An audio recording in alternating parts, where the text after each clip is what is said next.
its country, because all Albanians was moving from Albania because they was so poor, and they was moving in Yugoslavia to live better life, you know. Mm. Yugoslavia was a good country back then, bro. Man, Yugoslavia was I don't know what was Yugoslavia. That was for me. So I lived in that country, and what I experienced. That's why when people saying communism or socialism, you know, Yes. because I don't think not communism, because people need to understand that communism it's idea, and it was not nowhere in the world, you know. Yeah. That was only the name, like, because it was socialism, and then they called them communist, and because of that they said, hey, it was communism there. No, that was not true. Communism was nowhere, you know. That was only socialism everywhere, but that socialism, yeah, it was very bad in even in our country. It was not so good, but let's say it was better than in every of these countries, you know. Mm. You know what happened in 72? 71, 72, yeah, You know what happened Croatian, there? Something crazy. Croatian So Spring. now with Albania, I want to say something. So this is crazy. So basically, France and Italy and so on, and Greece, they all normalized relations with Yugoslavia, right? And then in 1972, Richard Nixon went to Beijing, visited China, right? Under because of policies by Kissinger, and so USA normalized relations with China. And you know what happened then? Albania then distanced from China because they used to be allied with China, but then China got friendly with the US, and then Albania didn't trust the Chinese anymore. Did you see movie Houston? We have a problem. How's it called? No, Houston, I we didn't have see a it. problem. No, I didn't see it. That was hilarious when I saw it. It's a documentary about space program. It was like Yugoslavia has before Apollo. Like they was selling the space technology. They like knew it better than American. Like they was selling. You have all story. There was like a I don't know if it's true. I know if it's true. I think that there was a lie. They didn't have had anything. That they sell the Americans nothing, you know. But that happened, you know. Like you have some kind of ship is going to Morocco, and there is all that stuff like for Apollo, you know, or whatever, blah blah blah. Yeah. Like Yeah, we had space program in Yugoslavia, blah blah blah. But it was for and everything is strange, you know. And Tito was visiting in that time the John Kennedy died after that, blah blah blah. I, I had some kind of uh, assumption about that, like because why that why they were speaking about that space program, why Yugoslavia was in part of that for me was so strange, you know.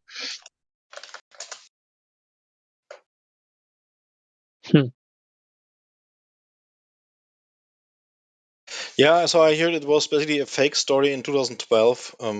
So it's basically never really happened. It was all made up somehow. Like they never even claimed the space program.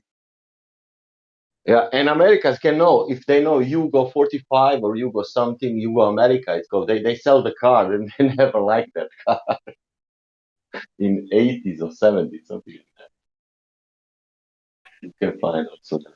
And I think because West like it because in 48 when Yugoslavia rejected the East Bloc, then all West countries was somehow good with Yugoslavia. Yugoslavian passport, man, Yugoslavian passport was the best passport in the world at the time. You could travel everywhere where you want without uh, visa.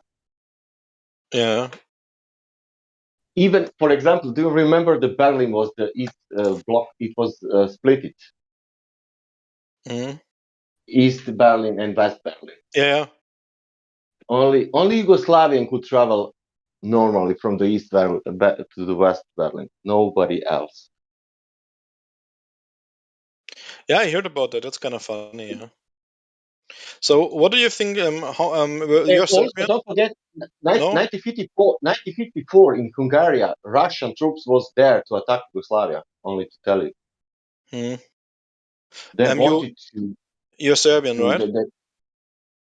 I'm mixed. I'm Serb. I'm Yugoslavian. Because of that, I have that flag. I'm mixed. I'm Serbo-Croatian. I have both. Okay, Serbian Croatian. So you're Orthodox or Catholic? But Both. yeah, I can say both. Yeah, both, because I really grow up like with two Christmas and two Easter, and Because of that your for me parents. was yeah.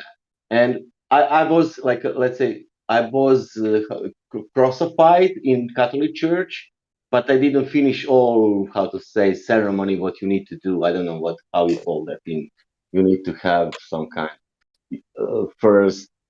I First don't know communion. how to. Yeah. That thing. I didn't do that. Okay. Only project. Yeah. But yeah, how I grew up, I can say yes, I'm both and Orthodox and Catholic in that. Mm. Even I was not religious. I was, Mm. let's say, in the time more atheist than Mm. So are there even now.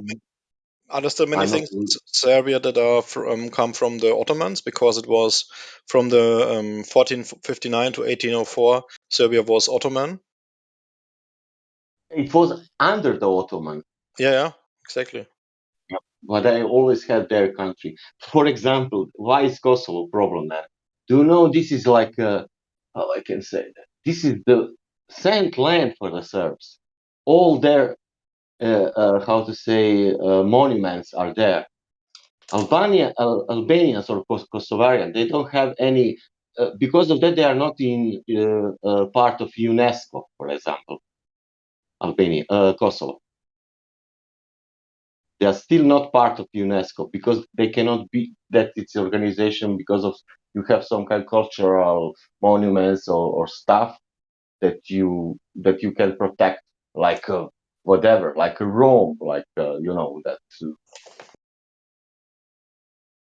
Yeah. And all saint stuff are properly there, and that is not anymore Serb Yeah. land. Yeah, like I think what I heard in school was it was about the Oso field, right? Blackbird field, or I guess Kosovo field. From Yeah, 1389 Battle of Kosovo. That was in the yeah, region now called Kosovo. Um, yeah. yeah, It's called like that. Yeah, it's like a, how to say, Blackbird is like, the bird in English, like or a also, part of country called like yeah, that. Region. Yeah. yeah. This is Kosovo and Metohija. It's called in the time. Now it's only Kosovo, but it was Kosovo and Metohija. That is also regional. Let's say. Mm.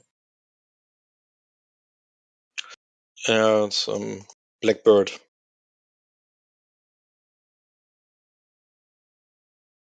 it's had me looking into the curious topic of nation sovereignty, and I was like, I wonder which country would be considered more sovereign, a country that is part of the UN or is not part of the UN. And based on the list that I'm looking at and the details, it stands to reason that it would be six in one, half a dozen the other, and there's really no such thing as a perfectly sovereign nation. I mean, in principle, if they have nobody else tell them what to do, if they can leave anything they want when they want, then in principle they are sovereign. Like if you don't have to keep up a contract, nations sometimes just choose to stop following a contract with other nations. So The only nation or people I can think of that have a landmass and a population that would be considered the closest thing to sovereign would be the Sentinelese in the Sentinel Islands, just off of the coast of it's coast of, I guess, Indonesia. Is it India or Indonesia? I've got to double check the map, but anyway, I can't think of any other group that is non-regulated and pretty much just does whatever they want. But then again, I mean, Athos. a lack of knowledge What about means Mount Athos? who where? Mount Athos. Yeah, where's that? Oh, it's an island. It's normally considered a territory of Greece, but they are in sovereign. They're independent. It's and women aren't allowed to enter. I think you just spoke a different language there for a second. No, I didn't. Females aren't allowed to enter the island. How do they maintain a population? By new people immigrating. They are all monks, Orthodox monks. They're a stagnant island? Oh, okay. Mount Athos. That's amazing. And they ETHOS? self-rule. I posted a link to the name in Livestream voice text. Oh, okay, gotcha. And as far as I know, they're not even, like, police isn't allowed to come, and so on. Like, Greek police can't even enter, or military can't enter. They self-govern. So the North Sentinel Island is what I was referring to, and it's in between India and Myanmar, and out of the Andaman Islands, and and on Mount Athos, it's they have been there for 1,200 years.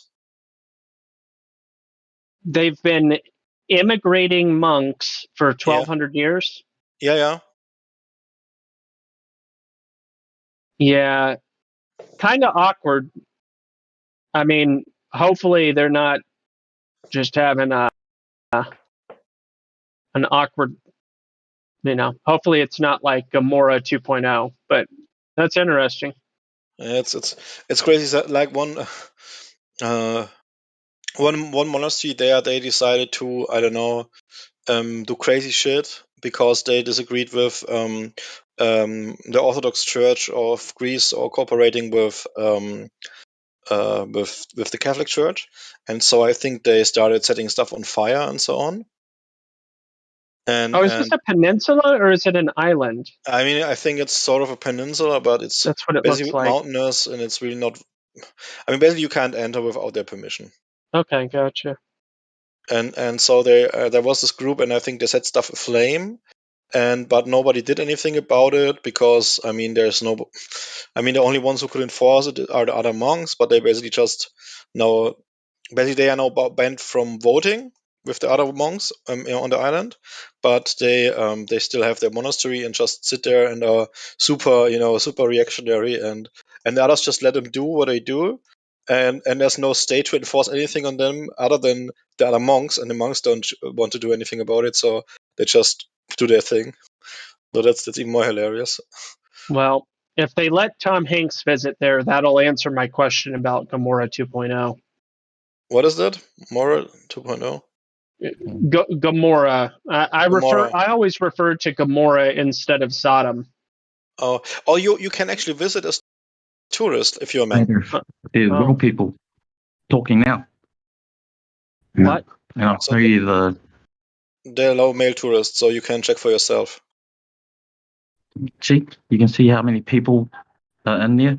You know how I showed you in my the voice call? Yeah. And this is the voice call in here. And look, that's a guy there. Another guy. I can count them.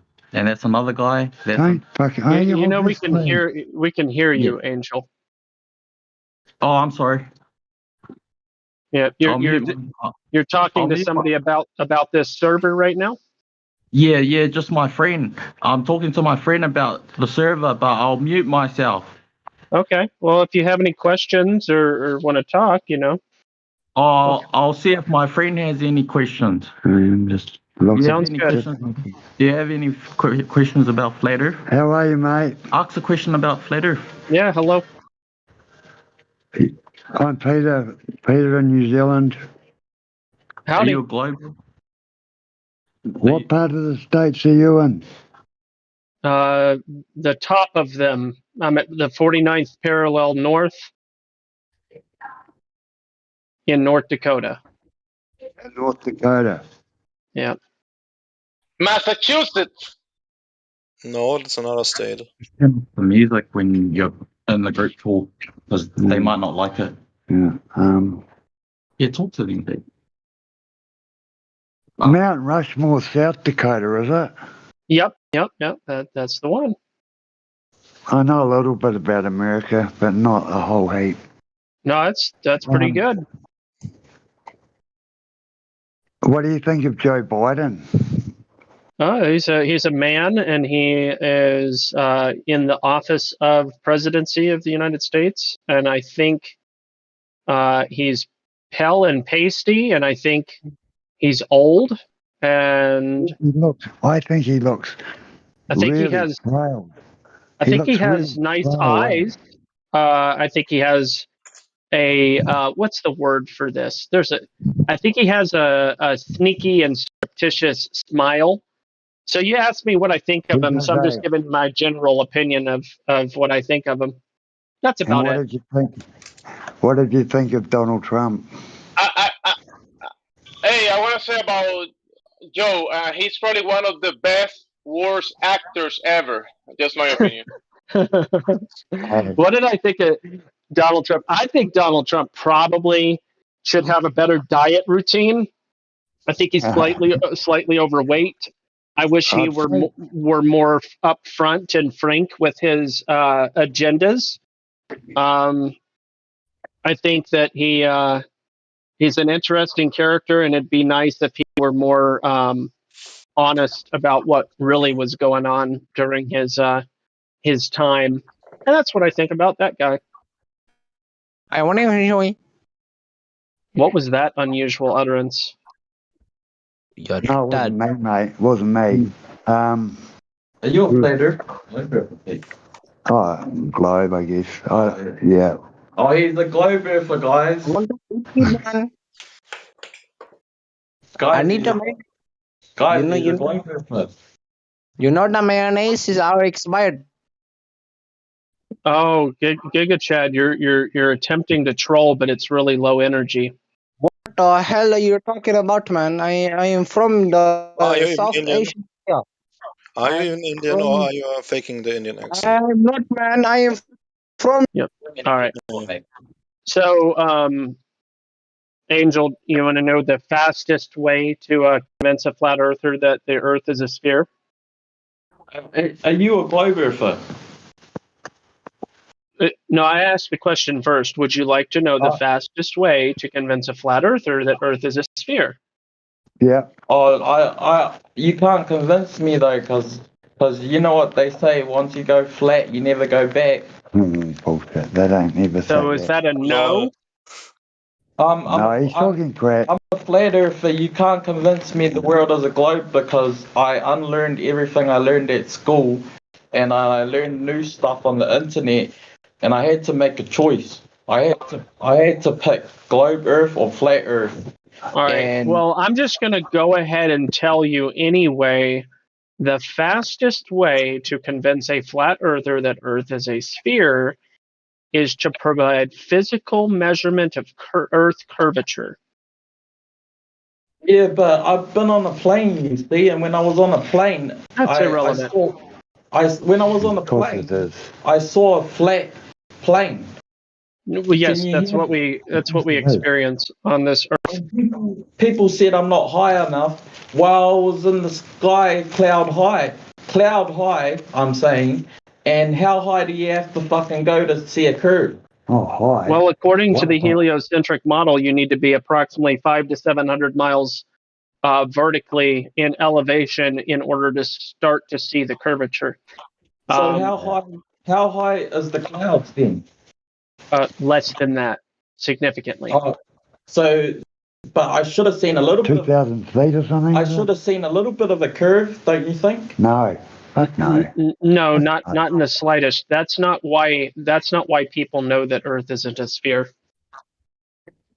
Well, I don't believe in gravity. I used to. Oh, don't be a fuckwit. I used to believe in gravity. Why are you ground? Some people say you should be floating up in the air by gravity. Is there any flat earthers that can back me up about gravity being? I just fucking told you. You don't fucking listen. He doesn't fucking listen to anyone or anything, this guy. He can't stop running his mouth off, eh? He never stops to fucking listen. Before I go, don't you think it's funny how gravity can keep a whole ocean on the floor, but a bird can fly in the air? Yeah, birds fly because they've got wings, mate. But gravity must be pretty strong if it's keeping the whole ocean in the earth. Yeah, it is. It is. But like airplanes fly. All right. So next time you guys come on Discord, please be on separately so that we can address you separately as opposed to being on the same account. That would be helpful. Yeah, I was trying to tell my friend to download an account. I'll download an account one day. Not now because we're just he's going. He's just testing out Discord. He's never seen it before. Understood. Well, I can certainly address a lot of those ideas that you're talking about. There are certainly many misconceptions regarding the concept of gravity. Many people are under the impression that it's one thing when the scientific consensus is completely the opposite. And furthermore, it's really not much of a scientific process whatsoever. It's more of a philosophical process, of which, is a departure from science. Are you a globe earther? I don't identify with the aspects of creation as my identity, but I am certainly fully aware that Earth is not a globe, if that's what you mean. Oh, so you're a flat earther too? That's not my identity, but it is my knowledge. Yeah, you're just trying to sound smart. No, I'm not trying to sound smart. I do not identify with the aspects of creation. That's not who I am, but it is absolutely a component of my knowledge. Yeah, I think you're trying to sound smart. Like you're trying to. No, he's letting you know what's what in the place that you came to seeking knowledge. So if you want to continue to seek knowledge from him, please continue to be engaging versus judging. Thank you. Yeah, he doesn't like to be labeled as a flat earther, but he is a flat earther. No, I'm not. That's not my identity. Yeah, you said to your knowledge you think the world's flat. Okay, so am I a water drinker? Right? I'm a foot walker right now. Oh, foot walker. There you go. I'm a foot walker, water drinker. I am about to be a computer glasses wearer. I'm a nose breather. I'm a nose breather. Nose breather. User. Yeah. I'm about to sneezer. Be a coffee drinker. I'm a sneezer. I'm a burrito eater. Yo, yes, Judgy, burritos. You good out there? Bro, no, I hear you, Angel. I get it. It's one of my idiosyncrasies that I do not like labels that involve, anything except for my loyalty to the creator. So that's just one of my idiosyncrasies. No big deal. But yes, for sake of colloquialisms, I'm okay with having that label while within this server. It is one of the roles that I have under my Discord title.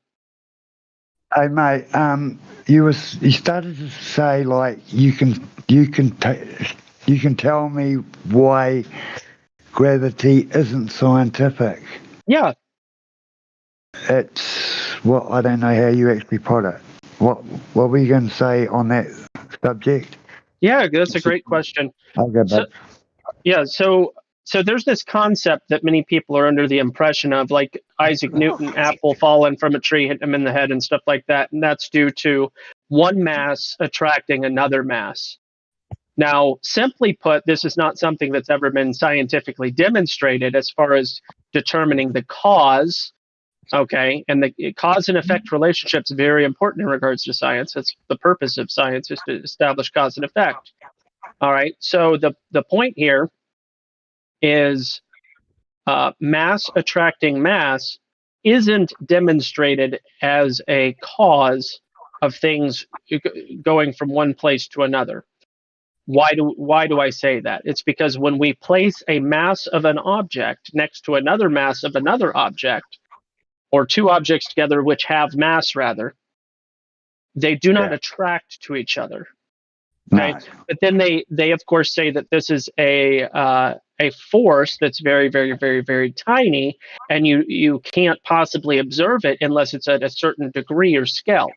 That's all fine and well, but then you take into consideration this concept of gravity that they say, where everything's going to the center of mass of all objects, and you have to incorporate the concept known as barycenters. Well, if you incorporate the concept of barycenters, which is the cumulative attraction of gravity, such as between the Earth and the Sun, for instance, there is a cumulative or added together attraction under the concept of mass attracting mass that is not central to Earth, but rather would be a place between the Earth and the Sun. So, if gravity truly were a thing, such as mass attracting mass, and this is why they say the Earth is revolving around the Sun, revolving. They say that the Earth is revolving around the Sun due to this gravity force. Well, if you add the force of gravity from the Earth with the force of gravity from the Sun under this conceptualization, you get what has been named the barycenter. Again, that point is out in space between the Earth and the Sun. That means that if gravity really were attracting to a central point, aka the barycenter, then when we dropped something, it shouldn't be going towards the ground. It should be going up towards wherever in the direction the sun is. That's not what we observe in reality. Therefore, the conceptualization can logically be deduced as completely in error as the means for why things go down, because they don't go towards the sun if you drop something. They go towards the ground. There's an up and there's a down. There's not a barycenter, which is required within the gravity model that most people believe in. Does that make sense so far?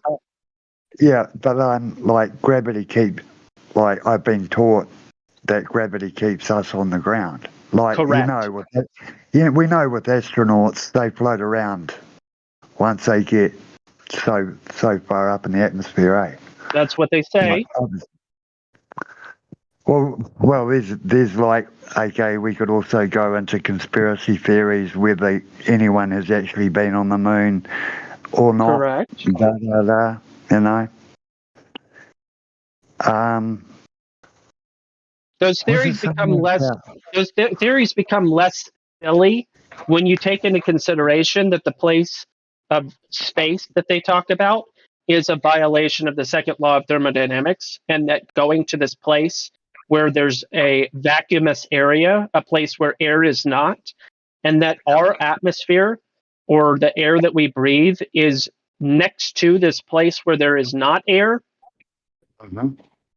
And that these two things they do not match with the natural law of the second law of thermodynamics, because if there is a place where there is not air and there is a place where there is air and they aren't separated by something, then they would eventually equalize. Well, of course, they say that gravity keeps that stuff here. However, that's never been demonstrated. It's an unfalsifiable claim. That's a big problem when you make unfalsifiable claims. You've departed from science and you've entered into the realm of speculation or philosophy. Yeah, like nobody knows. Well, when does at what level in going up does it change? If you know what I mean, when does the gravity disappear? And that's a good question, because again, they say that the Earth is captured by the gravitational field of the sun. However, if that just, again, this isn't demonstrated in our reality. If that were the case, there would be this thing called barycenter, which, by the way, I didn't make that term up. That's the term within the heliocentric model that they believe in, despite its inconsistency. You're talking about the Earth's core. No, Berry Center is a place. Just look up the term Berry Center and you'll see little pictures. And just say Berry Center, Earth, Sun, and you'll see pictures, and they'll show you that the Berry Center is actually out in outer space. True. Which again, that would preclude things falling to the ground and make them fall up into the air towards this wherever the sun is. That's not what we see in reality, though. But they also claim it. See, their claims contradict themselves. Is my point, and this is a problem. But it's an ignored problem. It's completely ignored. Yeah, well, most of us just live by what we see and what we've been told. I agree with that. I think that that's a fair statement. And of course, you live your life based on practical things. And I know I take a left out of my driveway to go to work. I know I take a right to go to the library or whatever, and you know what Tell you me know. more, Gospel. Tell me more. Whereabouts do you live again? I'm making notes. Yeah. I just made those things up, but I know this, man. Angel, I wanted to tip my hat to the observance that you gave. Angel, mate. Pardon me, sorry? I'm just using Angel's server. Angel's my friend. He's gone What's out. your name, my friend? My name's Peter. Peter. Well, Peter, my name is officially Killian. It's very nice to speak with you, Kiwi, here on the chat. Just wanted to say your observance of when does it let go, right? I like to call that the magic leash. Yeah. When does that release happen? And that's a really, really good observation. Just wanted to tip my hat to that for you. It just seems weird, so you're saying, at one point, at one step there's gravity, and the next step there's not. There's got to be that point. You with me? Hey. So, when the astronauts go into space, at what stage do they start floating?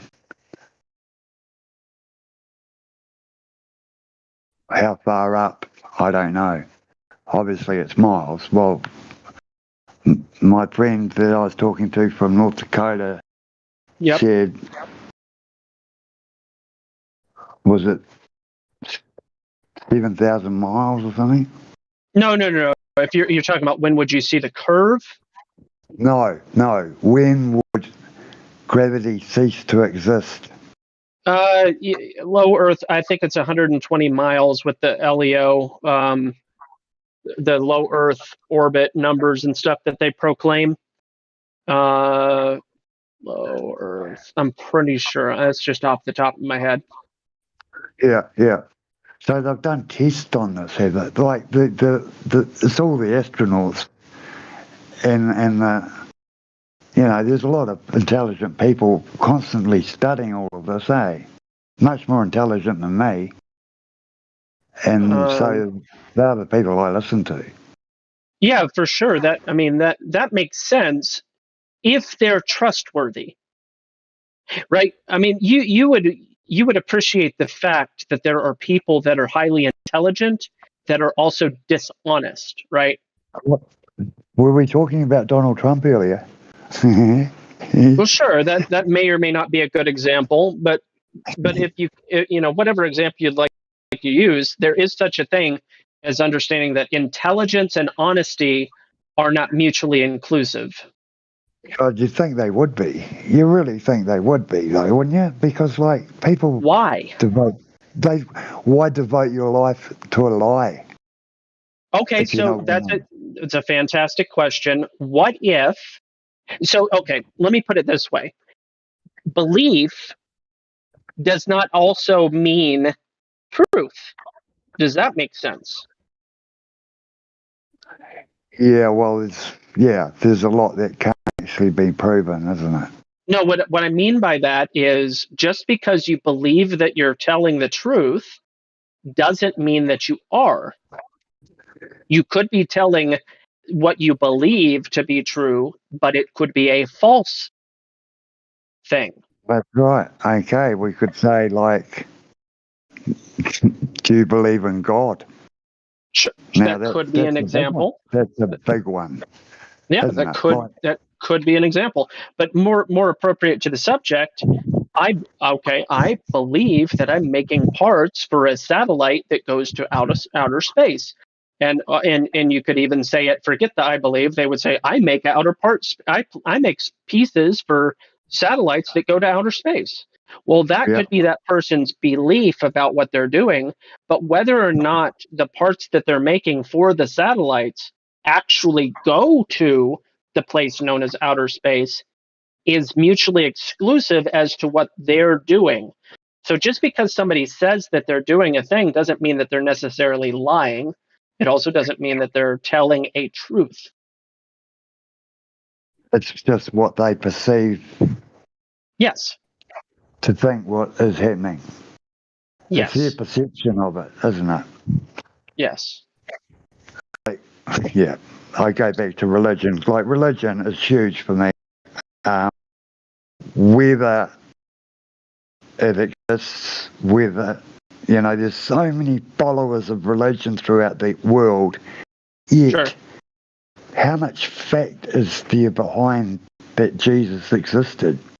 So, I understand that it's extremely popular subject. We get on it every now and then, but the beautiful thing about the observations of Earth is that this isn't a matter of philosophy. It's a matter of physical and zetetic and empirical reality. Like, you can just look and measure.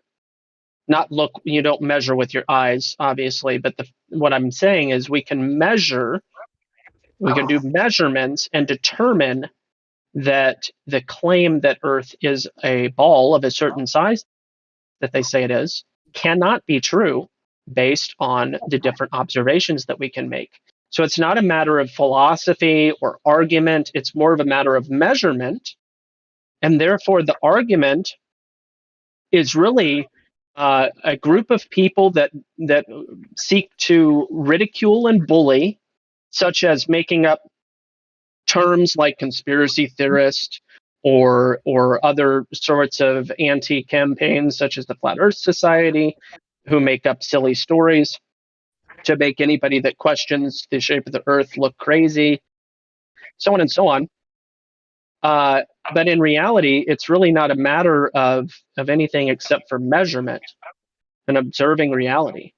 And who are you going to appeal to? Are you going to appeal to objective reality and your observations of reality? Or are you going to appeal to a guy that is wearing a special uniform, like a lab coat, for instance, or a tie, or has some type of special title, like PhD or theoretical astrophysicist, or some other fancy title? Are you going to appeal to that guy as the arbiter of truth? Or are you going to appeal to natural law and observation? Yeah, no, I'd listen to the white guy because I'm not in a position to make my own observations from where I am. Yeah, and I would say that you're grossly underrepresenting your capacity for understanding reality. I would say upgrade your perspective and your perception of yourself to the degree that you actually are capable of determining whether or not a tree is a tree, a rock is a rock, whether or not a 6-foot pole is a 6-foot pole, whether or not a 10-mile observation across a lake is actually a 10-mile observation across a lake, and so on and so on. That's not beyond you as a person. No, I can do all of that. Okay. Well, with that and your understanding of geometry, if you do a little research, you would come to the conclusion that the types of observations that can be had falsify the claim that Earth is the size that they say it is, or that it is the way that they say it is. You have the capacity. I'm encouraging you to understand that you have the capacity to falsify those claims without having a special degree, wearing special clothes, or anything of the sort.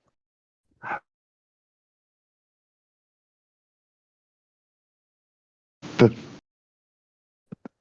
information about the world being round makes logical sense to me. As far as it's what we're taught from the earliest of ages. All our time zones are around the sun. I'm glad you mentioned time zones real quick. Every time somebody mentions this, I like to double check something. So are you able to see the VC live text, the voice text in Discord? Excuse me? Yep. So it's called live stream voice text. Can you see the chat?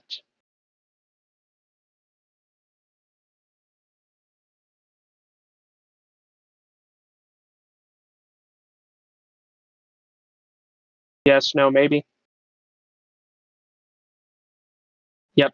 Levelist just send a ping to you to try to draw your attention to what I'm referring to. Live stream voice text.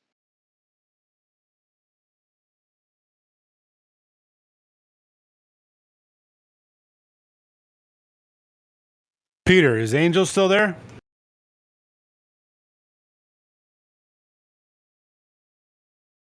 So I guess we lost him all of a sudden.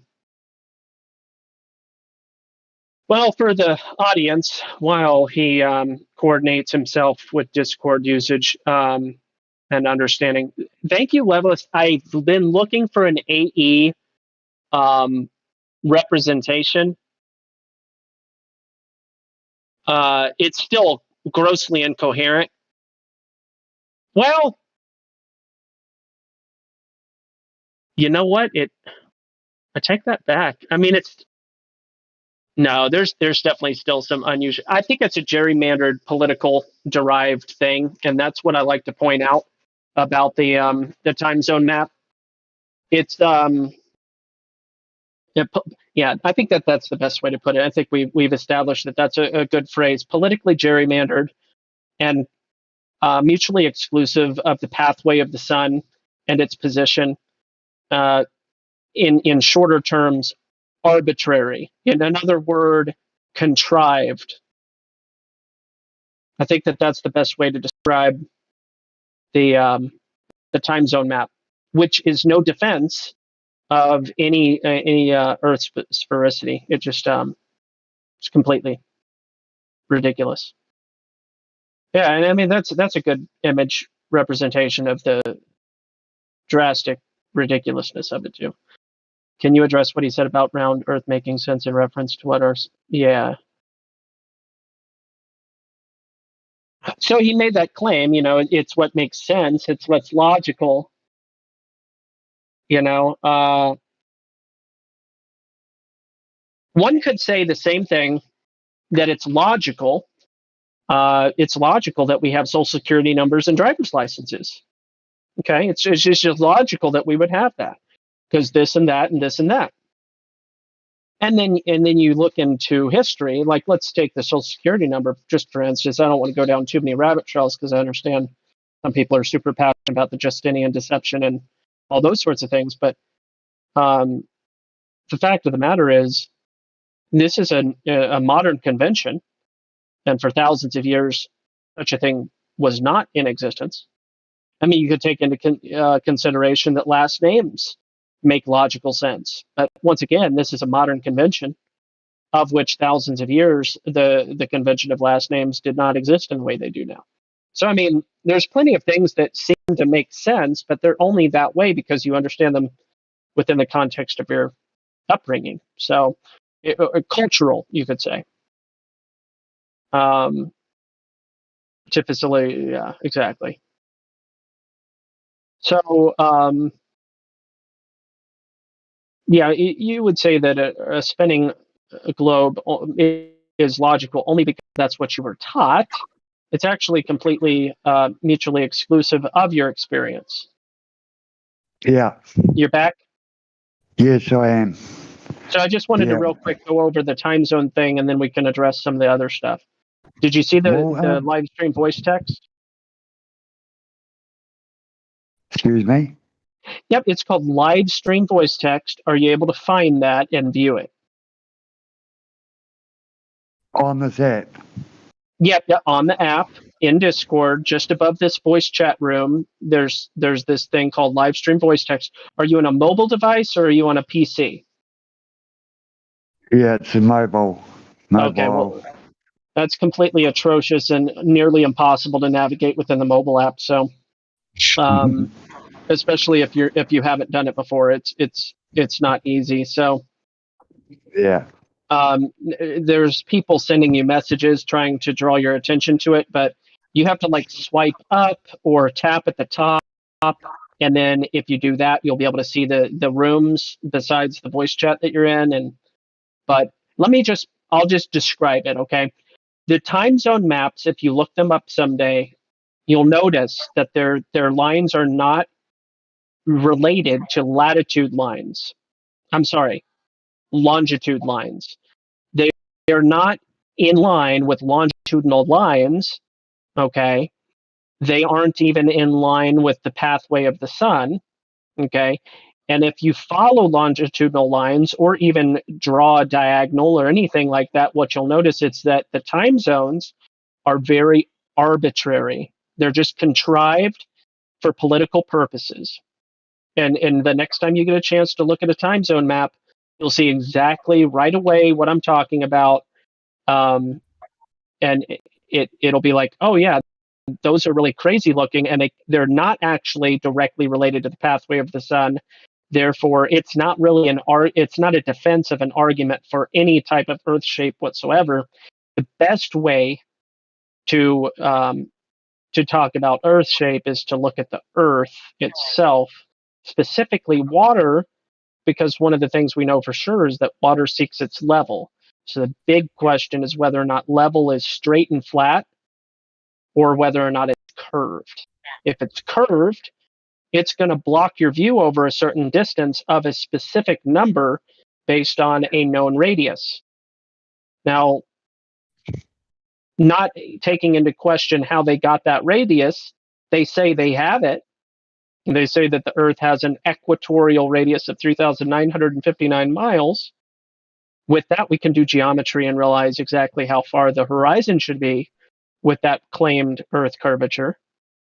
But when we see much further than, or even less than, the exact distance that we should, based on our elevation off of sea level, then it instantly disqualifies the radius or Earth curvature as the means for why the horizon exists.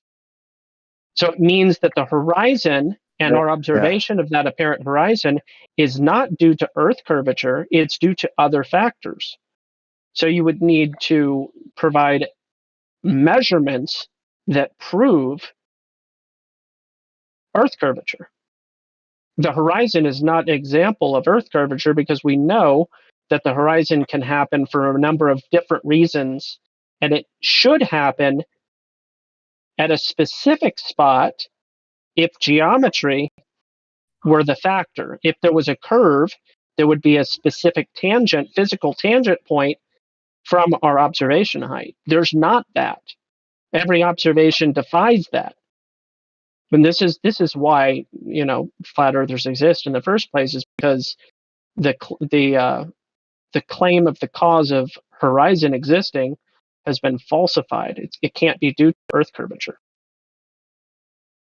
But obviously there have been, we've seen pictures of the Earth.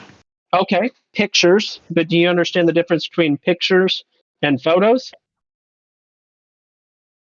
Yeah, same. Well, yeah, okay. We've seen photos of the Earth. How many? Millions. Well, sure, millions. Like I could take a picture out of my window right now and it'd be a picture of the Earth, but it'd be from the second story of my house. So do you know how many photographs are claimed to have been taken of Earth from up high? No. See, that's what one is the answer. I'm from. One is the answer. That's the one. There's one that is claimed to be an actual photograph. Okay. And it's 50 years old. And it's from 5 decades ago. And yet they also claim to have been sending all sorts of thousands of objects up high into the air, of which none are capable of Satellites. What? Satellites. Yeah. So, and none of those have been, even the ones, for instance, like the James Webb, that they say is 1,000,000 miles, 1,000,000 miles away from Earth, and it can take pictures of galaxies trillions of trillions of trillions and trillions of miles away, but it can't take a picture of Earth 1,000,000 miles away. Well, what if they turned it around? Oh, but they're not going to do that, are they? Anyway, my point is, there are, when you look into Earth pictures, you'll recognize the fact that they claim that they are composite images stitched together or contrived for the purposes of displaying what Earth should look like according to their conceptualization. And what I mean by that is, when you look at the blue marble guy, his name is Robert Simmons, he'll describe to you exactly how he developed it, and that he took data and put everything together to make it look the way it should look, according to what they believe it looks like. Yeah, but in reality, independent photography would be around 180,000 feet with weather balloons, 180,000 feet. And though that is still a pretty low height, that's what do we got there? 13, 26, just under 30, just a little over 30 miles, I guess. Right? Right.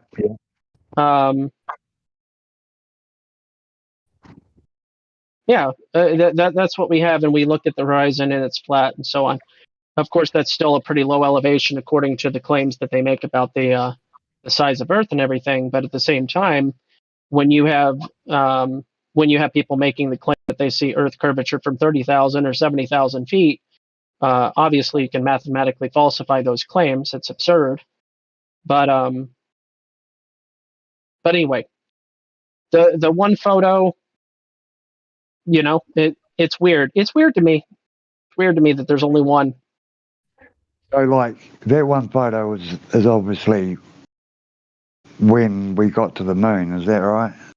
Well, here's the thing. How many times did they say that they went to the moon? More than one is the answer. Well, landing once. Landing once, isn't it? Yeah, but again... No, I think they claimed that they landed 3 times, didn't they? Yeah, something like that, yeah.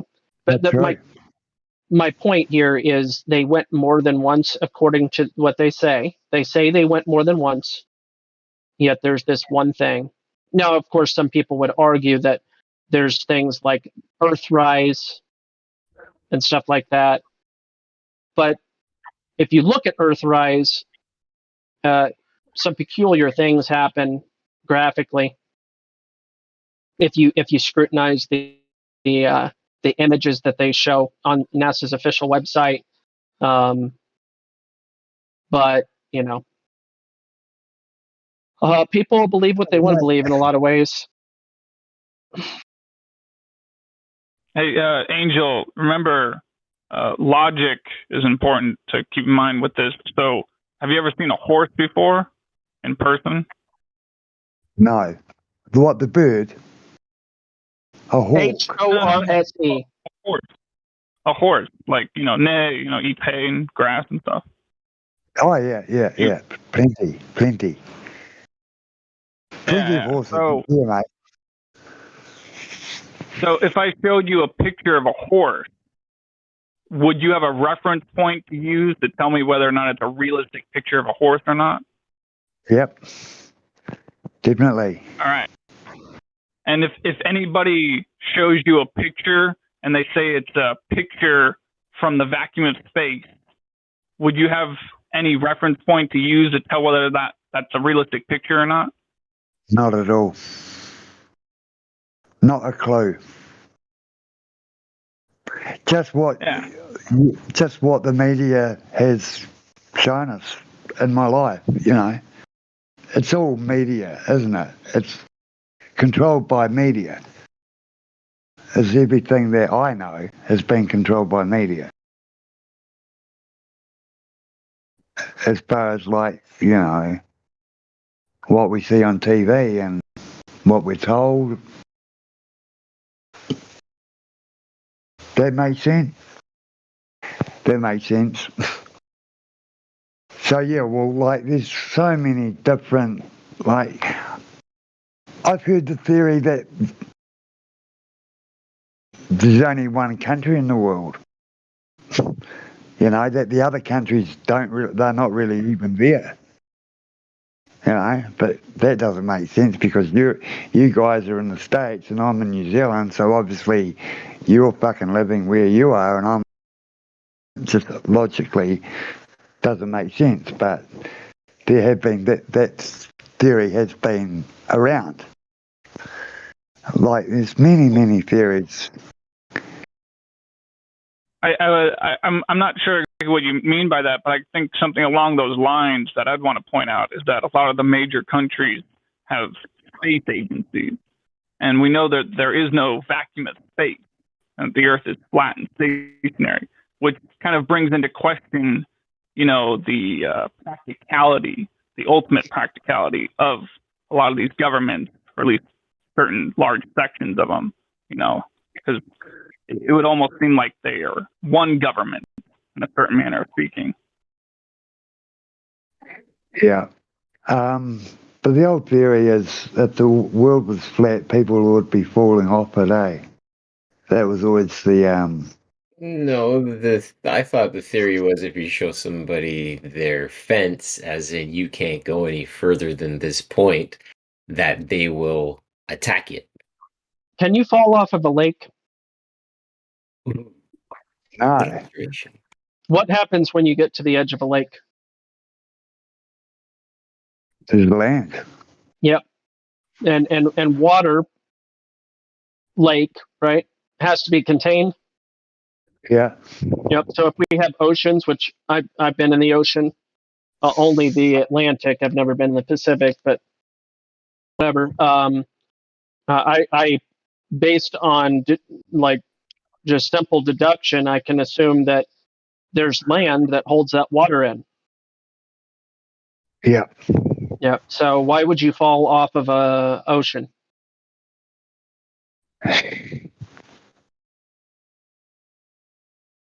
He's talking about, you know, going to land and then falling off the land at the flat Earth, but just like how you need to contain the water inside a solid container, 5 out of 6 directions, forwards, backwards, left to right, and downwards. You need to contain gas from all 6 directions, up, down, left, forward, backwards. So the gas that we breathe, the very gas pressure, the air pressure we breathe, requires containment to be pressurized in the first place, or to exist in the first place, really. And so, you know, there wouldn't be any end of the Earth that's a cliff to fall off of. It would be a wall of some kind, or physical barrier that the air we breathe actually presses up against. Because you can't have pressure without one thing pressing up against another thing. You can't have gas pressure without the gas pressing against something else. Yeah, I think you've answered the question that, you know, if the Earth is flat, there must be an end. You must be able to go to the end of the flat Earth, whether it's no longer exists. But you keep on, it never stops, does it? There's no way to know until you get there. Which makes you believe it's round, because Angel, it would technically make more sense to say it must end until I have evidence to the contrary. Evidence to the contrary would be demonstrating it to be infinite. So So to the best of your knowledge, it more than likely ends because you only know of anything else ever to end. You don't know of anything else to be infinite.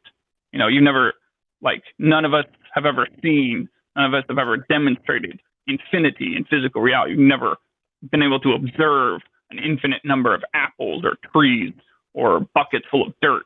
We've seen only limits to everything. So it's not to say that me pointing this out, it's not like I'm claiming it's not infinite. I'm not claiming that it's not infinite.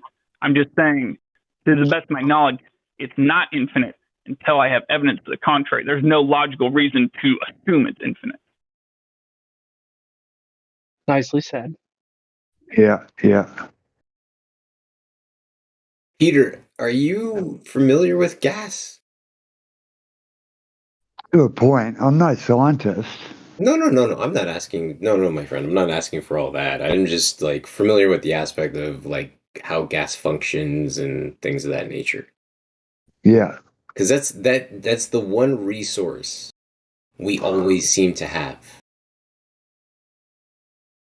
It's always there, right? And it's always in use because we're always breathing.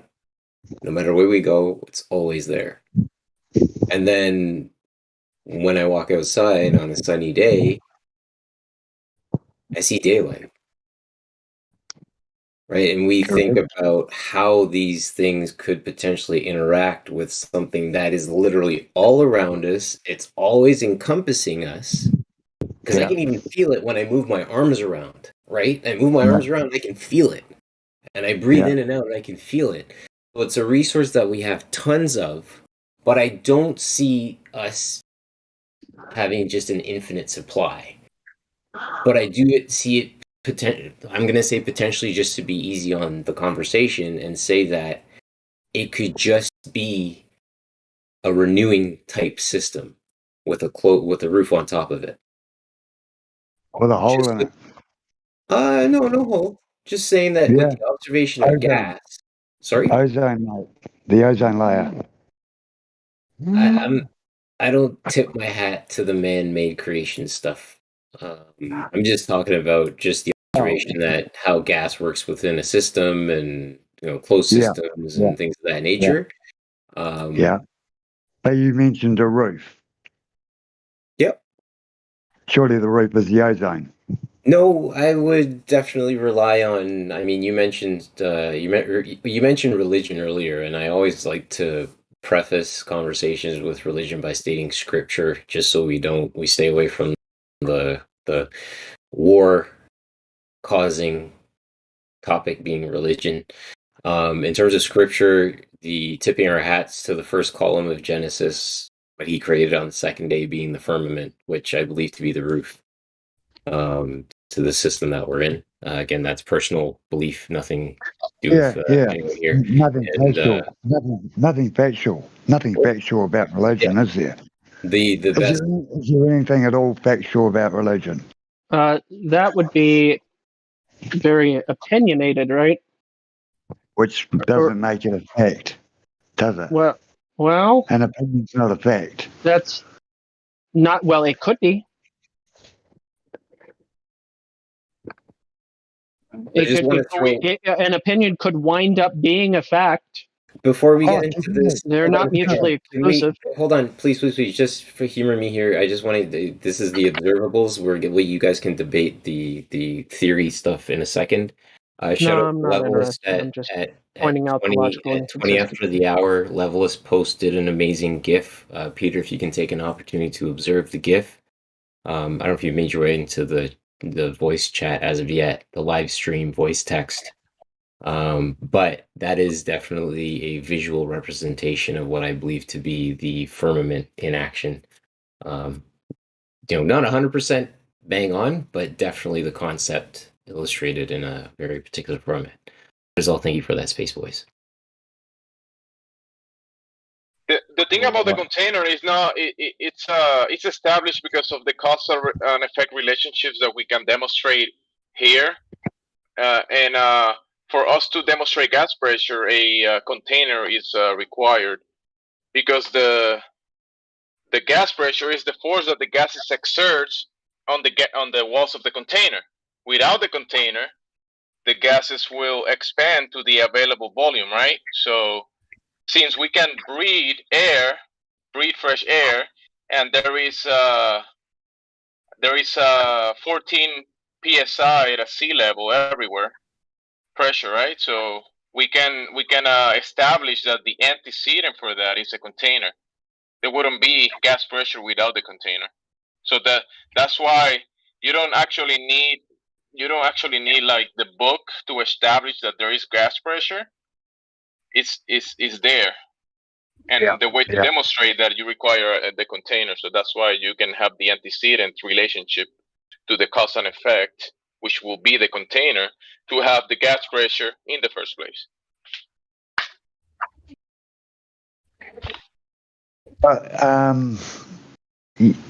We lose gas pressure at a certain point, don't we? You have gradients, right? Because we have a temperature in a dynamic system. So the gases get heated and then cold and then heat. So you have and then you have settlement. The gas is being produced on the ground. Lighter gases like helium, hydrogen, and other gases go up, right? Yeah.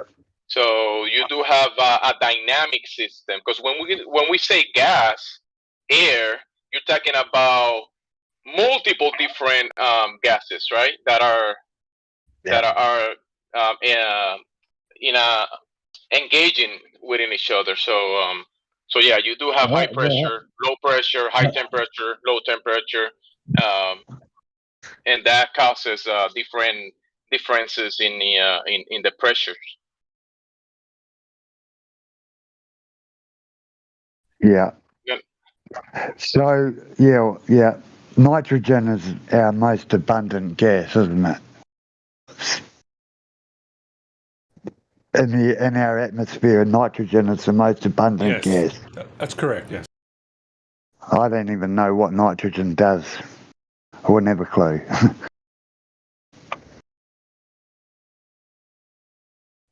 Is it there to create a balance with oxygen for us?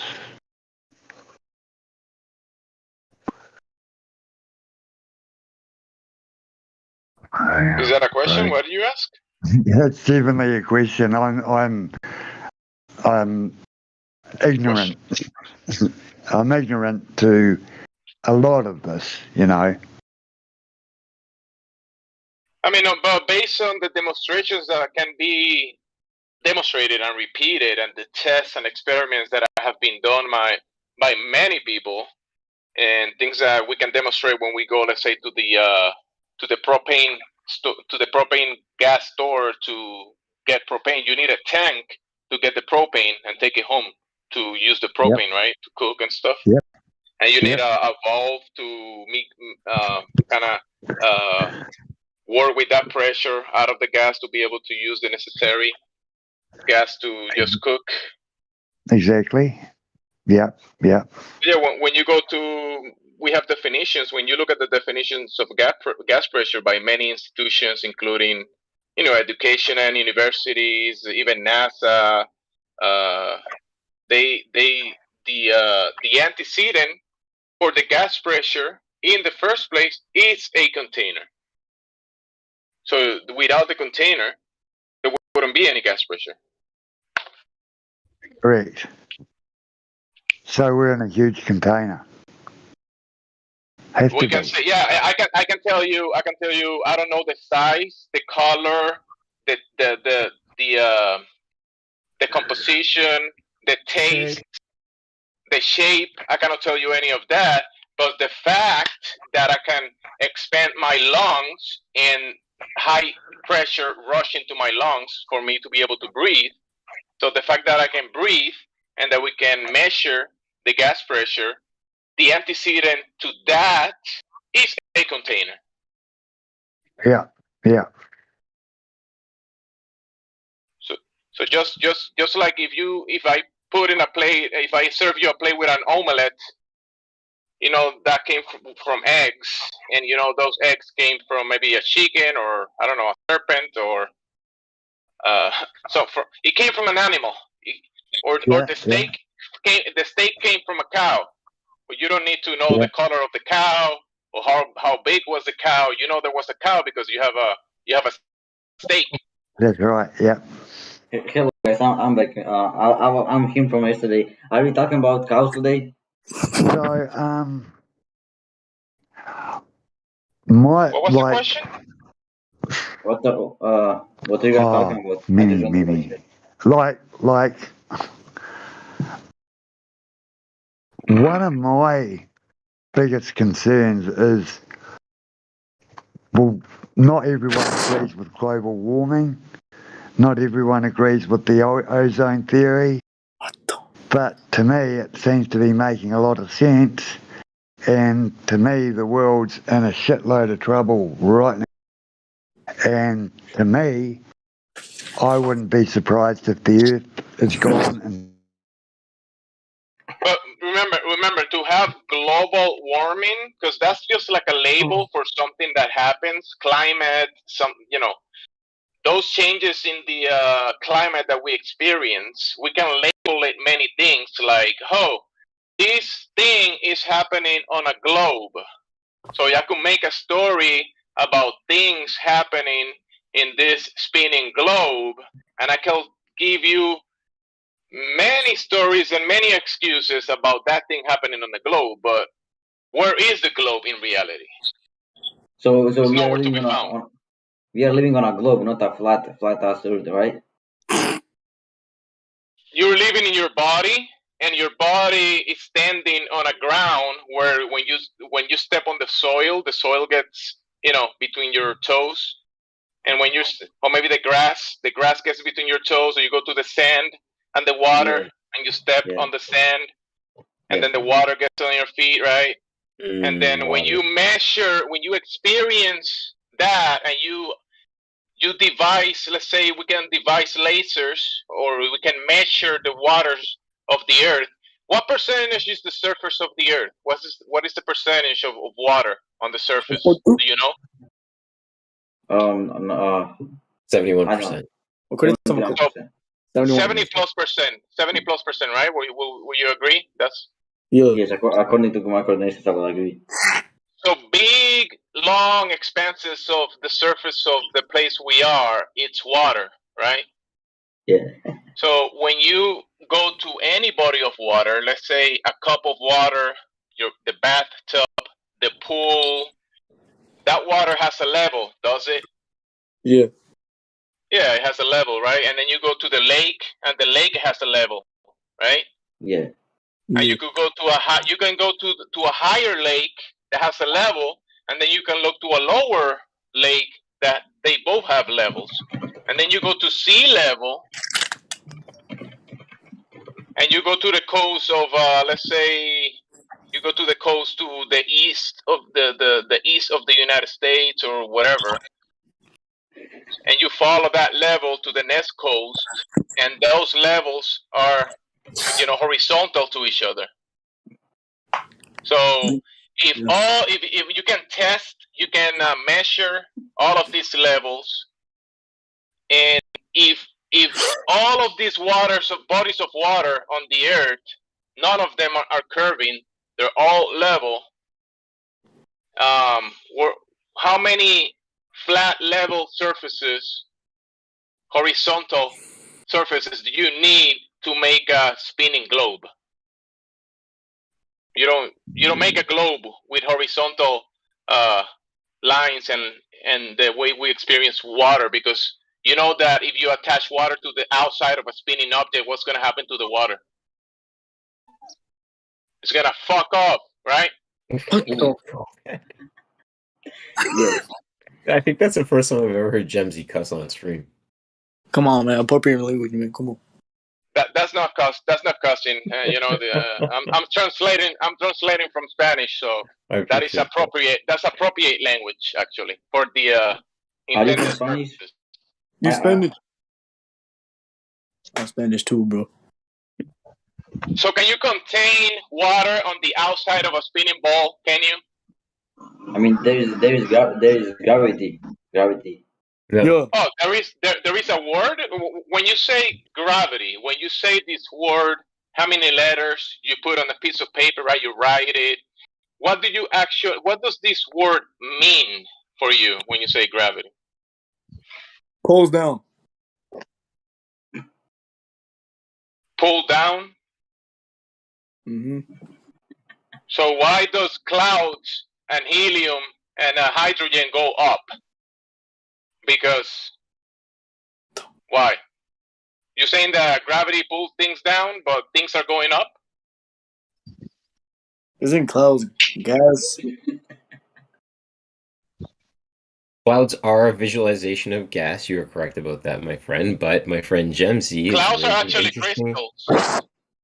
Gemsy raises an interesting point, right? How does your gravity work when you literally observe a floating elephant in the sky, being a cloud?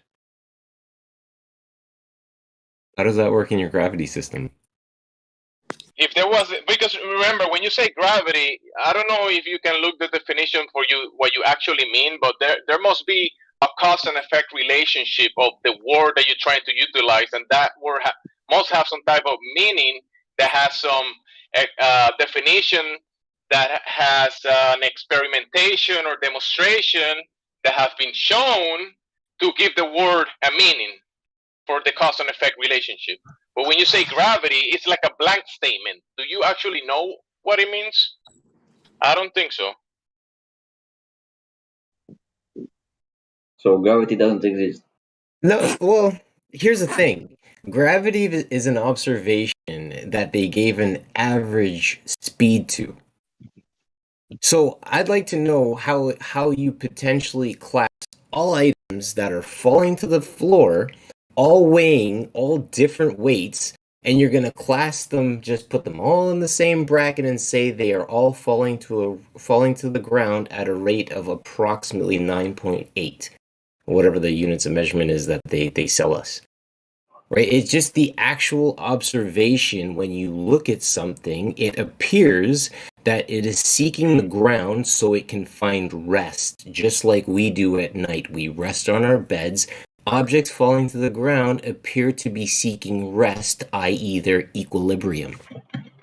Yo, Gauntlet, what's up, bro? It's been a long time, brother. What's up, bro? I can't. There's no possible way that you could have possibly onboarded what I just shared with you with the time that you just provided a response with. So I appreciate the trolling that you're doing with the giggling in the background. Be well, my guy.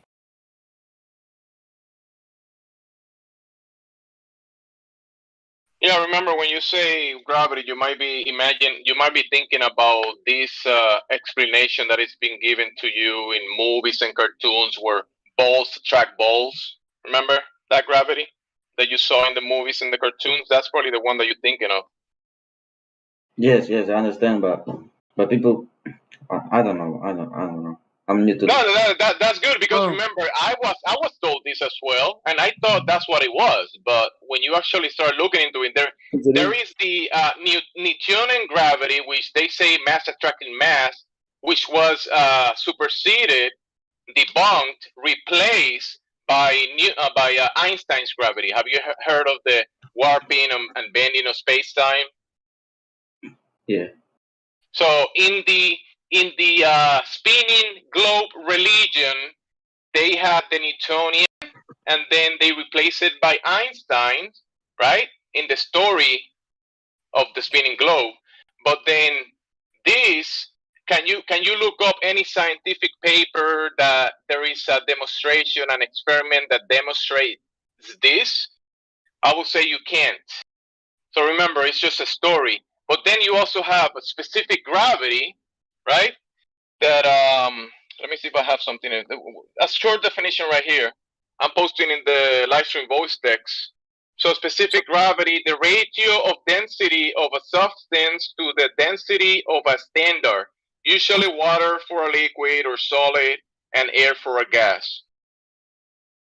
So you do have some phenomena happening, right? When the apple fell on Newton's head and hit his head, and he said, "Oh, that's gravity pulling down the apple off the tree, right? That's what Newton said, that the ground is pulling the apple to the ground. But then what will happen? What will happen is that apple falls in water. The apple will float, right? Yes, but it's a water. It is a water, right? So it's a different medium, right? Yeah. So yeah. So if Newton was holding a helium balloon while the apple fell on his head, and then he releases the helium balloon, and the balloon goes How many up. copies on the Not many. 1, 2, 3, 4, 5, 6, 7, 8, 9, You're speaking with your mic open, bro. If you're speaking. Yeah. You're hot mic. Oh, sorry. Dodo, you're Yeah, hot it's okay. micing. Just whenever addressing the VC, just mute yourself, and whenever you want to say something, unmute again. I think he's theory crafting with his buddy. Will For do. us to chat about. It's all good. We I'm appreciate with it. my man. friend. Effort. I'm with my friend. I get that, but for the sake of the conversation, remember, there's other people asking questions, and we're replying to each other. So between that, no, you don't need to apologize. I'm just trying to let you know that while you're not engaging in the conversation in the voice chat, you just have to mute yourself. That's it. All you gotta press is mute button. I'll let you guys talk. Oh yeah, you've been doing that. But remember, since you're speaking in the background, the mic of your device is picking up the noise, and we can hear you in the background. That's what I'm saying. All you gotta do is mute your mic, and that's it. And whenever you want to speak again, you unmute. It's all good, bro. It's not a big deal. Just for the sake If you're of on your phone, like tap the screen that shows who's talking. You know, the little squares. Tap it, and at the bottom it'll show a mic. You just click the slash on it, and as soon as it goes slash, that means you're off. That means whenever you talk, it won't automatically turn on again. So that way you know. Yeah, you press mute, unmute, mute, unmute. Well, we were talking about gravity in the water, right? So, yeah, fact that, yeah, gravity. But remember, there's many gravities. So depending on the one you're speaking about, that's the thing. The one that is part of the curving, spinning, in a vacuum, flying through space, globe, religion. If you're speaking about that gravity, then it's like speaking about a movie, a story. The girl that went through the wardrobe and went to Narnia to speak to the talking lion and the witch. The red You dress. see? Yeah. So when you're speaking about that Newtonian or that Einsteinian gravity, you're talking about a story that you cannot demonstrate. You can talk about it and explain it and maybe make image about it, but can you demonstrate it with a scientific method, cause and effect relationship on the real world? Can you? That is the question. That is the question, yeah. And that is being put to the test, obviously, and other things can be pointed out besides the story of the girl going through the wardrobe and speaking to the lion.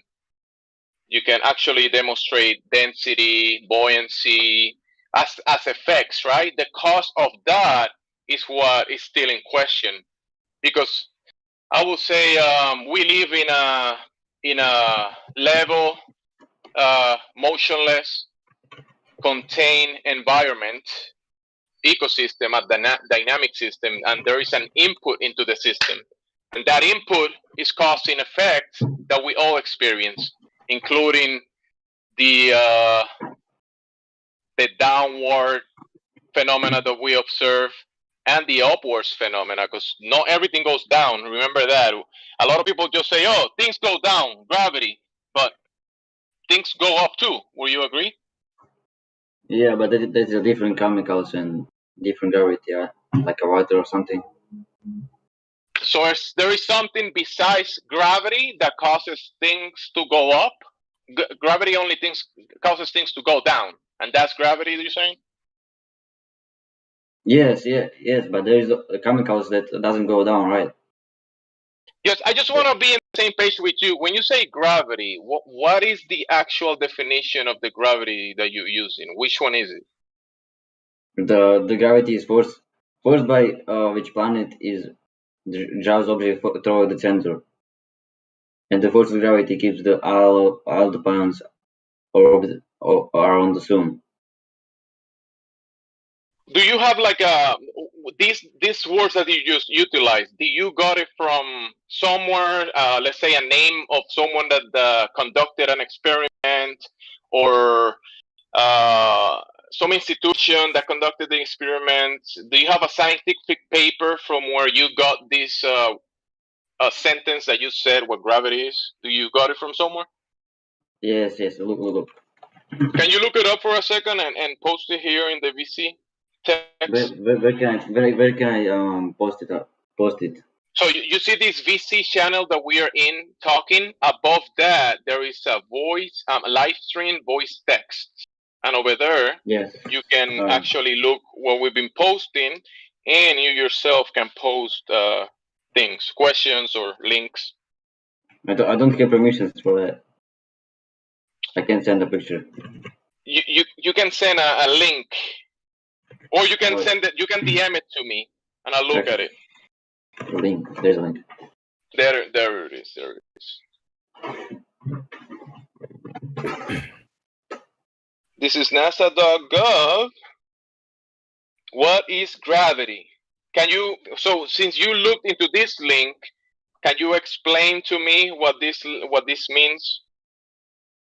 Definition of gravity.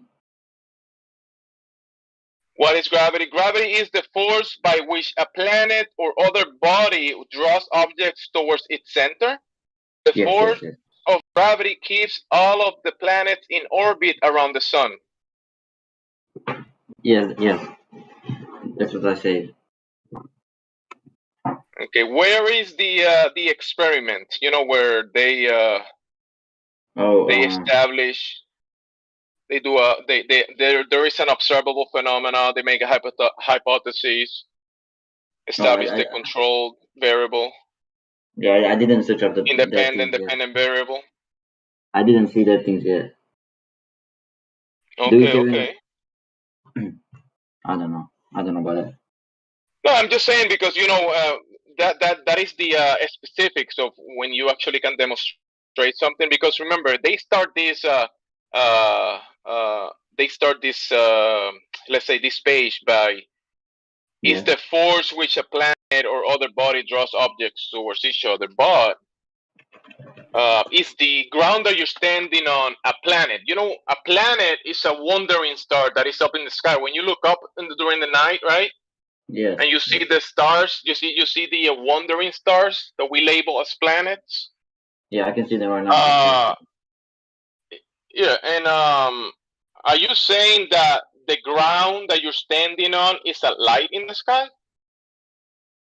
No, I don't think so. Exactly. So a planet is up in the sky. That's what we observe, observable phenomena. Yeah. And what is the experiment that makes you come to the conclusion that the ground that you're standing on is a light moving towards around the sky? Do you have an experiment for that? I mean, not really, but we are going down. That's honest. That's very honest. Go ahead. Yes, but things goes down to the center, right? Like we cannot fly like in the space and things. Like things go to the center, like what? Like helium and hydrogen goes to the center. Not that. That's a different chemical. It's not like chemical that flies. It is just in the air, right? Okay. Like so that thing doesn't go to the center, like water vapor, steam. That doesn't go to the center, right? So gases, what is the direction? What is the direction that gases move towards? They are omnidirectional, right? When gases, they move everywhere. don't yeah, they? they're Right? everywhere. They don't get the direction. They are not going anywhere. Yeah. So if gravity goes towards the center below your feet, right? That's what you're saying, right? It's pulling towards the center. Yeah. So gases move everywhere to every direction, omnidirectional. So Yes, but gravity doesn't affect gases. But the gas is not an object. It is just a chemical. Gases are not objects. Okay. So what does that mean? What does that demonstrate? That gases are not objects? I mean, no, chemicals doesn't go to the surface. and what goes to the center? What are you talking about that goes to the center? Objects like everything on the earth, like everything is in the middle. I mean I know. So look, I think the problem is that you're thinking outside of the earth and you're picturing yourself looking at the earth, and when you think about earth, what is the image that pops in your mind? What do you see when you think about earth? Like a circle with a blue things and like water, land, universe. So you see like a sphere that is spinning and moving through space. Yeah. Okay. Have you ever seen that with your eyes, or you saw this in the Google searches? And did you see this like in a movie, a cartoon? Where did you get this image from? Like in NASA live streams, they send satellites into space, and then there's live footage from that. Live footage from NASA. That's what you're saying? Yes. So you saw the whole Earth from a live footage from NASA? Yes. Can you show me that where you saw the whole Earth from footage from NASA? Wait, hold on. I have it somewhere. Because you gotta remember something, right? NASA is claiming that the ground that you're standing on and the waters, the surface of water, is curving at a specific ratio, right? Can you look while you're looking at stuff? Can you look up the radius of the Earth? The radius? Radius? Yeah, the radius. Yeah. Can you look that up and? Yeah. Wait. Let me show you this first. The radius of the claimed spinning globe. Can you say that again? Yeah, here's the live footage. I mean, it was yesterday, the stream, 24 live stream. Oh, so my mic's playing? Yes. Yeah, your mic is. We can hear you right now. Oh, yeah, I hope you guys are all good. I'm going to turn off my mic now. I just wanted to listen. Yeah, man. Thank you. I heard you speaking earlier, so yeah, you can come back later and ask more questions. I won't talk to him. Oh, wait, my friend wants to talk to you guys. He's got a few questions. Well, Angel could probably help me. How do I get into your server? I'll send you an invite. I will send you. I mean, your friend can send you an invite to your account, to your Discord account. You guys need to send me an invite that's not expired in DMs, and I'll copy and paste it and send it to my friend so he can talk on his phone. I'm Pete. He always calls me my friend. I'm actually Pete. I'm not his that's friend. Peter. Hey, Peter. I hope you're enjoying today, man. And the engagement's been awesome. Thank you for your input today. Yeah, we just been smoking. We just been smoking up crack. No, you don't need to say anything like That that. is not medical advice. But hey, but I'll send you an invite so you can send it to him. Angel. Well, no, brother. My name's Fastnet. If anyone wants to fucking look me up. Yeah, it's got 4 digits at the end of the hashtag. Who? It's got 4 digits at the end of the hashtag. Type it or something, but I did send you the invite, Angel. So just make sure you send it to him so he can join. And whenever you join the server, send Yeah, Jamesy a DM so I can give you perms so I can know who you are because I have to give you I know voice verified and that kind of stuff so you can open your mic later on. I'll invite him to the server now, and I'll mute my mic. You can talk on your phone. Do I have an invite? Yeah, I'll invite you. I'll just mute my mic and then I'll let you talk on your phone. Do I go backwards? Do I go back or what? I don't know. We'll just pick it on the P buzz here. I don't have one. Hey guys, it's alright for us to come here methed out, eh? Oh, shut up. Hey, You don't need to say anything like that. No, it's all good. good, guys. It's all good. I'm a flat earther, so I'm not trolling. I'm a real flat earther. It's all good. And fellas, close up the mics, fellas. Close up the mic. I need to turn off my mic. I'm trying to do it now. Sorry. Yeah, so for the new people, I think we were speaking to PT Dodo. He's been asking questions and sharing some links and talking about gravity. And also we have Joe Wavio. If you guys have any questions, Wait one second. Can you hear me? We can hear you. Okay, that means I need to mute my mic. I need to mute my mic.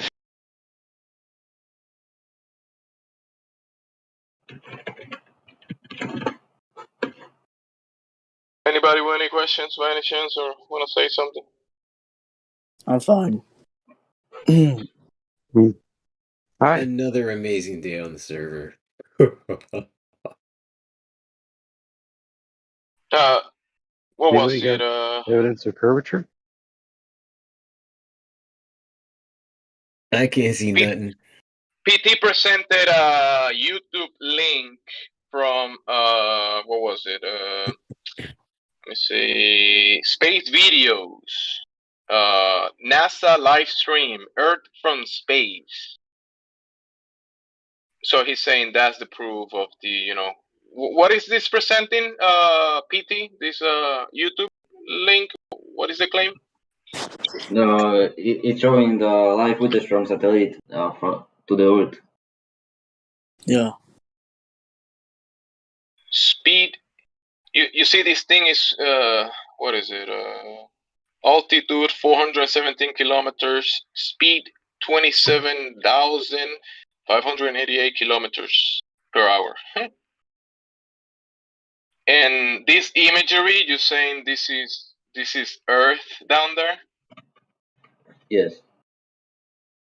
Wow, that's some kind of camera that it can take a picture of something moving that fast.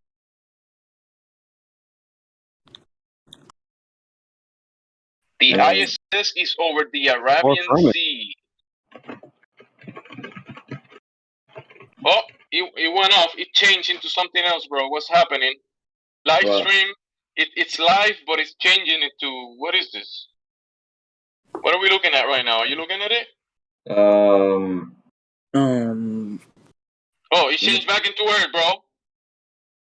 So it went away from Earth into something that wasn't Earth, and now it's back into this thing. Oh, it's going away again, bro. What's happening? I don't know what part are you talking about.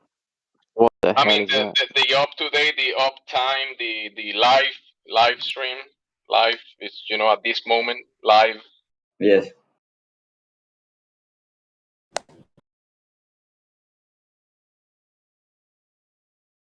So let me ask you this: Can you do you think people can, even if this imagery, let's say that's Earth, right, and it's not like some type of composed imagery of whatever magnitude? Is the Earth mostly ground? Because I see like cities and I see like concentrated cities everywhere here. No, I think that's Europe, because in Europe it's night right now. It's night for me. No, but if you're looking at the same video, we're not looking at different things. We're looking at the same video, bro. Yeah, we are looking at the same video. Yeah, I'm watching it. Okay. And this looks like this is reality for you. Bro, the Earth right now is metamorphing into something else at the moment. Is it It's turning the red to you, ground. Jamesy? The ground, it's like changing shape. Why? I mean, what do you mean?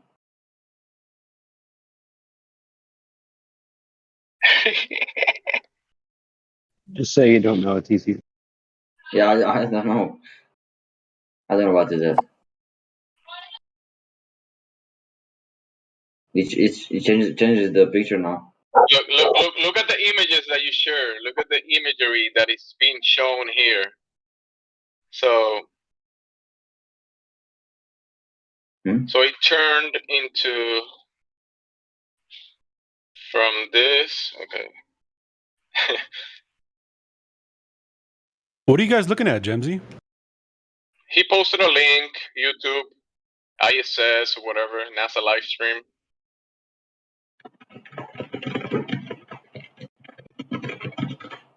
It's in the Livestream voice text. I got it. Trying. It's just a random slideshow. Look, it changed. It changed from this to this to this to this, and then this. Look at this.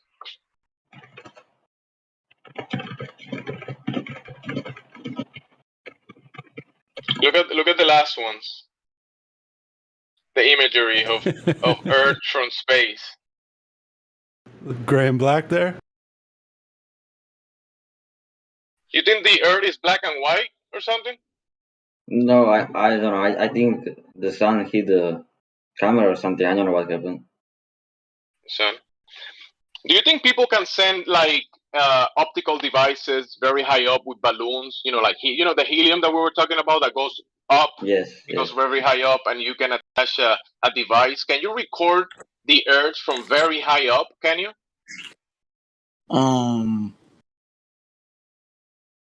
Can you repeat The the answer question? is yes. Can you record the Earth from very, very high up? Yes. Let's say with you can. yes, you can. Yeah, yes, you can. And have you ever heard of?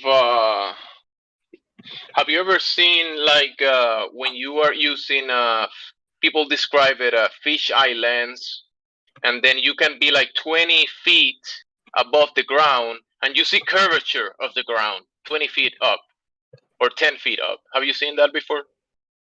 Yeah. So when we see the curvature 10 feet up, and then we go 30,000, 100,000 feet, and we see curvature, is that the ground curving, or could it be the lens? Or both. No, Both? it is a ground curving. The ground curving. Okay, so since I'm saying when we see curvature in the image product, right, it could be the lens, right? But since you're saying it's actually the ground or the Earth itself, then can you provide a measurement, when you measure things, let's say any body of water of the Earth, any body of water of the Earth, provide a measurement of bodies of water. I'm sorry, got a call. So can you provide a measurement of any body of water that is curving at the ratio 8 inches per mile square that is being claimed by the priest that you're saying the Earth is a globe? Can you provide a measurement? Or do you know anybody? Like, do you have a name or anybody that have measured the Earth or the waters of the Earth curving at this ratio, 8 inches per mile square? Hey, sorry, don't mean to interrupt, but you said that you wanted to know when my friends in the VC chicken. I'm doing it twirly here. Yeah, I told you to DM. I told you to DM me so we can do it through the DMs. Are you a mod? Yeah, I send you a link. I said that if he DMs me, I can give him the perms. Oh, does he have to DM you? I mean, for me to be able to see the account and Why to go why into don't the. you? Oh, why don't Yeah, I I saw thought it. I thought you get interviewed before you get verified. Yeah, but I'm skipping that for you guys, for him actually. Yeah. Oh, okay. Because I got interviewed in order to get verified and talking to be able to talk here. I mean, he's been here. You guys been here for the past hours Why and can't talking to why multiple people in here. I'm pretty sure he's spoken in the mic and a VC verified. It could be very simple since he's been talking. Hello? Someone joined VC check in with him. His name's Is that him? Fastnet. Yeah, Fastnet. someone All joined.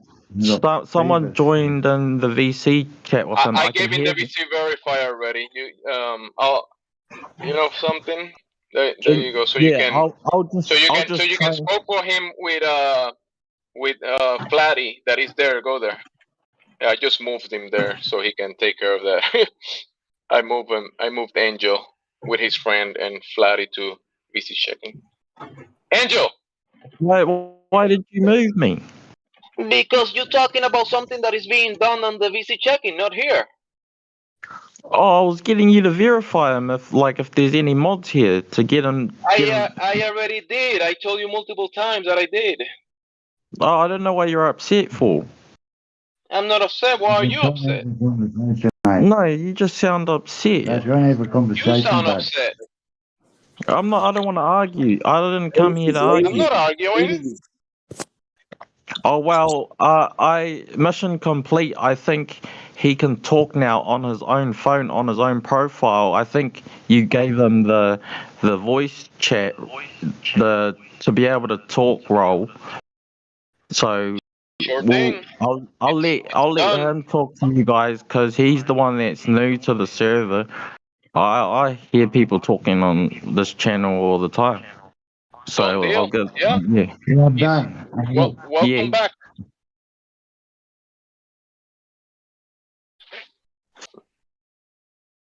Hello, my friend. Hello. I'm now joining your group. There you go. I muted Angel since Double feedback. we're gonna hear you through both mics and there's an echo. So Angel will be muted for now. Did you make it? He made it. Awesome.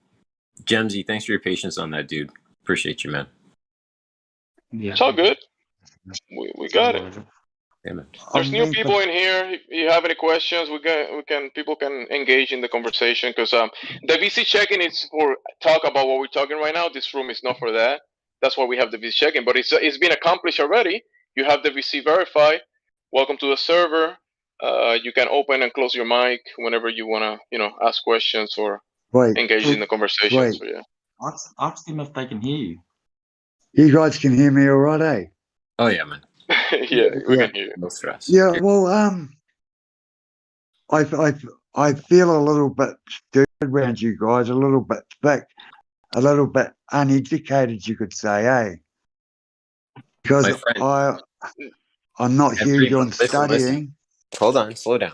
So listen, the fact that you're seeking understanding means that you're able to set aside your ego, right? You're able to set aside the paradigm shift that we're in, right? And just look at things rationally. So the fact that you're here just willing to engage and observe, and you've been very open the time you've been here, is truly helpful. So don't discount yourself by stating.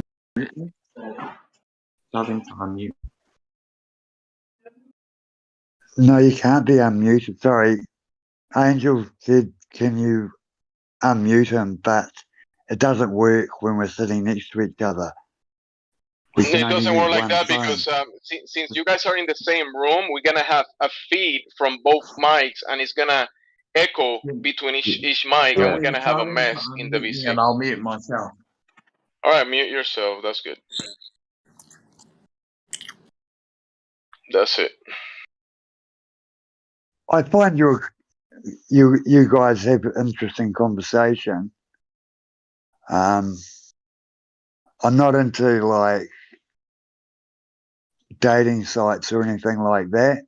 So it's good to actually have a topic to talk about, rather than ooh ah, you know where I'm coming from, eh? Yeah. I have to dating sites, so I don't know where you're coming from. What the? My server. Tell them about my server. Well, you check out Angel server, and that's a dating site server. That's his own fault. He set it up, but each to their own, isn't it? Tell them how many members I got. He's got like 2,000 members in his dating. I don't think I'm that interested, bro. Is it called like Facebook? No, it's on the Discord.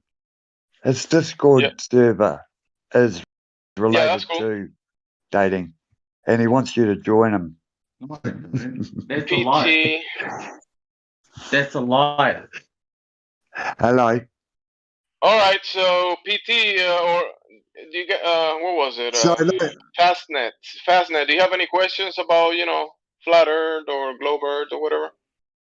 Well, what I was getting into was the ozone layer and global warming. What's that? Like, what is that? it's what we're experiencing at the moment with the. Well, is the global warming an something that happens? Is the global warming something that happens on a globe, on a spinning, curving globe? I meant world warming. World warming. But they're speaking about they're talking about how was it? It's not warming anymore. It's Yes, it is. Yes, it is. cooling. There's a lot of cooling everywhere too, right? Oh yeah.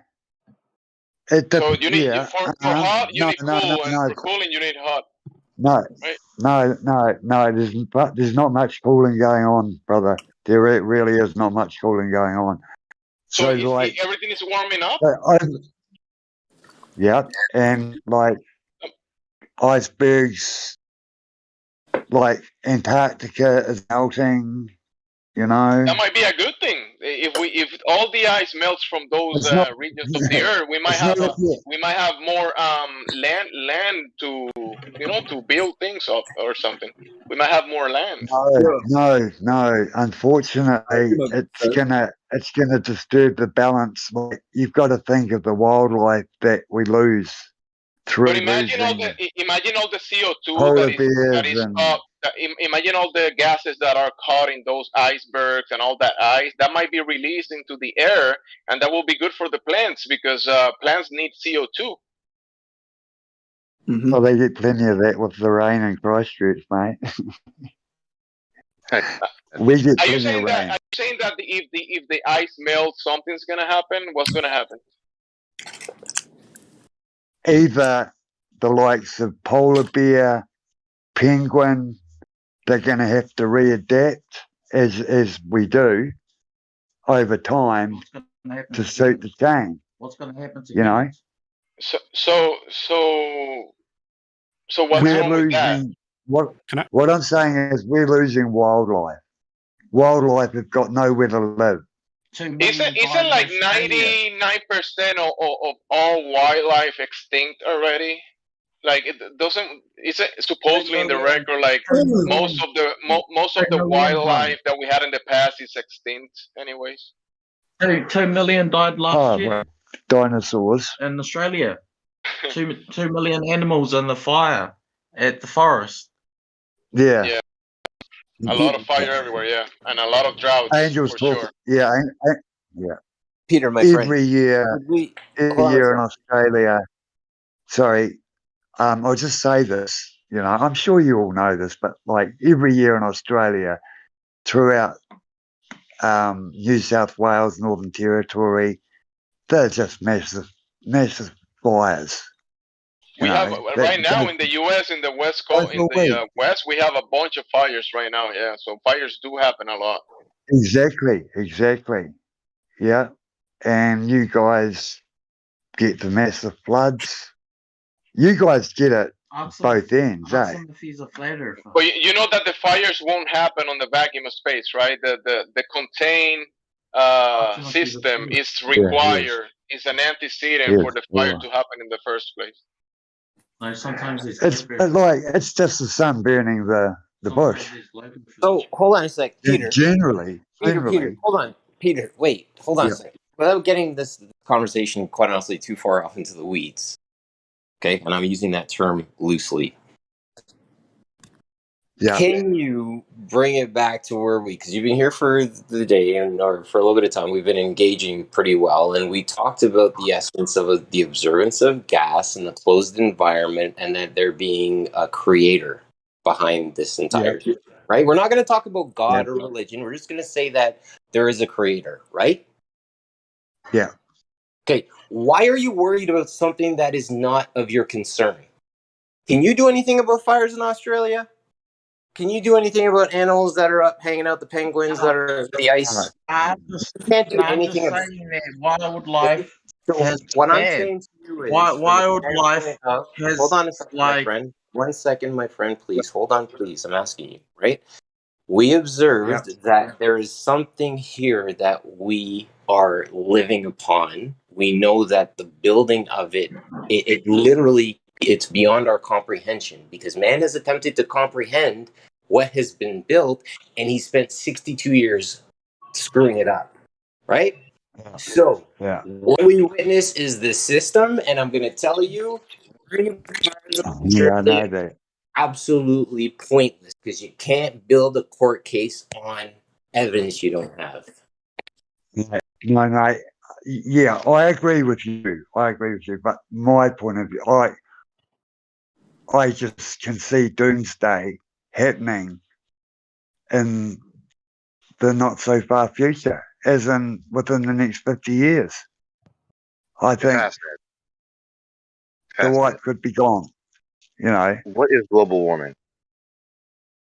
It's a hole in the ozone layer that lets through too many UVs, and over the course of 10 years, it raised the global temperature by like 3 degrees Celsius. What caused that? Because of the aerosol and the cows burping and So you're telling me mankind. So you're telling it? me Really?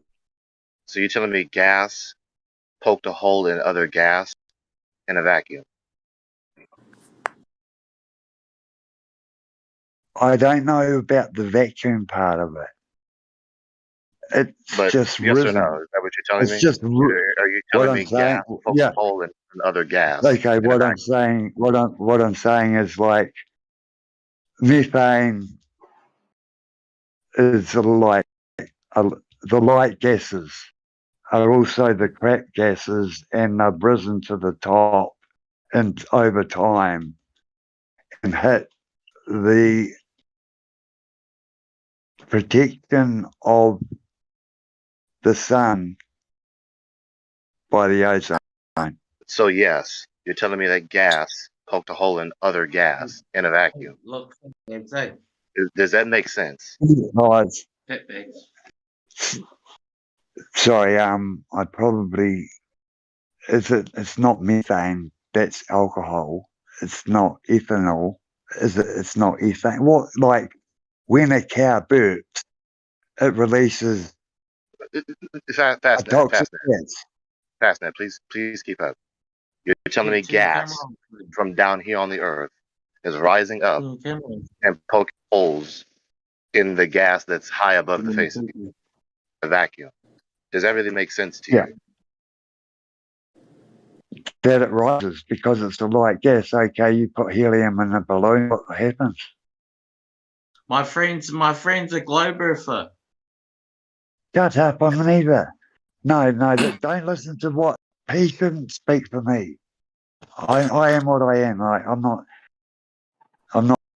I've heard a lot of good theories why the Earth isn't round. You know. How can a bird fly in the air if gravity's holding stuff down?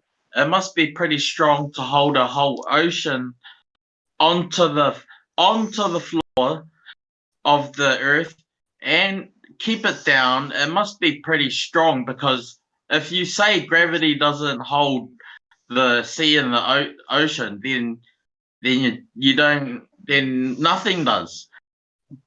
Because what's holding it down? There's got to be something holding it down. What's the answer? How about this theory? What's the answer? What's the answer to? Well, let me give you a fucking answer. If you ask a question, what you just said to me? What's to say the theory? No, Angel is asking. He asked me a question, but never gives me an opportunity to answer it. Anyhow, like he's talking about the relativity of gravity and what could be the only other theory to hold everything down, and say, okay, how about we say that in the crust of the earth there is a magnetic field that holds everything down. What's that? Yeah, that's density or buoyancy, isn't it? Anyone know about density and buoyancy? But how do we skip over to this when I'm asking him, does it really make sense to say that gas is poking holes in other gas? You don't like my answer. Is that a? You didn't answer the question. It's been told. Yes, it does to me, mate. So you it seriously does. You Like, don't believe in gravity? I'm not talking about gravity, mate. We're talking about my ozone theory, and the bro doesn't think it's feasible, but maybe I've heard it so many times. It's just how my feasible. Oh, what's that mean? That means can be a reality, because so many things don't make sense in the assumption of it all. Okay, boss, so again, my question, does it make sense? Hey, boss, what's your theory on you know, in our lifetime, the world's disasters have just got forever increased. Fascinating. Can you listen to what's being said in the room? Like you whistling past my question. Like, you demonstrated that you have the keenness of intellect to pay attention to what someone is saying. You can hear me plain and clear, I hope. So please answer the question. Yeah. Does that make sense? Oh, sorry, did you not hear me? I gave no, you the whole explanation of what I've been thinking. I'm asking you a closed-ended question, which is yes or no. Does that make sense? I don't know enough about it. Okay. It's just what I've been told. Okay, so why are you ardently defending the notion then and explaining it as though you know and understand it?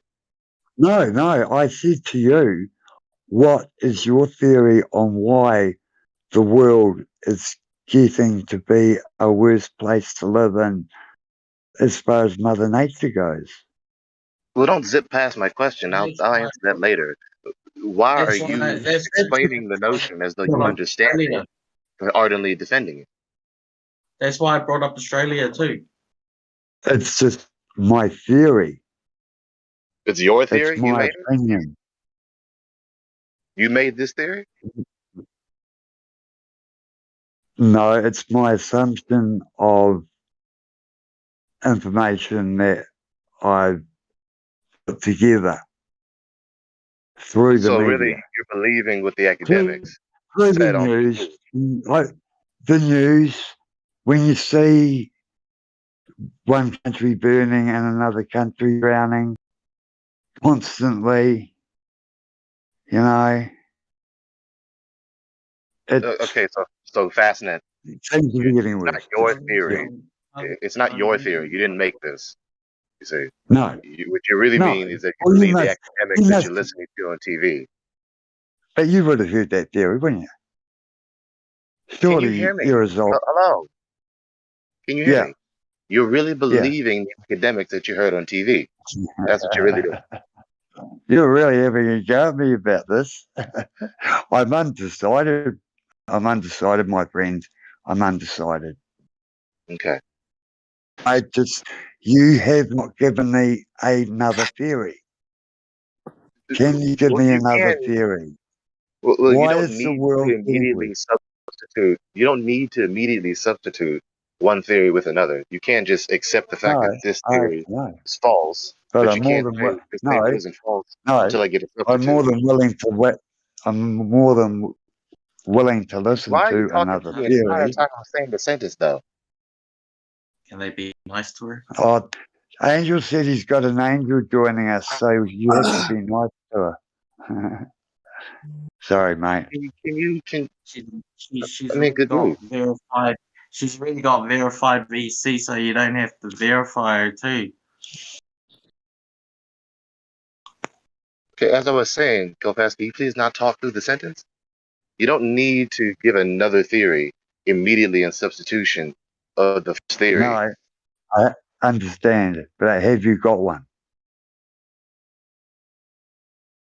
One, perhaps. Theory about the destruction of Mother Nature, for want for a better phrase, but yeah. Could be arson. Why? It could be accidental. It could be a curse from God. It could be a number of things. Okay, how about my theory? See, we've got more than one theory. We've drilled. Obviously, the oil was put in the earth to cool it, and we're dragging all of the oil out of the earth, so it's actually heating. It's overheating because the oil is not there to keep it cool. The oil was put there for a reason. It wasn't for us to run around and or go and do it, So mate. again, you're questioning the Before you creator's trample on design. what I was saying earlier, I'm sorry, Kiwi, say this thing.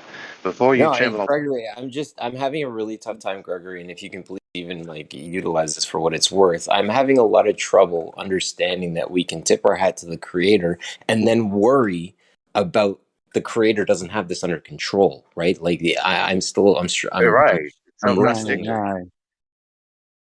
The creator cannot be relied upon. The creator is not here to make That's everything sweet and blasphemous. rosy. Boy, you need to, I'm sorry to trample you, but you need to check your words on that. You need to check yourself on that statement. What did he say? The creator cannot so be much. trusted. That's preposterous. There is so I don't much even want to know you for tragedy. that one. What the? Hey, this isn't a relation. Before we fall off the line of dialogue, let me finish the sentence. Are you guys arguing? Let me finish the sentence. Theory number one, this global warming gas is poking hole of the gas in a vacuum. That's absurd on its face. So take your big red marker and cross it out. You don't need to believe absurdities just because a professional said so. And the critique of the theory does not need to be replaced, does not need to be supposed in tandem with a supposed alternative theory in order for the critique of the initial theory to be true. It's the initial theory is false, the critique of the initial theory is true, regardless of the need to substitute the initial theory. What the? Hey. I'll go further to expound on that, as a friend of mine reminded me yesterday that I said expunge, and they're like, no, it's expound. And I'm like, yes, that's it, expound. Meaning to expand the idea that you just presented forward, Greg. The aspect of taking a theory that you're exploring, right? It is important to identify that you're placing the theory ahead of you, being yourself making the edification of the theory. What the? Meaning, exactly. Take that on for what it's worth and stating that when somebody rejects the theory that you presented, are you offended in them objecting your theory? Or are you considering what they objected to? Considering what they objected to? Definitely, yeah. I'm open-minded. Like I said, I'm no scientist. And like you said, 50 years ago they took a picture of the globe, you know. And what about the moon landing, Pete. Yeah, well, they say, well, what's the story? The flag wasn't moving or something like that. Yeah. There was no wind or something. Yeah. Yeah. Tape. And they said it was done in a studio. Yeah. Yeah. Never happened. That's a conspiracy theory. Are you there? How you going, bro?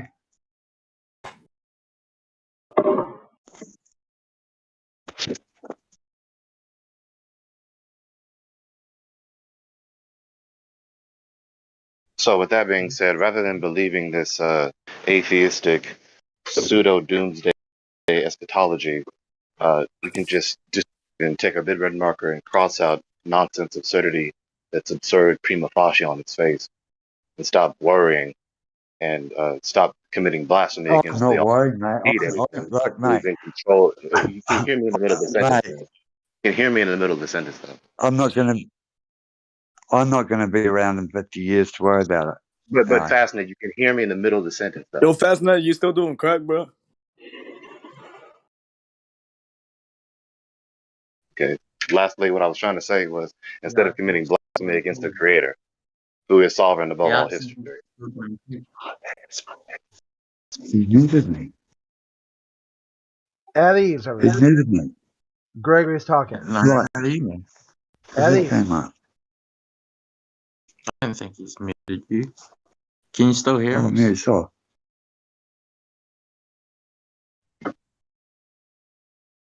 Are you there? There's who there? How many is it? Three of us, isn't there? I went to a Roman Catholic school, you know, all of that, and in my lowest point, I've always turned to Jesus, to God. So you know, it's faith, isn't it? It's But faith. I thought you just It's said hope. that It's the creator faith. couldn't be tell them- trusted. How and is it tell that them you about turn the to him?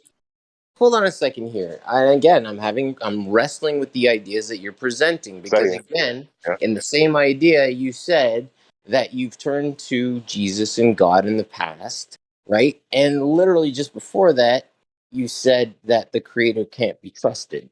So Oh no! I didn't say can't be trusted.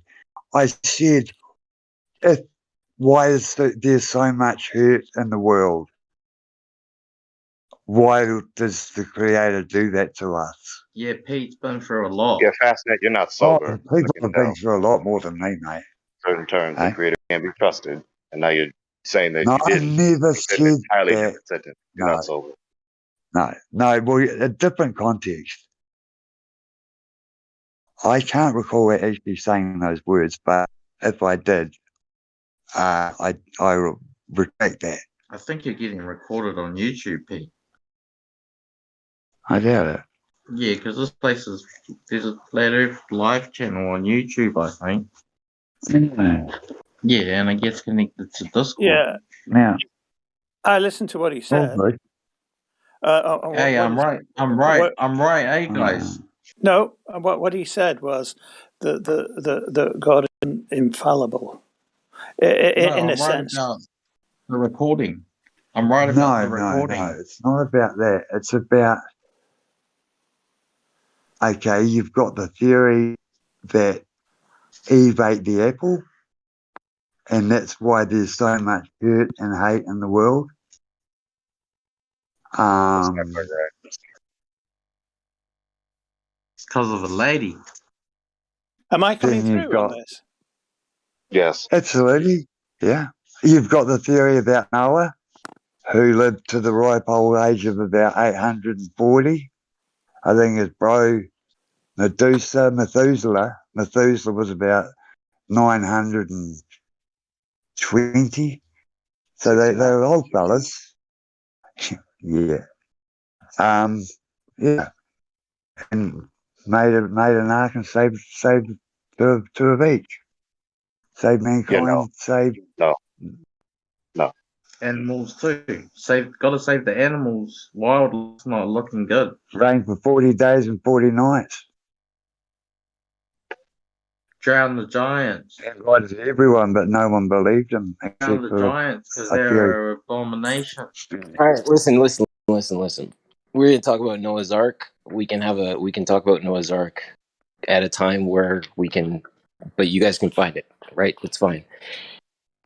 I understand, Peter, that you have been through a lot in your life. Okay, I'm the first guy. No, people have been through a lot more than me. That's okay. No. Fine. I haven't had it. That's totally fine. No, but you didn't have to interrupt him fast. Here, yeah. Peter, Tell me what happened at your last lap. the statement that I took on in the conversation, your friend said Pete has been through a lot in his life. Okay, and this is why I was making a personal iteration. But if you'd like to make it a blanket statement, then we will proceed with that. I just want to state that we should not look at life as a victim. Things occurring to us will happen. Things that occur to us will happen to us, right? But the view that we are victims is not the right association of how we should have an outlook on this engagement in life. I understand it's tough. But no, see, like that wasn't my assumption. That was Angel's, because I've told him things that have happened to me. Yep, that's totally fine. And like, just, and just bear in mind, everybody is trying to get to the exact same place, right? And I'm not doubting for a minute that you have your struggles, and Angel has his, and everybody has. And everybody's struggles is relative to their struggles. So it's we're all trying to get to the same place, my friend. And I'm just and when my heart hears you say the victim in it, I want to be like, we can do better than this, right? We can look at this from a better standpoint so that we can be and engage with this better. I hope that makes sense. This is purgatory. We are waiting to go to a better place. Correct? This is purgatory. I mean, there's no point. He's not sober. We live purgatory. This is not a coherent dialogue. No, exactly. It isn't coherent. Yeah. And again, right, Peter, listen to the words that you stated. We are waiting, right? I don't think that any man that has been graced with time who walks on this plateau will ever look upon the time that he's had on this earth when he's on his deathbed and not wanted more of it.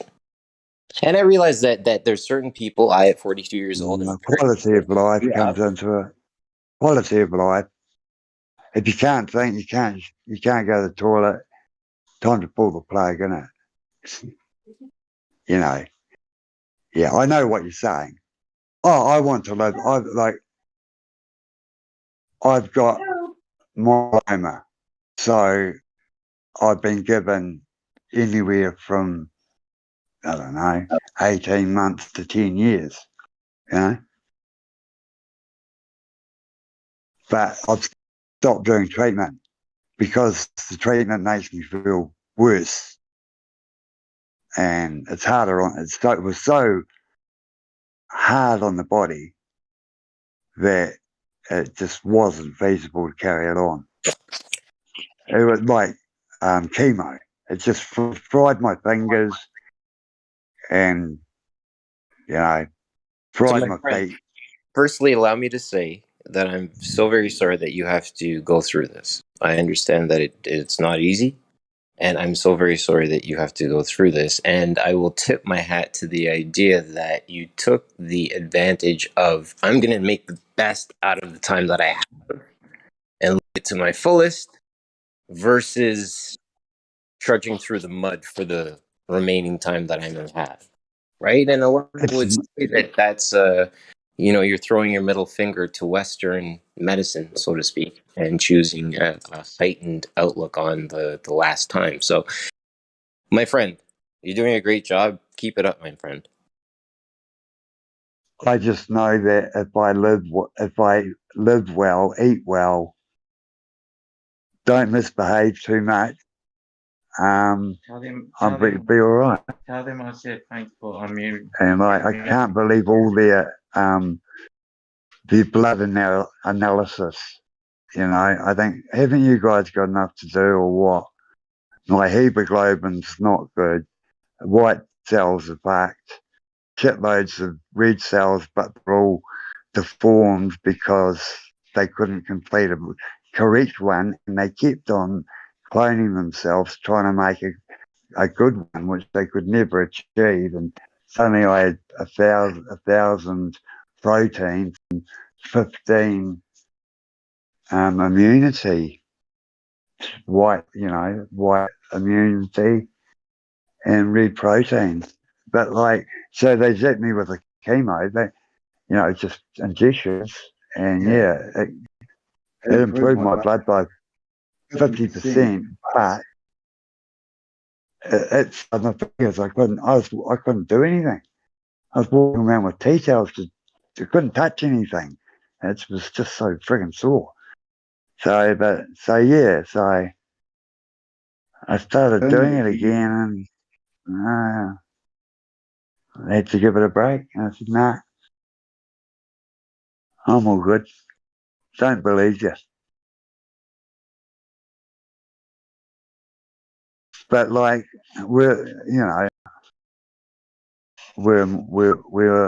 mortals. But I've had a really good shot at life. I've had every opportunity. I haven't taken most of them. Like I said, I went to St. Bede's. I went to St. Bede's, and one of the best schools in Christchurch. Second best school in Christchurch. If you want to be something, you go to St. Bede's. You drink all the time. Yeah. Alcoholic. Yeah.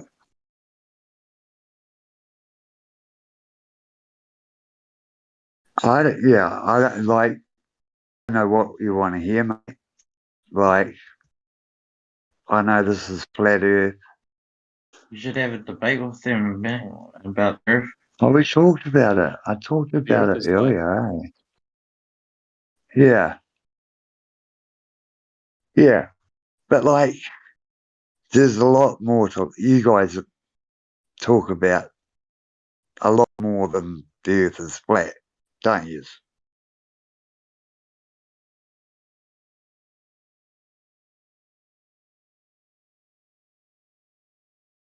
Is anyone even there? Yeah. You there? It is photoshopped, but it's has to be. Yeah. So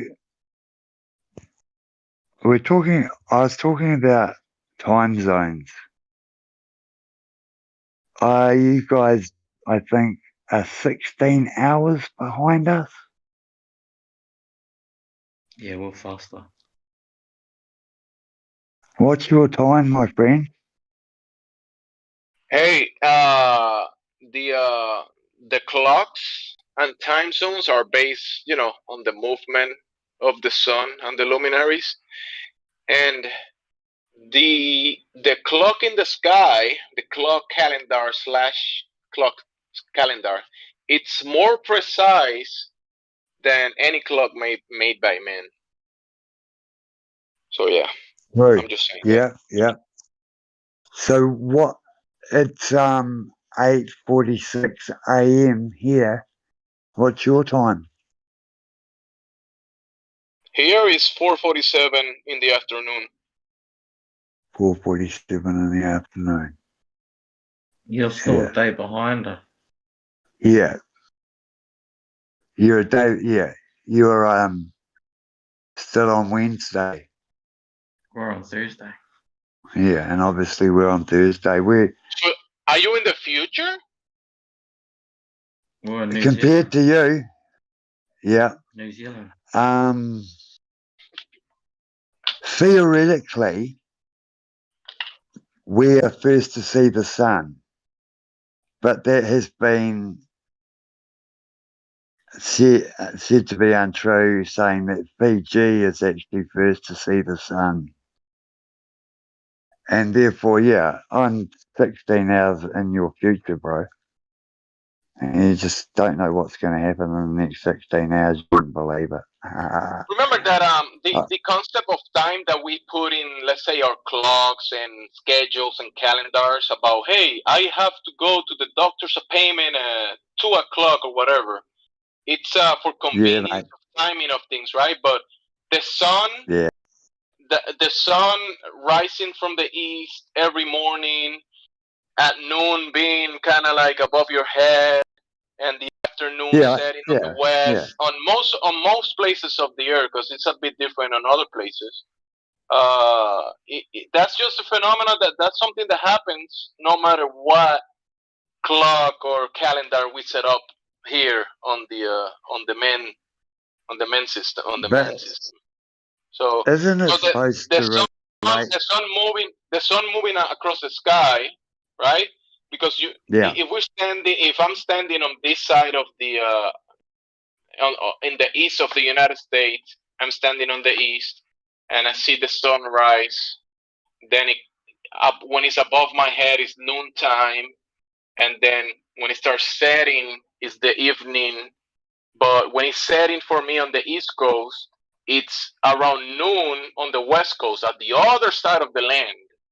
So that's because the sun is just moving above our heads, like a light moving above your head. So there's like 2 hours between east and west? No, there's like east to west US is like 5 hours difference, I think, if I'm not mistaken. One in time zone. Yeah, I think it's 5 hours. Eastern to Pacific, I think the transition to 5 hours. Wow. Yeah. So the sun, it's like an airplane that was coming from the east, and I saw it rising from the horizon. The airplane is coming from the east, going towards the west. I saw it at the horizon a certain time. Then I see it above my head a little later. Then it goes away to the west and away from me. I don't see it anymore. But that airplane is just moving above my head. It's just crossing. Yeah. It's across the sky. It's pretty simple. But the man-made time, that was all calculated into the movement of the sun. Like of course, at one stage, there was the sun. There was the movement of the luminaries before any clock down here made by men. Yeah, the old you know, the shadow clock. What are they called? Sundial. Sundial. Like in the middle of our botanic gardens is a huge sundial, and like that would have been the first style of clock. But sundial, wouldn't it be? I'm asking a question. I would say that would be one of the first forms of a clock. Hey, and obviously it works if you're standing in the right place. Yeah, it does work. You've seen a sundial. I've seen a sundial. I've seen it. Yeah.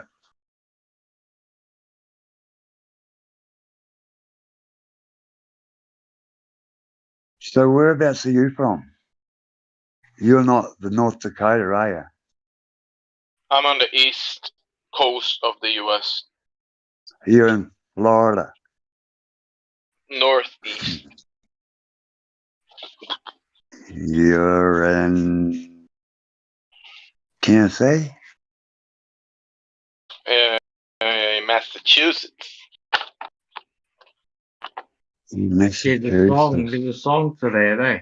Yeah. Massachusetts. What was that? There's a song to that. There's a song about Massachusetts. The Bee Gees originally. You would have heard it, no doubt. Have you heard the song Massachusetts? No, actually, no. It's a great song. It's the Bee Gees. Massachusetts, 1968, 67. You'd love it. Honestly, you'd love it. It's about going back to Massachusetts. Massachusetts is the capital of where? There's a big sundial in Massachusetts, right? I haven't seen that one. Let me check. Yeah, it's in, I think, East City, Massachusetts. The Bee Gees, Massachusetts.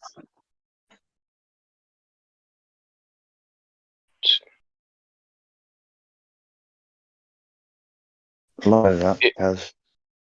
There's a bunch of them. I see multiple sundials here popping up in the Googles that are in Massachusetts. Yeah, there's one in my college.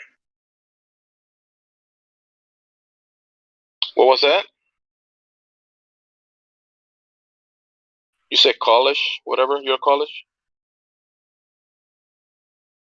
I don't know. I think he said something like that, eh? Then it was unexpected item in Baggett area. You've been unmuted. Save me after you. You gotta get closer to your mic.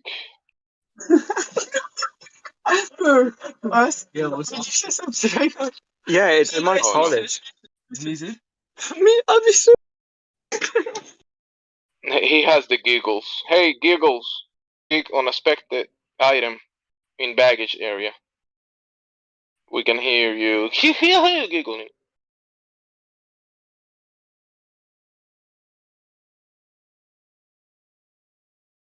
Yeah, there's one in my college, MIT.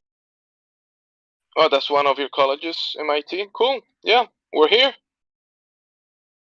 The Earth is not a globe, even though they might be telling you that in MIT, maybe. Even though they don't teach.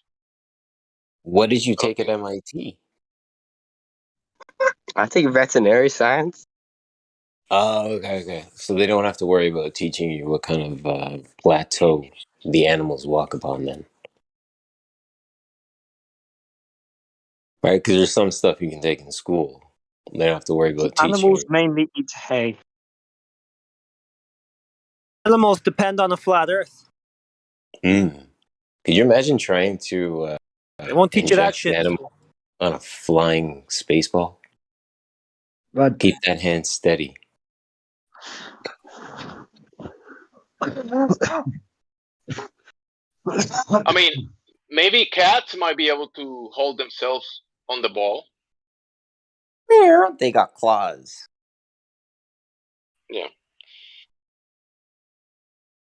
What have you learned in the MIT?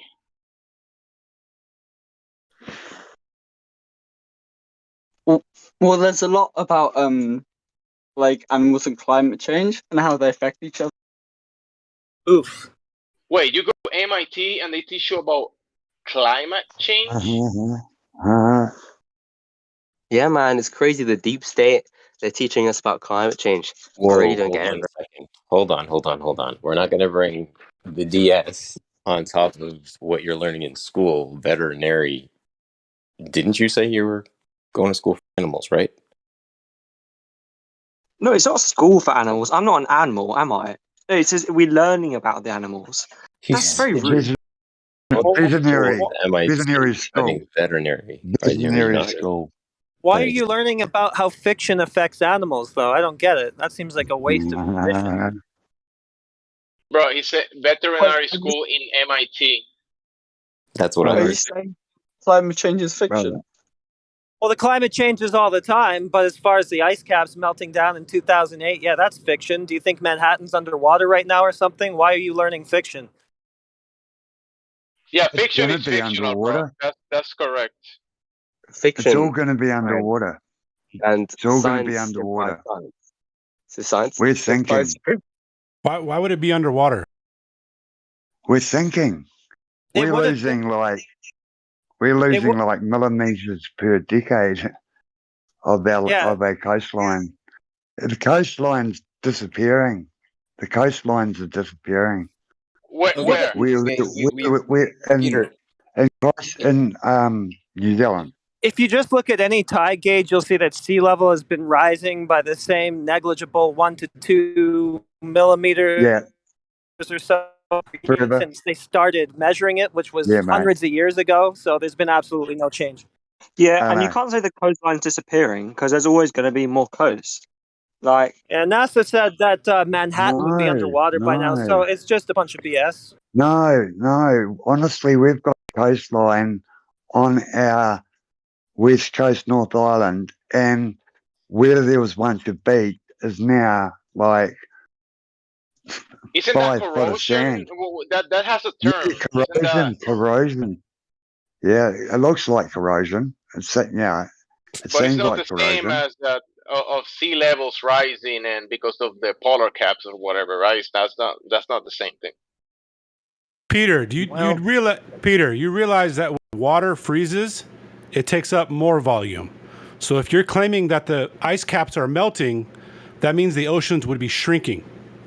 Yeah. I mean, we really have to think about the things that we're saying in here, Peter? No, because an iceberg goes up out of the ground. So, like, what I'm trying to say. Take an ice cube tray and set it. Take a frozen ice cube tray and set it on your counter, and you let me know when it melts if it overflows the ice cube tray. Let me know when that happens, okay? I'll definitely test that theory. So I have a question for Unexpected. Unexpected. Yeah. Do they teach you about gas at MIT? Not flatulence, but like yeah, they do. Yeah. All right. So what do you think about the observation of gas within the system that we live in? I think it's really good that they're like implementing it into the education system.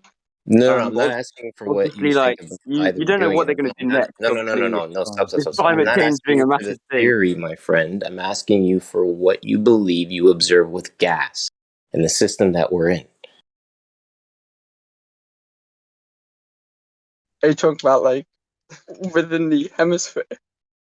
I'm asking you about the observation of gas. You think we're in an open or closed system?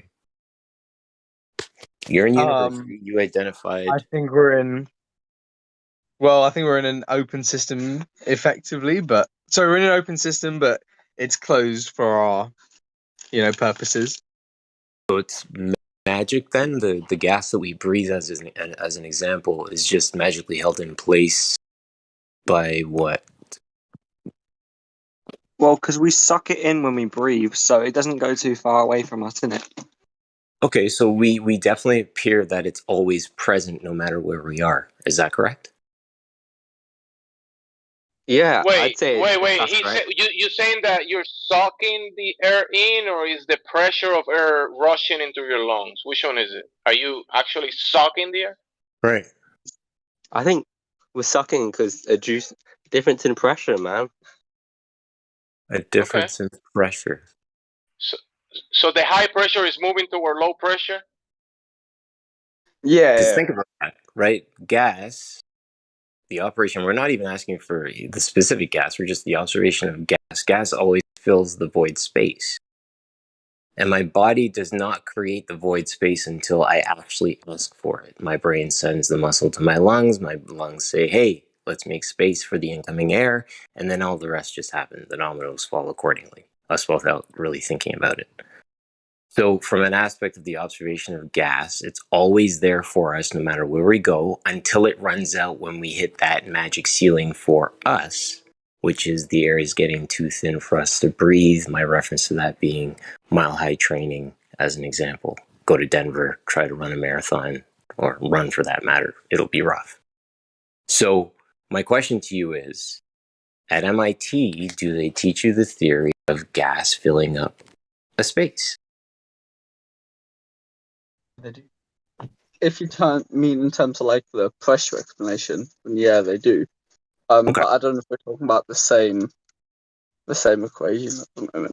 Well, I hope that we would be, because we're Excuse me. entertaining the idea Excuse that me. the Earth could be potentially flat versus round. And the observation of gas, I believe, will really tell the tale as to what we can observe and make sense of, or we can start to form a rational sentence as to the form of this design.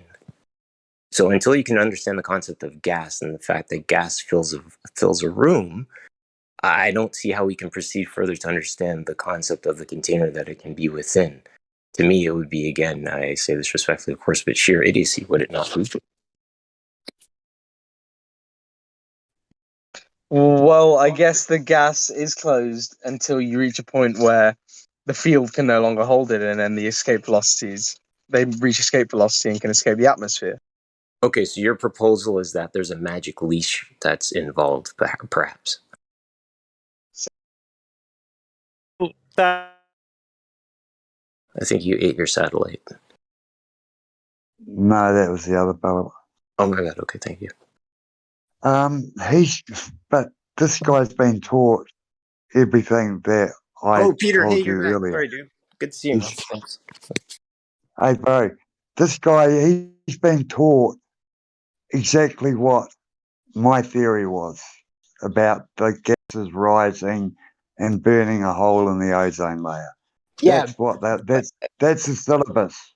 Peter, That's please what understand that we engaged about the gas theory. You and I engaged about that earlier today, and what I was attempting to do is to include Unexpected, because he was a new member to the conversation.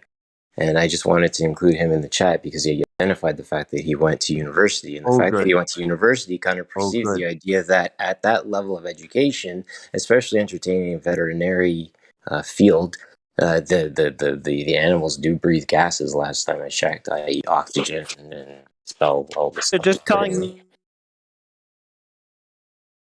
Well. So, anyways, I appreciate it. Thank you guys. A cow, when a cow burps, it releases a bad gas that goes up to the ozone layer and damages it. True or false? See, that's the theory I've been taught. False. And once upon a time, during the 70s, 60s, 70s, every aerosol was everywhere, burned a hole, damaged the ozone layer. Obviously, all the factory production smoke goes up to the top, no bloody good. That damages the ozone. You know. Have you Yeah, seen they used to speak about this hole on the ozone layer that was since the like what was it, the 1980s. contaminant. Yeah, the contaminants, the many contaminants, what was it? Air deodorants, the spray deodorant that the people were using, caused the It's the DDT. This caused a hole on the ozone layer, and the radiation of the sun was gonna go through that hole and causes the temperatures of the earth to go up to certain amount of degrees, and the poles will melt, and then we all be swimming on water, all the cities. It's happening. Yeah, it's happening. It's happening. It's happening. Like, are you? Is your city underwater right now? You're swimming underwater? Yeah. Oh my goodness. No, but I read an article yesterday about the further ice cap actually growing. A couple of years ago. Like, large majority of New Zealand. Anyways, you're obfuscating from the point that the other guy was speaking to unspectated items, honestly, bro. Mate, yeah, you honestly are. If you want to Google New Zealand floods today or yesterday, there's a lot of our towns are underwater. Yeah. So what is your claim? Mate. You're saying that a phenomena is happening on the region of the earth that you are. Something is happening there. The climate is changing where you are. What is your actual claim? And when you and where yeah. you are, Yeah, where we everywhere, all everywhere. are, The climate where is we all changing, are. so the Yeah, climate changes. yeah. Yes. So what's Not up? for the better. What's happening? Not for Are the you? better. Not for the better. It's not a good thing, is it? It's not improving. So It's are you not a saying change for that it's good. just gonna continue Not, to get worse and worse and worse, and everybody's gonna die? All the animals gonna we're fucked. Oh, well, you don't the know. You don't know any of that, right? but You know. Do you know? Do you know? okay, we'll Do you say know for a fact carbon that? footprint. Do you know for a Carbon fact that footprint. every? Carbon footprint. Do you know Sorry, for a mate. fact Carbon that the footprint. Oh, Carbon yeah, drunk footprint. guy, please be quiet for a sec. Carbon footprint. Yeah, it doesn't do anything. It's a Carbon plant food. It doesn't make the sea level rise catastrophically. You've been indoctrinated. You watch too much TV. Stop it. Peter, So, if you could, hey, Peter, Thank if you you could so do your, much. Peter, if you could do your best to not speak over anybody else, wait until they finish the sentence, please. It would be appreciated. absolutely. But I'm not getting an opportunity to. I'm hearing what you're saying, but I'm not getting any chance Peter, is to Manhattan respond. underwater? Is Manhattan I underwater? Did the don't ice caps know. melt in 2014? I don't Okay, know. then their I don't their know. climate then their climate I'm their not in climate Manhattan. their climate model projections are BS if those things didn't happen. So just move on with your life. Hey, I just want to tell you, Peter, if you ever get worried, you can just go onto your computer and Google Statue Hey, of Liberty. Hold on, Peter. Stop. Hold on. here we You go. can just Google Statue of Liberty, and the water level will be Yeah, shown at the base of the foundation where the foundation meets the water level. That's a really yeah, good place for you to consistently look to see if the water yeah, level changes anytime. yeah, Okay? Start yeah, there. yeah. No, what I was saying was this guy's being taught it in a class, isn't he? That's what my whole. This is why I came into the conversation. That guy was being taught it in his computer class, wasn't he? yeah. Well, People veterinary get class. taught things Yeah, in mate. your in classes. Yes. He just said so. He just talked then. You there, Yeah, mate? first of all, MIT doesn't even offer veterinary classes, so the guy was Exactly. obviously Yeah. lying. Yeah. yeah. He's still here. He was ball skating. Yeah, he's a He Harvard was graduate. He he knows was everything. giggling. He's He here. was giggling before he knew he was muted. He was giggling in his own joke. He had True. somebody in the room with him that they were working on a script or something. Oh, nice. Oh, well done, guys. Good It's job. actually kind of funny. I study Oh, climate you science did well. at MIT in veterinary class. But guys, the whole point is that we all know we get LARPers and people that kind of do that a lot. We still can engage with them and kind of have a conversation. And anybody that is at the moment engaging with that person, please allow them to kind of have a back and forth instead of just interrupting every other sentence, every other syllable, because that Listen, doesn't allow for a conversation. I laugh at my own jokes all the time, all right? Just so you know. Yeah. And I refuse to make fun of Spanish people. No way, Jose. Oh yeah, you better not, because then you won't be able to get avocados delivered to your doorstep. I thought it was. I So thought just it was some food for Jesus, not thought. Jose. Peter, quick note, just some food for thought, guys, and this is something that I took in one morning and seen on the server. It's the aspect of the person that you're engaging with, right? You're looking to extract questions from them so you can then take that point and teach, right? Because they're not the only people that are listening to you. But 9 times out of 10, they're probably playing with their phone, right? But it's the opportunity that you can take, i.e., and I'm going to be literal about this, not making fun, but I'm going to paint the picture of you on a punching bag training, because we have to keep our tongues sharp, our minds sharp, right? And engage so that we can extract questions and then paint a positive picture for it. Because again, we have to remember, people want to come here and have a positive experience, questions, and blah, blah, blah, blah, blah. Yeah.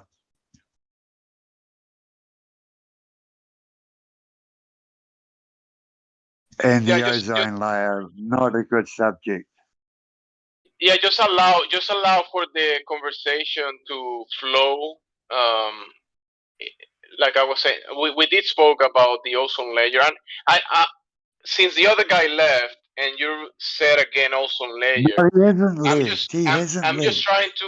trying to grasp the claim that you're actually making about the so-called ozone layer. Are you trying to claim something? Because you're saying ozone layer, but what does that?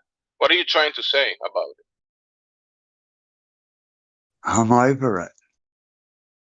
Okay, we're I over don't it. want to talk. I don't want to talk about it, mate. That's good. I'll That's listen good. to you guys. I'll listen to you guys. Oh, That's that's very great. kind of you. I'll tell you my opinion if you like, my 2 cents. Propaganda is very powerful, isn't it? Yeah, it is.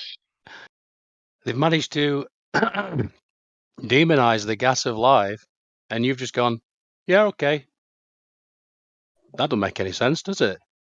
You know, that just clicked on me what you said. Demonize the gas of life, because just like hydrogen is, the hydrogen bomb, it was demonized. No, Just like both cannabis, the industrial Absolutely. hemp was demonized. Absolutely. No, Just both like ones water is gonna kill you. Water, air is being demonized. Your But more neighbor. importantly, it's Yeah. your fault. It's your fault.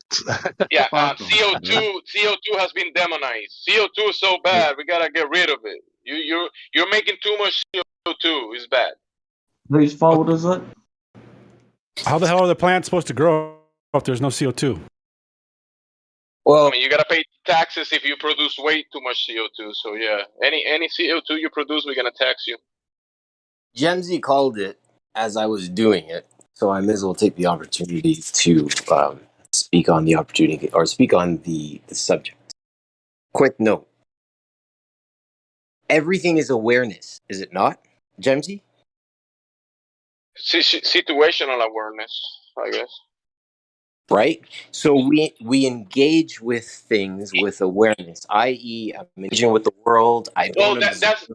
that's your immediate awareness, but that's not everything, right? Because there's more beyond your awareness. Fairly stated.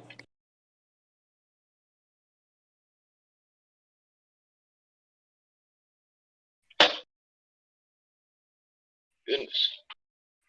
Go ahead. I interrupted you. No, that was 100% it. It was the actual statement of awareness. That's all it was. Good morning. The sun is rising where you're standing in Hawaii. Australia. I've been listening for the last couple of hours since I got up, and been a pretty non-coherent conversation going on, but Pure torture, man. Pure torture. I was waiting for it to get back to the flat Earth, but someone wanted to keep going on about the ozone layer that doesn't exist. Yeah, that's why I thought to cheer everyone up, obviously. They've been talking about this stupid That's your ozone fault. layer. That's your fault for sleeping and not being here. I got something for you guys. On Star mates- Trek. Sorry. Go ahead. So Go ahead. anyone here at Globe Earth? Go ahead, Larry. You were gonna say something, Larry. Go ahead. Yeah, in Star Trek, what if the holodeck was reality and everything else was bullshit? Say that again? In Star Trek, what if the holodeck was reality and everything else was bullshit? Yeah. And your point being? It's just, what if everything else was bullshit? That's his point. Yeah, everything in space was all bullshit, but the holodeck where they played like cowboys and Indians and shit, that was the real shit. And everything else was just bullshit. Oh, my friend's here. You guys want to invite her? I mean, say hello to her? I don't know. We're gonna have the same conversation What's her What's her I seen username? how the I seen She's how a Gumball. based on real events. A Gumball, welcome to the server. A Gumball, you have VC verified already. Hi. Hi. Yeah, she's a good friend. She's Hi. a good friend of mine. I don't know if she's a globe earther or a flat earther. Maybe let her No. speak then. What?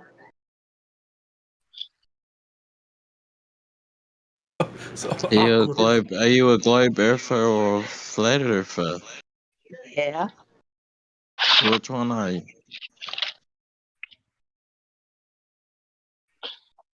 I think you're a globe earther. Hey. Yes. Hey, to be fair, I don't think You know what? anybody is. I don't think anybody is a She- label on a piece of paper, so nobody She is is a an globe. actual. She is a globe earther. They don't want to debate these people. Debate? What debate are you talking about? You know, like give them an understanding of Yeah, but for a how debate, the world a debate, looks. It looks straight, so it is straight. It's for a debate, none of this for a debate. curve Oh my at God! the end, or from a certain height. Because I've been cloud high. Can we get a That's mod on the Can someone as mute high this as you guy? gotta go. Okay, I'll let someone else talk. Oh, thank you. For a I was debate, cloud you'd high actually though. have to. I was cloud high and no curve Yeah, from the plane. you sound like you're cloud high, mate. Yeah, I am cloud high. I was smoking pee. Oh, fuck. Well, maybe let's. You mentioned a debate. Maybe you'd have to have some knowledge to actually have a debate. So, if you're going to jump in cloud high and not talk about anything, then you might as well just turn your mic off.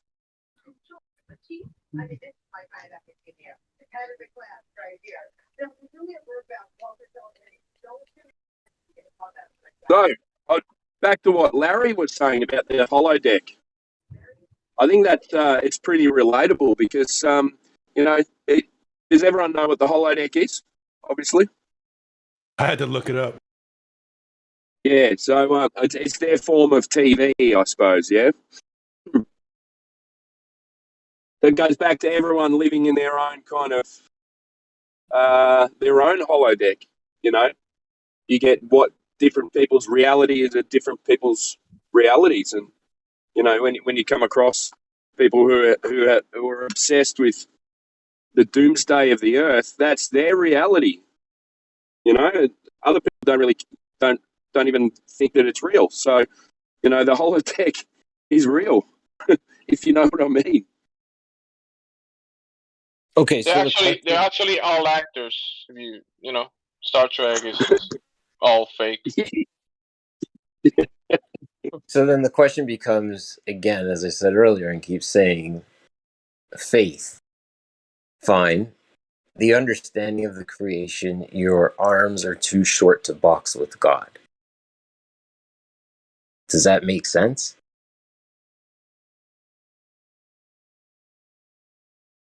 Why are we boxing with God?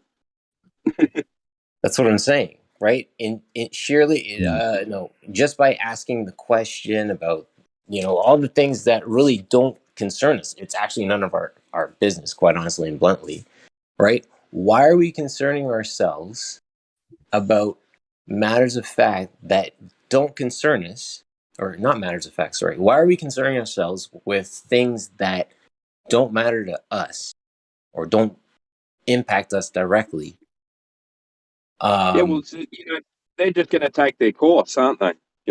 Like, that's my point. And just the more and more you think about something doesn't change it. Yeah, I agree. It's silly. And with relation to, if you're going to sit there and claim that there is this higher power, right? You're going to talk, and specifically even talk about his son, right? I actually think it's quite honestly disingenuous to question what is occurring. And again, idiotic. why are we like you can't even conceptualize the container that you're in, yet you're gonna worry about it getting flooded out, bruh. You ain't Noah. Mm-mm. Yeah, exactly. Oh, so you're not his son? Is that what you're saying?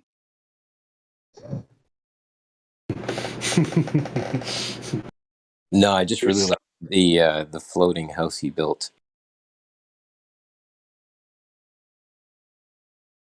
Job. Confusing. Hey, can you unmute me? Say guy. No. I won't talk.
Mic check.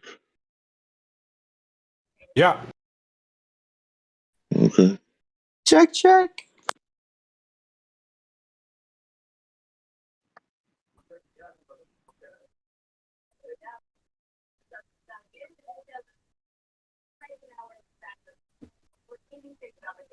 So don't worry about a thing, and because our Saviour's got everything under control, I don't need to worry about shit that's happening.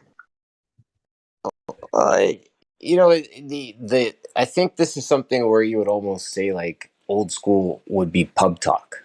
Sit around, have beers, theory craft, whatever. But the issue is the server, like the topic that you're on right now.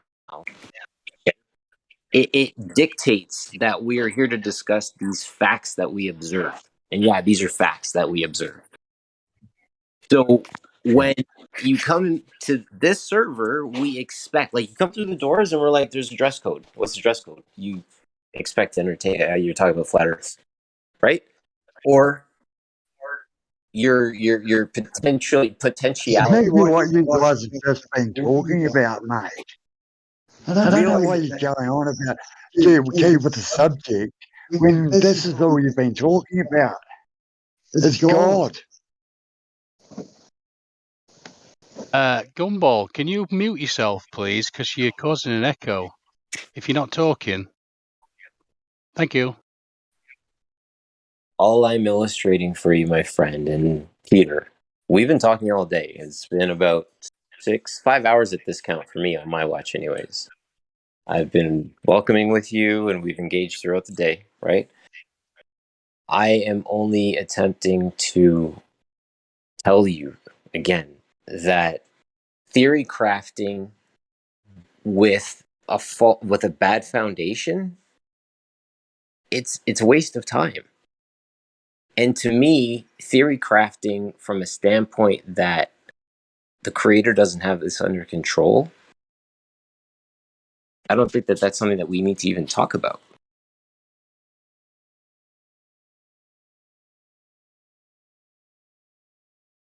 What are you doing? Are you muted? Are you muted? Yeah, they muted me. Say guys. Then why were you talking about it? Like you were talking about it to the other guy about the creator.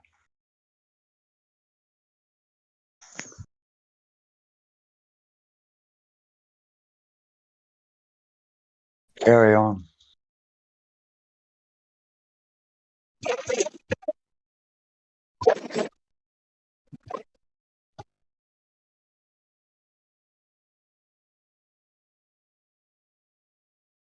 Anyone even there?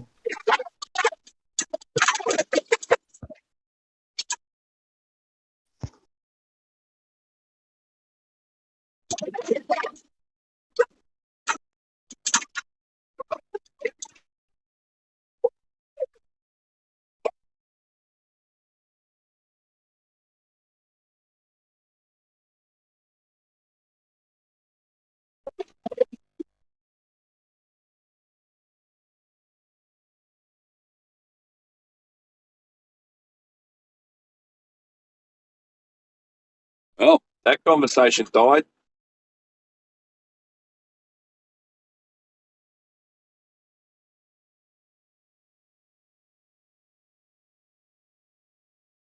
Sure did.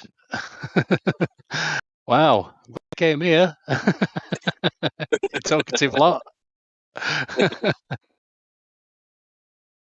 Yeah, I got something that's been on my mind for the past couple of days about California passing a law.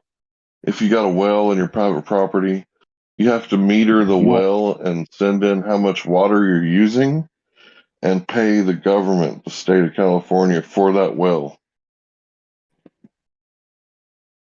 Yeah, because of the aquifer. That's ridiculous. What is it? The aquifer? Because of the aquifer, someone said?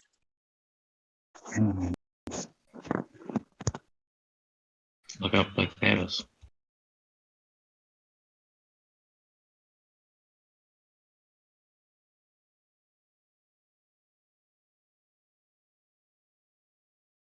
Your other. Where's your other?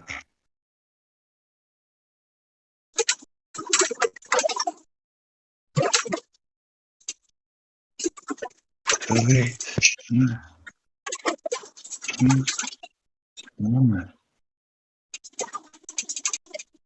So where's your Sorry, other?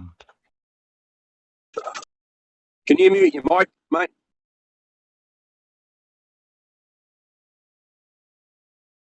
So what did someone say? It's to do with the aquifer? Yeah, I think because all the aquifers are connected, so they've got. Sorry. No, go ahead. Is that the underground? Is that the water table? Yeah, well, in California, there's like layers of rock that have these underground water supplies. So what happened was there was like a scandal that people were drilling underground and connecting different aquifers together. So they would show on one aquifer they would overdraw, but it was really pulling water from a different aquifer. So now after I don't know the whole story about it because this is like Eastern California where it's basically because of almonds. Okay, I heard about it because people talk about vegans like to drink almond milk, and almond milk primarily comes from California, and almonds require a lot of water year round. It's a year round plant. Like there's no harvesting. That a almond tree is needs to be watered year round, otherwise it dies. And it takes years for an almond tree to mature. Also, so there's a huge investment in these almond trees. So they have a drought, and they realize that they're not going to have enough water to sustain the almond trees. So basically, they just drew the wells down from neighboring people just by digging deeper than everyone else. So then California thinks somehow people are the problem. Like people are using more water. But if you look at the amount of farming uses more water than your day-to-day stuff. I mean, there's like farming will use like especially almond farming will use more water than like per minute than like a whole city block does in a day. Like they're just gushing water out of these massive irrigation systems.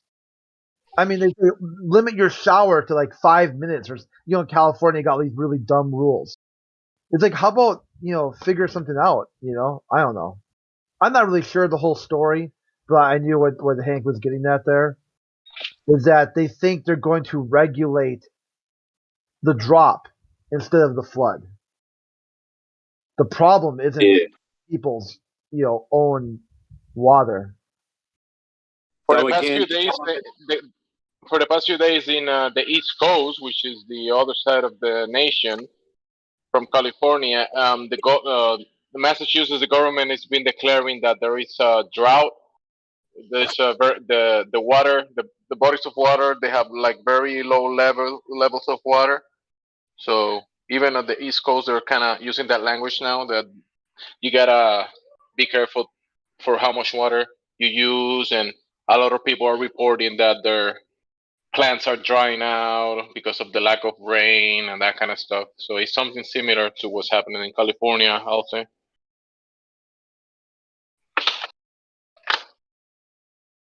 Across the land. But it was in the news, so I don't know if you can believe everything in the news. I don't know.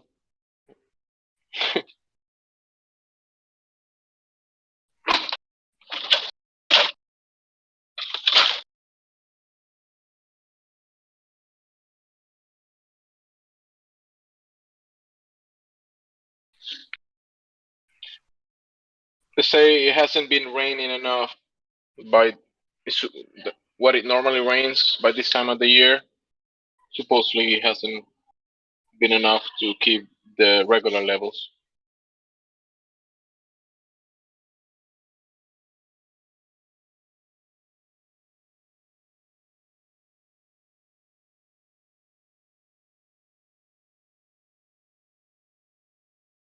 I saw a story that says NASA photos reveal Lake Mead the lowest it's ever been since 1939. And I'm like, or 1937. You're like, NASA wasn't founded wasn't even around in 37. Riddle me that. If you've got NASA photos from 1937, what alternate timeline are you existing in right now? Because this reality, NASA was founded like in 1956. Like 20 They years. had hot air balloons, and they used it in the Civil War in the 1860s. High altitude photography. Yeah, high altitude photography has been done for a while. I think before NASA, from my understanding. But I wasn't there, so I'm not sure.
Hello?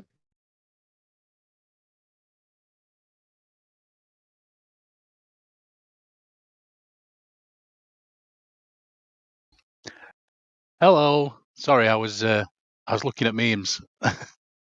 How are you? Whoever said that. That was me.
Ah.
Quite a talkative group in here tonight. Somebody prove the globe or something?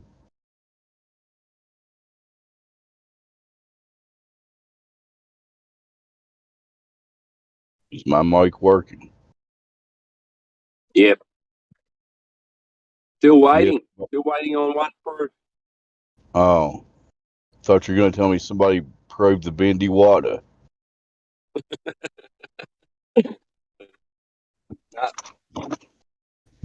Still flat over here. Still flat in the land down under. Yeah, you Women, notice I didn't say down under. do women glow and Yeah. men plunder down there? I heard they do. They used to, not anymore. Okay. Can't you hear the thunder? Better run. Better take cover. I don't know if you guys heard, but all light hits the Earth parallel, except the Earth's atmosphere then scatters it, so it's not parallel. So it is both parallel and divergent, depending on what's convenient for your narrative. Yeah, that checks out, Crypto. Thank you. Oh, baby. Fucking Yeah, mean. that guy. Hey. That guy was a piece of work. Fucking hell. Sorry? That guy was a piece of work, wasn't he? He wanted to use refraction as well, and then say that in his photo it shows exactly where it should be. But where's your refraction in this one then? Yep. So you want to use refraction, but then not use refraction. Yeah, I mean, refraction is actually it's almost the perfect definition of the ad hoc excuse, because they'll use it to justify exactly what you see every time.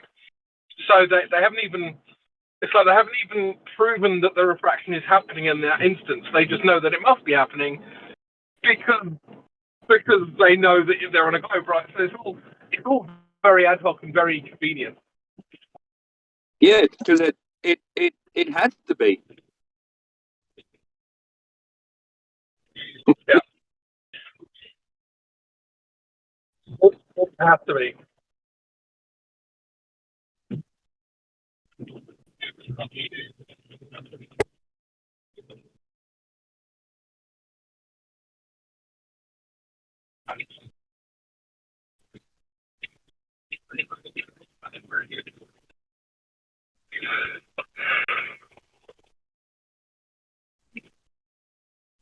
I was having an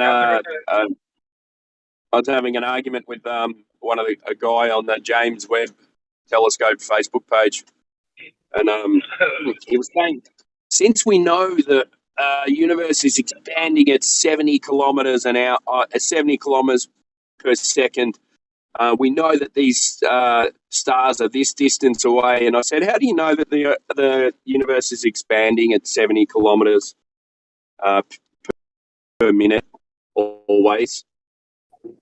And he said, and he sent me some, he gave me some long-winded answer that told me all about theories and redshift and blue shift. And I said, so you've got no evidence? And then he sent me a university paper. I said, come on, mate. You can't prove that the universe is expanding at 70 kilometers per minute. Like, it's a ridiculous claim.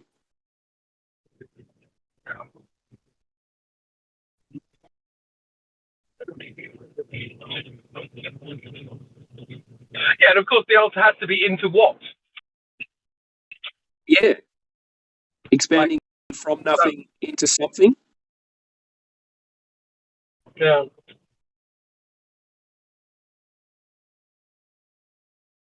You're breaking up, Crypto. Oh, no, I wasn't saying anything. Oh. Just making random English noises.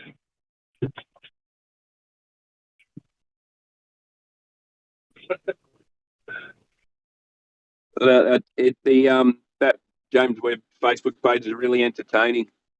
You got all these people that think they know what they're talking about, and they want to sound really smart with all these really big words. and they don't know that what they're saying is all just theoretical bullshit made up from the radius of a globe. Because without the radius of the globe, then all of their so-called measurements and observations are null and void. Agreed. Everything falls apart. The again, as you and I have talked about at length, Tim, the observation of what plumb is, right? And everything from the TV that you hang on your wall in your living room, right up to the ceiling that goes above your head. Everything's built on level. So my question to a glober is, like, at what point does level become curved? I guess. Wouldn't that be, Tim? At 1.2 miles. Well stated, indeed. I heard the conversation about the bridge as well. I think there's a way around that. They were talking about how the two towers would have to be such a distance apart. I think they'd have an argument saying that no, they just go off level, so they just automatically ended up further apart at the top. Yeah, so they're suggesting a splaying, right? Yeah, they're suggesting that they built it that way. And you think, no, well, but AI was right about the tolerances. When in towers that high, the tolerance in concrete and formwork is, in a tension tower like that, you can be by a lot. This raises an interesting question, Tim. Could you just unpack the idea of how maybe a steel bridge would be laid? Because, well, steel and concrete, I guess, right? Forms, etc.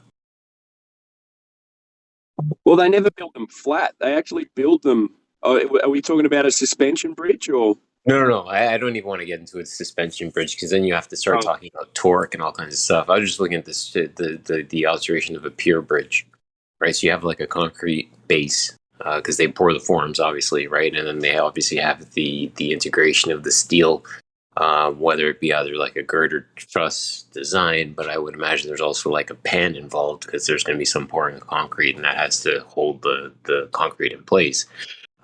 So when AI was talking about it, as you outlined, the tolerances for that, because they have to bolt this stuff together, right? Hey, you can't just fly off to Home Depot and be like, can I get a number 10 with, it doesn't work like that, right? This stuff has to work.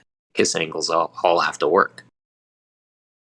Yeah, well, you're looking at, let's say, for example, 3 meter by 3 meter.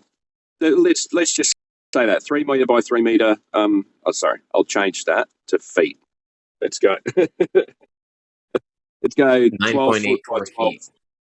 Oh, well, yeah, 3 so meters would be let's do that. 9.84 feet. And then let's call them 100 meters high. So Right. Over a 2.4 meter wall, you've got a tolerance of 3 mil, being 3 mil out of plumb. Yeah. Right? So for something that high, if you take 3 mil over 2.4 meters and then times it, put it into that equation of 100 meters, what's your tolerance there? I'm in the car, so I haven't got a calculator. Hold on, give me a minute. So every 2.4 meters, you got a tolerance of 3 mil.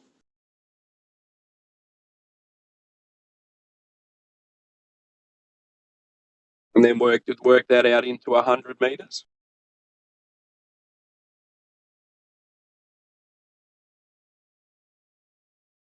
Hold on the drop. Bear with me. I'm just opening everything up. Okay, what's the calculation you want me to run? Go ahead.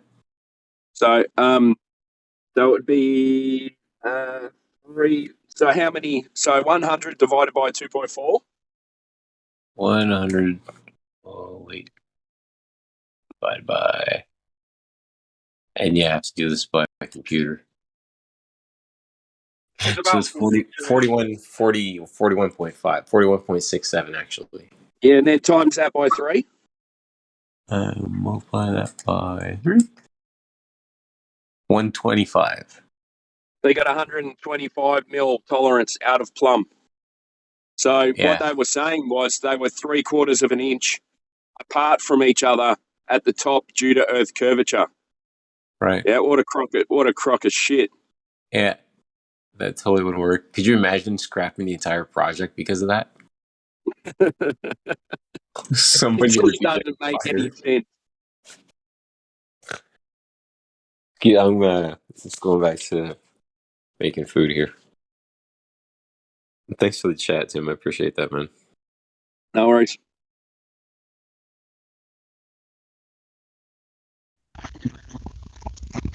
So I'm guessing there's nothing wrong here right now.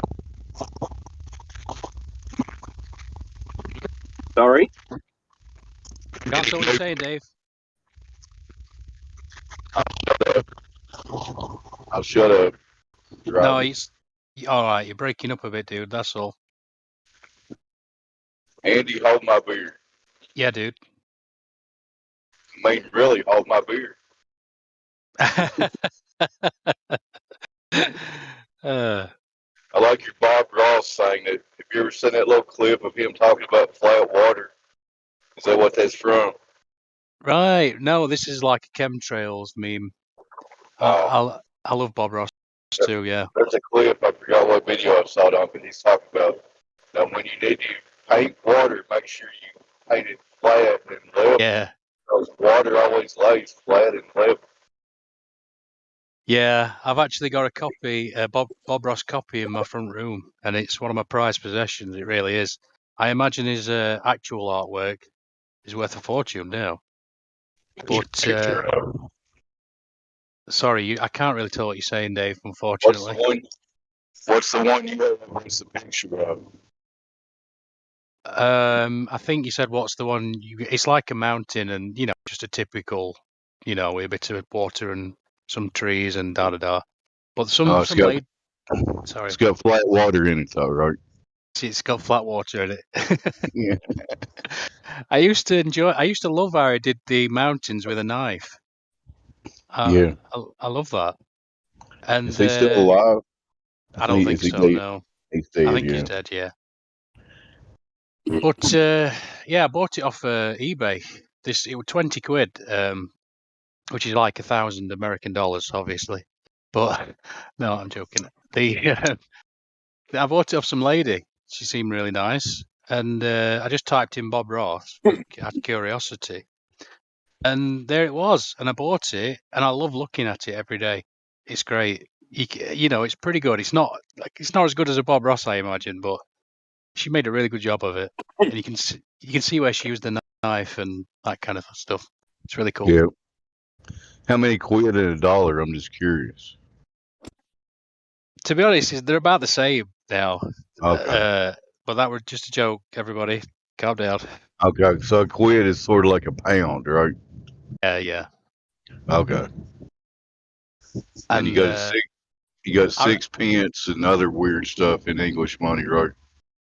Oh, dude, I love your accent so much. Yeah, I'd love to actually. Rich.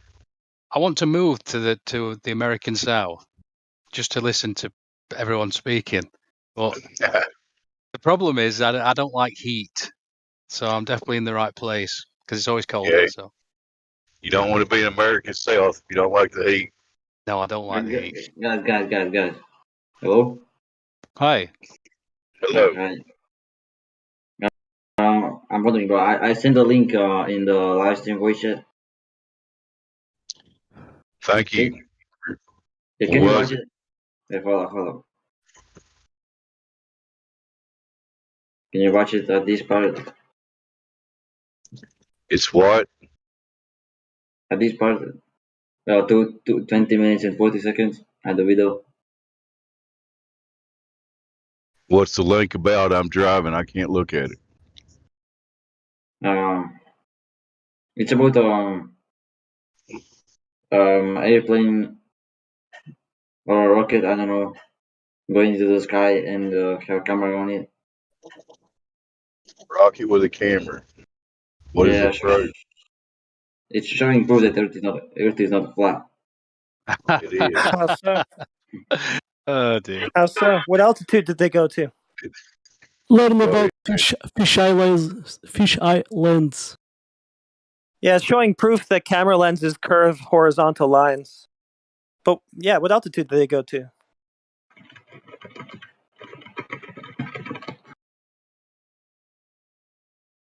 Yep, start typing. Oh, loving that typing noise. That was great. Computer says no. Enter the Google. Can't believe nobody thought about rockets, man. Who didn't think about rockets? Come on, man.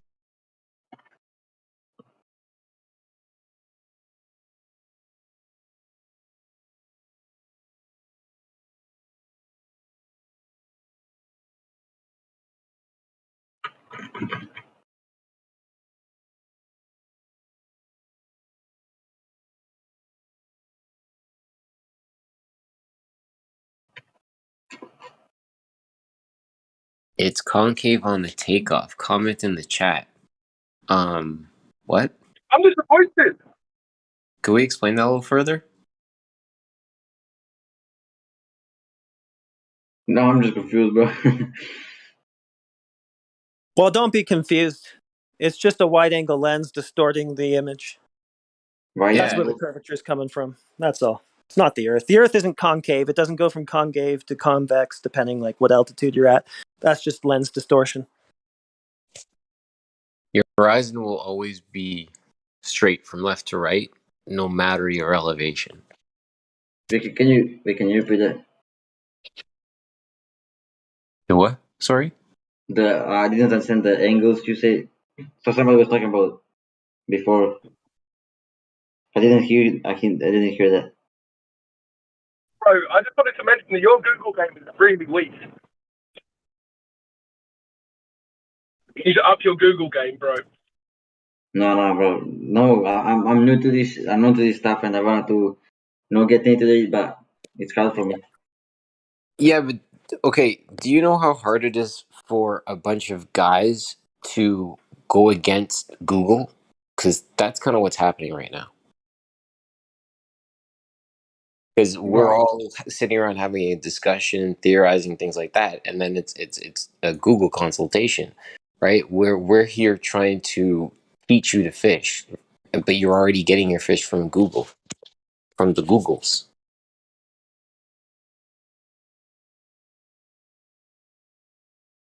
Yeah, I don't know. Getting bad fish from the Googles too. Just saying. He's getting polluted three-eyed fish from the Googles.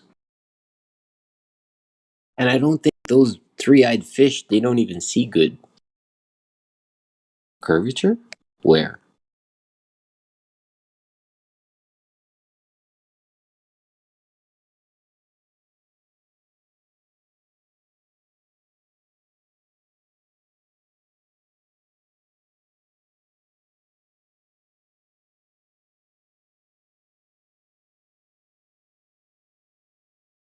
So if we've shown you photographs of the horizon from the ground being too far for it to be Earth curve, why do you think that if you go higher, you're going to suddenly find some Earth curve?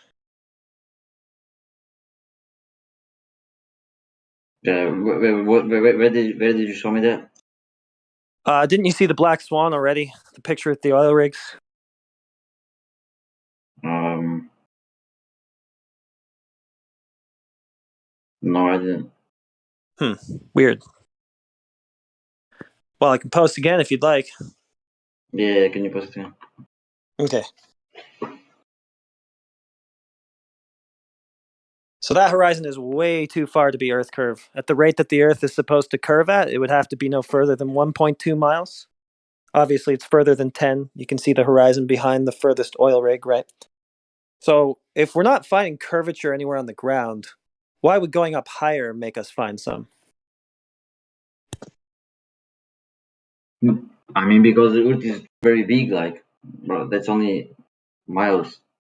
Yeah, but that's not really it though, because they gave specific dimensions to it, right? So based on those specific dimensions, that horizon would have to be at 1.2 miles if they were true, right? So it's not like it's just vaguely so big that we just can't measure it. We can't, We can't prove the curvature at all or falsify it. And if that was the case, how would they know that there is any to begin with? Damn.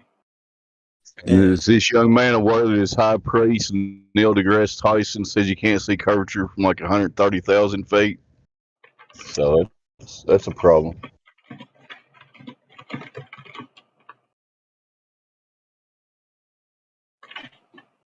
Yeah, I mean, is that how High Priest Eratosthenes did it? He went, up to really high altitudes in a rocket, went to space. Like, I mean, they claim that they measured it to be a globe from the ground, right? So why are we going to space now anyway? This should all be doable from the ground. And it is. It's just that the measurements don't show a globe. They show the opposite. So, yeah, now we get this runaround. Because you got to think, like, if the Earth was a globe, they would be embracing these long-distance observations, horizon measurements, laser tests, etc. It would be the globers who would be using that stuff because it would be showing a globe every single time. But they ham wave those because they do the opposite, and we get nothing but obfuscation instead. And part of the globe story is that we're moving, right? And the sun is stationary? That's the story, right?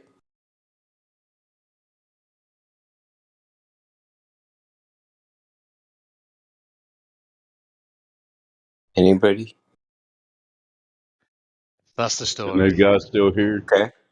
But we observe the sun moving, and we observe the moon moving, and we observe... I don't observe me moving.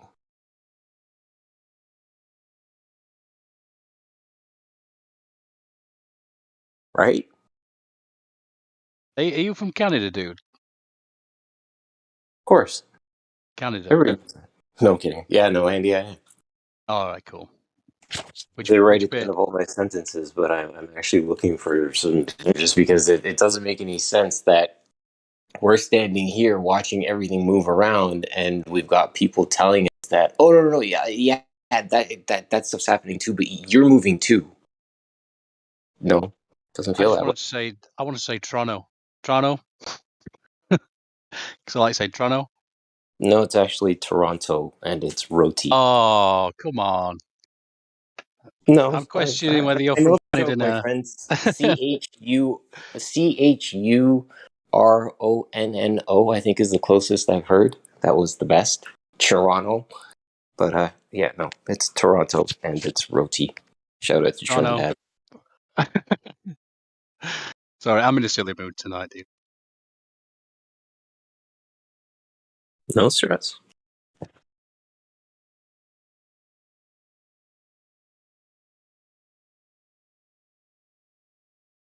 Oh, how's everybody doing? The level of trolls, they're going down quick in this shit show. They're not even good.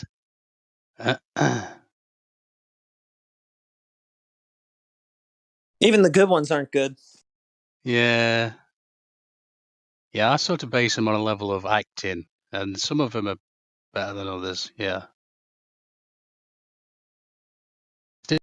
difficult when they can't really speak English, though. I shouldn't criticize though, because I'm terrible with every other language. Although I've tried, in my defense, I have tried to learn other languages. I'm just lazy. And remember, you can always just point and shout. Point and speak louder. And if that fails, just smash the place up, securing the knowledge that you tried your best.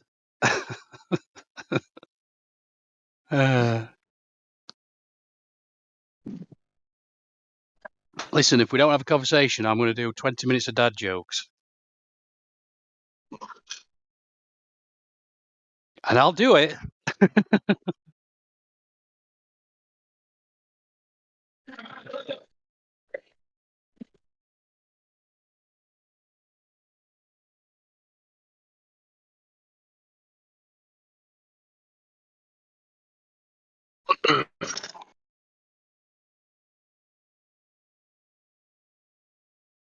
Why didn't the skeleton go to the dance? To the what? Why did the skeleton not go to the dance?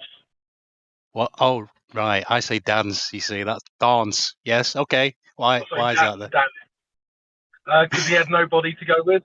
Oh, should have seen that coming.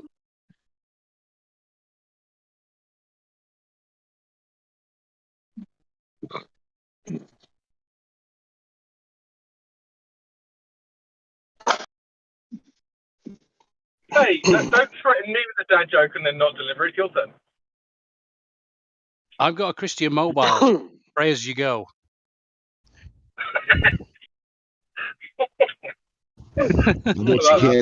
Bet you can't do 5 minutes a day of jokes. Go ahead, Andy. Is this what we've come to? This is no bad thing, by the way.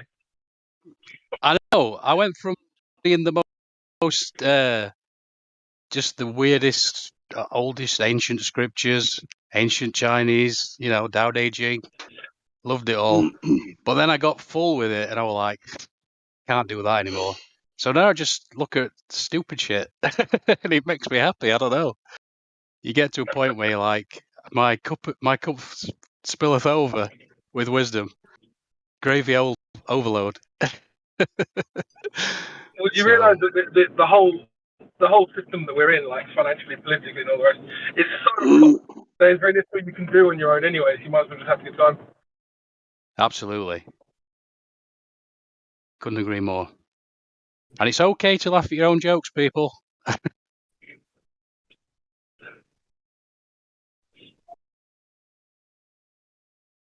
I mean, that's why I tell them, for my own entertainment. Okay, I'll steal one from Witsit, I think. Why can you never trust an atom? Because they make up everything. Ah.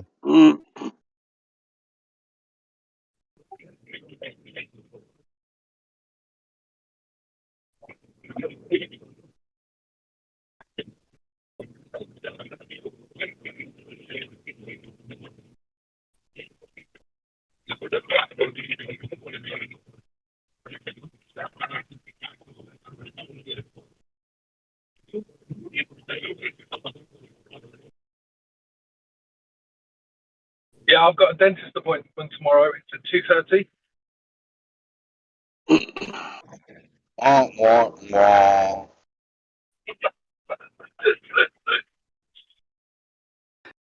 And another guy, we need to send. Yeah, we need to send a mic to another person. So we've got Larry and this guy. We're going to put some money in a hat and send you a headset. That's the problem. I've got a good mic. I'm just always mobile, so I'll shut up.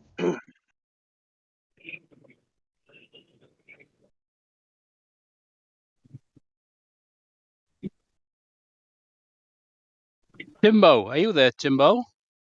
Can we talk about Australia for a bit? Because I'm fascinated with Australia as well. Yeah, I was just setting up having a look at starting a job. But, I'm just parking the car, so I got maybe 5 minutes. Oh man, you sound pretty good. Is that your phone then? Obviously. Yeah. Oh, phone Wow. and headphones. Wow. That's how World we that's live how in, I eh? listen. That's how I listen all day. It's not. It's a bit of a weird thing to say, but you sound good, dude. Considering. Oh, thank you. Yeah, what would you like to know, mate? I don't know really, except just to make a statement that Crocodile Dundee's definitely the best film of the 80s by a long way. Yeah, that and Eddie Murphy's also Golden Child. Yeah, well, funnily enough, it's funny you should say that because Eddie Murphy's Coming to America is essentially the same movie as Crocodile Dundee. I only just realised that like a few months back. It just occurred to me, oh shit, they are the same movie. Right? Oh, you mean Crocodile Dundee 2 when he goes to America? No. Coming to America and Crocodile Dundee are essentially the same movie. Well, the same people write all the scripts, don't they? Except Crocodile Dundee's better for two reasons. One, it was 2 years before, and two, the protagonists actually fell in love and got married. I mean, they got divorced like 20 years later, but ignore that. The fact is Yeah, that's a I real love didn't get story. divorced 20 years later. And also, what else were we going to say? Oh, I can't remember. Did we just get a troll in here or what? Oh, is this? Some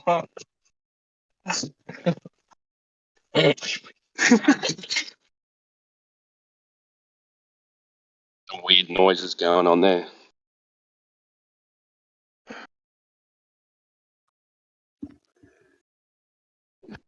You want to get this over with then, my friend? You want to just say something silly and run away? I've got to mute Andy. I'm going to do some work.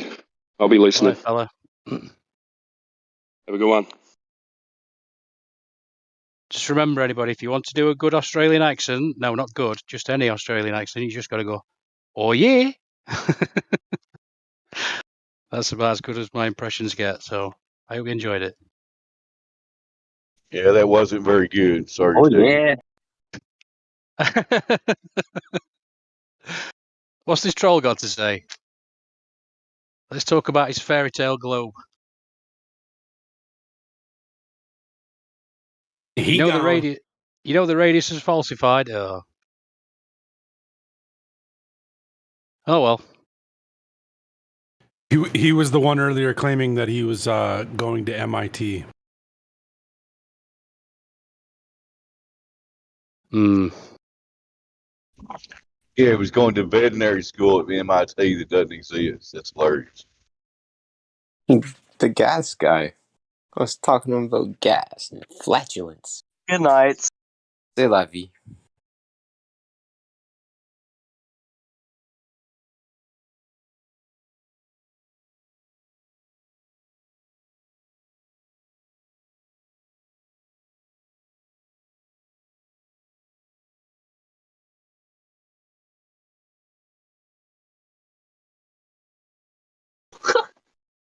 Sorry, I had to go for shit. Could you repeat that? All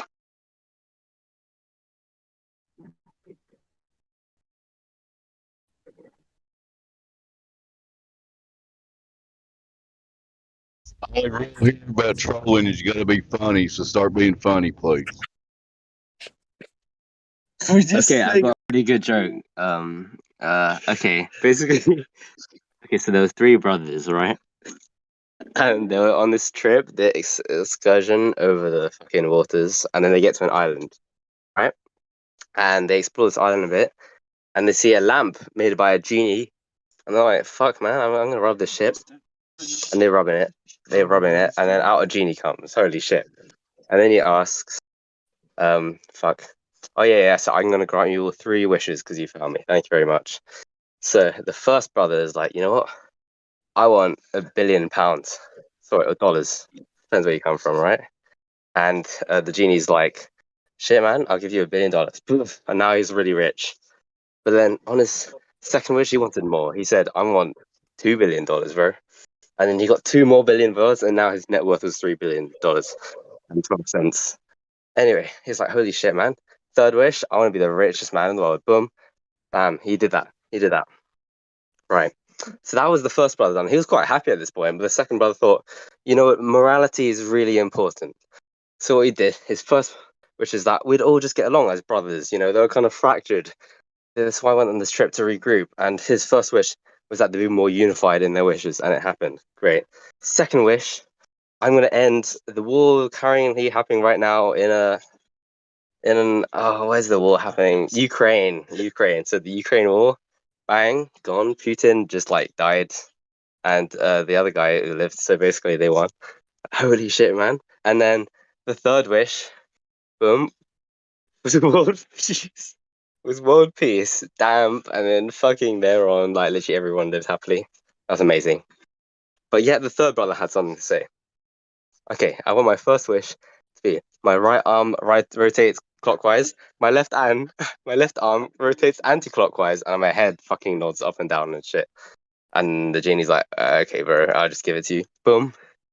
And he gives it, and he goes off walking off like I don't know what he's doing, but it's kind of funny. And they'll walk off doing their separate lives. 10 years later, they kind of have a reunion because they think, wow, wouldn't that be amazing if we just see what happened with our life? And the first brother came up and he was like, oh shit, bro, I had all this money, but truly, money doesn't buy happiness. Truly, like, there's a lot of fucking controversialness in the society, and they don't like that. So I'm not very happy. And yet the second brothers go, you've reached your dissatisfaction with this system, but truly, I've in fact mastered it. I've caused world peace. I've guaranteed the no, deaths happening ever again. It's amazing. And truly, if you truly use these 3 wishes to the best thing you can, then you have to use it moralistically and, I don't know, for everyone. And then, and then the third brother walks in and it says, guys, I fucked up.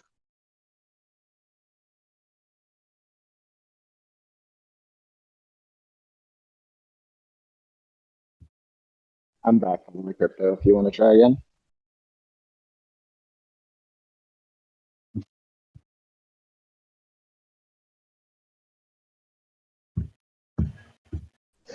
My mic's probably not working. That was not funny. He didn't say the punchline. Sorry, dude, man, that was my best joke.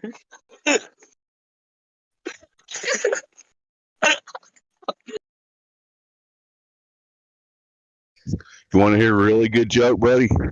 How about a spinning globe zipping around in 7 different directions and nothing? Isn't that funny?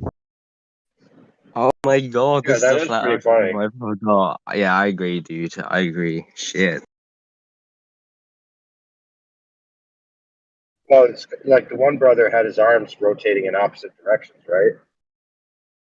So they asked him, "Why did you wish for that?" He said, "I want to know what it feels like to be an imaginary ball floating in space." So right, man. Dude, that's amazing, man. I love hearing these theories.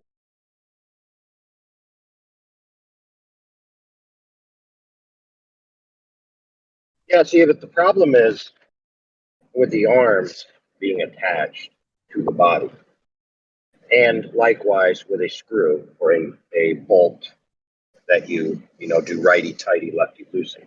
When you go to the opposite side of the bolt, you have to do it oppositely, correct? Well, of course.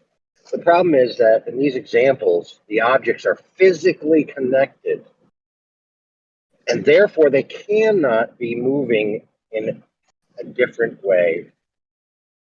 You see, you know things about them based on the physical connection. Hello, guys. So they try to use Okay, this I've got an objection to to talk this, and about I'm gonna this do it arm. now. Okay, one sec.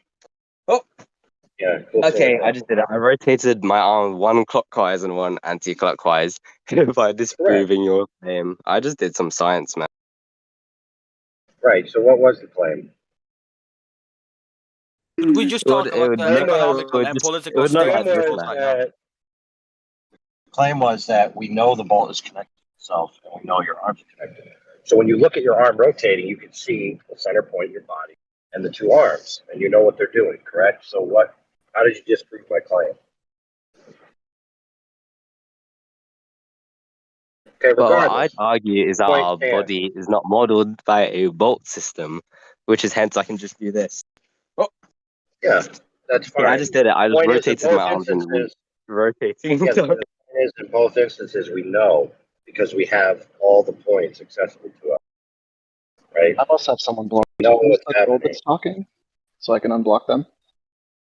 Because I can't hear them. Could we just talk about the political and economical state of this world right now? How about I finish my Remember, I hate Lithuania. Okay, cool story. How Yeah, about me I too. just finish your time on the server? How about that? Okay, AJ, continue. I'm sorry. Sorry for cutting you off. Yeah, Continue. that's what I thought. Yeah, man, So there is no need to get mad, but okay, continue. I'm sorry. I'm not mad. I'm just exact.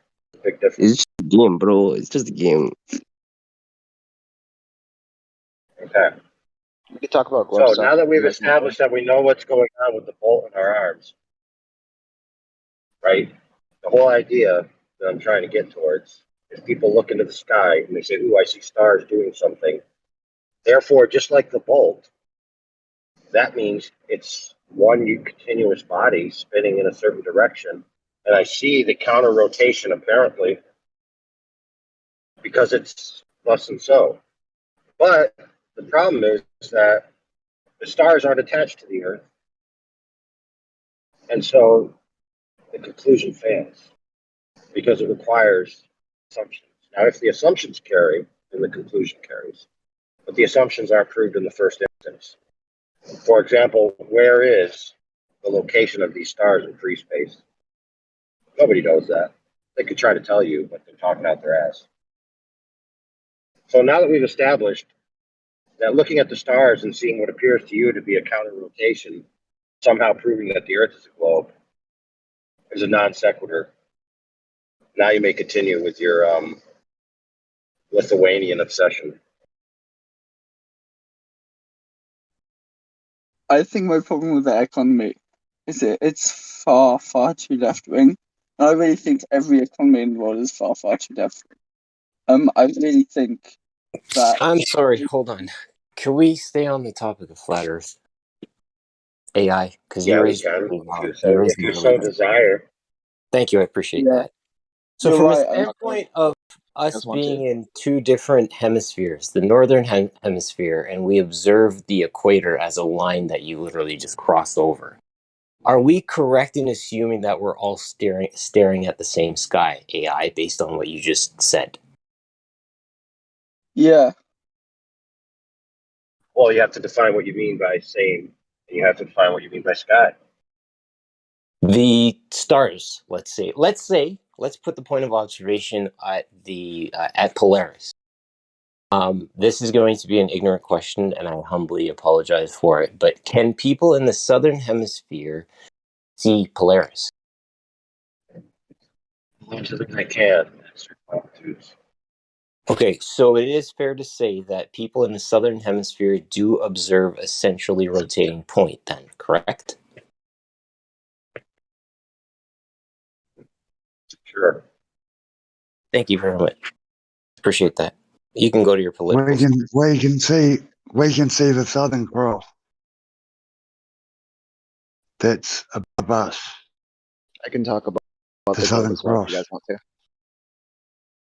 I see Crypto's in here. I'd like to talk to him again, but I don't think he's active right now. Oh, he left. Never mind.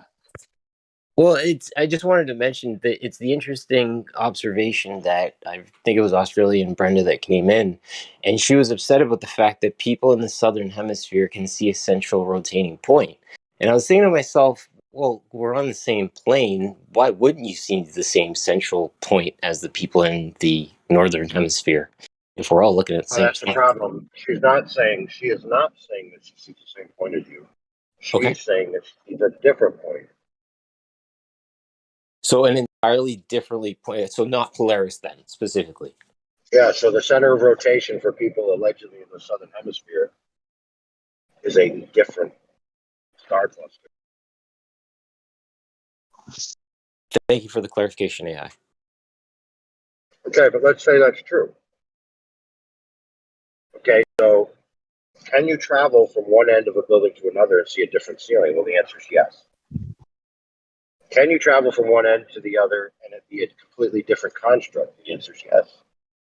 So assuming that you just have one ubiquitous star field in which all the stars occupy and they all follow uniform motion in some fashion, to be clear, is an assumption. In other words, there could be two star fields that are doing two different things. In fact, a guy claiming to have a genius IQ calls himself Flat Earth Philosophy, has such a model where it's two star fields combined to create the observations that we see across the Earth. So one is like a concentric toroid towards the center of the Earth. If you just imagine a azimuthal map, right? A circular map. You have the star field in the center, right, which is quote unquote the northern hemisphere equivalent, and that's a toroidal shape. And then you have the star field outside the center, which is bigger, like a donut within a donut. 2 layers, right? Layers. And Yeah, he yeah, yeah. charts the stars along the edges of the donuts as they're meeting. And I think he does like a reflection or a holographic something where he charts them that way, and he basically claims and sort of demonstrates that that's sufficient to our observations. So how he solved the problem from his point of view is he threw out the idea that it's a ubiquitous single star field, and he made a compound star. Right? Simple. Think outside the box. So when the Globers argue, oh, we could see 2 different rotation points. This can only happen if the Earth is a bolt, and you're turning righty-tighty on one side of the bolt and righty-loosey on the other side of the bolt. The problem is it's not a single bolt. That's the problem.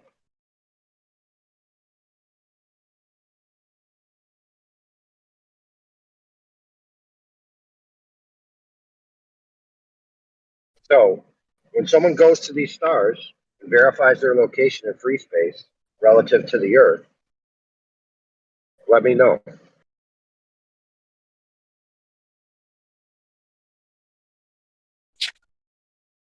It's the layers. Until then, we have interpretations.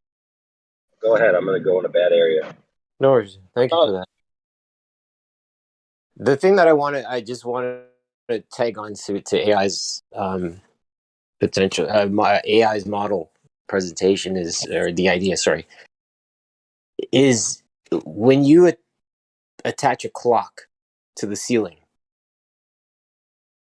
whether you're looking at it from one side of the room or the other side of the room, 12 and 6 are in the same spot, and the hands still move in the same direction. The only thing that's changing in that room is you.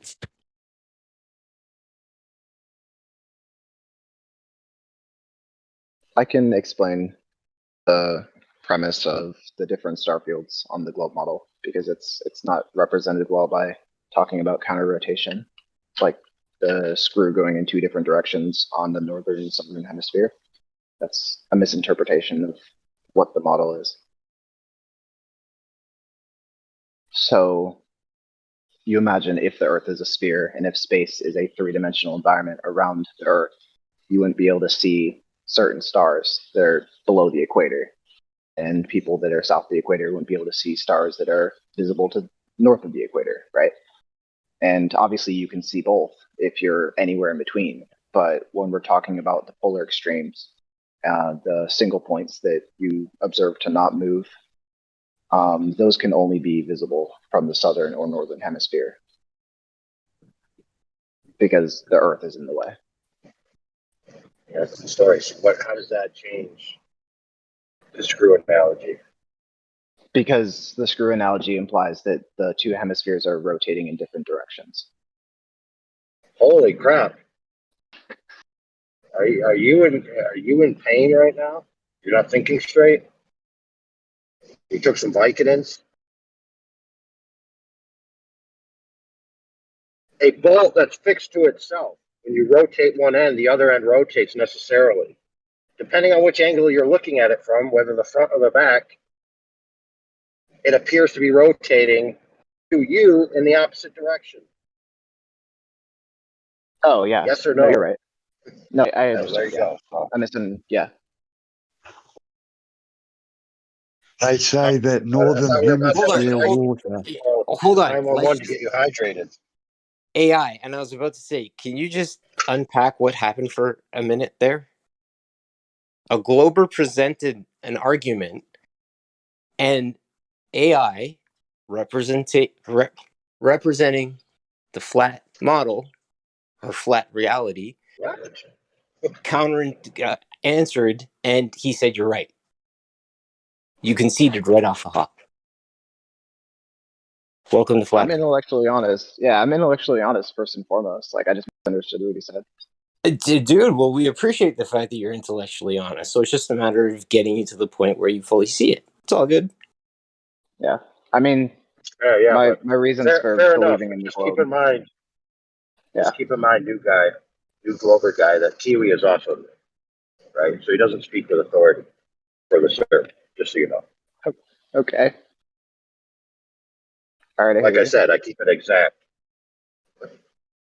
I have a question, something fun to talk about. Well, how do you guys feel about the ISS? I'm not asking you to believe it's real, but like to me, that would be like photos of Bigfoot, right? Like I feel all tingly inside.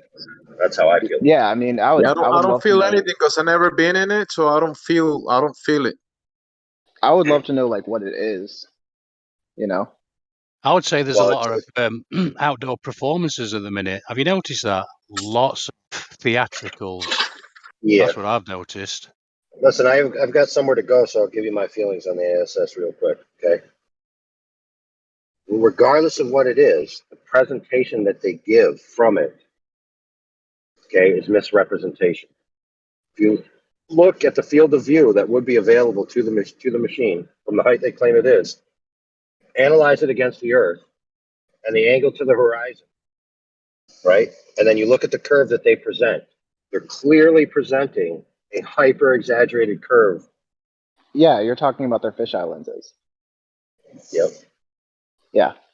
Not only that, but they're exaggerating the amount of like space that the occupied in the Earth. So there's a lot of misrepresentation going on that people think is the actual curve of the Earth for whatever reason. Well, I don't think Now, anybody's lo and behold, in hold on. aerospace. Yes, you're wrong. Many people come to this server and say that this is the literal curve of the Earth that's being represented legitly and honestly by the ISS. So you disagree, and you should disagree because you're intelligent. I believe you. Now, I mean, we have a most planetarium people that come to director. the We have a server- video. Yeah, fair. I said I'd try to go quick and leave. Most people sorry, there's a planetarium director video we got. I can't pull it up now, but somebody can. They can just search the post I made from the planetarium director or from India. He shows the math and demonstrates, same as Neil deGrasse Tyson, that from extreme heights you wouldn't see a curve of the Earth because the distance to the horizon is equidistant, 360 degrees around you. You have to be an extreme distance from the Earth, greater than the height of the ISS. Even from the ISS, you shouldn't see any Earth curvature. With that, I'm out of here. Peace. All right. I mean, I've Thanks, been sent. AI. He's gone. That was good, but I mean, I've been sent videos from high altitude balloons that are much lower than the ISS that are from flat earthers. I've been sent these videos that are claimed to show no curvature, and if you analyze the photo, you find curvature. So I'd like to know specifically like what the altitude is, at what point flat earthers start to take issue with high altitude photos, because there's something interesting and kind of funny to be found there.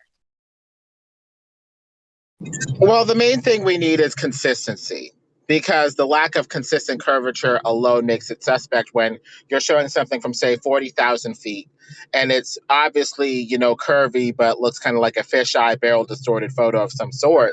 But then we take a high altitude balloon video from 100,000 feet, which is higher, and all of a sudden this curvature flattens out when you would expect the opposite. More curvature, at least consistent amounts of curvature from that point forward. And so the lack of consistency of the curvature appears to point to this being more or less a lens artifact, or CGI, or some misrepresentation of an underlying reality that we would say is flat. So the answer to your question, the lack of consistency, not necessarily the distance for curvature, is what's really in contention. I mean, depending on which glober you ask, you can see the curvature at 100,000 feet or 300,000 feet. I mean, it just depends on who you ask. 30,000 feet, I mean, it just depends. Yeah, I've done my fair share of, for lack of better words, shitting on other globe believers for presenting photos of, say, a commercial flight of the horizon that shows curvature.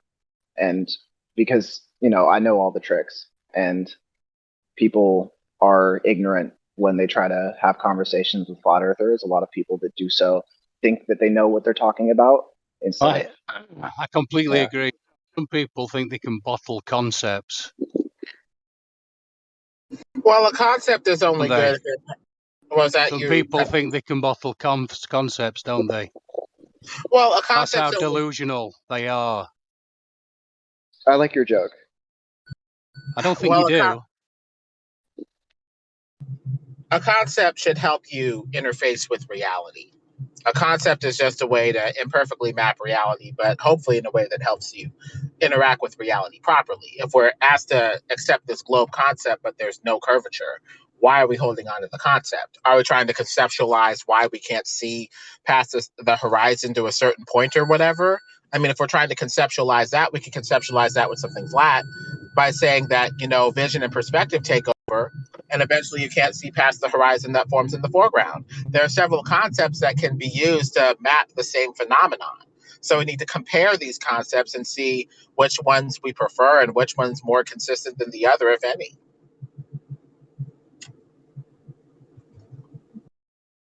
Yeah, I think there's a big problem with the way people form conclusions when they misinterpret concepts as material reality.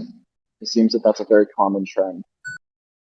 Well, concepts are key because of the limits of our senses. We cannot Yeah, we can only all of the things communicate that so there are. effectively. So there are going to be some concepts there for the parts that we can see, married to the things that we cannot see, that we accept axiomatically, based off of trust, faith, concept, model, whatever. Mm-hmm. I think that all things, the vast majority of beliefs that you have, need to be assumed on faith, though. I think that it's, if you want to be philosophical about it, solipsism is like the only thing you could establish as objective truth, is that you exist, and everything else is faith to some degree or another.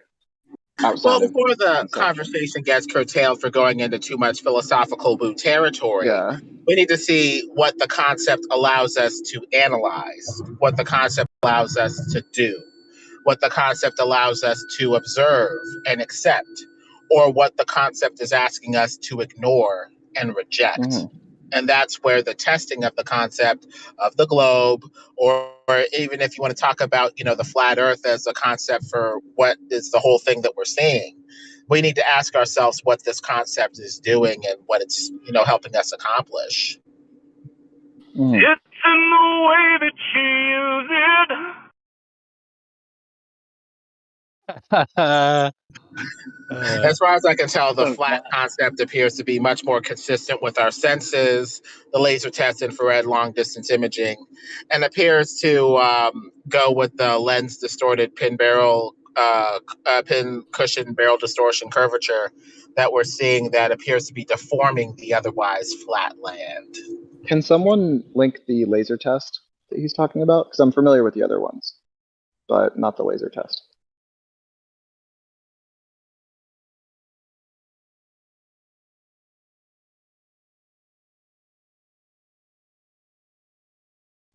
Yeah, the laser test was a pretty big home run, as far as I could tell, because the water was experiencing gravity when it was frozen.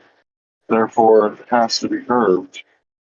So when they shot it and hit their target, it's like, wow, they hit their target. So either there's a mirror in the sky, right, or it hit its target because it's flat. And yeah, I'm unfamiliar with the test itself. The only laser test I'm familiar with is obviously you guys probably are not a big fan, but like the Jeranism one is probably the only laser test I know of. Okay, well, yeah, this one's good. Well, in my opinion, it's better. Honestly.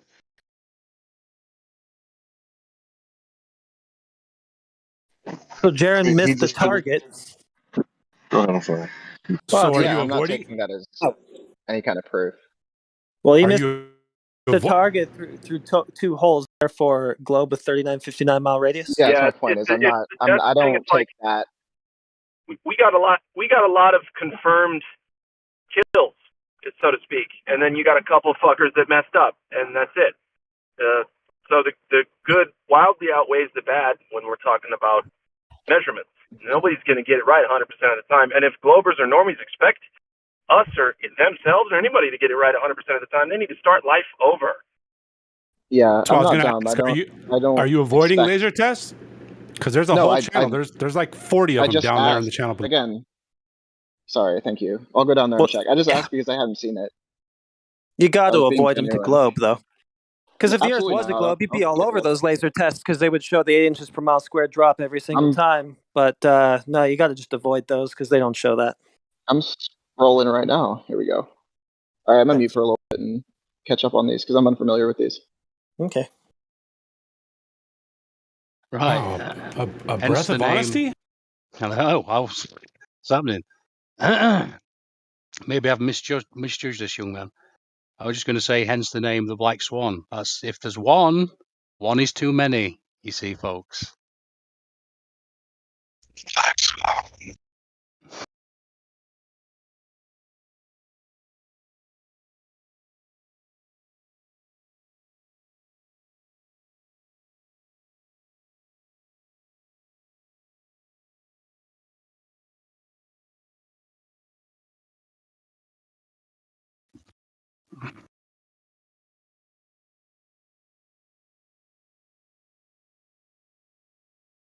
So he's probably going to look at those laser tests and then Jedi mind trick himself into seeing a globe somewhere. We'll see. Well, here's the thing: the problem they're gonna come into is laser globers, people who are just curious about it, want to do some observations or measurements. You're not going to be able to test lasers over a globe Earth. There's nowhere you can find one in order to be able to test it against the reality upon which we live. And so it's almost like we're asking for the impossible. And instead of saying, hey, show us what we're asking for, because no, it's impossible, it's please concede to reality already, you stubborn fucking people. Right? Maybe. Yeah. Well,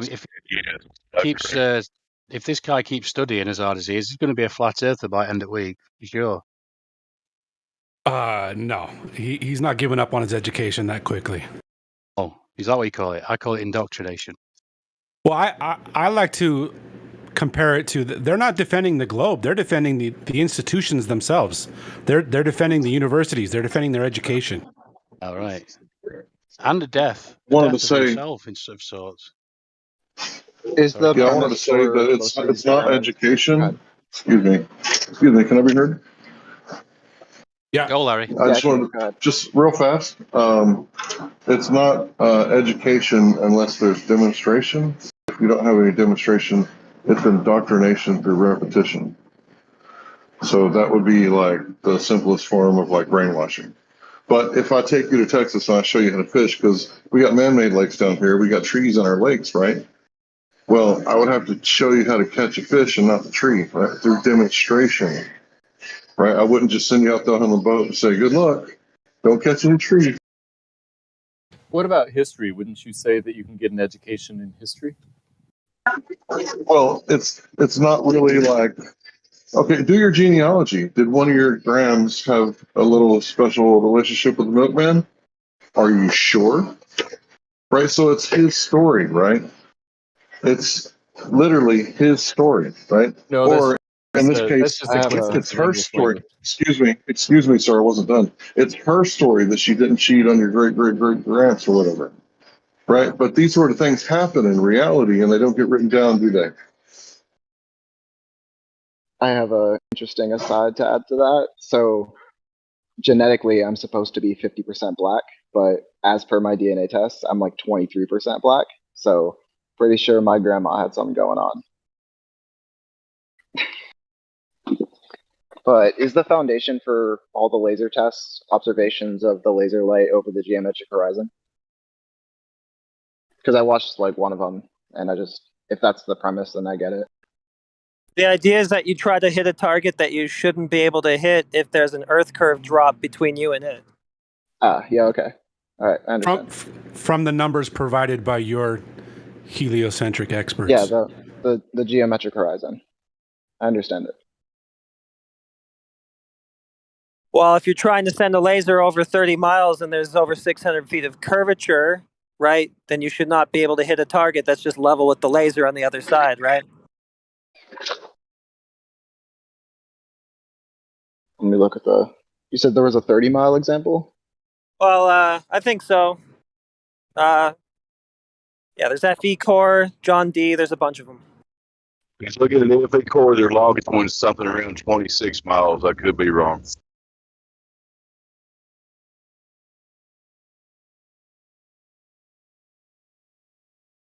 All right, I see a 35-mile one. I'm gonna watch that. You know what they show us is a theodolite half a mile away. That's obviously, smaller than it actually is. It appears smaller because it's so far away. We're not trying to measure curvature over half a mile. Like that's craziness, right? We're trying to measure it over a substantial amount of miles that completely obliterates, not by a marginal error, but completely obliterates the whole global model.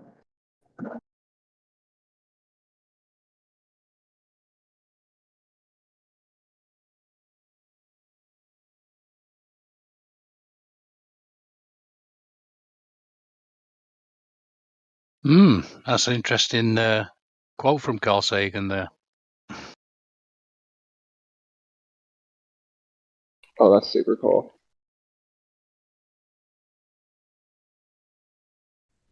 What do you say? Yeah, these are chump change though. I have one that's like a long distance measurement of 400 kilometers or something. I put that in. Well, not really. I mean, is there 600 feet of drop over 30 miles or not? Should be pretty obvious.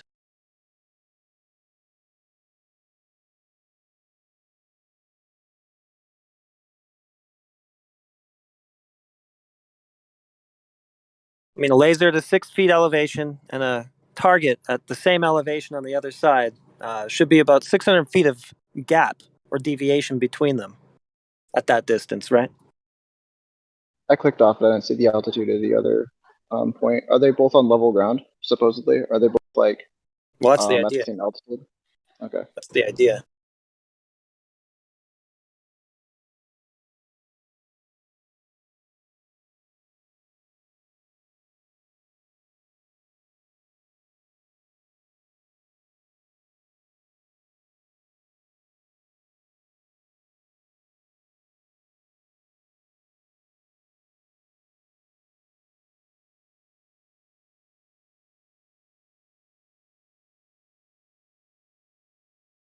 The laser should be 600 feet above its target or whatever the deviation was supposed to be from the curvature drop, right?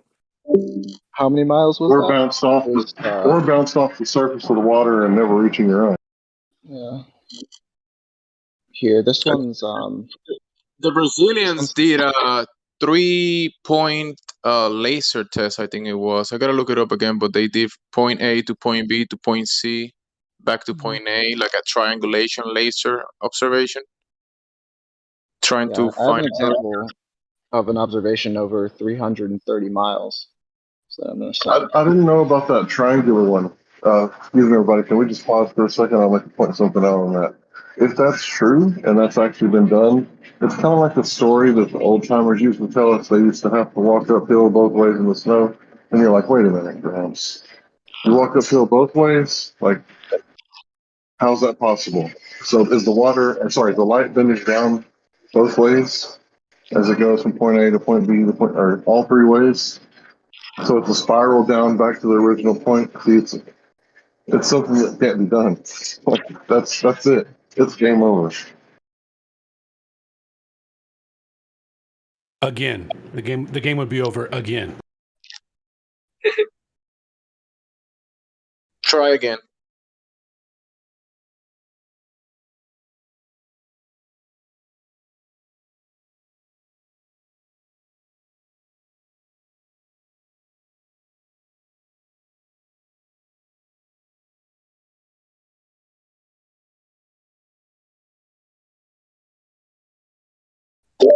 These Brazilian researchers, they were actually Globers. Even while doing the test, they did believe in the Earth flying through space stuff, and even still, they did all of the tests, and they concluded that there was no curvature to be found anywhere.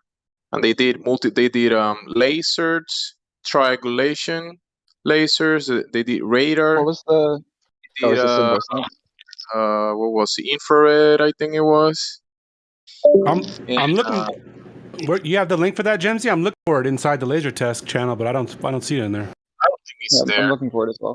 It's most of their tests is everything in Portuguese, but there's a video that has a short version of the video that they made. So this the short version. I'm gonna look it up, and it has all the information, all the data points, everything included in the imagery in the video. So yeah.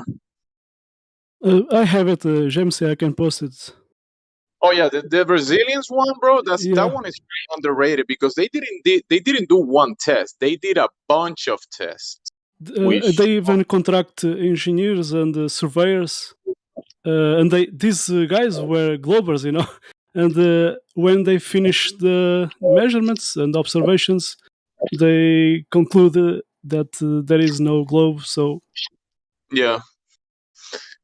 They call it instead of flat Earth, they call it convex Earth because you know the relief of the coastline of the continents. You know, but they found it the same flat Earth, and they talk a lot with the flat Earths from Brazil. So remember, they did this test. They still were in their immediate experience and in the environment where they conducted the test at. So maybe they extrapolated the results into some type of idea, but still look at the results, look at the tests that they actually did, unbiased tests, and they came to the conclusion that there was no curvature anywhere for the 3959. They were looking for the 3959 in multiple variable tests with many instruments, and they didn't find the 3959 anywhere. So yeah.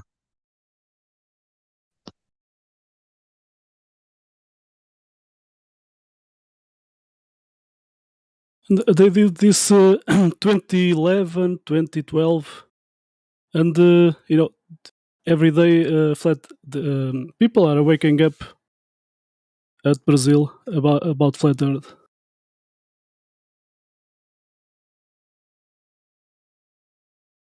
And the documentary, the last part, they are doing some speculation about space, but forget. Just look to these observations and measurements they did. This is a resume. It's in English. After the test, because we cannot we have to mutually exclude obviously the test that they did and the results and the falsification of the globe that they actually completed, and then they did speculate into a few things. So though the test and the speculation are mutually exclusive, are not the same thing. So yeah, exactly. And what I was saying. Okay. By the way, there was other group team that tried to debunk these guys. You know, went to the field and they just give up.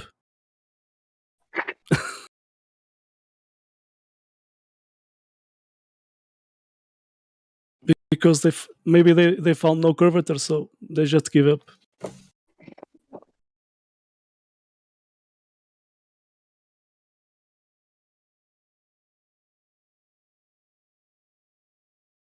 That picture, you know, is just an illustration. It's not a reality. It's they found they released an high altitude balloon at near to New Zealand and Antarctica, and they saw with this high altitude balloon, you know, beyond the ice, another land mass. So yeah, interesting. Yeah, I remember one of them saying something like that. They did send a balloon really high up, and there wasn't much detail about that, but he did say that he proposed that there was a landmass beyond the ice ring or the ice region. He said there was a landmass beyond that, but that's that's a tough one. Yeah. He wouldn't be the first one nor the last one that's spoken about that. So yeah, I think that's interesting that he's completely away from, let's say, for the English spoken, or I guess Spanish speaking, or even French, whatever. But he in Portuguese he did spoke about the extra landmass beyond the ice. So that's interesting. Yeah, like Admiral Richard E. Byrd talked too about it. That would be mentioned by like some of the Antarctic expeditions over the years. You know, because there have been, I think, 16,000 people that have been to the North Pole in the past couple hundred years, and you know, many dozen just this century. There's a letter from Mercator to John Dee, you know, the inspiration of Isaac Newton. Oh man! And you know, So it talks about different North Poles. So yeah, to demonstrate that that letter was written then and sent between those two men. Go. I don't care. It just talk about different North Poles, so it is interesting. Also, did someone say 60? Did someone say a definite number about how many people have quote unquote been to the South quote unquote pole in the last 200 years? Someone slap a number to that claim? Yeah, that was me. There's been 16,000 people, a little bit more than that, that have claimed to have been to the South Pole in the past couple A hundred lot years. of people for you to have asked that question. Hey, did you go? Tell me the story. 16,000 people you interviewed to get that information. That's impressive, my friend. Very impressive. No, How'd you catch they them all? themselves. Some of them have to be dead, right? Like, there's no way. Yeah, most of them are. Okay. So how do you know that they went? Wait. You mean that they went to the ceremonial? What? You mean the North Pole? The 16,000? Where did they go? To the what? To where? To the South Pole, like the geomagnetic South Pole. You know there is a ceremonial pole place that people go and say, "Hey, we're here in the South Pole. Let's take pictures." Yeah, Hold on that's a why second. I'm more. I just You- wonder why how I'm you more got those interested in- numbers. But wait a second, hold on. I have a question though. He said something about geomagnetic South Pole. Are you possibly potentially pointing to the fact that there's a tool that can point us to the direction of south based on magnetism? Because I thought Well, the only most magnetic modern point that we expeditions. observed was north, and south was just a counter direction that we observed by default of north. 1 degree representation of 360 degrees in a circle, there could be 360 degrees South Pole, couldn't there? Yeah, most modern expeditions don't use compasses to navigate. They use GPS because, you know, obviously your compass becomes less effective the further south you go. I'd like to point your attention to the voice stream chat, which my man Miguel has my back and shared the circumnavigation point, which illustrates north being at the center. So, I don't know, my ignorant self would want to engage with you to rationalize the fact that south is automatically illustrated by opposing north. It's not loaded yet for me. There it is. Okay. And sorry, did you just say GPS is more correct than This a is compass in the south? Miguel. Is that what This you is just not said? what I was referring to. So, are you? That's pretty close to what he said. Yeah. No, I'm talking about going from the southern hemisphere across the South Pole to the northern But hemisphere. on your ball, if you're standing on the ground and your compass is pointing north, you're pointing out into space. How does that work? Because if you were pointing north, you'd be pointing directly down at the ground. Does your north curve around a ball? How does that work? I'm not sure I understand the question. North. Well, think about being on a ball like you do, yeah? Think about being on a ball like you do. So if I'm in the south, I'm upside down. So if I point north, I'm pointing directly across the land, which would head out into space. This is a Do you understand what I'm misrepresentation saying? of how compasses work. No, I get what you're saying, yeah. But like the compass doesn't know that it's pointing north. right? And then Like how do you find south from that? Because it doesn't point south. your the physical And then when like you arrow, get to the the dial on south, the compass, the north doesn't work. the physical dial on the compass pointing like radially outward instead of towards north is not like indicative of anything in particular. Like compasses. What do you mean it's not Compasses work on the indicative of anything in particular? That doesn't make sense. That's just a word salad. Again, you said your compass is pointing to space, which is like correct. I understand where you're coming from. The actual dial itself, the physical needle of the compass, at any Well, I'm one not point saying is it's pointing to pointing. space because I'm on a flat plane. So you're the one that would be pointing to space because you're on a ball. Well, in any case, it is right. It's pointing to whatever is beyond the edge of the plane. Beyond the edge. What's pointing to beyond the beyond edge of the plane? Jinx. South. Does it point South is north or pointing south? south. But there's no magnetic south. It doesn't point south. Yeah. There's no tool that points to south, my guy. That's why fair. I mean, but it's equally as well, right? Like, I mean, so can you describe to me what makes a compass move? Yeah, north. The observance of north. Period. It's just a magnetic No, the declination. compass moves because the magnetic field and magnetic properties of the material the compass is made out of. Usually something like iron steel. It's a magnetic field that is constantly there and it lines up with it. Okay, so why do freestanding ferromagnetic materials align themselves with a particular direction, and what is causing that direction to be preferred by compass needles? What's your question? Would you like to answer this one? Okay, so are you talking microcosm versus macrocosm? Because are we I'm attempting talking about what is causing the needle to go in a direction, and why that direction in particular. Right, but are you ask a question about things Isn't that it we the can ions observe are lined up? on the Sorry, micro go ahead, level, sorry. right? Where we can observe north and south when I'm staring at magnets on my table in front of me.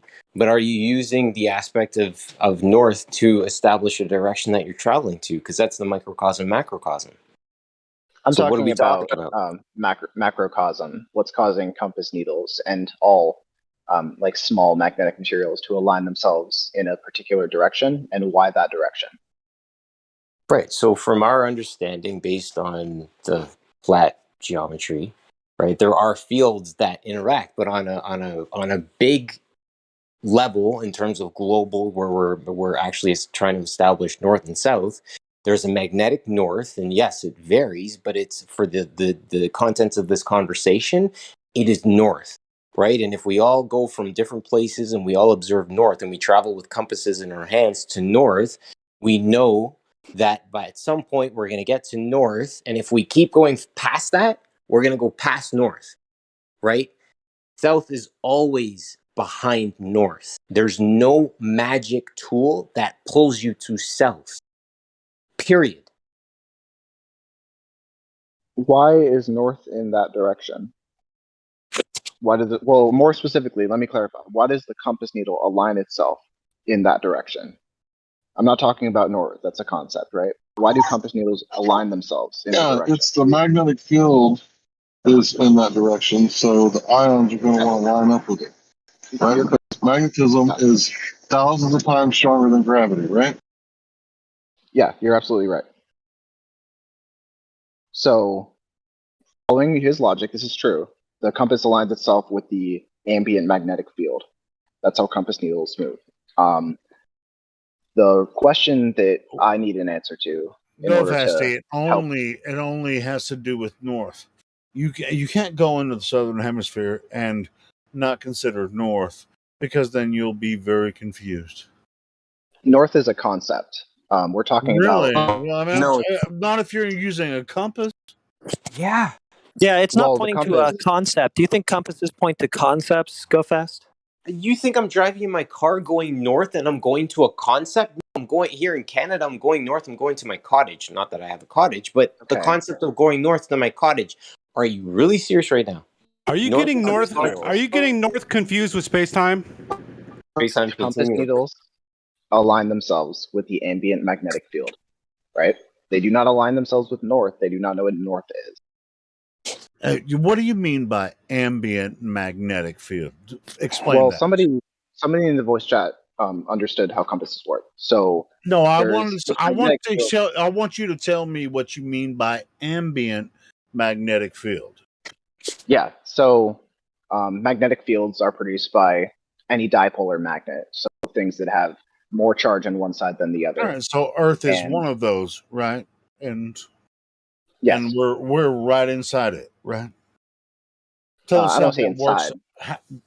Inside, so we're part on the of it, surface but of it, yeah. we're on the surface of Earth, and we have Earth itself has an ambient magnetic field. Is this what you're saying? I mean, it's not ambient; it has cause, right? But yeah, it's pretty much constant and aligned in the same direction. Wait, it's aligned in the same factor. So tell us how Earth has an ambient magnetic field. Yeah, so like Tesla demonstrated and was famous for, you can generate magnetic fields by rotating ferromagnetic material.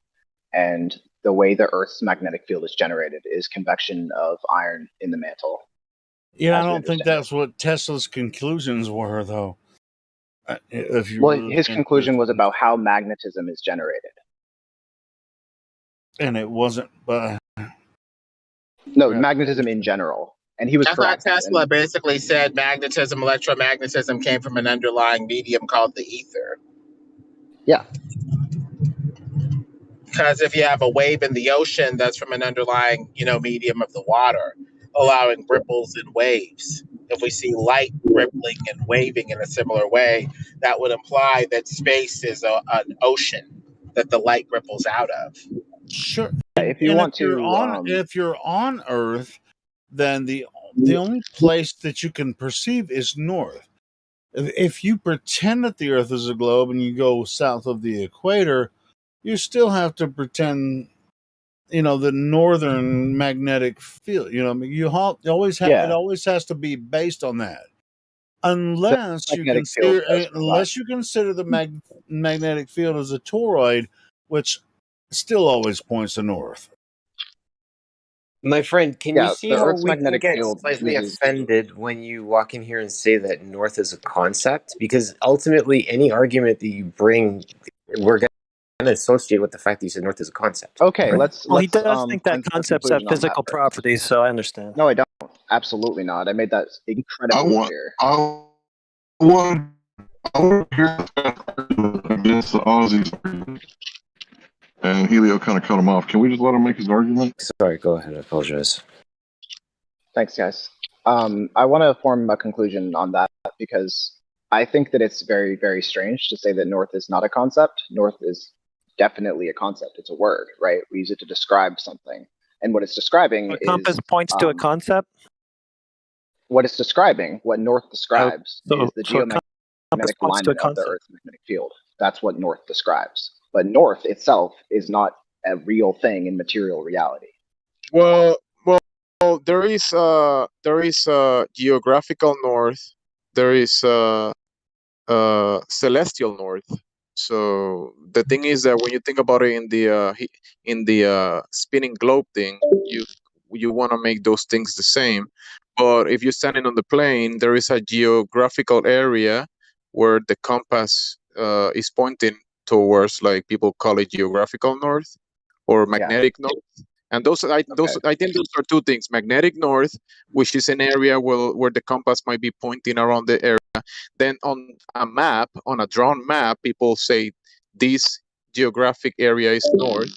And then when you look up to the heavens, there is above the geographical north, there is celestial north, which is the North Star.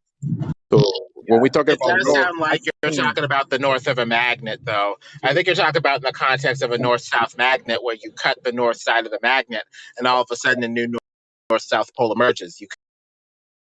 Yeah, magnetic north and the term north are referring to the same thing.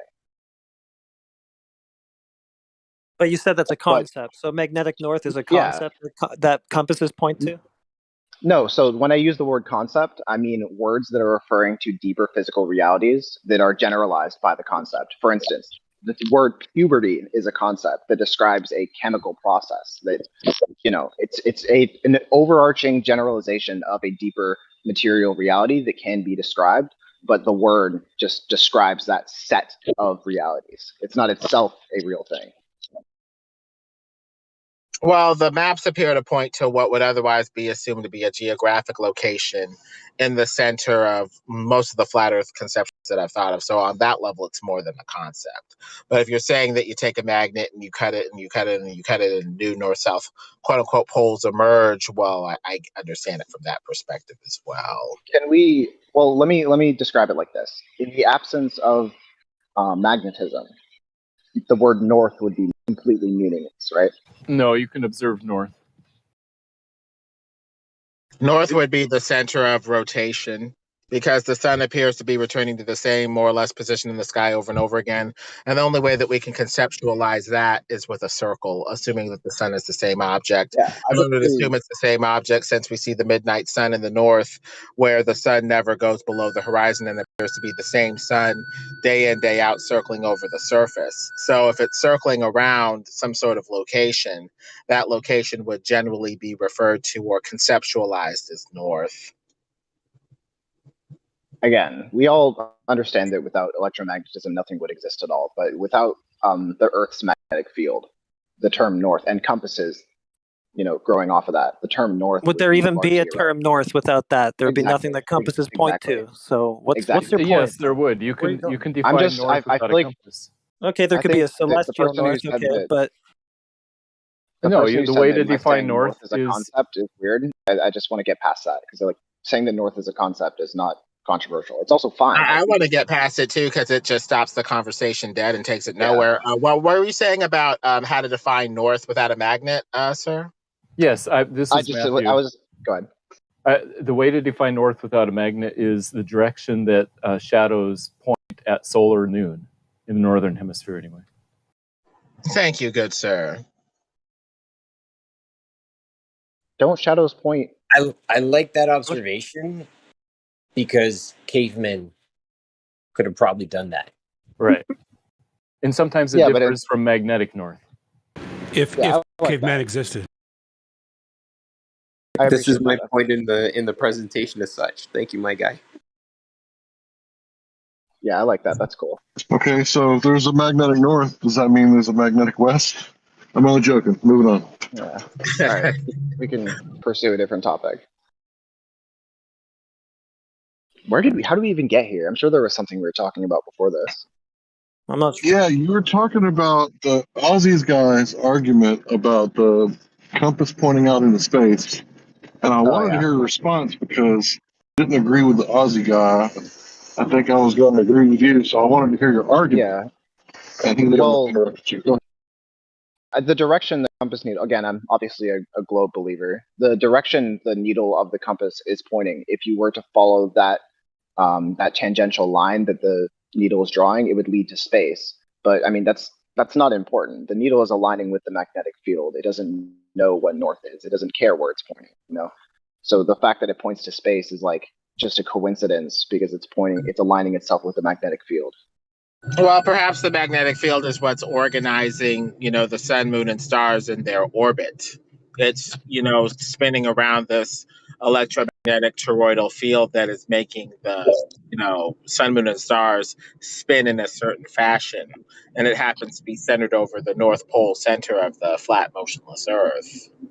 That is the effects that we observed that you just described, the luminary, the sun, the moon, the star, those are effects that we observe from below, and those are dictated by what is above the layer that we call that we observe above our heads. So there is a mechanism to the effects, cause and effect relationships.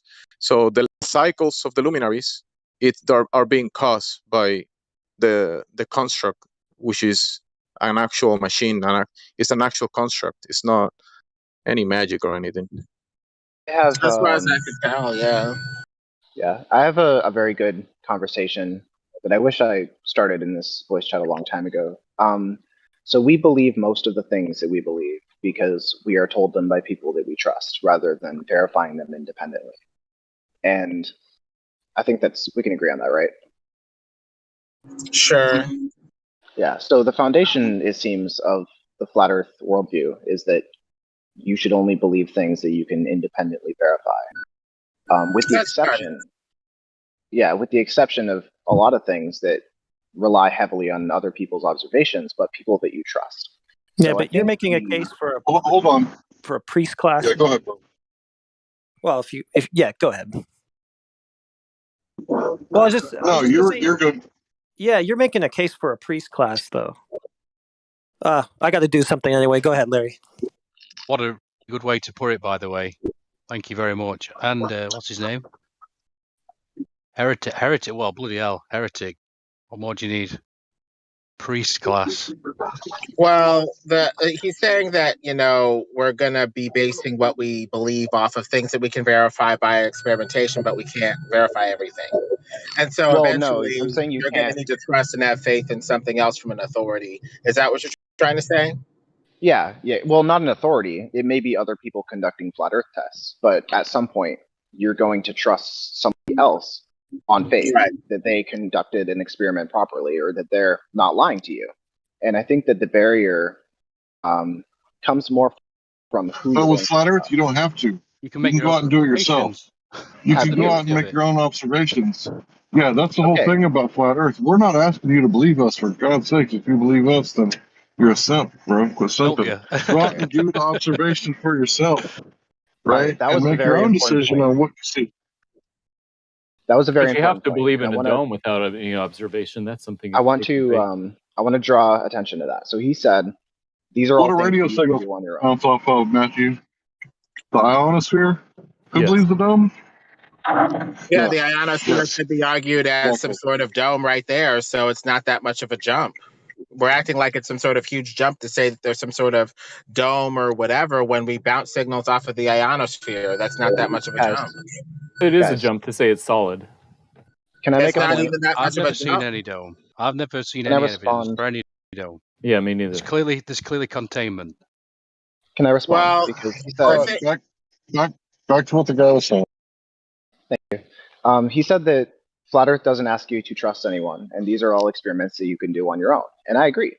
But the difference is, at some point, you draw a line for what you think you can do on your own. It all requires resources. Doing any experiment requires time and resources. So, what you can do on your own, that depends on what time you have available, how much money you have available. No, Bezos himself couldn't even go to space, according to Neil deGrasse Tyson. So if you're the richest man in the world, you can't go to And that according to magical me. place. It's government promises. And according to me, Neil deGrasse Tyson. Does it cost money to observe the gas we breathe?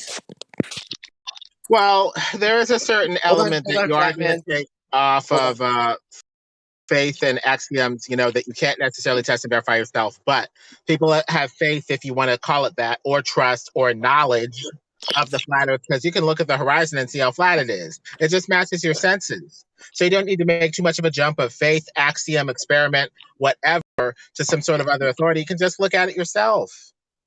This is why all of my independent research of my experience and what I observe is based off of what I'm sent by the flat Earth community, because I don't want to use resources that are not being offered as direct proof of the plane. So every time I've done independent research, it's as a study of something I've been sent, which is why I looked at the laser Exactly. test. You're following people they're just chasing each other's tail around. I doubt you've even had an original thought in your head. How old are you? 23. Well, I mean, the thing is, flat or round, it appears to match our senses when we look at the flat horizon. There's less of a need to twist the mind into knots in theory and rationalization by just looking at the horizon and saying, does it look flat or does it look like a ball? How are you willing to interpret this? I now interpret it as flat. That's not particularly true. That's only true if you don't know the altitudes of the things on your horizon. If you know the altitudes of things on your horizon, then you can observe the curvature very clearly. What horizon? What if the horizon's too far? You mean the refracted horizon? Yeah. Sorry, bro. Jim, you go ahead. I'm so just sorry. using the horizon. I'm using the word horizon very generally, just what you see when you look at the edge of your field of view. So you're going to look at the altitudes of things on a horizon that is way too far to be Earth curve to figure out if there's Earth curve in that picture? Sorry, can you repeat that? I'm going through my gallery. I have something that's related to You're going to look at a horizon that's too far to be Earth curve and things on the horizon and judge their altitudes to determine whether or not there's Earth curve in that picture. Is that something you if can the do with the horizon is naked too eye? far to be that, sorry, go ahead. I got busy again. You're Sorry. referring by Earth curve. You're referring to the geometric horizon. Yes, because if you're claiming, yeah. Sorry. Go ahead. Go ahead. So I sent a picture. This was one that was sent to me, and I thought this was super interesting. You've seen this before. It's been posted in this group before. So we see 255 miles, 0% curvature. So I was like, this is an infrared camera. So this is going to reduce the amount of refraction you experience. So this is something that's going to be fun to look into. So I found the source of this picture. It was pretty hard. It's a French photographer who does these landscape photos in infrared. And the original picture is huge. So there's a lot of different things in that picture. Let me try to send it because it's like relevant. But there's a lot of different things in there that you can go over and do sort of meta-analysis on the altitudes of these mountains and the distances that they're at and determine the Earth's curvature from that. So that's what I did. And I've been doing that for the past 2 days of my life, is looking at this picture and looking at the altitudes that we know from sea level of different mountains in this picture. And then comparing that to a flat versus I'm not seeing the picture. Did you post it in live stream voice text? Because I noticed you have the link in bedroll, which means you can post pictures. Oh, did I not? Yeah, just post it in live stream voice text so we can. Oh, I posted in the live stream like chat itself. That's my bad. There you go. Well, I mean, it's just right above, the live stream voice. I got it. Okay, so this is the picture I was sent initially. So the first thing I need to clarify is the 255 miles that is being talked about here is referencing the furthest object in this photo, which is just a few pixels. It's incredibly distant. So this is what I was talking about, though.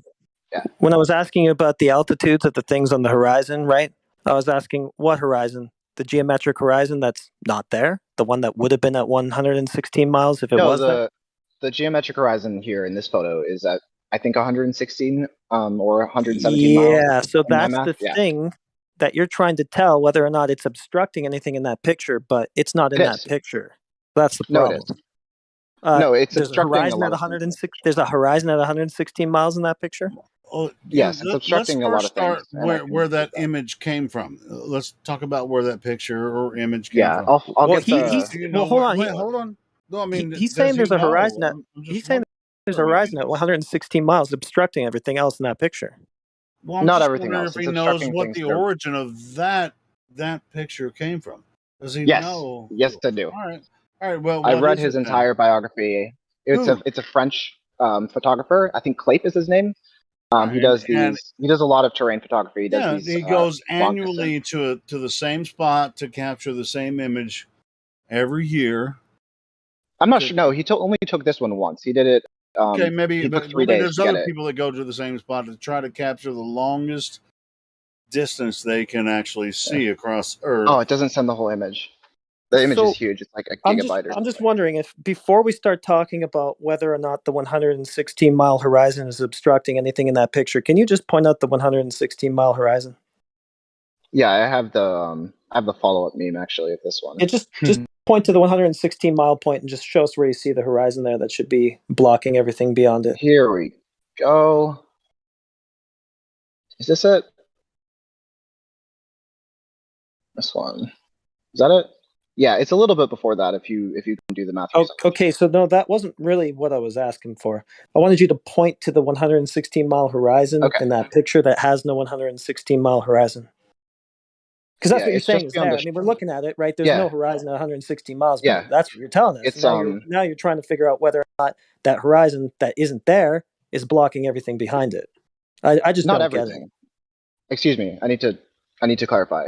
There's no reason at all to imagine that the geometric horizon would block everything behind it. That's absurd. I don't see that It's there's any blocking reason something. to imagine that a horizon at 116 miles that isn't in that picture would be blocking anything in it. Yeah, it's kind of silly, No, isn't no, it? it is in the picture. The thing that I Really? sent the last time we had this Where? conversation So Can the you was just point out? horizon is in the picture blocking what? Yeah, it's blocking a lot of things. So I'm seeing. someone had a problem with this Google Earth picture for some ungodly reason, but there's a stadium that's right next to the Notre Dame de la Grande, and it's entirely blocked by the curvature, as well as a lot of other things in this image that I Curvature, found. because if there was curvature, we would have seen it in the form of a geometric horizon in And that if picture there just was posted at curvature over 116 miles. 250 miles, you wouldn't see any of that at all. Yeah, so you're saying that there is a horizon in that picture at 116 miles. There's a little shoreline jutting out there. I'm not seeing any horizon there. And now you're trying to figure out whether that horizon that isn't there is blocking things that are behind it. It is blocked. Okay, I'm just gonna send these because The it's invisible better to send horizon them is and then blocking talk about things it. behind it? So this is the Notre Dame, right? And someone had a problem with me sending this. It's just a picture from Google Earth. Why, It's just why are showing you you. I'm just moving a away little from? bit Why are confused you here. moving away from what you posted? Yeah. I'm not. This is the same. This is the same thing. The top picture is the Notre Dame de la Grande, which is what he was trying to photograph, and right next to it is this big stadium that you can't see because it's at 200 feet, and the Notre Dame is 505 feet. So did you So circle the 116-mile horizon in that picture? I'm still not seeing it. I'm not seeing this 116-mile geometric horizon that's supposed to block things. let Where me is grab it off Google.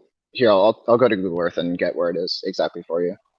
Oh, no, I mean, I'm not asking for Right. numbers. I'm asking you to show me the Hey, physical it's horizon that you say is it's as blocking things simple in that as picture. if you look at it from that far away, you just can't see it because it's too small. Well, we would see it. It's called perspective. I'm not sure. Do you think you could see everything everywhere if the Earth was flat? You know. Well, there's a lot of. Well, the weird thing is he's asking whether or not an obstruction that isn't in that picture, where it would be if it existed, he's asking whether or not that's blocking things in the picture. It's kind of weird. No. Like I want to That get may be something the past you, case, right? depending on the It elevation. is. I mean, The who horizon knows? is in the picture, and it is obscuring objects, obscuring many, in fact. Okay, so Dozens of And things. so the geometric horizon horizon. is the curvature of the Earth, in your opinion.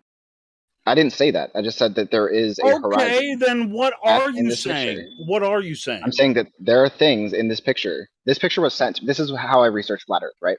This picture was sent to Really? me as a flat Earth meme, and I was like, "This is incredibly interesting. Let's look into this." And I was like, "Okay, this aligns entirely with the predictions of the globe model." So this kind Oh, of has to be really? ignored. The prediction of the globe model is that the horizon in that picture is at 116 miles. I'm still waiting on you to It point that is. out. No, that's Oh, it exactly is? It is? Why don't, where it okay, so is. then why isn't it then? There's no It horizon at is. 116 miles in that pic. Are All you right, like, here are we you on acid go. or like what's going on here? Do you know where I believe 116 it's miles right in off that the pic shoreline. is? Yeah, I do. So It's why isn't right. there a horizon It's there? And right you're past sitting the here telling shoreline. me, Yeah, okay, yeah, but it's not because I'm looking at it and there's no horizon there. Do you yeah, just go not know what a faster. You're going to horizon have is? to Like, find what's your going on? point. Is the horizon the curvature of the Earth blocking things, or is it not? I believe so. Everything Yeah, I've ever been sent. we can tell, but Yeah, that obviously it's justifies. not. It's not blocking things because there is no freaking curvature of the Earth that's blocking anything. You believe it because it's in your mind, but when you're posting proofs for flat Earth like over and over again, Okay. bro. Do you This see is this? insane. I have a picture of this cathedral, thankfully. It's at 505 feet of elevation, right? And there's buildings that are around it that are at lower elevation that are Okay, larger so than the you're talking cathedral, about a and you can't. completely other observation now all of a sudden because I still No, this haven't is the seen exact this same 106. observation. Okay, so are we going to get to the 116-mile horizon that's supposed to be blocking things behind it in that picture? Because I'm not seeing Yeah, it there. Do you it's know what maybe you don't know what at a horizon is. Maybe 116 that's the feet. problem. Maybe you just need to Google horizon real quick so you can get an image in your head of what it is, and then maybe come back to that picture and you'll see, yeah, there's definitely no horizon in that pic at 116 Okay, so that's a miles. So good I start. don't know why you're asking whether something that's not in the picture would be blocking anything in it. It's just kind of stupid. That's a good start. So how do you define horizon? Because I know what it means. Yeah, so It's it's the the apparent limitation of your position field where of the view. ground appears to meet the sky. You know, it's a vanishing point, the converging point where everything sort of vanishes. It's basically an optical limit. So in the globe Sky meets model, the ground. in the globe model, the horizon is the limitation of your field of view as defined by the Yeah, Earth's curvature. in a fantasy sci-fi tale, that's what it is. Okay, I'm just letting you but know. In the globe reality model, here. that's all right. We don't need to share the same definition in order to come to accurate conclusions. Well, you have a sci-fi definition, and we're talking about reality right now, so that's not very helpful. All right. So this is a good way to determine whose definition is more accurate. Is there That picture is a good way. That picture is a good way because if your definition is accurate, then the horizon in that picture is at 116 This is exactly miles. what is predicted. Yes, exactly. This is exactly what is Yeah. predicted So which by one my is model. accurate? So which one is accurate? This photograph and what is shown in it is exactly what is predicted by my model. Predicted by your by model the predicted model, 100. right? All right. Your model That's predicted. absolutely not true. Your model Not predicted true. 116 miles for the horizon. Again, not seeing it Yes. there. Are Okay. you? Notice Maybe the wait cathedral. to wear off. Notice how you cannot see the stadium. Notice how you cannot see any of the buildings that surround the cathedral. The cathedral is at 505 feet. It is peaking above your geometric horizon and allowing you to see it. All right. If without the geometric horizon, without the curvature of the Earth, the you would be able geometric to see horizon. Ever heard of fog or smog or sand, dust storms, rain, sleet, snow? You know the atmosphere isn't transparent. Okay, and exactly, which is Right, why it's it's not so good that this completely observation is being transparent, done right? over water.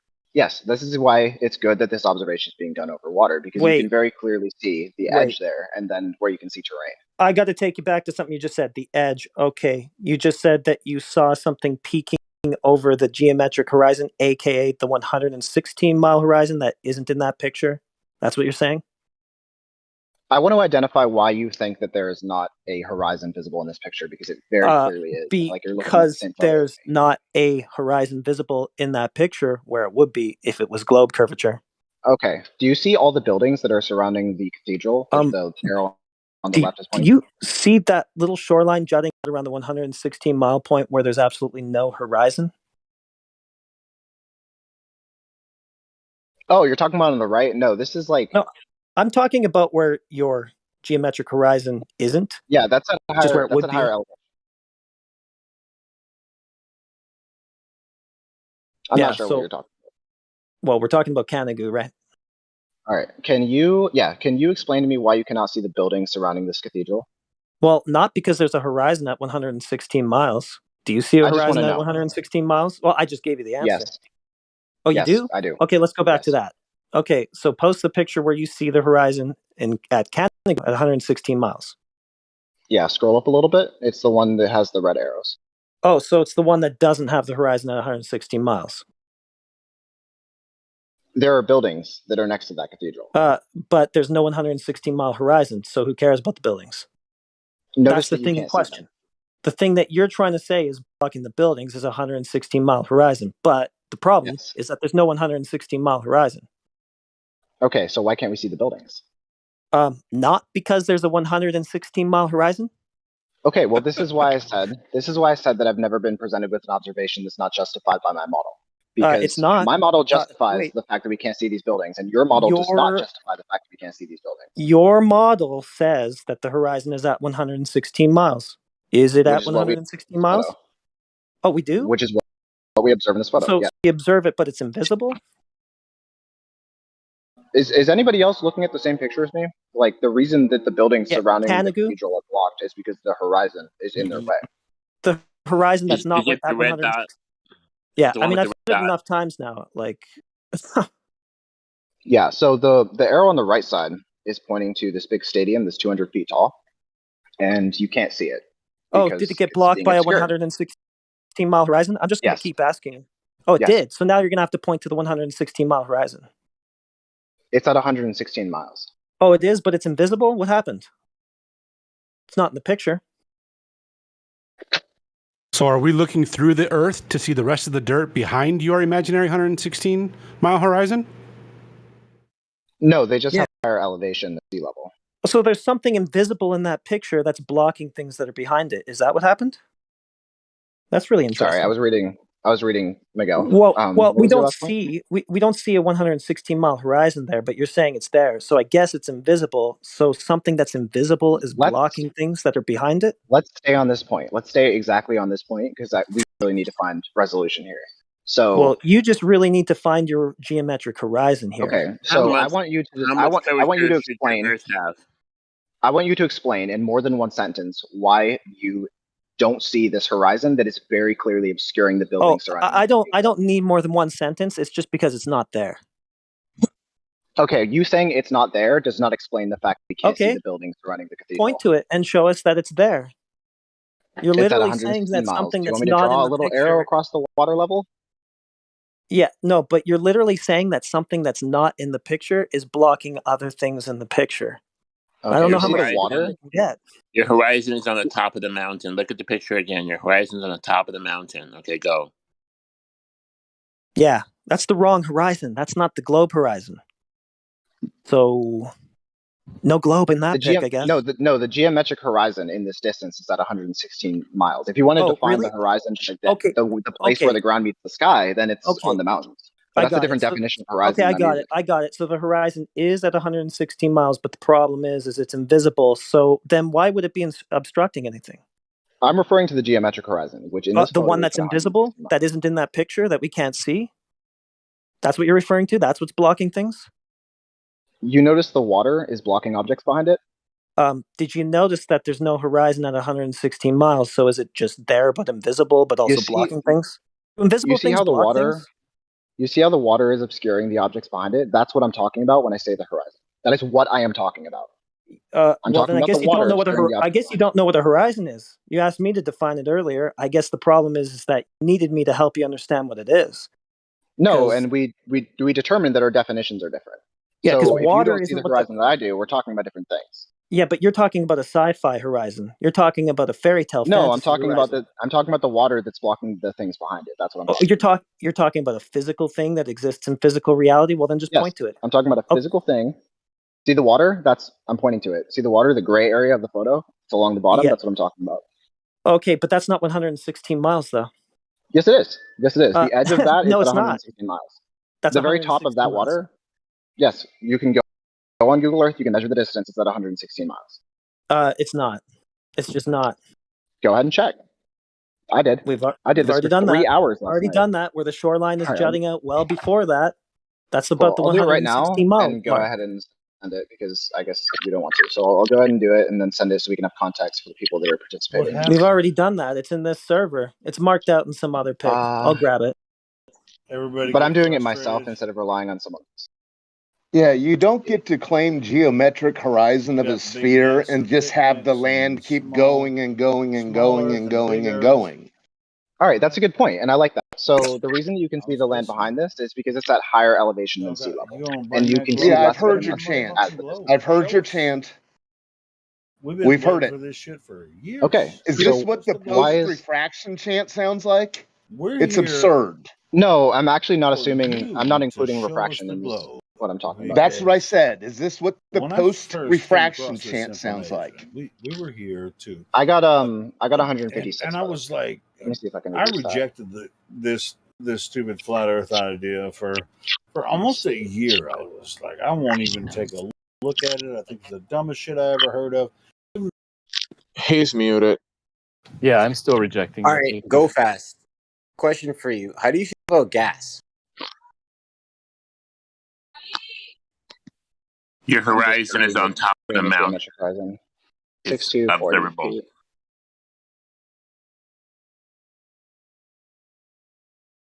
Are those images from Google Earth? The one of the city, like around the cathedral. The bay I just screenshotted Google Earth for the pictures of the. Okay. Yeah, for the pictures of the cathedral, that's the city that's around it. Yeah, but I mean, there's a lot of I see what you're talking about. There's a lot of different things in this picture that you can use to that are impossible on the flat Earth. So I want to make sure we formed resolution on whatever the topic is right now before we move on to other things in this picture that are like very obviously impossible on a flat model. But well, hold on. First of all, you don't get to just say things like it's impossible on a flat Earth. That's a baseless assertion. You can't do that in here. Don't do that. Also, we have to agree on terms. So if your definition of horizon is whatever that you want it to be, and it isn't the actual definition of horizon, then we can't have a debate. You get that? Okay. So I want you to post and cite the definition of horizon right now. All right. But he said it's impossible in a flat model, so he's beating up I need to. Yeah, I need to clarify that. There are observations in this image that are impossible in my understanding of the flat Earth, and I would love to have those rectified so my model can be better. That would be a you problem. But this is a computer program, right? The picture? No, it's actual photo. It's an infrared photograph. Oh. It's huge, the original picture. It's gray and like that because you're looking at an object that's incredibly far away. But the original meme, it's a flat Earth meme. Again, that's how I found it. Like, it's usually used as a flat Earth validity. So here's the issue here. You guys are talking about definition 1, and I'm talking about definition 2. So that's the problem. So I'm referring to like the point at which you can't see things anymore because of like the terrain in your way blocking them. You're talking about a definition that exists within your fantasy sci-fi lore. No, it's just You'd definition rather 2. have dead air than me just like go over that shit. Whatever. I'll shut up. If all you have to do is tell me to shut up. Hey, Lou, you were over talking to everybody. I'm not sure if you have somebody muted, maybe. Or Who are you talking to? There's a background noise. I mean, I have some fans going on. What are you talking about, Helio? YouTube. No, Helio. Even if I mute you, you won't shut up. I know that for a fact. Shit. All right. So what I want to do is develop a better understanding of the flat Earth model that justifies some of what I perceive as contradictions in this picture. So I have more. It's not a model. It's just a measurement of the ground that shows it to be flat. Yeah. So okay. Again, I can speak in even more general terms. I want to understand your perspective better in a way that justifies the contradictions in my perspective. Well, just start looking into measurements. Just look into those, figure out what those are, and then you'll understand the perspective. So many measurements with this picture. But let's see. Yeah, you don't have a 116-mile ball edge, though, and that's the whole thing that you've been busy trying to reify here this whole time. It's just kind of pointless. Why do you think that is the case when the edge, the geometric horizon as predicted by the math that you use, is obscuring objects that have lower elevation than that horizon? It's not at 116 miles. It's not in the picture, so it can't be blocking anything unless it's invisible but simultaneously blocking things. If that's what your model says, then lay that one on us. Okay. Excuse me for interrupting, but wait a minute. You know correlation isn't causation, right? Yes. Just because you can't see something doesn't mean the cause, right? So here's the thing. If you can't see something that's supposed to be there, right? How do you know it's an Earth curve, right, that's causing it, right? No, that's exactly my point. That's exactly my point. I want to know. I want to know why, in your opinion, these objects are not visible. Well, right. Okay. So you go ahead, bro. You can tell them. There's many reasons why we can't see. Yeah, I was just going to reiterate the same thing I've said to him like 70 times. So that's probably better for you. There is water in between you and them, by the way. So your justification needs to include the fact that there's water where they should be. Okay, we're talking about why we can't see things. Sometimes things disappear from the bottom up, right? Is that what we're talking about? In this picture specifically, there's water that's in between you and the object. In general everyday life, there's multiple causes for something to disappear from the bottom up. Is that what you want to hear? The part that we're talking about? No, I'm talking about this image. Well, you're gonna have to hear it. You're gonna have to hear it anyway, because I'm not talking about a specific image. I'm talking about in everyday life, right? Things can disappear from the bottom up, right? So, for example, you can't see the Chicago street view from Michigan, right? You can't see the streets. You can't see the cars. You can't see the beach. You know why? Because they're obscured to you. They're blocked by other things. Right. They're blocked by something, right? So, what is it blocked by? Is the curvature? No, the curvature is supposed to be blocking the entire skyline at 1,800 feet. And the tallest building is 1,600 feet, but yet we can see the entire skyline, right? So it's not the curvature. That's what he's trying to tell you this whole time. Hold on, you referenced a Chicago specific skyline. example. Yeah. Chicago Oh, yeah, I know what you're skyline. talking about. Yeah, I've seen this. Yeah, from Michigan. Right. We shouldn't be able to see any of it, but the bottoms are blocked up. So the question is why? Well, it can't be the curvature of the Earth because we can see the skyline. So that negates that. There is no horizon caused by Earth with a space of 300 miles, right? Oh, yeah, this is an incredible proof of the globe. The Chicago Yeah. skyline from Michigan, this is cool. I've never seen this before. It's proof for the globe, you say? Yeah, let me run Did the you numbers know on that this. that height is supposed to be behind 1,800 feet of curvature, bro? And the tallest building is 1,600 feet. So Yeah, can I you don't please believe what I'm elaborate told by other on people, so I'm gonna run the numbers on that real quick.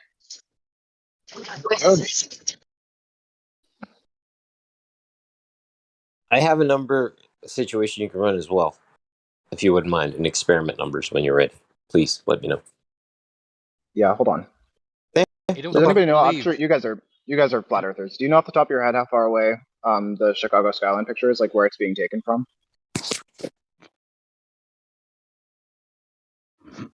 He says he don't believe what other people say, and that's all he does. Meanwhile, Because if it's in Michigan, like the Michigan Indiana border from where you could take that from. All I know is it was taken from Michigan, so I can't source this photo. So You like, just need to look on a map and see where that's what I'm Chicago doing is, right now. and then look to the Yeah, east of it, because I think the water goes to the east of Chicago. So you would look to the yeah. city that's located, and then you just go to Google and type in what is the distance No, that's what I'm from doing right now. that place. Okay, cool. 2000.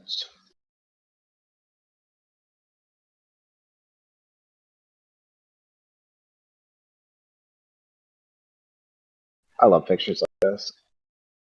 Let's see. for the minute you do the math, bro? Then you're gonna hate it because it's the picture that turns you into a flat earther.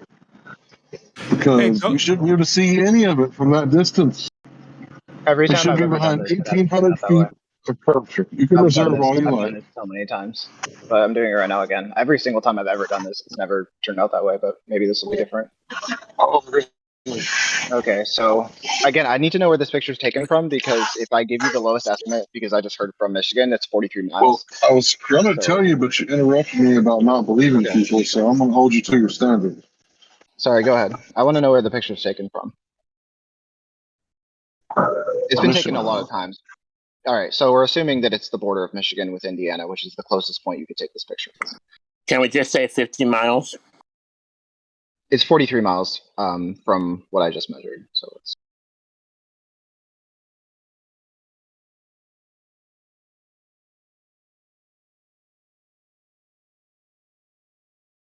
Do you have the observer height? No, which I'd need, obviously. 1.8. Yeah, I don't know where this is taken from. I'll do like 0 observer height just to give you guys to throw up on. I'll assume it's taken like on the beach to like sea level.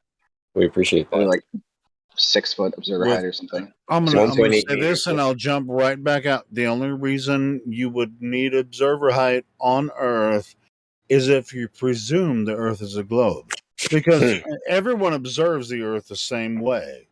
Well stated. You know, so if you presume the Earth is a globe, then you're going to need an observer height to develop this freaking weird idea, you know, about curvature and stuff, but nobody ever sees. So anyway, continue, gentlemen. we love you, Helio. Watch Rob Skiba. He has I no love picture. you back. I love you back, and I'm listening, and I know I get out of control sometimes, but bro, that's it. I mean that's the baseline, you know. And that's what it is. And they're just like, oh, you can sit there for hours and argue about what's your observer height and distance from the object, and all. It's like you're wasting your time as far as I'm concerned. But anyway, go ahead. Watch Skiba. He's on the water with the yacht. He's not on the mountain. Yeah, I've seen that. Hey, go fast. Can I just point something out to you real quick? Can I point out where I think all this confusion about your picture with the 2 red arrows? The other one is pointing to the cathedral where it would be. Yeah. Let me just explain something to you real quick. You're focusing on something on the ground right on the other side of the shoreline that you're saying is being obscured. We're looking at all the fucking land behind that point that is still visible. Yeah, it has elevation. Yeah, but what's the definition of horizon? The apparent meeting place of the ground meeting the sky. So there's a fuck ton of dirt behind the point that you keep on claiming is the horizon. That's where we're all. Again, when I posted the definition of horizon, I was using definition 2, and that's where the well, you guys were using definition 1. Yeah, that doesn't trying to point apply. out that your definition is wrong. Yeah, so obviously to have a good conversation, we need to use the same definition. So by all your guys' definitions, but your definition is just nonsense, though. So why would we use that? If it were true, it would be at 116 miles in that picture. As the definition of the horizon is where the ground meets the sky, the horizon is tracing the top of those mountains. Yeah, but the horizon isn't where it has to be in order for your definition of it to work. So why would we use that? It's nonsense. I mean, the definition is described by you guys as kind of like completely irrelevant to conversation if we're talking about what the horizon is. We're talking about what it is, what it's always been defined as. Okay, but that definition is irrelevant. Okay, but talking about the horizon as the place where the Earth meets the sky. Yeah, it's an optical meeting point of Earth and sky. Okay, so that definition of horizon, cannot be used for any conversation about the shape of the Earth, right? Yeah, we will use Why? that. Are you freaking kidding me? Holy cow! It's either on the other side of the curve or it's not. You have to use that. That's the claim of the globe is that the horizon is Earth curve. Are you denying the globe again? First of all, I've never denied the globe. And second of all, my definition of horizon. You're denying the globe. Of this conversation. Okay, so in the event that I'm allowed to speak, right? So I'm defining the horizon. Is it that your definition? And you know that because of the horizon. Is it that your definition or globe definition? That's my definition. Oh, we don't need. Who cares what you think?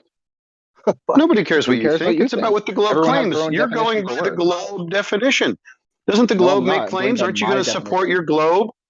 So are you making the globe whatever you want it to be? Is this all about subjectivity? And I'm asking you a question. Is this about subjectivity or objectivity? Is it about objectivity or subjectivity? So objectively, the globe model claims that the horizon is Earth curve, where the sky meets the ground. I don't care what you think. It's about what the globe claims. Are you going to support that or deny it? One.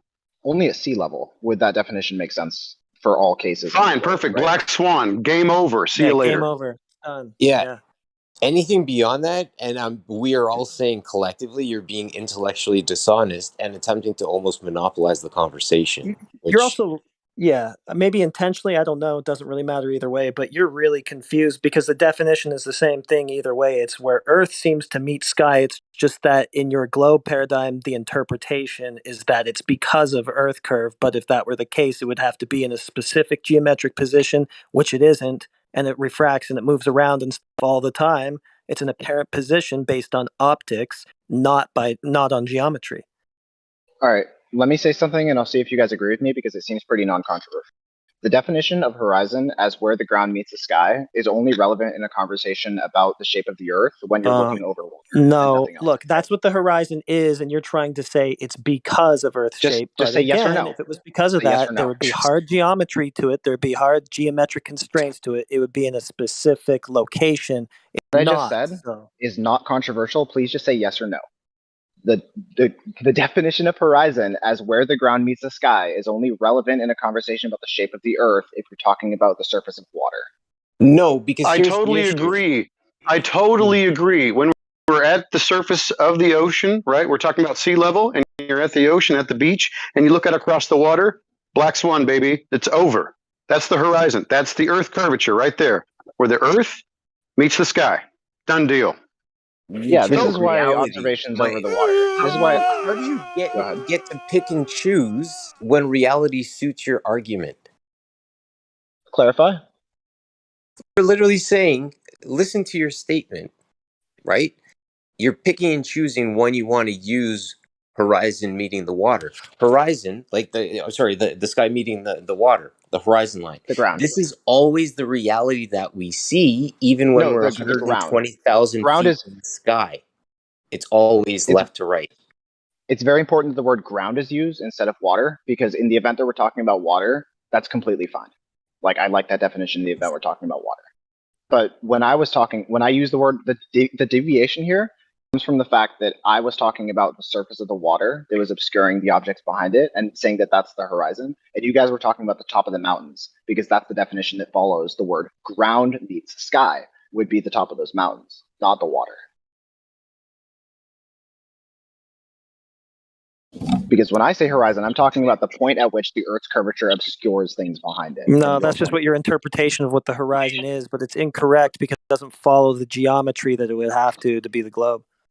Okay, well, we need a new word for that then, because I do agree that for all intents and purposes, the word horizon is best fitted for the ground. Are you saying that horizon apparently it's a connection with the ground and the sky, but horizon it's not water and the sky?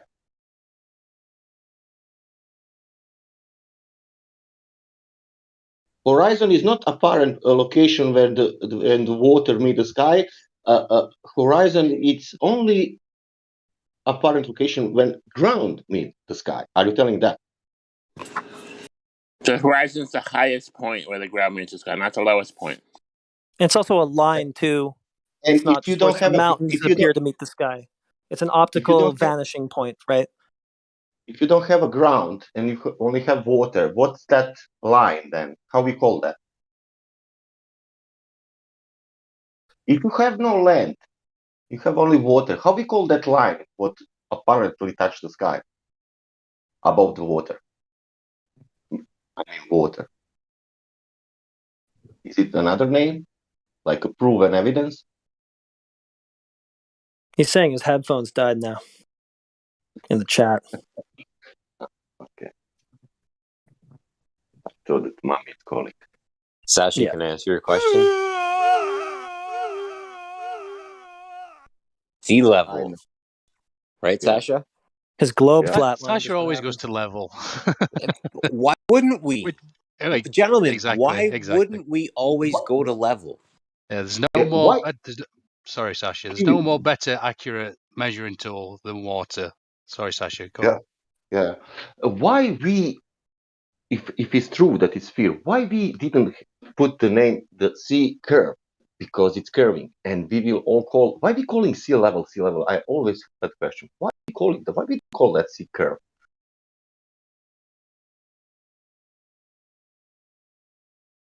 Why be using the sea level like a word if it's not level? Cool. Is your mic working now, dude? Yeah. Yeah. The question is this: how we call when the water meets the sky? How we call that line?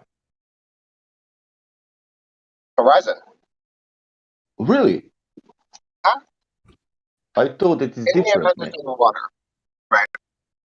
Obviously, we need to find a new definition if you're not talking about it. No, we don't need a new definition. The definition is that where the Earth's surface and the sky appear, the keyword appear to meet. So it's an apparent location, apparent phenomenon, right? You want to extrapolate Earth curve from that, but the problem is it doesn't follow the dimensions of your ball. So it can't be that. Here's my problem, is that you don't have a word to define the point at which objects behind your observer point are obscured by the Earth. You don't have a word for that. That's what I'm looking for. Hold on, friend. That sentence didn't even make coherent sense. Yeah, so you don't how can I see something behind my observation point? That's where I'm at. What do I have, eyes behind my head? So here, let me post again so we can have an intelligent conversation. You've seen the what do you guys call it? Picadard or something? The infrared photos from this mountain. So I'll send that one. I'll send this one and that one. Okay. So right next to the Notre Dame de la Grande, which is what is being pointed to on the left here, which is what the photographer is taking a picture of.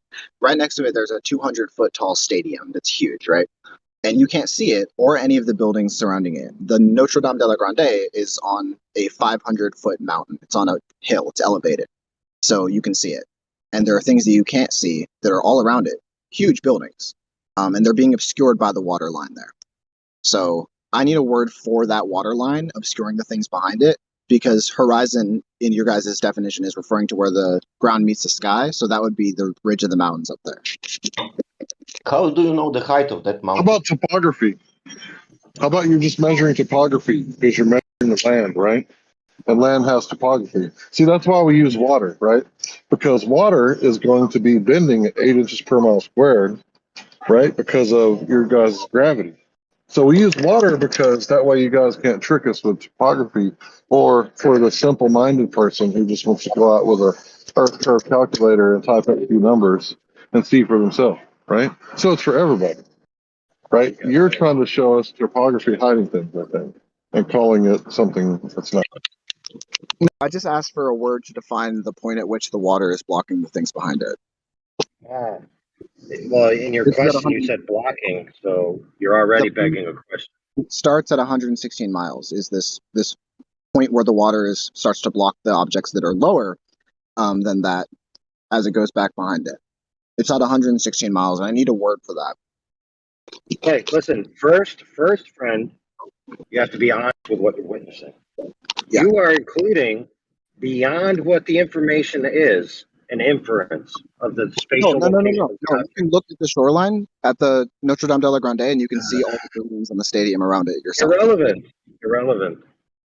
Okay, what you are witnessing is I don't see the bottom of this. That's what you're witnessing. What you're saying is it's being blocked by the water.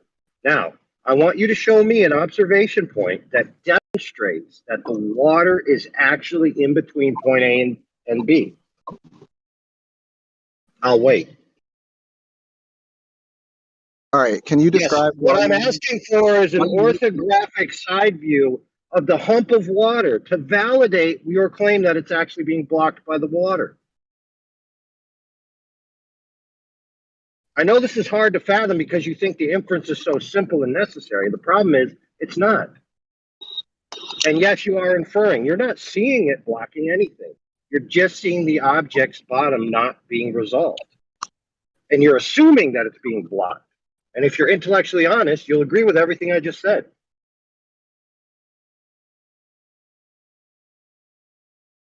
Why do you think you cannot see the objects that are below the Notre Dame? No. AI just asked you a direct question. Okay? You need to answer that question, please. No, I agree with everything he said. I just don't have a model that provides a justification for why we can't see these buildings. Oh, look into angular resolution then. No, that doesn't resolve the problem because the buildings have higher angular resolution than the cathedral. Goodness. Okay, friend, we need to get to the brass tacks of your claim. Because it sounds like, and I could be wrong, and that's why I want you to tell me. It sounds like you're saying that the only reason the things of the bottom of things can't be seen is if they're being obstructed by a physical object. Is that true or false in your view? That's the only reason you can't see the bottom of things. That's the only reason you can't see anything is if there's atmospheric perturbation or occlusion of some kind. Like it's being blocked by something. The information is being stopped from getting to your eyes by something. Okay, Now you got yourself in the foot. You can't see a brick 3 blocks away. Does that mean that brick is definitely hiding behind the curve of the earth? Or could it be just too small? Is the brick within your line of sight? Yes. Okay, this picture is taken with an infrared camera and a telephoto lens, and you could see the brick with that.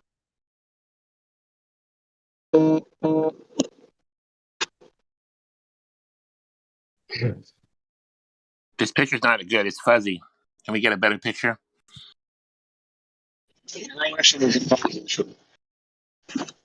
Right. So your claim is that it must be blocked, right? What happened to the redirection of light? Is it not possible that the redirection of light, not being blocked, but just not reaching your eye because it's taking an alternate path, wouldn't that cause taking an alternate path directly into the water? Okay, cool. We've already established that you think that. Now we're moving on to the next point.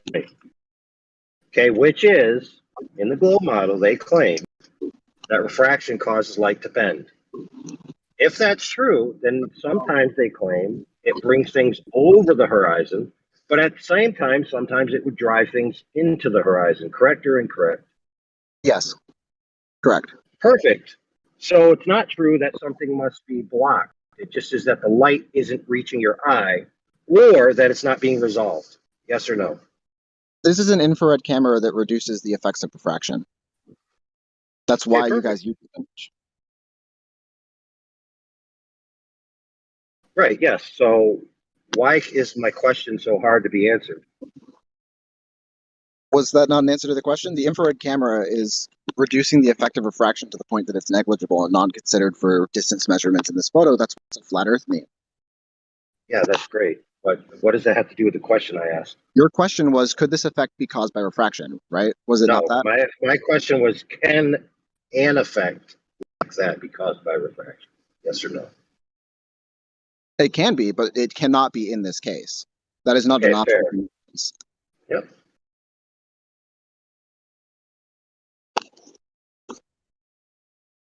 Right, so we've already established that the light, if it reaches your eye, it reaches your eye. That's obvious, right? We also said that if it's refracted away from the eye, curved in any way in which anybody claims or models, it would also not reach the eye. So we've established that. Now we have to establish the third point, which is this. Is all light that reaches the eye resolvable? I wouldn't call it, I wouldn't even use the terms reaching the eye if your brain can't interpret what the data is. No. Holy crap, dude, please. Hold on, I gotta take a swig of this soda. I'm gonna need some sugar for this. No, not all light that reaches the eye is interpreted by the brain in an intelligent way. You can't see things that have super small angular resolution. 3 photons There you go. intercepted by your eye. Yeah, you won't be able to make Right, it. so when things enter the eye at an angle from which they're unresolvable, there's no discernible information, correct? These buildings are much larger than the cathedral being observed. Anyway, the answer was correct or incorrect? Correct. Oh, there you go. All right, continue. All right, you understand that that does not form some kind of resolution about this image because the buildings are larger than the cathedral. They have more angular size. Yep. Right, but the problem is that you skipped over a whole facet of geometry. That being? Just focusing on the size of the buildings, not their location in your field of view and the propagation angles. Okay, explain how that justifies our inability to see them. Well, it's very simple. If the only light if the light has a limit to which the angle it can enter the eye to be resolved, and the light from a particular portion in your field of view all is entering at that angle, then it would be all rendered as one color value, one small pixel. Okay, so everything in this image that is, first of all, I want to point out again, this is a flat Earth meme that was sent to me. Everything in this image that is not the cathedral that is 500 feet above everything else in the photo. You shouldn't see the cathedral at all. So no, again, exactly. I'm happy you brought that up. So remember when I said that refraction is mitigated by the camera? Mitigated and reduced, not eliminated entirely. That's why. So you said that it's negligible when he made his point because this is an infrared, this picture, but now it's significant enough that it can still reveal that building to you, which you shouldn't see at all, period. So it's kind of a wonder you're even talking about it. No, so he had to take this picture 3 times. You know that if you've read his blog about taking this picture. Because I don't care. We can see the cathedral. We shouldn't see any of that skyline or the mountains or anything. No, absolutely not. You would be able to see the mountains regardless. The cathedral is on the. You might be able to argue your way into maybe we can see the last little bit of it should be poking up above the horizon somewhat, but we shouldn't be seeing most of what's in that picture by far. That's not true at all. And you haven't done the math on this, and I have. Please do the math yourself. Do your own research. I implore you. Yeah, well, there should be a 116-mile ball edge obstructing everything beyond it. It's not the picture. Don't believe what you've been told. Do your own math on this picture and apply globe geometry. I'm not saying the Earth is a globe. I'm saying globe geometry agrees entirely with every observation in this photo. Then why isn't there a 116-mile horizon in it? Because that's the globe geometry. Oh my God. Oh my God. Yeah, it's not there, and you want to say it's blocking everything behind it, but it's not even in the picture. It should be blocking that cathedral that you're pointing to. Why is that in the picture? Not everything behind it. Things that do not have sufficient altitude. It should be blocking the thing you're pointing to at the very least, for sure. So why are you even talking about that? It justifies every piece of confusion you have. The horizon at 116 geometric horizon not the edge of the Earth to the sky, which is where the mountains are. The geometric horizon is blocking all objects behind it that do not have sufficient altitude to compensate for that. The geometric horizon that would have been at 116 miles if it existed? It is at 160 miles, and it is obscuring all objects without sufficient altitude to compensate for the drop in curvature. It's exactly what it's not at 116 miles, so it doesn't look like there needs to be sufficient altitude to compensate for anything. Let me say something, right? This image agrees with globe geometry, and you think it doesn't, meaning that there is a confusion about your understanding of globe geometry. The buildings are angled away and the mountain peaks are pointing away. Yes. Yeah, this image and this image agree with you, right? This image. Entirely. I've ran the numbers on this literally for the past 13 hours of my life. I've been looking at this picture. You said 2 days, now 13 hours. So maybe that's where the confusion I have a bunch of these. No, I have a bunch of these. I have 4 different points that I can go over in this level of detail. But yeah, but you don't have a 116-mile horizon in that picture that you can point to, and that's the whole thing that's supposed to be obstructing things. So I guess that's kind of the end. Guys, you can just move away from this. I mean, look, when you go to this whole image, the big image, and go across the shore, you can see many buildings exactly. That's what I did on the shore. And you can go across the shore and you see buildings, and then when you get to this area of the image, you start seeing these. I don't know if it's a lensing effect, out of focus or whatever, and then you keep going and you see more of this phenomena. It's like a reflection phenomena. So what is it, like an artifact or whatever in the image in the photograph? Got it.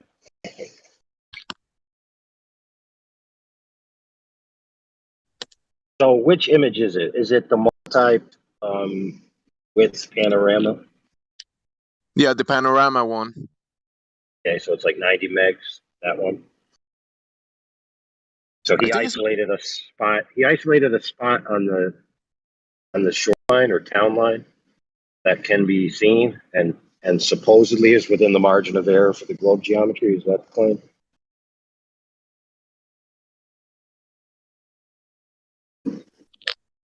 Because I heard another claim, which is that every single thing, everything in the image comports with globe geometry. So, yep, that's what he's saying. Just want to parse it out. Because if it's the image that I'm thinking of, I mean, I remember arguing certain points about a certain image where there's a mountain in the background. You know, because the claim is it has to have sufficient geometry, right?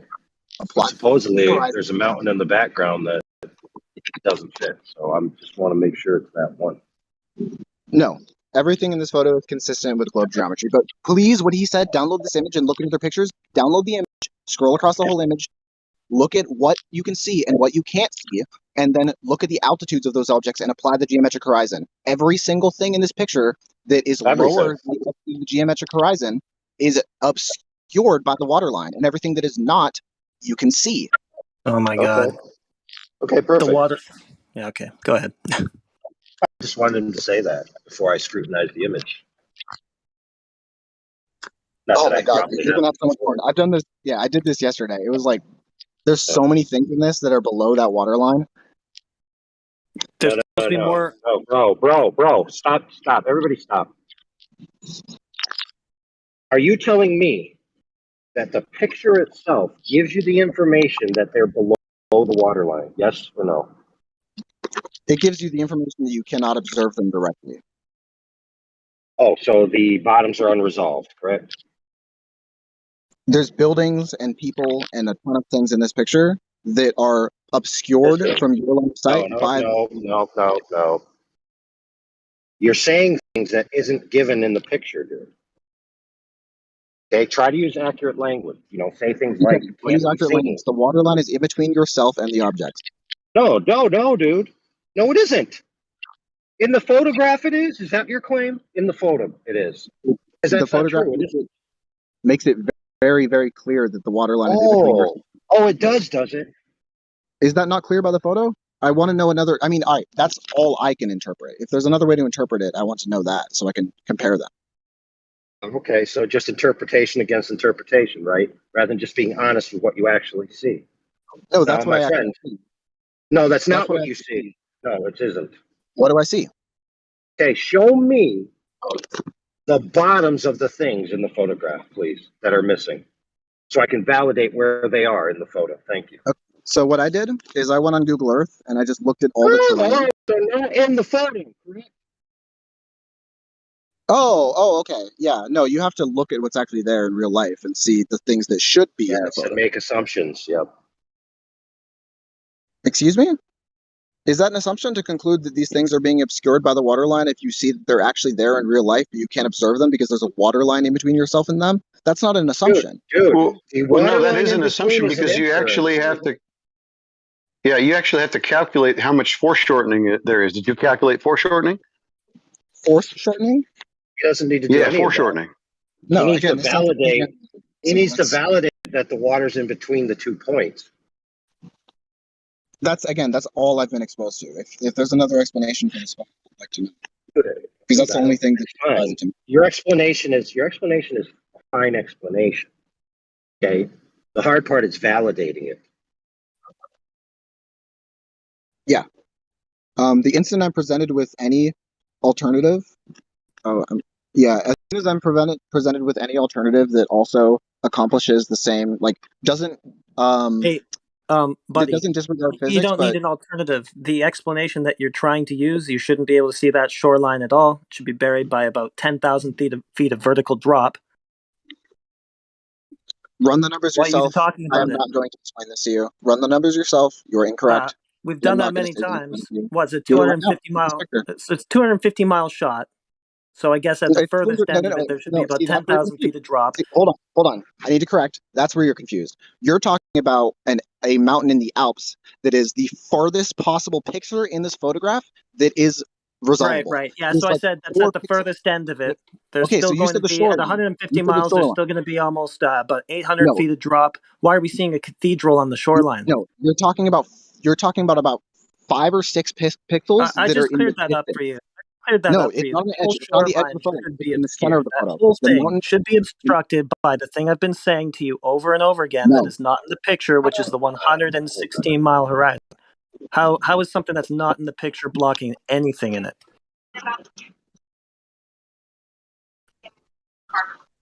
Sounds like he's saying that the target object, which he's speaking about, being the cathedral, is not 255 miles away. Now, if that's true, then that changes the math. Yeah, Well, the it's not. cathedral is not 255 miles away. The 255 miles away is a mountain that is way Yeah, in the we distance get of it. this We photo. get it. But the horizon, which was supposed to be at 116 miles, is well before where that cathedral is on the shoreline.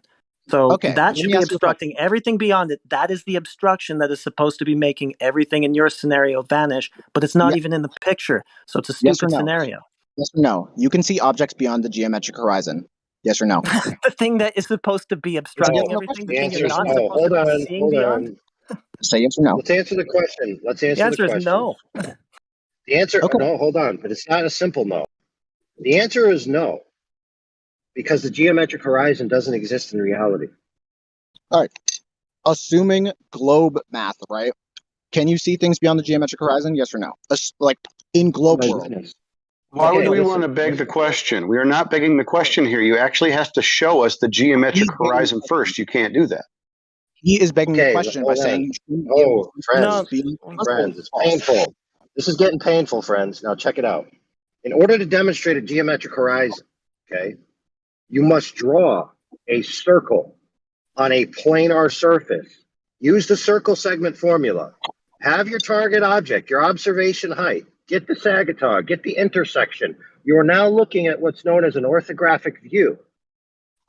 So there's nothing beyond it. It's now in the left or right. It's lateral.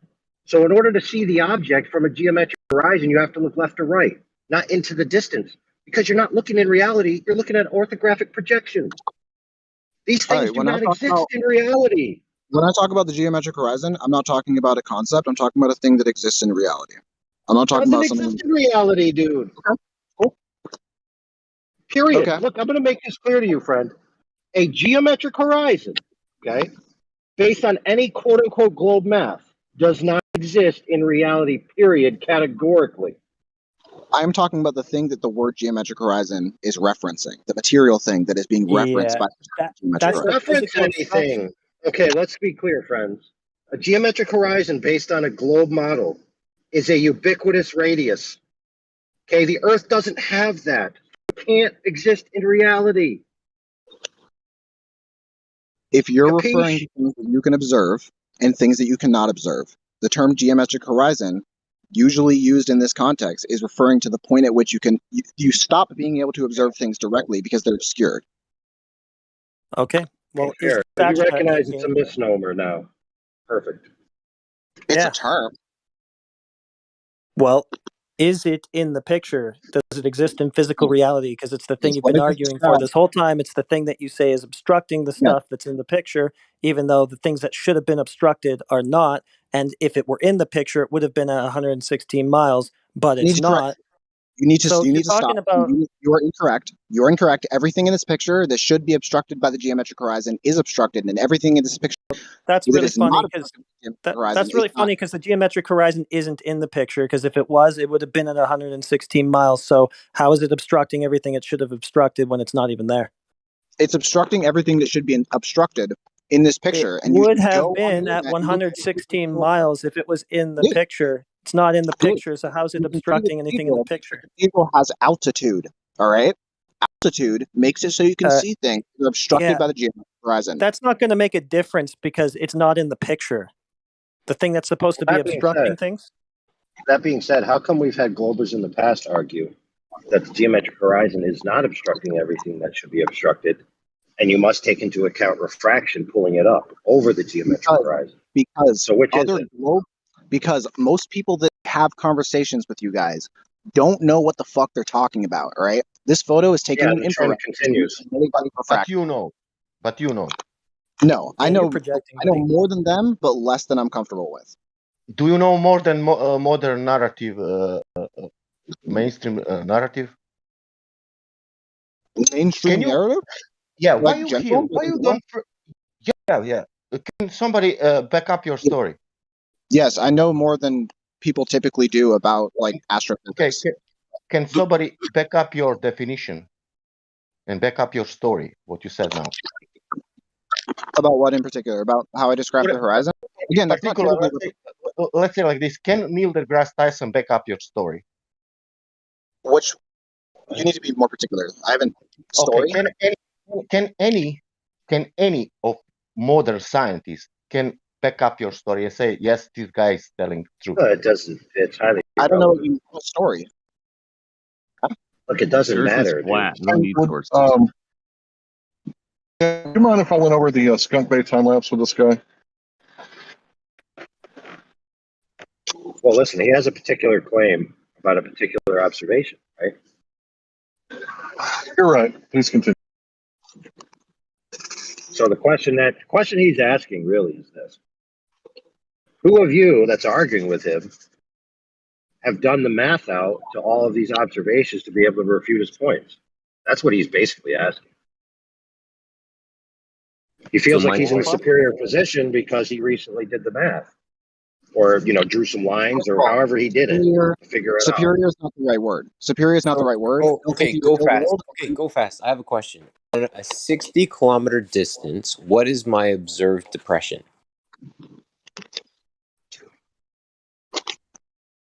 I'd need to know observed depression? Yeah. 60 miles? 60 kilometers. He can't give you that answer because it depends on the day. That's the whole point, dude. There's no such thing as geometry of the globe that you can witness. Well, I think that people lean on refraction a lot. It does obviously depend on the presence of an atmosphere, but I don't like that answer, so I was just going to go off a geometrically perfect sphere and use the math for that to give him his answer, because I think that's what he was asking. The horizon moves with the weather, though, doesn't it? Well, yeah. Let's give the answer in a geometric ideal, which has no bearing on reality, and then whatever. Well, I thank you for backing I'm me sorry. up.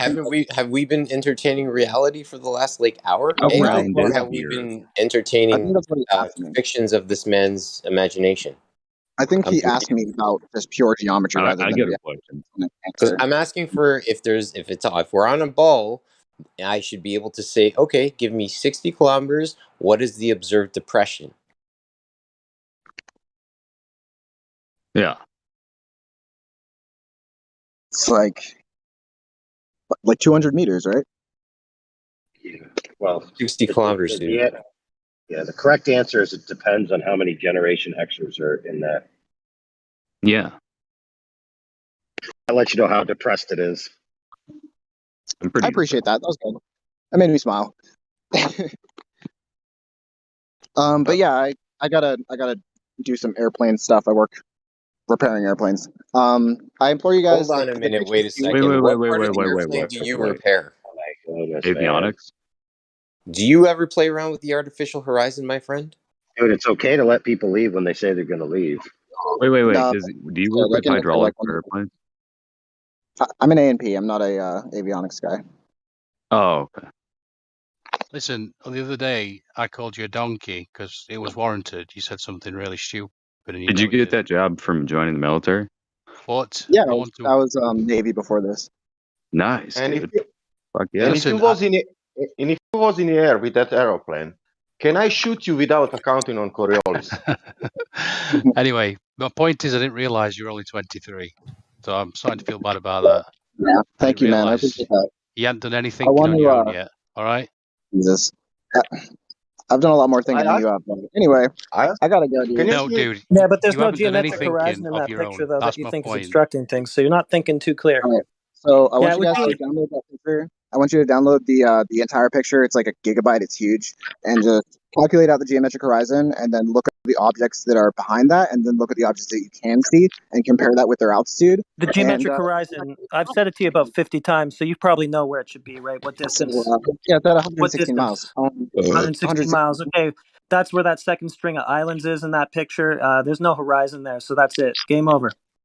Bye. I guess you should have checked your numbers a little better. Go ahead and look at the altitude of those of the islands, and then your geometric horizon, because this No, picture that's where it would be. That's the thing that you want to say is blocking everything else behind it, but there's no geometric horizon in the picture to begin with. So.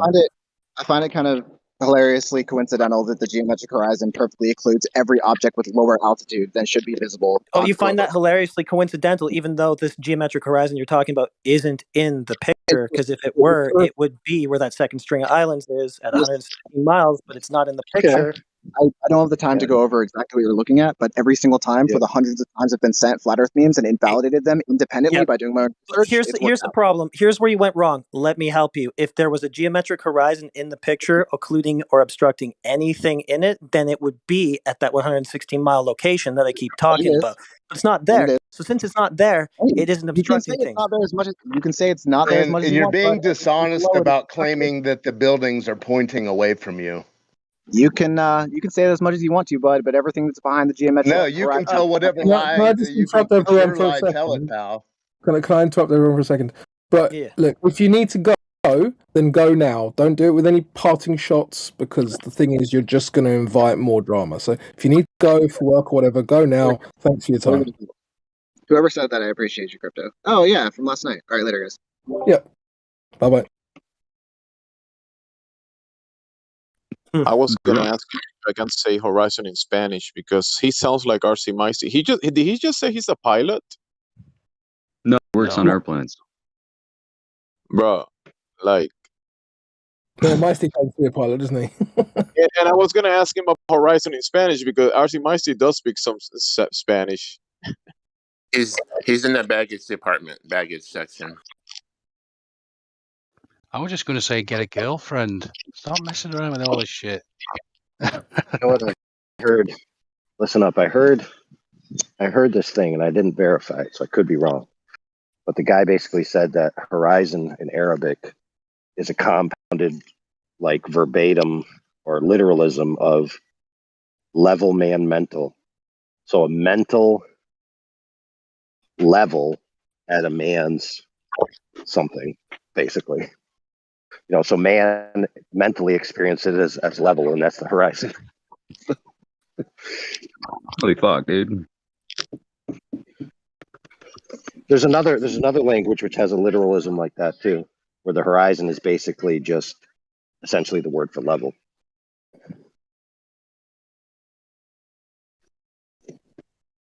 Now, let's be clear, okay? You got the horizon, right? Have we reached a So- consensus yet? What are you talking? Consensus of what? If the Earth is flat? What does consensus mean? Like, have we reached an agreement? Who, me and you? Everybody. No, we Well, haven't. heck, no, everybody has. What is our probability rate? Like, are we pretty sure? Some of us are at 0%. You mean Well, like, when- like 2 million? When 2 you million say times can't be wrong, how we reach the consensus if the Earth is flat, that you cannot describe this whole place with two words. So it's way more than that. It's not just flat Earth.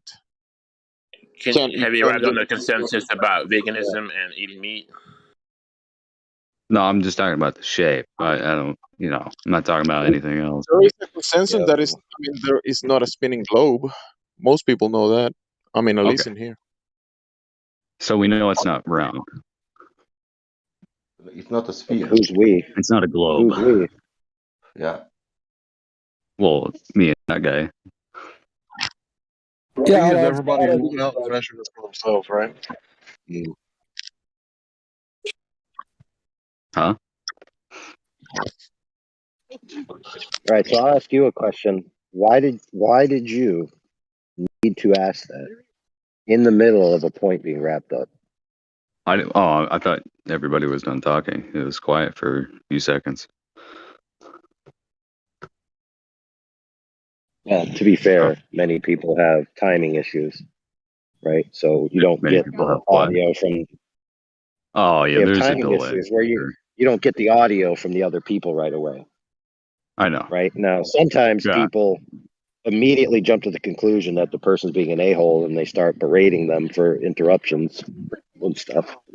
I'm pretty sure there was literally nobody talking for a good 4 seconds. That'd be a huge delay. And I don't think anybody here has a delay that large. Anyway, so what I was trying to wrap up is why I was bullying this kid about the unreality of these claims, that these claims don't exist in the real world. They exist in geometric, orthographic graphics only. Okay, so the horizon in orthographic geometry, which is what you need to get this idea that this much of the building would be missing, right? That horizon, what is that horizon? That horizon is an intersection point, right, on your z-axis, if it was in the real world, but on the piece of paper, it's on the y-axis. So in the real world, the horizon is horizontal out to the left and right. It's not a point. So you have a category error right there. So you can't use categorical errors of logic to make conclusions. You can't switch the definition and category of what a horizon is mid-sentence and then use the word horizon again and pretend like it didn't happen.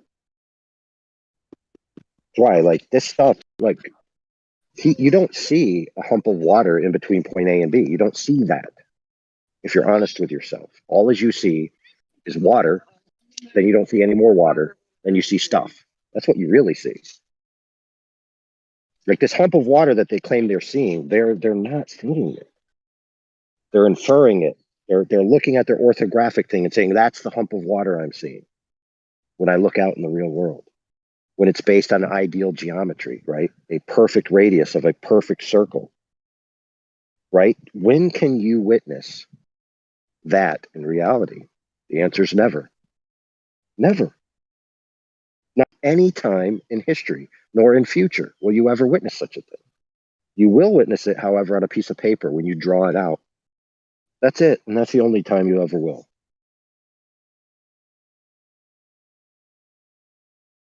Now, they never parse, to be fair, I've never seen one parse their language to be accurate and honest with what they're actually witnessing. They always say, I see the curve of the earth blocking something, or the horizon, and it's behind the horizon.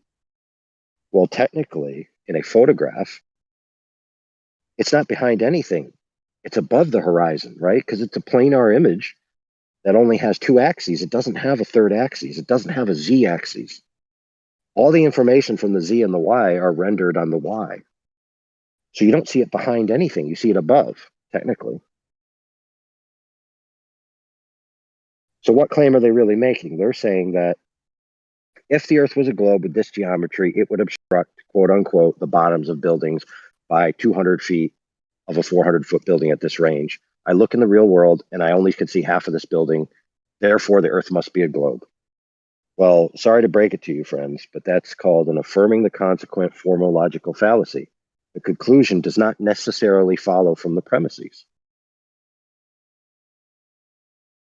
You have to prove the if statement in the first instance, and you can't borrow another formal fallacy to get your if proven. So where is the logical formation of a necessity that proves the globe in the first instance? If you have some of that candy, I'll try it.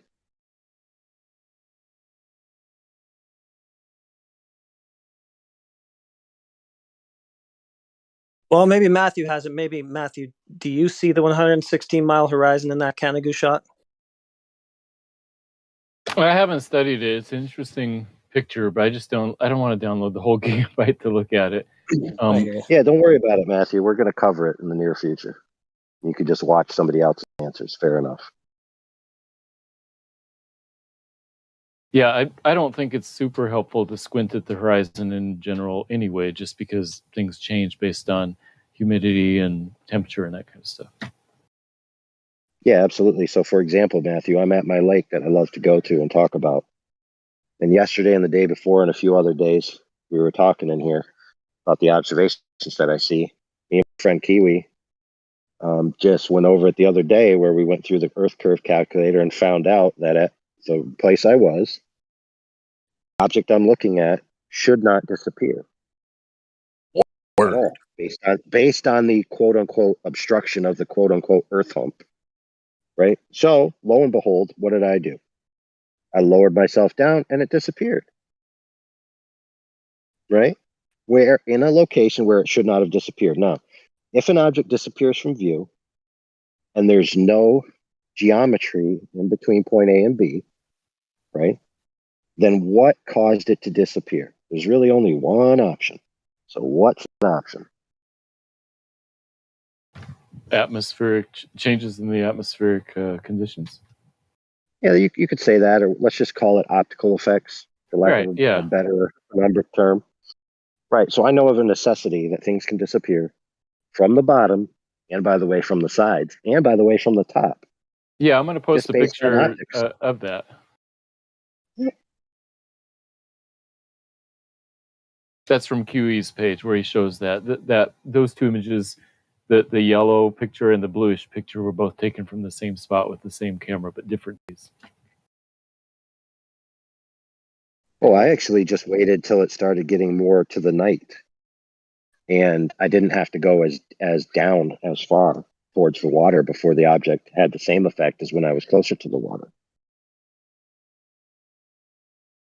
What about night observations? Wait a sec. Okay, hold on. We're going to transition to that question, Sasha. But what I want to paint the picture in the audience's purview, what AI just said, the removal of light allowed the water to interact with the horizon easier. Does that make more sense, AI? No. So you take away the light, right? And that differentiation between the light and the water is gone. So the horizon literally starts to bleed into the water line you could starts argue to that bleed into the sky. That's what I'm saying. You could argue that there's less available color fields to deal with. Yeah. So the amount of homogeneous color fields increases, and therefore the amount of color fields that you can tell a difference between decreases, and therefore your renderability would go down and down and down. So yeah, taking it from that point of view, that what you said made some sense. Hey, thank you for that. Appreciate it.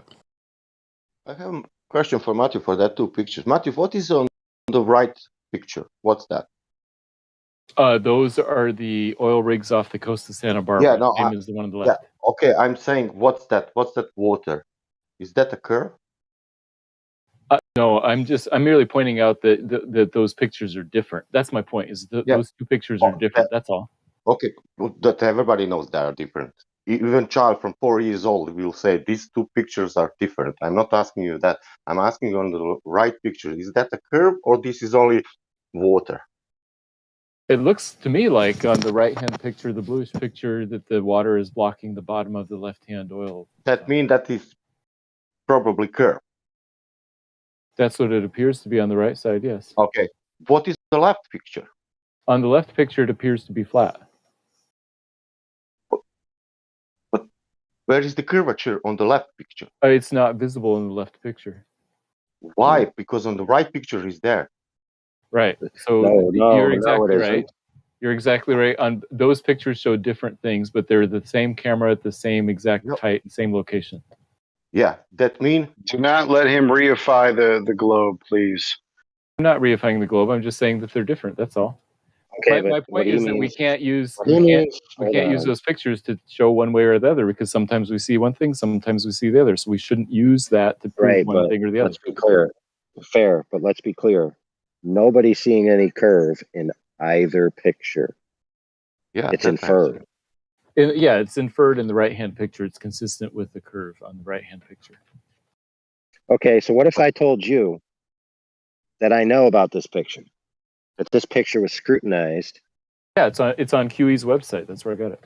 Okay, hold on, friend. This picture was scrutinized on a episode with Ranty and Dr. Bob, where Ranty allowed Dr. Bob to come on his show and give a presentation of why atmospheric effects is what caused the Titanic to sink. They then went, he let him do it, and then they went to a little Q&A, and then they wanted to talk about the black swan image, to which Dr. Bob presented this image. It might be this exact image or one very similar from another day observation. Now, Ranty went live to the website where they have the oceanographic data for that area. He found out on the day and time that this photo was taken, there was a 4-foot tidal bore. Boom! What the fuck? Come on, Matthew, open your fucking brain. Now, after being told this information, okay, that the ambient water level, right, in between the rig and the shore was probably different, right, based on the observer height, which I believe was 1 foot. I can't remember exactly. But the point was that there was a point of contention on the table that it's a swell of the water. So like the tidal shelf is higher. So all the tides normally would be a certain height, but now they're 4 feet higher. So that being said, and being told this information, Dr. Bob said, oh, it's still the curve of the Earth horizon. That's what it is. Not scrutinizing it any further. Now, look, it may be the case that he's still correct, but the information that Ranty presented deserved to be scrutinized because he got it right off, like what I don't know if it was NOAA or whatever local authority he got it from, but he did it right there. You could watch it happen. Yeah, I hadn't heard of the tidal bore, so that brings up a question. If the camera height was 1 foot above the water level each time, or if it was in the same place, because if the water level were 4 feet higher, I think it would have been. I interpreted it to be that the both photos were taken 1 foot off the water level, but I don't know because I didn't take it. Matthew, is it water? Right. So, sorry, yeah, fair. I just wanted to say, so now that you at least have that information that there was a little bit of back and forth about this, it does beg the question, well, shouldn't we know all of those things? With that, I yield to Sasha. By beg the question, I mean bring up the question, but yes. What? I yielded the floor to Sasha.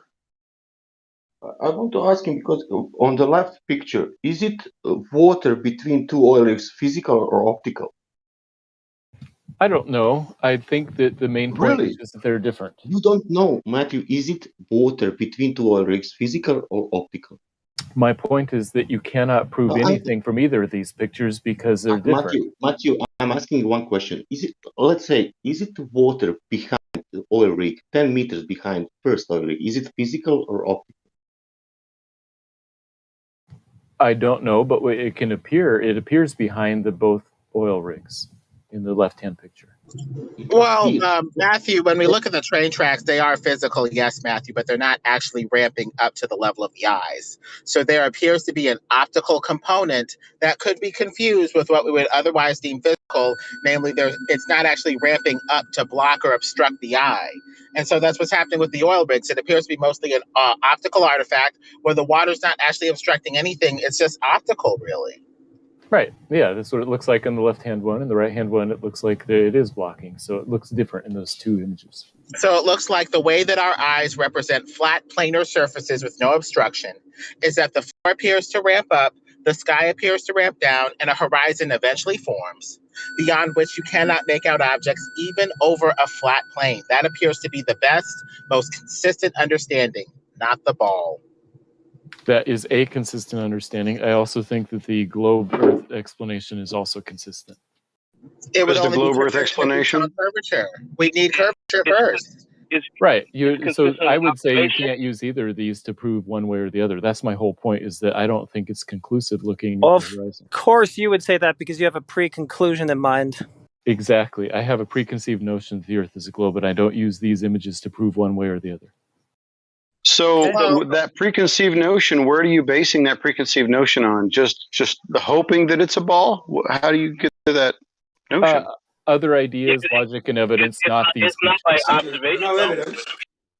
No logic is applied because logic, according to this photo, debunks the globe completely. I'm not talking about these photos. I use other ideas.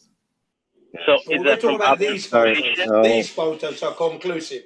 These photos are conclusive. You have no globe, you have no curvature. You've never seen it. Had you seen the curvature of the Earth, you would present your proof right now.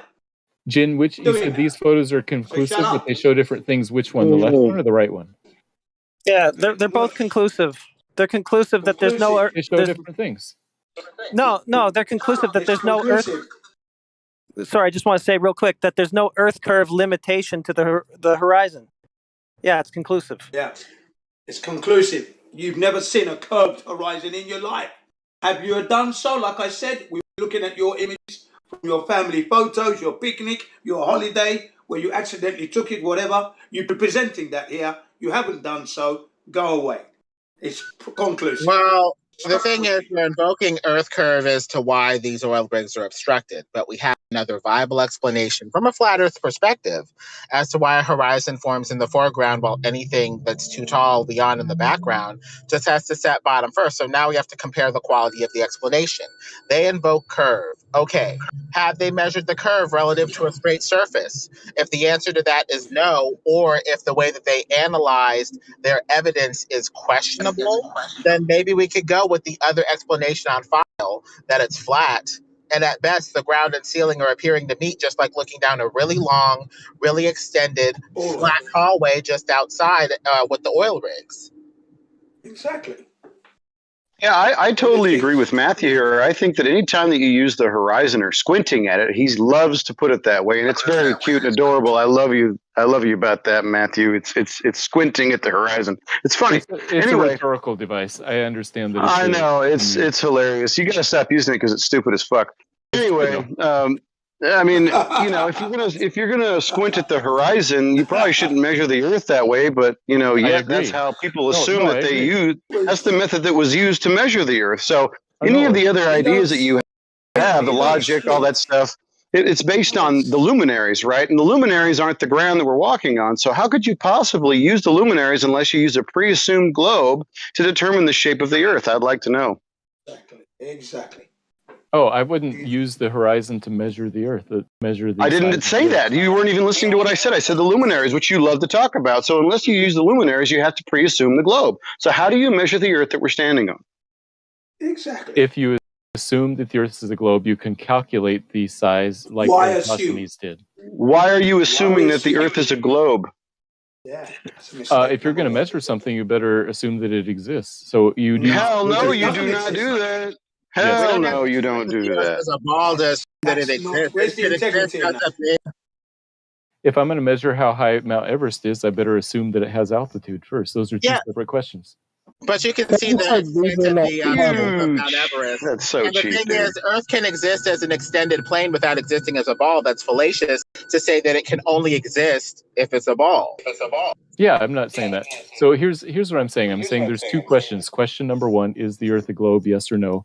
And then if the Earth is a globe, then question number two, that's the only time you could measure the curvature. Otherwise, there's no curvature. Okay, nobody, hold on, Brent. You then must take that logic, right, and put it into if-then statements. Sure. But those if-then statements are already assuming that the Earth has been a globe in the first instance. So you say, if the Earth is a globe, then you can go ahead and do these things. So now, which I asked before, where's the proof of the globe in the first instance to then put it into these next steps? Okay, I understand your question. So let me be clear. I was saying that there's two questions. Question number one, is the Earth a globe, yes or no? Question number two, if it is a globe, can it be measured? I thought somebody was saying, how do you measure it? So that's question number two.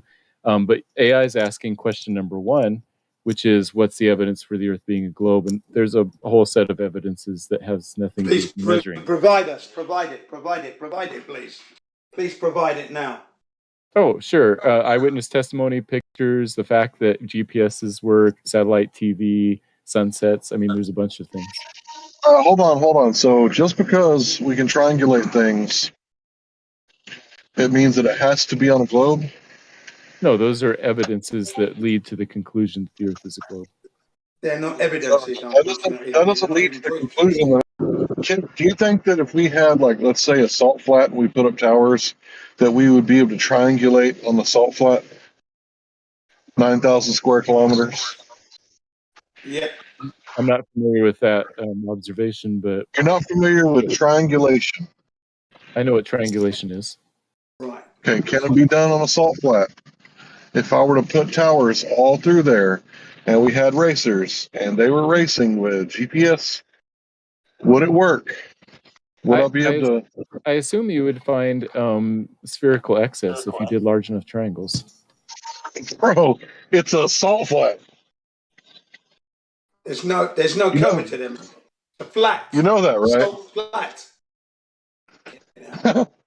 Right. So you're talking about three distant points? What are you talking about? Yes, we're talking about triangulation, triangle. Bloody hell. What's going on here? Can you understand? Triangulation of 3 points. Can he do that on the salt flats? Was the question. I don't know. I mean, 9,000 square miles, it seems like it should be able to, yeah. Usually triangulation is thought of as something planar because you have 3 points that make a plane. Right. And so what happens if you get spherical excess when you get triangles that are bigger than 180 degrees? We need to explain the reason for that spherical excess. And the spherical excess is because you're trying to get an angle with perspective eating up the angle and eating up the distance. Just like perspective makes the coin appear to get smaller and smaller and disappear if you're looking out over an extended plane. Anything that's sticking up out of the plane like a mountain will eventually appear to be eaten up by the surface. You're going to lose angle to it, and there's your spherical excess. You're trying to make triangles work that don't have the length or the angle because it's been eaten up due to, perspective. That's it. Have you ever experienced a spherical excess, Lemon? Well, look. Have I? No, I'm no surveyor, but they're basically with this spherical excess stuff trying to explain why they're missing angle and distance. And because of perspective, the sky will appear to merge with the ground, making you lose angle and distance even over a wide extended plane. So the interpretation as to why there is spherical excess is just shoddy. It's off. Hold on, friend. It's an assumption again. They've assumed it. Hold on. You've already jumped a step. Okay. 3 points, okay, on a planar plane. A plane, 3 points on a plane. You can connect those 3 points with absolutely straight lines and get a triangle. Or you can connect them with curved lines that are fixed to the plane and get a non-triangle, obviously, but it's still connected. So in order for to claim that it's spherical axis, you must then turn those lines to conform to the assumption of a sphere intersecting the plane. So you need evidence that you need to do that step first. Yeah, I posted evidence at 58 past the hour that when they do triangulation on distant mountains, you end up with triangles that are more than 180 degrees, which is understandable on a globe, but is hard to explain if it were flat. It's not that hard to explain. The thing is, you're missing distance and angle due to perspective. And It's so you all in want there. your triangles to add up nicely to 180 degrees, but you're missing distance and angle. So you No, the add up the latitude and difference longitude are to right make there. it up and make it square away to a nice little triangle. And that's where you're getting your spherical excess, the way that you're trying to reconcile these triangles that aren't quite adding up to 180 due to perspective. That's all. Because you're on a flat Earth. That's why. That's the reason why they're not adding Yeah, up. perspective will eat up distance and angle. And so if you don't factor in how perspective does that, you're going to get spherical excess, or the thing that you interpret in error as spherical excess. Correct, which is just a made-up word for a thing that doesn't exist, ladies and gentlemen.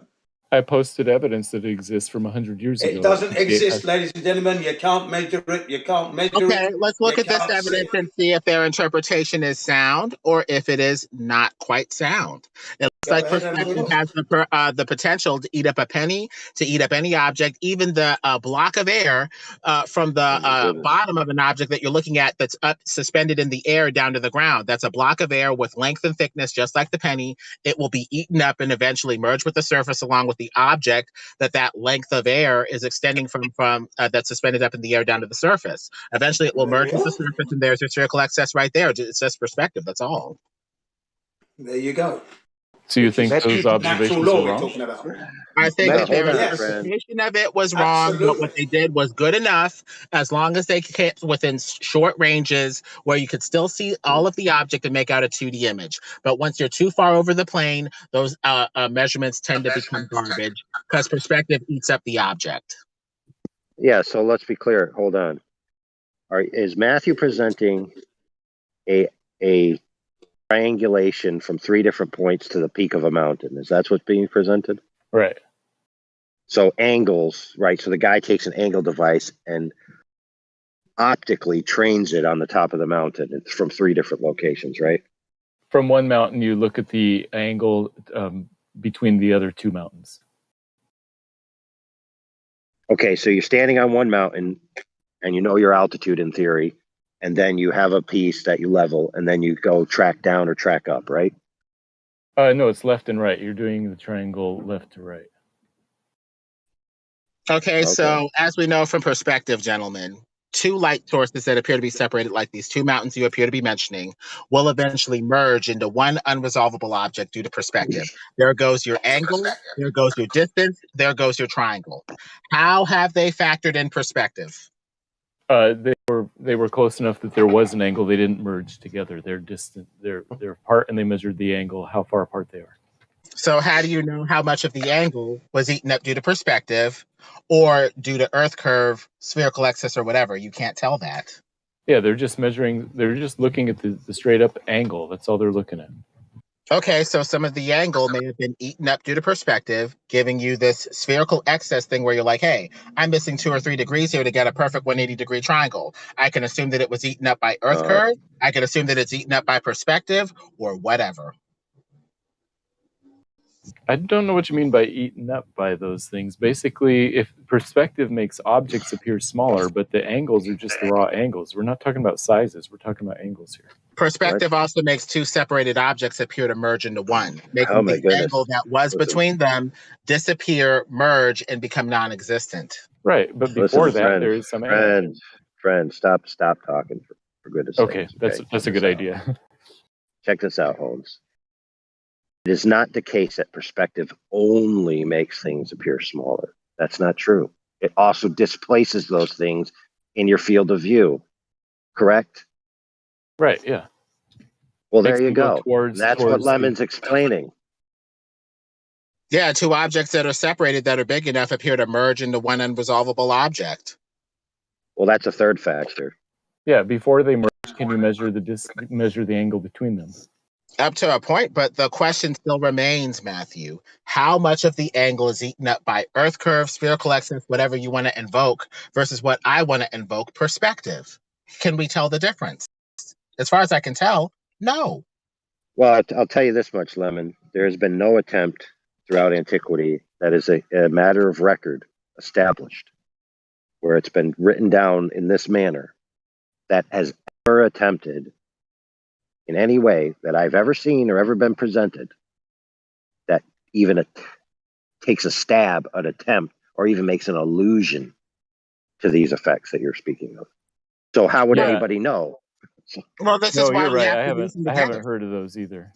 Well, this is why we have to reason together, gentlemen, because we need good principles so that we can have good math and, get some good conclusions. We know that perspective makes things smaller. That's simple. But perspective also takes two light sources that are big enough and resolvable enough and merges them into one unresolvable light source too. So is that what's happening with these mountains too? I mean, let's look into this. Well, let's throw another caveat in the works. So this applies to both sides, okay? Okay, ideal geometry of an Earth curve based on an Earth radius doesn't exist in reality, period, end of story.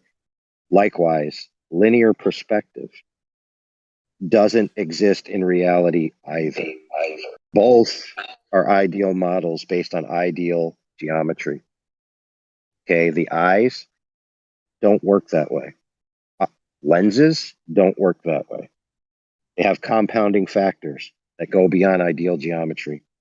They have the whatever the lens is doing, plus they have the propagation angles of light, plus they have the wavelength limitation of light, which doesn't exist in an ideal.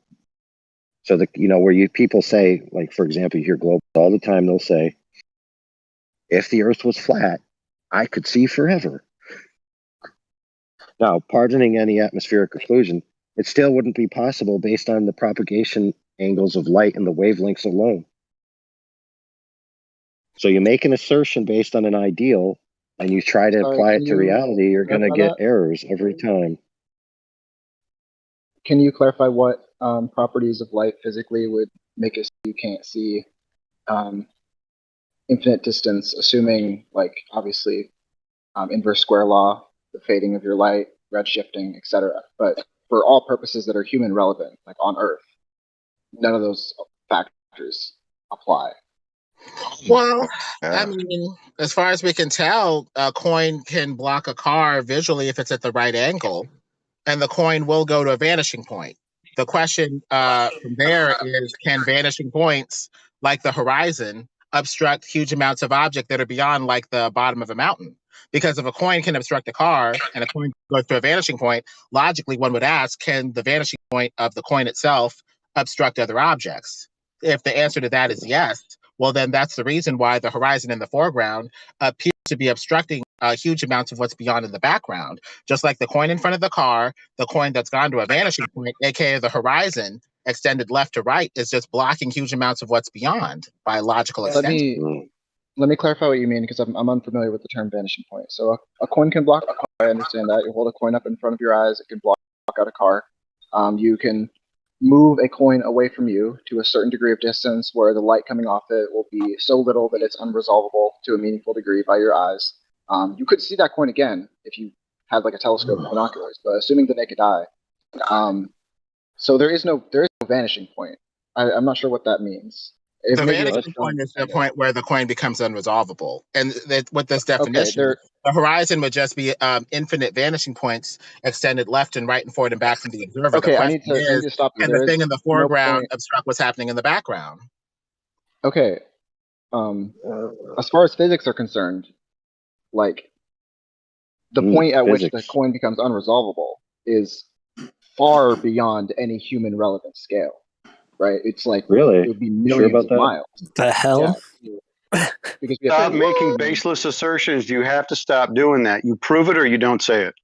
Period. Well, we are trying to reason together, so let's reason together here. As far as I can tell, by logical extension, a coin obstructs a car, a coin goes to a vanishing point where it's unresolvable. Does it keep blocking stuff beyond, like the coin in front of the car when it was resolvable to when it was unresolvable? If it does it even at that unresolvable vanishing point step, then the horizon in the foreground, by logical extension, which is nothing but infinite vanished coins left and right, forward and back from the observer, can obstruct what's happening in the background based off of what's happening in the foreground. The logic is there.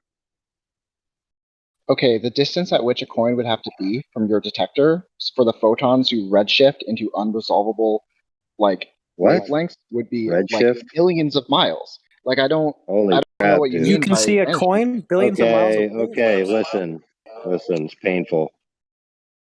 It's retarded. Okay, friend. What is the Rally criterion? I'm not sure. Can you describe that to me? Okay. Okay, let me ask another question. What is the angular resolution limit of a human eye? I know angular resolution, but I'm not sure what the angular resolution limit is for a human eye. I wasn't talking about the human eye, though. I was talking about your capacity to detect photons with tools. Okay, dude. The reason I asked those questions in succession is because you claimed a certain thing that would have to be required before something became unresolvable. Now, what I mentioned to you was a mathematical formula, which will actually tell you, based on the aperture of the optic in question being the eye in this instance, of how far the coin would have to be from you before it can't be resolved. Okay, I take massive issue with it doesn't involve redshift. Okay, so tools change your vanishing point, right? To a degree. If you're not using human eye. Okay, so but this line of reasoning doesn't justify. Let me stop you right there. Go ahead. Okay, this is why you need the Rally criterion. This is why you need the angular resolution formula. I believe it's called lambda. Okay, hold on. Lambda. What's it called? Rally what? It's 1.22. 1.22 times lambda. Yeah. Is it Rally criteria? Lambda over the aperture. There you go. So basically, when you know the aperture, you can get the maximum resolvability for the optic. Now, of course, we all know that the sensor also limits, and the other factors limit. But the Rally criterion is the max ideal that you could ever achieve. No optic can achieve it. I have more variables that go into how far away you can see an object. They're luminance. Yeah, so that matters as well. Rally criteria, I did not know. I googled that one. Right, now you can go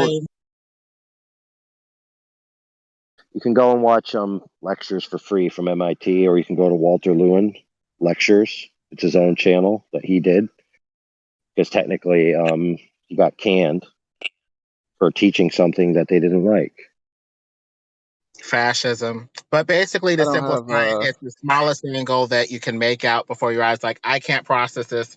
I don't see anything, or I don't make anything out. I need to clarify. I place no value on the limits of human vision. I place value on how photons behave and how we can detect them. The human eye is one of many ways we can do that, right? So I don't care about the angular resolution of the human eye. I just do not care. Well, we have why photons? Okay, let's be clear. When I mentioned the optic being the eye in question, it's only because those were the numbers that I had given. Okay.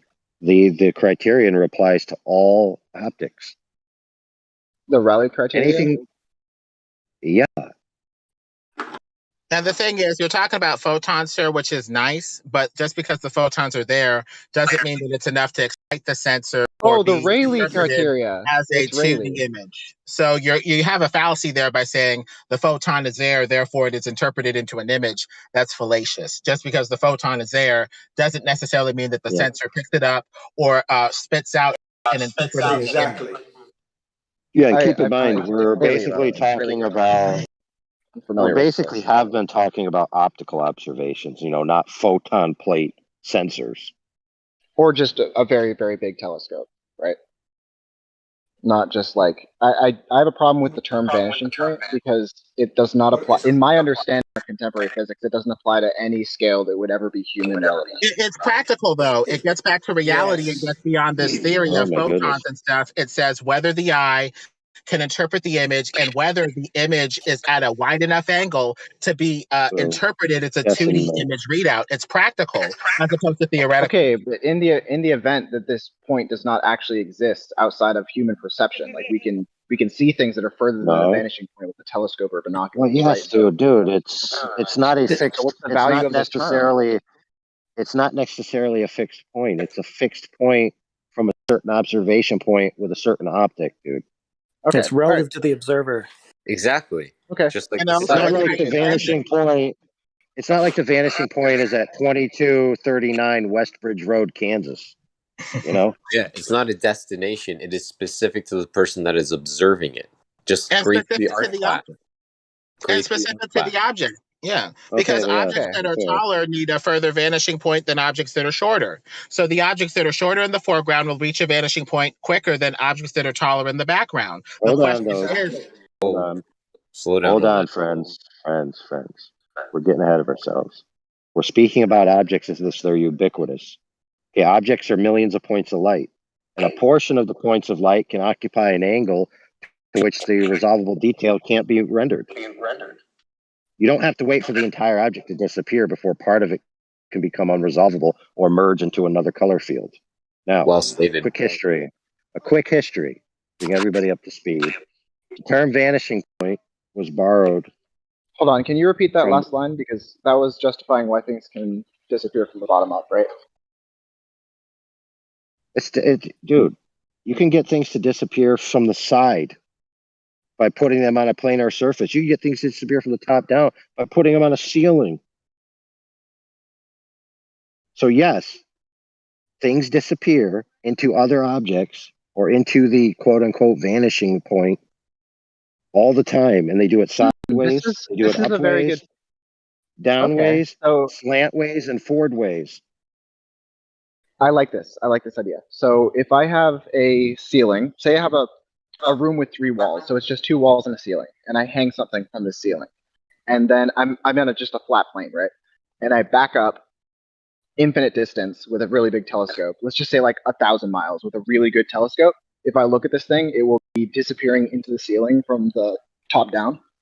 Yeah. it's like it will be eaten up by the surrounding color field. Your AI appears to be saying the surrounding color field will eventually just envelop the object, and you're not going to be able to make it out. Not unless you have a really, really, really good telescope. And even telescopes have a limit to what they can separate and resolve. You got it, because guess what the Rayleigh criterion is based on? It's based on factors, 3 factors, I believe. So one is the aperture size, right? One is the constant, and one is the wavelength of light. Now, light has a wavelength dimension, and so that means at a certain distance, right, from the propagation angles, none of the light coming from an object of a fixed size will be bigger than the propagation angle by the division, and it means that that object will not be resolvable no matter what size telescope you have, because all the propagated light will be entering at that angle that's lower than the Rayleigh criterion, regardless. Okay. First of all, I need to clarify something for you. That's not true at all. The Rayleigh criteria is not relevant to any human scale. All right. It was the Rayleigh criteria was written as a way to justify observations made by space satellites. All right. There is no human scale unless you're talking. All right. If you put a thumbtack on the top of the Empire State Building and then look at it from space, we could resolve that thumbtack. We have very good technology. But like, the Let's human go to factor, you space, understand? Hold on. You lack Painful. you. Painful, dude. Bro. Let me ask you this question: could you resolve the lunar lander from the ground on Earth with the optical technology that we have today?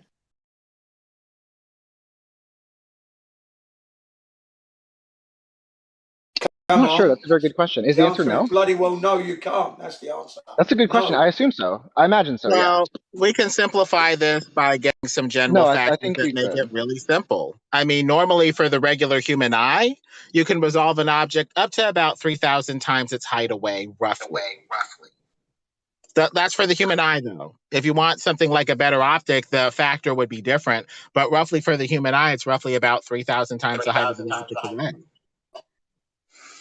Dude, you could do this right now. Go do some math about the human eye, which is 0.02 degrees, and see what objects and what distances that they would be entering that limit. Yeah, I'll look it up for okay.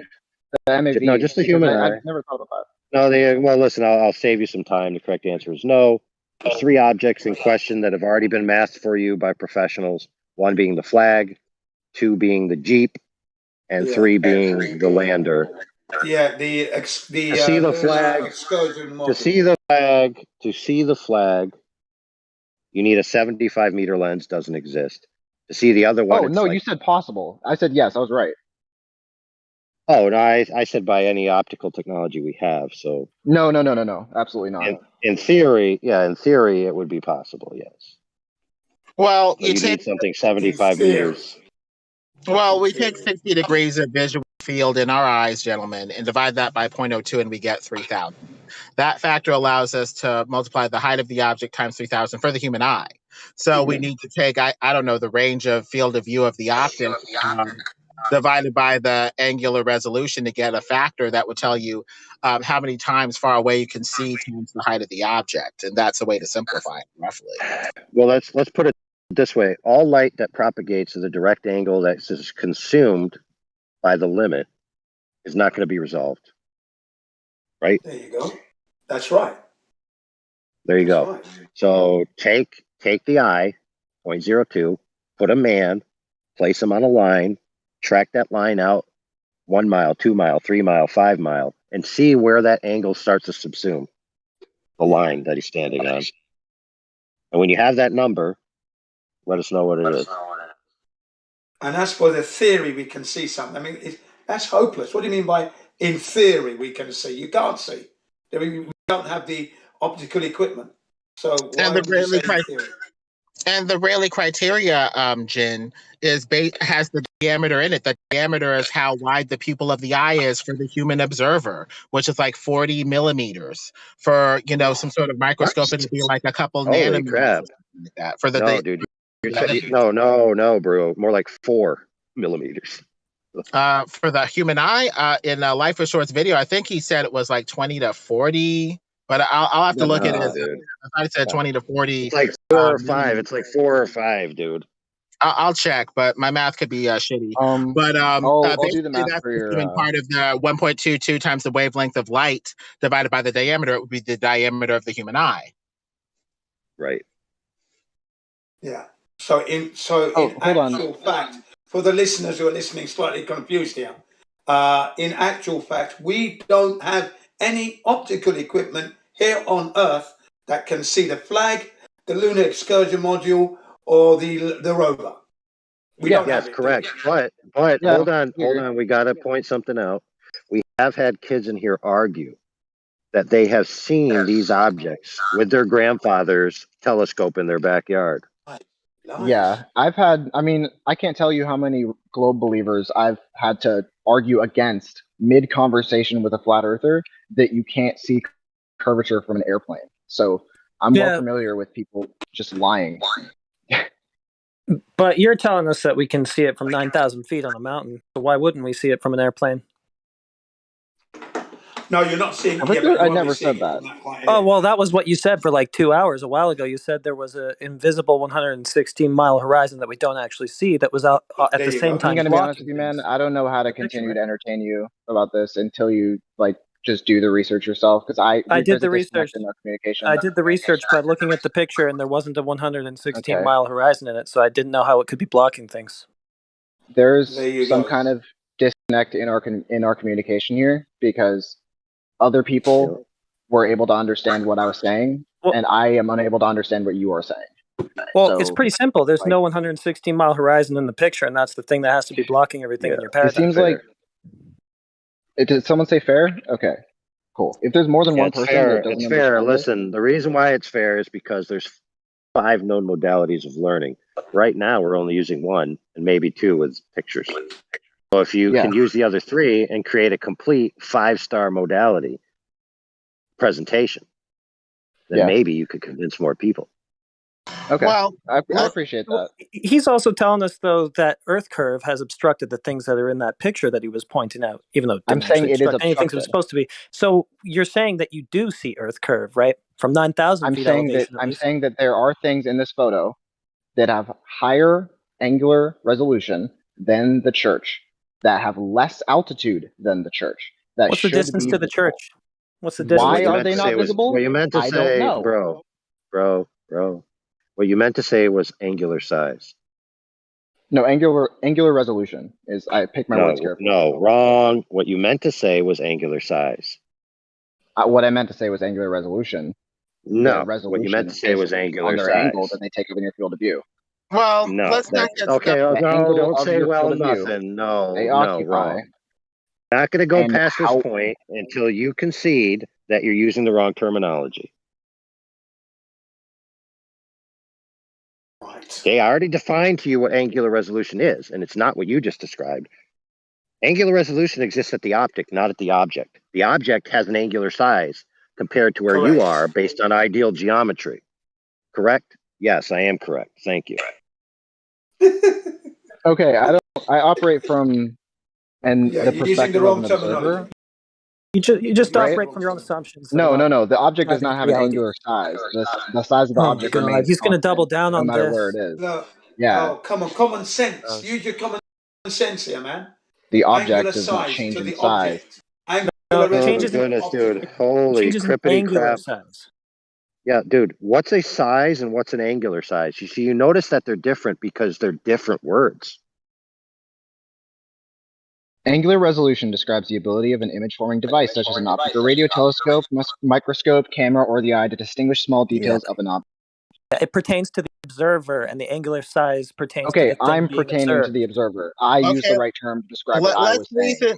Let's reason together and try to simplify this. We have a 6-foot object with an angular size of 6 feet divided by the distance to the object to get some sort of angle based off of that right triangle relationship. That would be the angular size. Its height divided by its distance to spit out some sort of tangent angle. That's angular size. Angular resolution would be for the optic specifically. Your eye, its angular resolution would be 1.22 times the wavelength of light. You're dealing with 550 nanometer light. I know what the If two you want to words go with mean. that, I know divided what by the angular size diameter means. of the aperture of the eye. That is eye specific for the angular resolution of the optic specifically. Okay. Let's I've been doing angular size move on in this calculations, right? conversation. Thank you. I've been doing angular size calculations for like the last 2 hours of my life last night, right? So I know what angular size is, and I know what angular resolution is. You still got a ways to go, Talk about buddy. angular resolution. We're back to this guy again? Yeah. You know so much what angular resolution is that when asked about the applicable things that matter, you couldn't answer. I mean, no, I was telling you what I was talking about was angular resolution. I know what angular size is. All right, this is fine. This is a boring topic. You Let's already move on. demonstrated like 5 times that you don't, but keep chanting that. Oh, okay. Cool. Let's reason together, gentlemen. So what we're thank you basically for trying that. to get to at the end of the day is that the eye the truth. cannot resolve all angles of light. And when you're looking out over the flat swan, over the flat surface, you have a very limited angle toward the level of the eyes, toward the surface, but away from the level of the eyes and away from the surface. It's wide enough to still resolve the top of the object. That's why the bottom disappears or appears to fade into the surface and be unresolvable while the top is still I have a question then. To Lemon, which I think he'll follow me. So what you're saying is that according to the law of triangles, the bottom of the object subtends a smaller angle than the top of the object in your field of vision, correct? Correct, sir. Oh, gee, imagine that. It's crazy. It makes a lot of sense. It's kind of right. So what you don't do is take the whole object in total, right? Each part has different propagation angles, correct? It does, yeah. Yep. Oh wow! Imagine that. You take it up and down from the level of the eyes, not up and down from the center of the object itself. That's a bit fallacious. Yeah, and that's what the eye does. It tries to resolve what it's looking at top to bottom all the time, looking for the sharpest image to recognize something. That's what you do, isn't it? Instinctively. Yeah. If anybody can show me an example of an object disappearing from the top down in the way that we observe boats go over the horizon, send that to me. Never seen it. I mean, Never seen it. Yeah, I've got a really good example for you. Do a handstand at the beach. I would prefer a video taken by a very powerful telescope of something disappearing from the top down in the Oh way my that we have goodness, videos dude. of that of boats going over the horizon. When you've seen the curvature, please post it to the server, won't you? Well, still I was waiting. able to. Hold on. Real curvature, yeah. Dude, I can give you a video of something disappearing from the bottom where there's no Earth curvature. Well, I'm willing to believe the Earth is curved because I know that I was able to verify that the sun's rays are parallel this morning, which was cool. Really? How so? Now I know the How'd you do it? Wow. Yeah, it was easy. I just took this morning when the sun was rising, I took live webcams in. I'll send this thing. I took live webcams in Cape Town, South Africa, and Oslo in Norway, and just looked at live webcams and took screenshots, and then compared the angles of the webcams. Yeah, and then compare. Yeah, live webcams. There's live webcams all over the earth. You can just Google any location. And Bullshit. yeah. Let and then him finish his point to the conclusion. So painful. Thank you, guys. I compared the angles of the shadows to the direction the camera's facing and the location, so I can validate what true north was, and then see what the angles of the shadow were. And these 2 points that are on opposite ends of the Earth, but on the same latitude, are casting shadows at the same angle. Whereas if the sun's rays were not parallel, they would be casting shadows at very different angles. So I also drew a little thing to help demonstrate this. So purple shadows, and the sun is your light source. Do Obviously. you actually have pictures of parallel rays? Do you actually have pictures of this thing? Or it's another assumption? There you go, ladies and gentlemen. I also dropped this one because this was like really cute. I like when people send God rays as a justification for like the sun's rays not being parallel. It's like, what is the sun 200 feet in the air? And just to help justify that, here's a picture from a high altitude balloon. Together, if you've looked at some of the flat Earth, videos of sunlight shining through some sort of refractive surface, be it a dome, hemispheric glass in the video that I'm about to put, or whatever, one I took. You can get similar sun angles over a flat surface as long as the solar source is central to those locations and sending out the light at the same angle. So it's not necessarily that the rays are parallel, they're just going back to the same source that is in the middle of the two observation points. So even there's another way to look at it. I'll put the video in the chat in just a second. Okay, the sun was not actually physically there, though. It was rising. It was like at that point, the sun was rising from the east. It was morning, so there is no way it could be in between Cape Town and Oslo. That's not one of the options. Okay, would you agree that the sun rising is actually an optical illusion? Would you agree with that? Yes. Okay.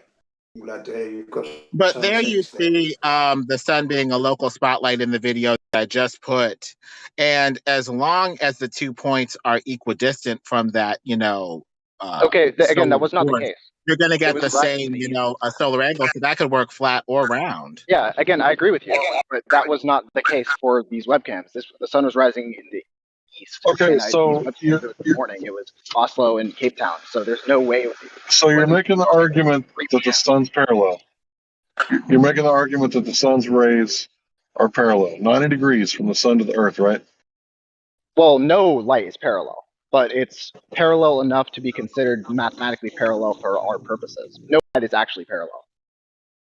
Yeah, you did this yesterday, and it was parallel until it was diffused and scattered by the atmosphere. So parallel until it wasn't, and more importantly, even upon being emitted from the sun. No, even upon being in space, the light is not perfectly parallel because it's divergent from the sun. Okay, so not parallel then. Thanks. There's no such thing as parallel light. Period. Wait, didn't you say Yeah, it was parallel earlier? The yeah. light from the sun is parallel enough to be useful for any experiment that requires parallel Good. light. It is extremely parallel, so parallel that it's impossible to resolve that it has any deviation with our Okay, technology right now. so how if parallel are that's the if sun's rays?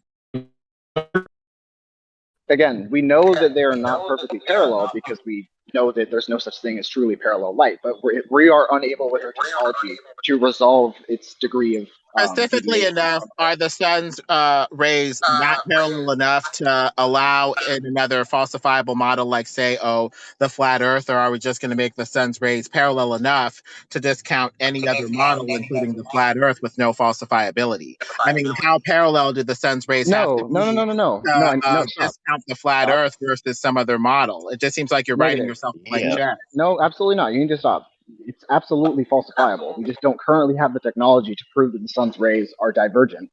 We know that they are because they're being outwardly radially emitted from an object, and there's no such thing as parallel rays. Wow. It just seems like you're writing yourself a blank check. I mean, saying that those sun's rays parallel is kind of meaningless. I mean, most of the time we see light rays spread from an object, and you wouldn't even be able to have triangulation to an object unless the rays coming off of the object triangulated to a central location that was not parallel. So even definitionally, saying that the sun's rays are parallel enough for whatever, it's just problematic. It's just contradictory. We know that rays emerge from an object in a non-parallel fashion. Yes, that's what I've spent the but last let's check 5 this minutes out. describing. Let's check this out, bros. We had 2 people in the past month post images, which were quote unquote crepuscular rays, which they then had the differential angle, right, from the top down, supposedly to show that they weren't divergent. And some of them looked parallel to each other, but obviously the rest of them weren't. And you could easily see it with the graphic. So whatever you have that you claim to have would be great to present. Hopefully it's a better quality than these suckers. Well, the parallel sun rays are used to say that we have a large sun that is larger than the Earth, to try to invalidate a close local sun for something flat, geocentric, whatever, as opposed to their huge sun heliocentric model. But common logic and common sense tell you that when you light up a room, the light is normally less big or smaller than the space that it's illuminating. So if the sun is illuminating the Earth, then by logical extension, it would tend to be smaller. If the light has to be bigger than the thing that it's illuminating, well, why do you have the light, at all? I mean, it's just the light is efficient if it is small and is somehow able to light up a bigger space, not the opposite with the sun. So it goes against logic, it goes against reason, and it looks like this parallel light ray crap is saying that the sun is so big that its light rays are basically planet sized and more or less parallel. That's absurd. Yeah. Can you direct him to the live stream? There's a little experiment where the sun is close. If the sun is indeed a long way away, you get those parallel lines. Straightforward, simple experiment can be conducted there, and you'd know. It's there in the live stream voice text DNCBO1. I posted it a few minutes ago. Just a few minutes ago. Take a look. Little experiment showing you how light rays behave. Cardboard, couple of circles cut out, light close, starts to spread out, move the light source away, they start to act parallel. So there you have it, ladies and gentlemen. Right. And if we have these huge planet-sized sun rays coming from a mostly parallel huge sun, then every day should be 12 hours at the very least, because that light would automatically hit half of the globe and give you a 12-hour day everywhere. But we have days that vary throughout the year. Out come more Glober cope and more Glober excuses as to why the light doesn't envelop one side of the ball and leave the other one in darkness, assuming that the light doesn't wrap around the ball and give us more than 12-hour days right there. I mean, it's just absurd. We're getting like 15-hour daylights. 15 hours of daylight. Yeah, give just a few minutes to say that if you did have parallel light rays, right, and you had a solar eclipse and the moon's blocking out the sun's light, how is the shadow of totality only like 70 to 100 miles in diameter? If the moon is 1/5 the size of the Earth. Yeah. It would have to be, I mean, normally the shadow cast is, bigger than the object casting it. So by logical extension, the moon would have to be less than 72 miles. Yet they invoke a moon that's way bigger. I mean, it's just, and then they have these umbra shadows that focus to a pinprick, like a magnifying glass with the sun only for the shadow. It's just absurd. It's just Glober Cope. Right, I but mean, all of the write arounds that they have for this stuff is just ridiculous. Guys, check this out, bro. In order for that to occur, the rays must be convergent or divergent, right? To an extent where we could clearly see the differential from the shadow. So this kid claims that we don't yet possess the technology to prove they're divergent, yet the penumbra in their own model proves it. So what the heck? And it's more excuses to excuse away a small moon. It's saying that the actual shadow of the moon is that umbra, and it's spreading out with a penumbra partial shadow that appears to be bigger than the object. But, it's just ways to basically do double speak, to have this huge moon that would otherwise be assumed to be no more than 72 miles. There's just no consistency with this globe, man. Yeah, there It's isn't at all all. inconsistent, man. Yeah, just to save your time pointing it out to him, I did point this out to him yesterday. And his answer was that the light diffracts around the moon. So not parallel then. Wow. And he did parallel hits the moon, then it diffracts around, and then not parallel, but also parallel. Mathematically parallel. I don't know what the excuse was. He did the same thing with the Earth's surface. He said that the light rays come in parallel, but then they get scattered and diffused. They get scattered and diffused in the atmosphere, and then are no longer parallel when they need to be. Double speak. So if they're going to use double speak, that's quadruple speak, please. That's quadruple.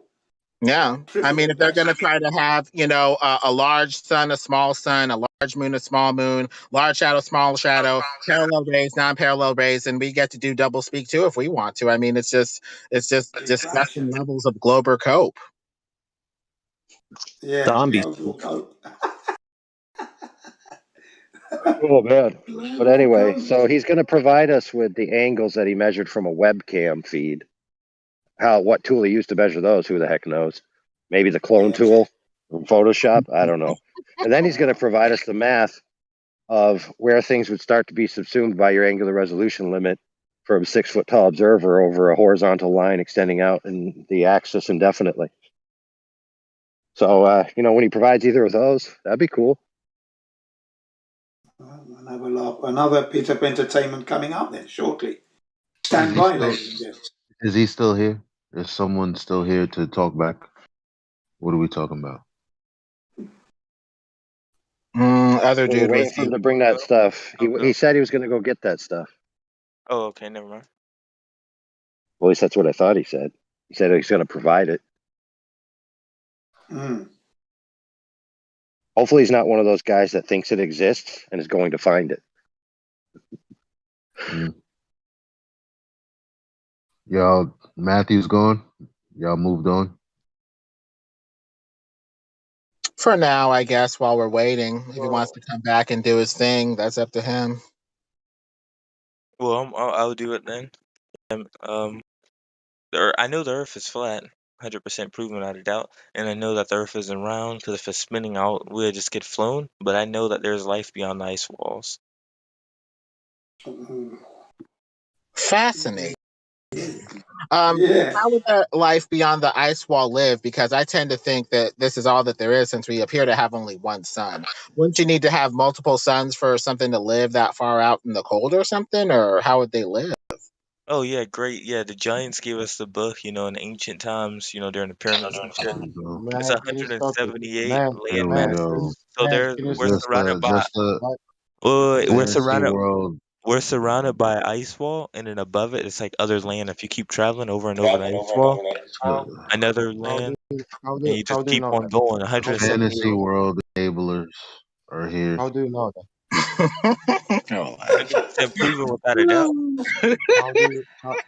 How do you know that? Even Admiral Byrd talks about Middle America and other land. We're in fantasy land territory now because we gotta. Well, Admiral Byrd did talk about a continent the size of America beyond Antarctica. Yeah, but in his journal, Admiral more. Byrd, In his number journal, he talks number about more. I don't know Well, Admiral Byrd, number one, number two. I He don't talks think about the hole he anyone. goes into and he Oh, saw bro, the you're like super close to getting muted. One more time, fam, and you're not gonna get unmuted till probably never. So, number one, don't know who Admiral Byrd is, but I know he said some stuff. He's a government official and yada yada yada. Number two, he said he saw a landmass the size of a continent, and I don't know any man who's ever claimed to see something the size like a whole continent. I don't know anyone who can possibly do that. We don't even have photos of whole continents. I mean, unless you're talking about NASA. So They said he flew To be over fair, it. wasn't it the United States? you can see Yeah, the they're whole supposed to United be States. charting it. They have No, just technology that you wish yeah. you knew about. They have CERN. They have technology that's 100 years more advanced than we think. You know, you're too smart for your Well, own it stupidness, fam. You're here just wasting time don't thinking you matter know anyway, something. bro. Admiral Byrd had 30 years to complete his mission. 30 years, you can fly over a lot of territory if you so desired. So, if there exists more land beyond the quote unquote ice wall, that's congruent with the idea that the Earth is a planar surface extending out an indeterminate amount of space because we don't know the boundaries. But it wouldn't Well, work on a globe of fixed space where everything's already charted and mapped. Yeah, but I got yeah. 100% disputed evidence. You got You got one. 100% undisputable evidence of the land beyond the wall. Yeah, Where that? I could just send Hook you us the up. TikToks. Give me a second. TikTok? What you say? Dude, the guys from Beyond the Ice Wall sent a TikTok. Sweet. Can't wait to see it. I'm gonna send you a lot. I have a shit ton. Give me a second. TikTok. Oh my God, what we will see now.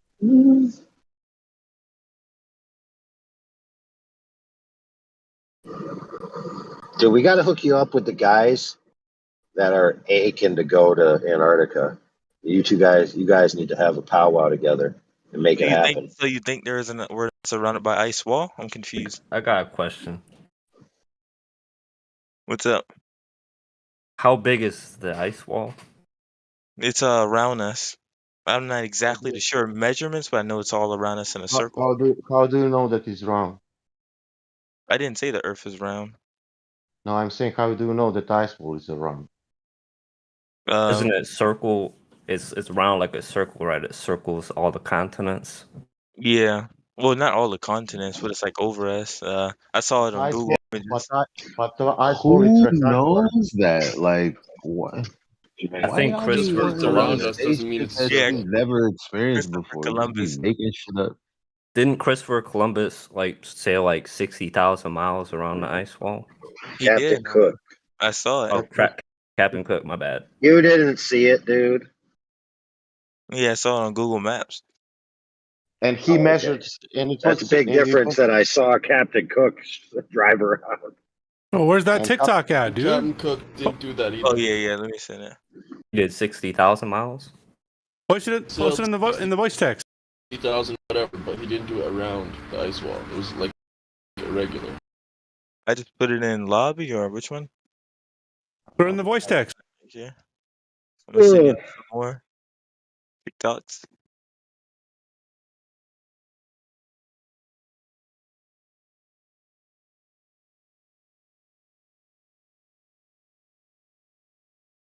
Is this your TikTok?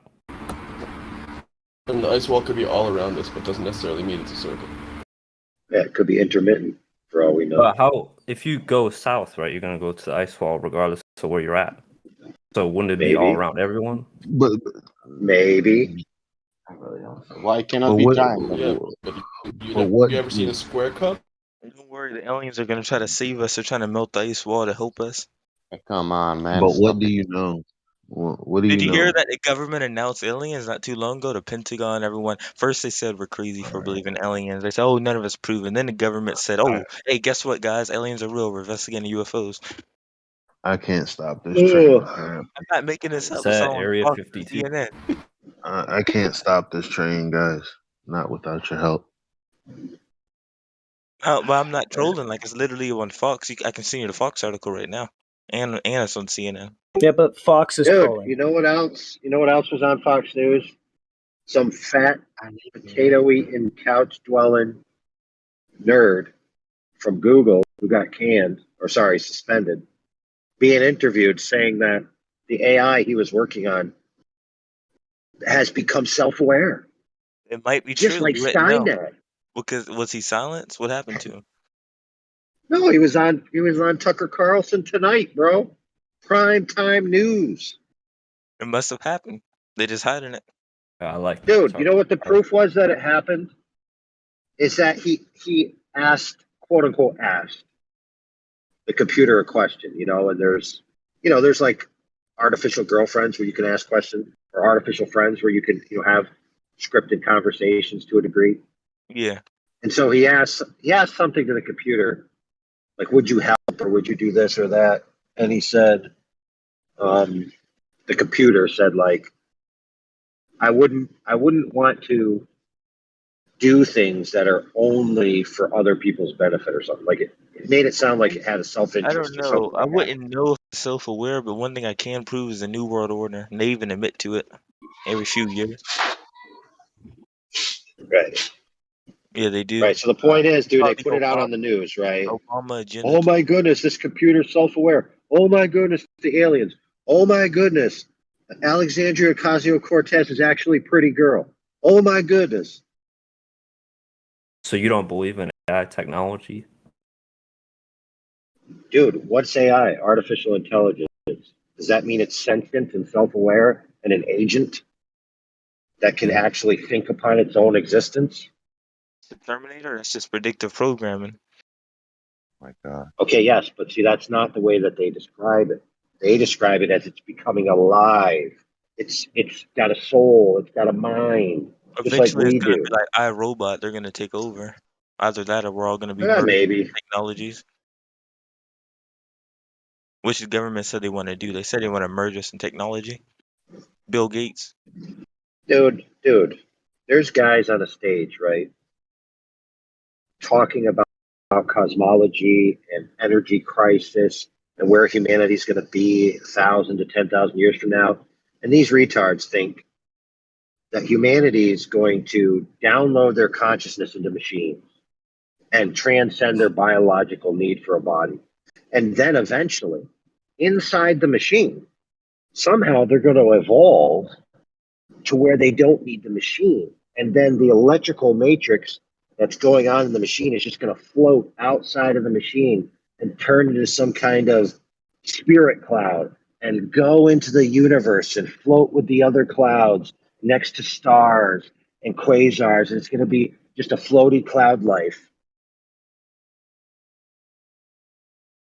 That could be true. We don't know. I mean, the It's government stone has cold technology retardation, bro. crazy. You'll see in 30 years. Yeah, that's what they said 30 years ago. I think 30 years ago they said we were going to go back to the moon or some crap like that. With moon.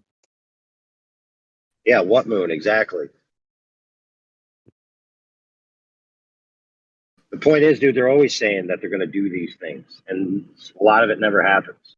Yes, we do have advancements in technology, but it's nowhere near like what they promised us. I mean, I know There were aliens are predictions real. that we were going to have flying cars and hotels on the moon that you could just go to whenever you feel like it. It's Elon Musk's plan. No, dude, this is from like 30 years ago or more. Even Well, further than that. give it us 100 years. We'll be there.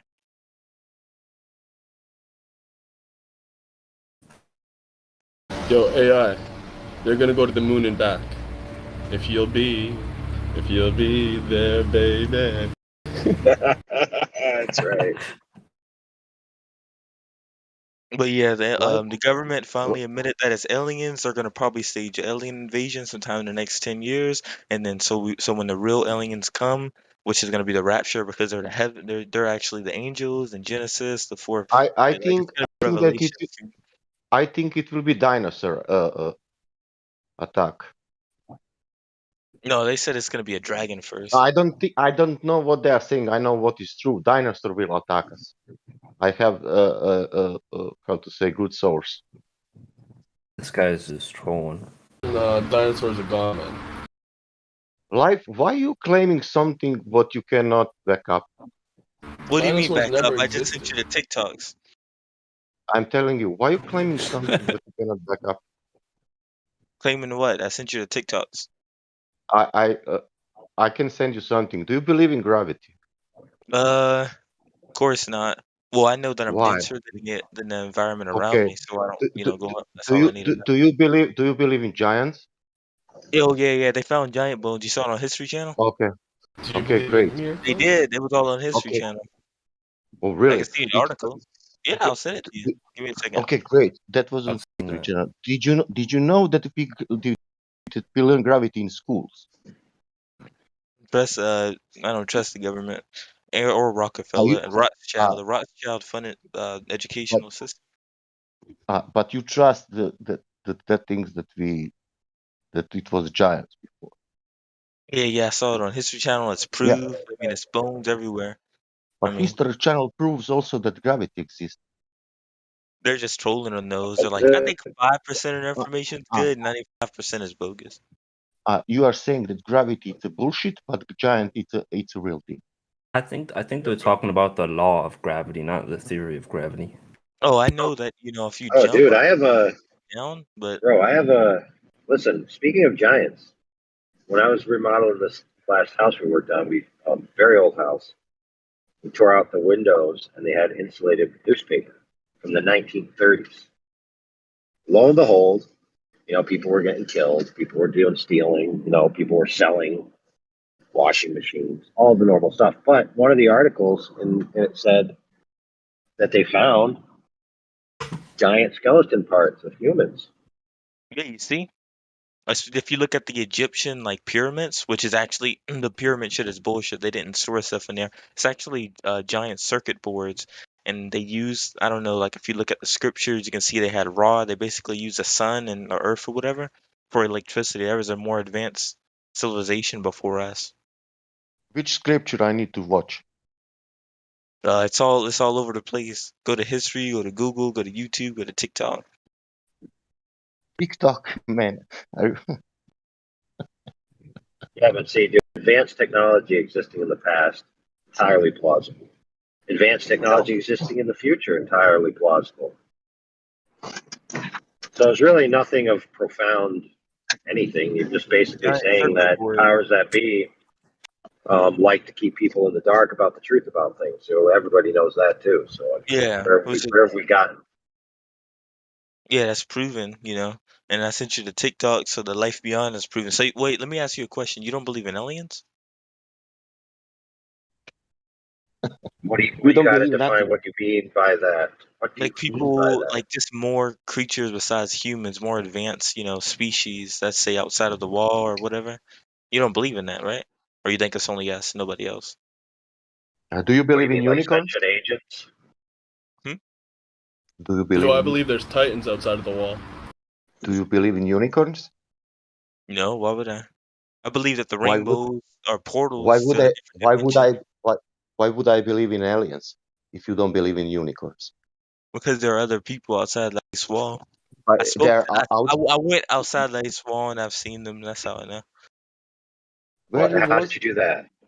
Astral projection. If you look at the Oh, CIA, okay. So yeah, the completely CIA, unverifiable and unvalidatable. Cool story. even the CIA declassified it. That's how, quote unquote, they done some other stuff. The Oh, CIA okay. in 1983 or something, they astral projected. I can Yeah, send yeah, you the yeah, file. yeah. Actually, what they really did, bro, is they created a preemptive astral projection echo.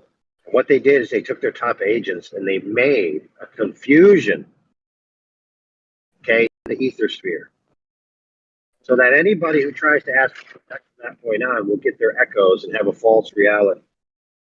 So you're screwed. Sorry. Yeah, but I astral projected. I was flying all over. I went to the ice wall and I saw, I I know, was, but I just told you that you are born after they did this echo. You're witnessing the echo that they planted. You're not witnessing reality. But I've seen it. Why would they want me to see those other countries and those other creatures? Dude, Woolly they want mammoth. you to see a bunch of gobbledygook nonsense. Different people see different things because the echoes all bounce around, and some people receive one over the other. So you do believe in astral projection, but you believe that the government did something to it. No, we are Yes, not for dude, sure. I absolutely believe in astral projection for sure. How do I do that? It's you the rope technique. Like whenever you go to sleep, it's gonna take practice. You act like you're pulling your soul in, and whenever you start vibrating, you have to try to stay still. Sounds complicated. Anyway, that was like a higher level pun that I was working on for 10 minutes. But yeah, I seen it all in my astral projection. I know what I've seen. I made it back to my Yeah, that's body. a cool story, brother. The problem is that other people who have claimed to have astral projected have conflicting stories from yours. So who am I supposed to believe? I can show you an Amazon book about it. About what I'm talking about outside the wall. 73 ratings, 4.5 stars. I'll send it right now. Yeah, I mean, well, whoop-de-doo. It's entirely plausible that there's more territory and more things going on within that territory. They That's admitted it. fine. They admit it all the It's time. not. Look, it's not even Dude, what kind of unplausible, shit so show are it's you not guys running right unreasonable. here? My point is this, bro. How can I be sure your version of what it is true or not? Because what I've on that book is what I've seen in my astral projection. Ah, when did you read the book? What the? I read the book May the 20th. Before or after you saw the scenes that you saw? Before. Before. Oh, so you were predisposed to see it. Great. So again, you I proved don't know nothing. about that. That sounds like I something know about that. I know Right, just about admit that, to dude. anchor bias. Your brain can dream about things that you've seen. It's that simple. astral projection. You just said it. You said it like 5 minutes ago. Hey, guess what? I believe in astral projection.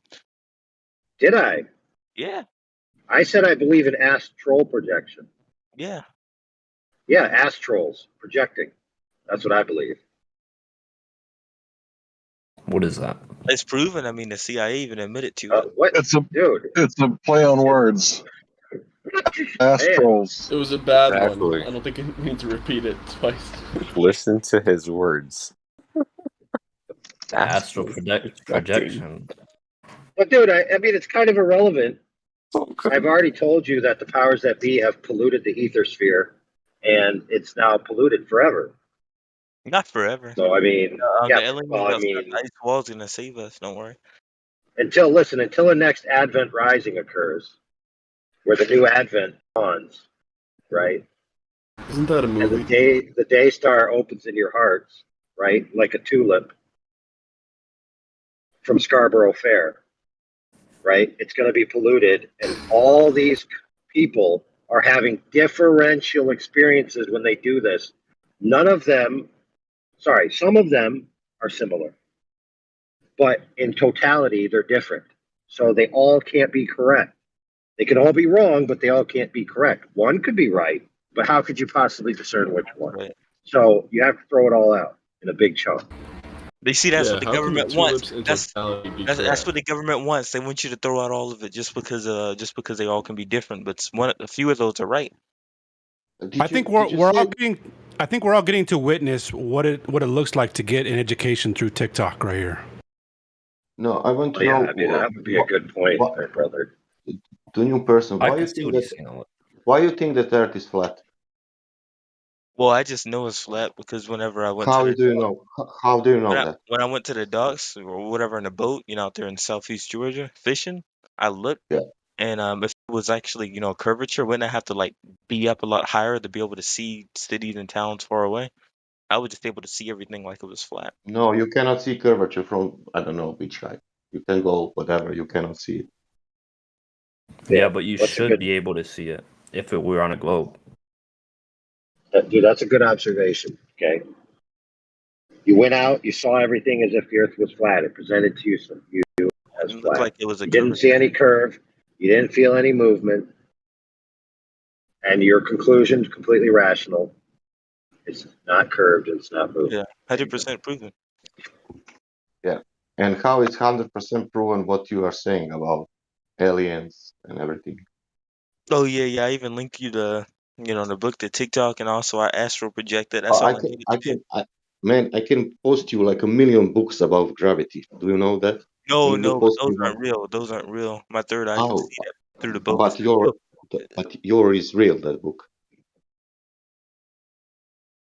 Well, I can tell you another way to know it's real. You know Walter Kilner? You remember his glasses that he was trying to make in the 1920s? Apparently, where you can see auras and all of that good stuff and like see the truth or whatever.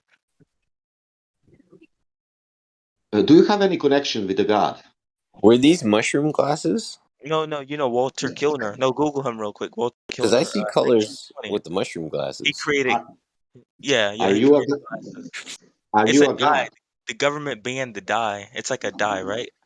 The government banned it in the 1920s after he like was saying what it was able to do, how powerful it was, how you can see the astral realm with it. Yeah, I just put on one of those glasses that I found for a good friend on Facebook, and then I was able to see the truth. You ever watch the movie They? Yeah, predictive programming. You remember that movie where you put in the glasses, you found the truth? What truth did you see when you had them on? Well, how about The sky looks weird. The sun had a weird color, like it was like something was going on in the sky. okay? What's the geometric horizon? I don't know. All I need is the glass. When I saw the colors, I knew everything was I right. then you don't know anything. You're going on mute, fam. I know everything. 1776, we will rise. That's the foundation of the relationship between a Yeah. Zanpakuto and So sorry, hell no. Bet you already knew. Eli just shut him down. Nicely done. This is worse than Hey, Clutter's Ham society. I was gonna ask him for the degree that he got on TikTok University. We've been down in the weeds for like hours. Hey, what's wrong What are you with talking TikTok? about, man? That guy was only here for like 20 minutes. It did feel Yeah, like longer though. we were getting. Yeah, you're right. Time Oh my dilation. gosh. You can My find a lot pupils of things. So. my Look, pupils kept getting big. time dilation, is worse the closer you are to a mass. I guess they don't. You won't need a Alex Jones in the future to obfuscate any truths. You just have all these TikTokers, and they just combine all this different mishmash of ideas, and then they claim that everything in there is the truth. Sounds I'm not gonna lie. I wanna hear more about that guy in the glasses. Hey, drag him to chill chat and enjoy. Guys, Where's the glasses at? can I have the flat earther tag? Heck no. Most definitely not. You can't ask for stuff. Hey, if you send me one Bitcoin, hey, I give you my Bitcoin address. You send me one Bitcoin, you get the tag. Let's try to I don't want to do that. educate a little bit here. You want the But flat I'm earther a tag? flat earther though. You want the flat earther tag? Yeah. What's the geometric horizon? The geometric horizon? That's Yeah, what as is it? far as I can see. Failed. It's not failed. That's the horizon as far as you can see. Am I wrong? It's where it's the vanishing point. No. Wrong. That's not wrong. I know what it is. You watch kung fu movies? I seen Cobra Kai. Yeah. Cobra Kai is not. You ain't advanced until you learn the lesson. What are your thoughts on gas? Gas? Yeah. What kind of gas? Gas. In the system that we interact with on a daily basis. Like gas pressure? We wave our hands around, we feel it, we breathe, we breathe it. Like, what are your thoughts on the gas that we interact with on a daily basis? I mean, it gives us life. We wouldn't be alive without gas. Do you think that we're in an open or a closed system? I think we have to be in a closed system. Okay. How could we be in an open system? I don't understand how that would work. How would that work? Open system. We have pressure gradient. Have to ask your globe friends, right? It's gravity. Gravity's creating the gradient. It just fades out to nothing. Magic Yeah, I don't leash. believe that. Because there's no observed natural phenomenon for gravity. Cavendish. Who? Never mind.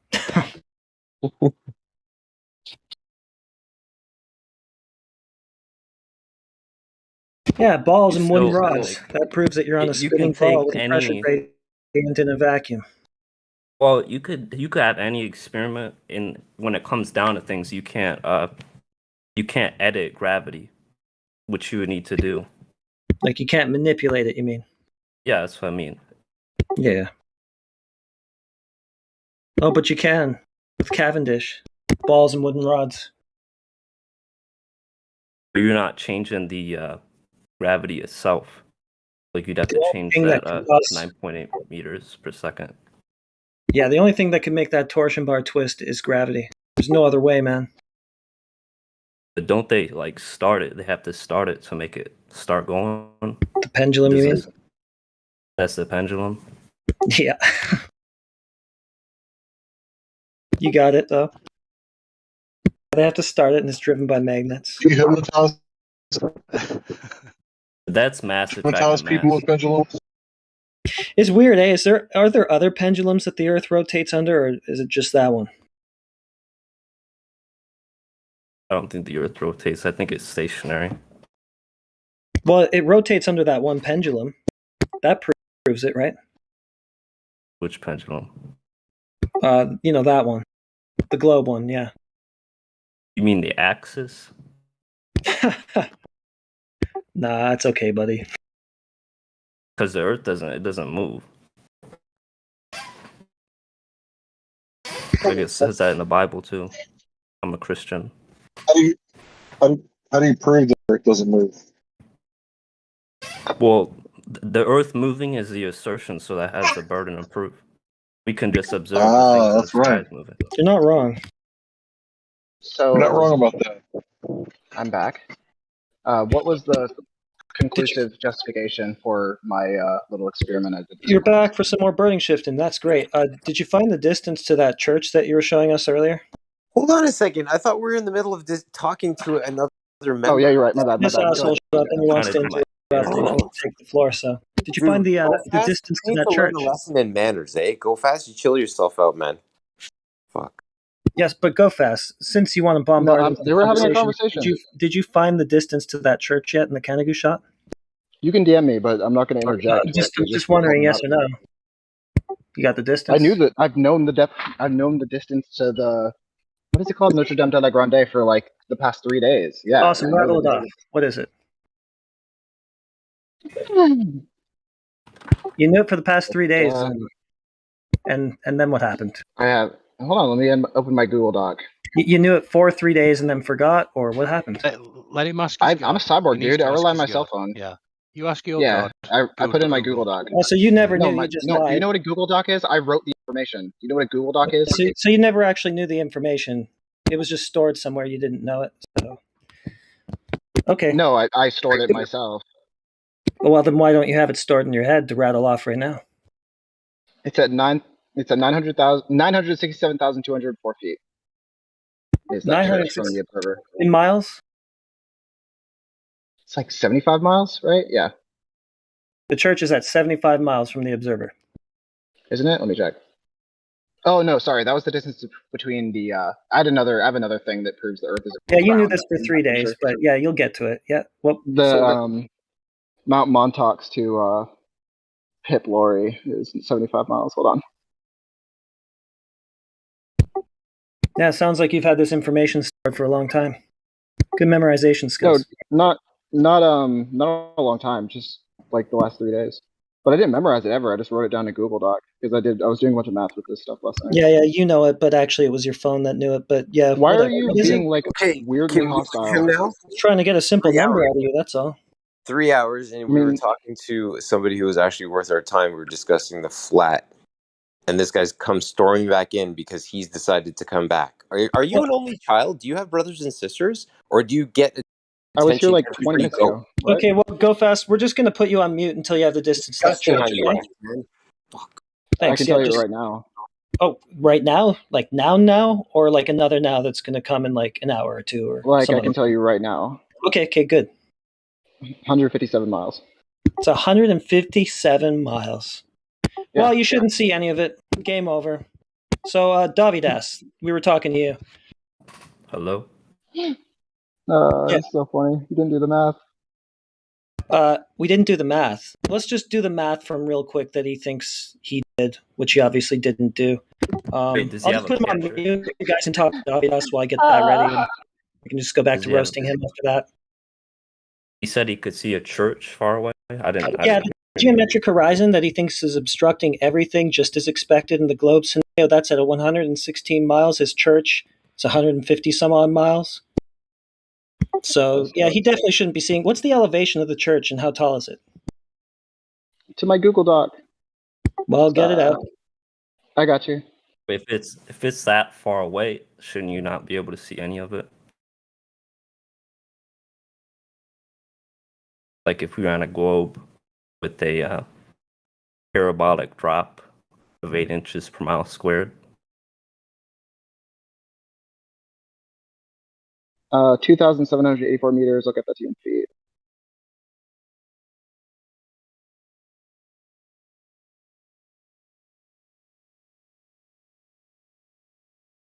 Do you want it in feet or miles? Oh, it's a mountain. The elevation Sorry. of the church? Yeah. Oh, the church is at 505. That one I know off the top of my head. 505 feet. 505 feet. Yeah, it's beyond the geographic horizon. If you want me to, like, is that what you're looking for? The church is beyond the geographic horizon. So its elevation is 505 feet. Yeah, it's beyond the geographic horizon and should not be visible were there no like atmospheric events. Okay, thanks. Well, you just said it for me. That's great. Thank you. Yeah. No, I knew that. I've known that for days. Like what? Well, no, actually you didn't, because what you came here saying is we don't see anything that we would not expect to see on the globe. It all We just see lines up about perfectly. again. No, we see like 1 mile worth again, plus or minus 9% for refraction, right? Is your not a really good rule of thumb, It's but it's infrared. You already said that the refraction ain't really doing anything. And anyway, the geometric horizon, it's not in the picture, as you already know, because I've told you like 70 times that it would have been. Dude, let me tell you, it was. I'm so happy I did the research I did. So, yeah, if it was in the picture, it would be at 116 miles, but it's not. So that's the reason why the church that should be buried, well, it should have about 700 feet of earth curve obstruction. You say it's at 500 feet elevation. So yeah, you still shouldn't see it. You shouldn't see those mountains from their bases or any of that at all. You shouldn't be seeing any of that stuff that you say that we absolutely do expect to see on the globe model. So you're just like a triple, quadruple speaking weasel. One thing at a time. So what shouldn't we be able to see? Well, you shouldn't see the church that you spent this last. All right, stop. Let's stop, and then let's address that one, right? All right. The church is within plus or minus 9% of the distance between yourself to the church. Yeah, we don't care. You don't have a geometric horizon, so therefore you don't have a radius. Cool. So you don't care about knowing what's true. Radius Right. on. Well, don't ask me questions if you don't care about the truth. Okay, yeah, but you don't have a radius to base your refracted radius on. Cool. I never said there was a radius. Okay, then what are you talking about? You said that everything in that picture lines up with what we expect to see on the globe, so that implies the radius. Are you not arguing for the radius? Because radius and globe are kind of synonymous there. I said everything we see in this picture is compatible with global Except geometry. it's not, because you see the church and you don't see that with the globe. Oh. You know, the globe geometry. Within plus or minus 9% of your distance between you and the church, so it's being refracted. That's why you have to go 3 times over 3 days to take the same picture. So what are the refractive conditions? Can you boil it down to a formula? What are? How much are? 7 over 6 are? What's it going to be? I don't know what it was on this particular day. Okay, so you have no idea. You're just making it up as you go. No, you have no idea. It's just whatever refraction you need for anything to be still compatible with your globe. So basically, the globe is not falsifiable. It works no matter what we see. It's almost like physics conspires to make the globe model work. It's it doesn't work. You shouldn't be seeing the stuff in the picture that you based your whole argument on. You shouldn't be seeing the church. You shouldn't be seeing the mountains. Most of all of them should be completely obstructed. At most, maybe you could see a mountain peak or two. You might be able to weasel your way into that, but that's about it. So you shouldn't be seeing any of those things, and you just come in and this is perfectly compatible. I can see that obstruction that isn't there at 116 miles obstructing all these things that it should obstruct, even though they're not obstructed, and the obstruction isn't in the picture. You're a goddamn idiot. Yeah, it's funny. I'm gonna save you some time. I'm gonna save you some time. You're gonna save me some time. You've already wasted This is the point. I'm gonna save you some research time. Hold on, I want to go address something here. You've engaged with a room of people, and you've been demeaning. You've been posturizing yourself in a lot of the media that you've presented. I've Right? been calm and intellectually honest for the past 3 hours, engage and with this you person in started debate and insulting me. discussions, and you've cut us off left, right, and center. And I find it absolutely horrendous that you would come storming back into the chat, I think for the third time in the last 3 hours, and yet again monopolize the chat strictly with your presence and your questions of the same subject for the last 3 hours. How do you feel about gas in a container? I've been asking tons of people that it's the exact same question, and yeah, I'm going to make it about gas right now, but let's see if your brain can entertain another subject within the same realm of flat Earth beyond what you see in the sky. Are you capable of understanding something beyond just the sky? Yeah, gas pressure exists without a container so you already in the conceded presence that of gas gravity. pressure exists, therefore You already did this. we concede that it's a closed Yeah, I know. Kiwi, he already did this. Were you here the Yeah, we other already night did this. when he started waffling That was for my about first 2 favorite. No, I hours? missed it, and I'm certainly glad that I did, because this has been All right, 3 I'll give you. hours that has been slightly infuriating to listen to. And I say infuriating, I know keeping my emotions in check, but listening to the continual head He smashing already did this. against the wall of this man is He went on. obscene.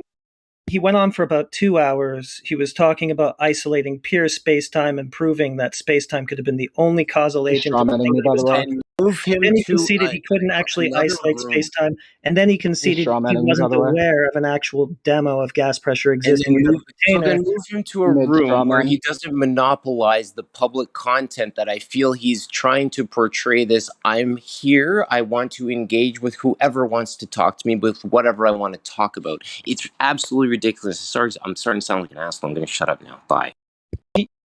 Yeah. Oh, actually, you're very valid in everything you said, and dishonest. Don't forget dishonest. They all seem to be dishonest, these people. I have not been That's the dishonest. I've been crux of it. so It's transparent. it's the intellectual dishonesty, and yeah, that's the hot 2 words right now for me that I've been I very fair. witnessed that really leans in on my nerves. Cool.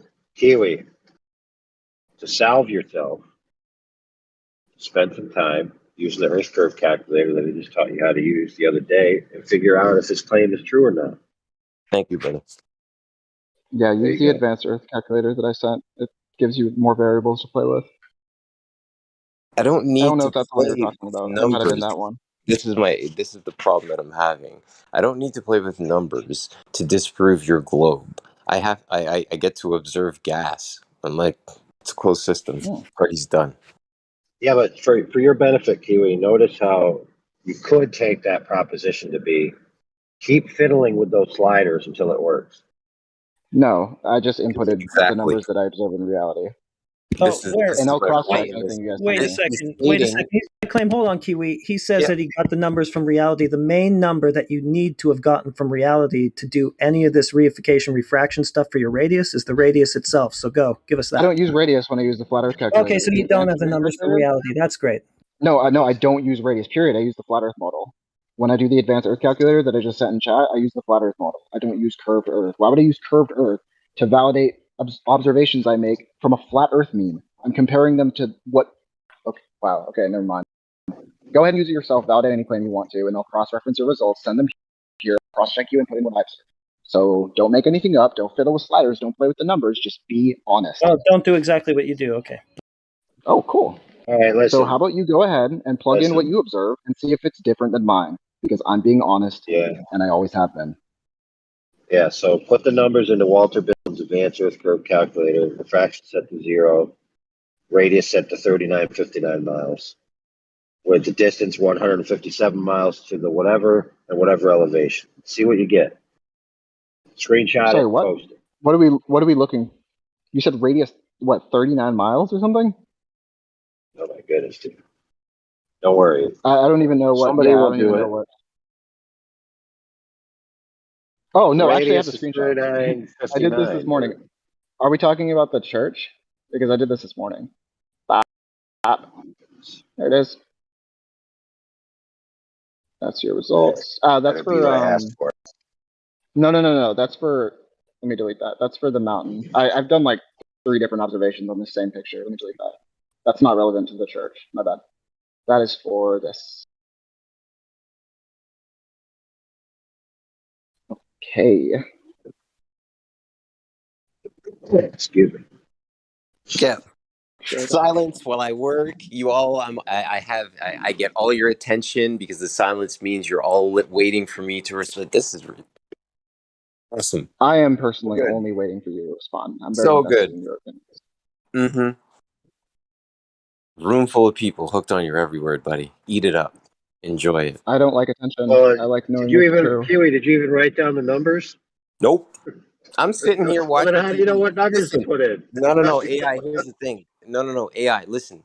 At the end of the workday, there's only one man that got me off the couch, and that was you yesterday, to work with you to unpack what you were presenting. When a Glober walks in, I am not getting up off the couch to entertain nothing that this man has for me. I'm sorry, my guy. You're busted. You said you were quadriplegic. No, I didn't say I was a quadriplegic. I never said that. I Dude, said I'm turning you in. I'm turning you in for fraud.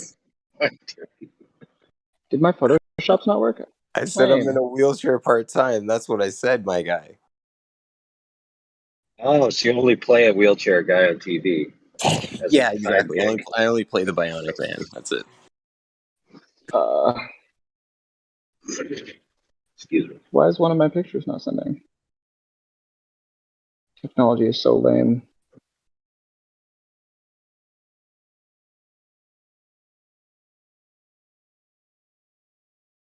It ain't got no gas in it. Is it hard to protect mainstream narrative? Because I see you are very in, how to say, engaged to protect all us. I'm just really interested in STEM, dude. Yeah, I'm just Yeah. like a really big STEM nerd. Like I don't care about protecting anything. I just care about observing what's true and what we observe in nature and what's that means truth, most man. reflective of reality. That means truth, because that's truth, And we have here deceived people, because all this Yeah, Neil stuff Armstrong. Sorry, bro. Go ahead. No, go ahead, Larry. Yeah, just real I don't have a fast. Neil bias for a model, by Armstrong. the way. Just real fast. Neil Armstrong gave a speech where he talks about, the people of this generation have much work to do. And then later on, he was talking about truth has protective layers. Why would truth need protective layers? Who? Right? And Neil Armstrong, the first guy to walk on the moon. You heard of him? Yeah, I don't go. First of all, nothing anybody says has anything to do with real life and physics, right? If everyone at NASA said that the Earth was flat, that would not make it flat, right? I care about the observations of nature and what we can prove. I don't care about what people say, what people think. Well, if that's true, then, by the end of the week or month, you'll be a flat earth.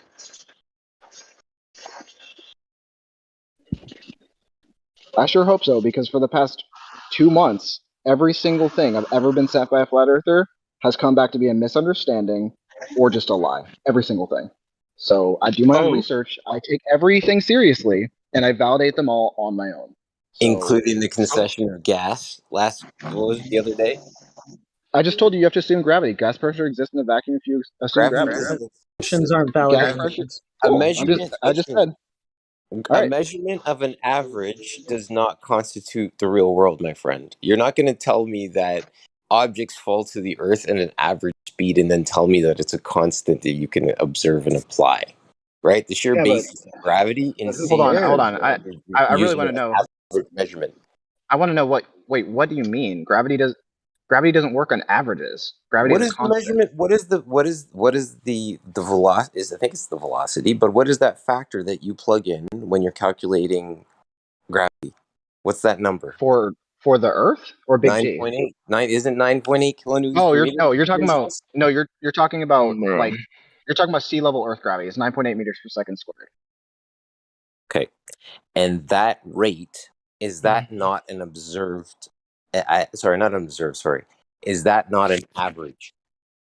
That's just sea level Earth gravity. That's not like, it doesn't matter. That's not physics. That's not what gravity But I'm is. That's just asking what you, gravity the numbers that they associate with your gravity, quote unquote, your force, right? Are these not averages that they are applying to the subjects that are falling from the sky? Simple question.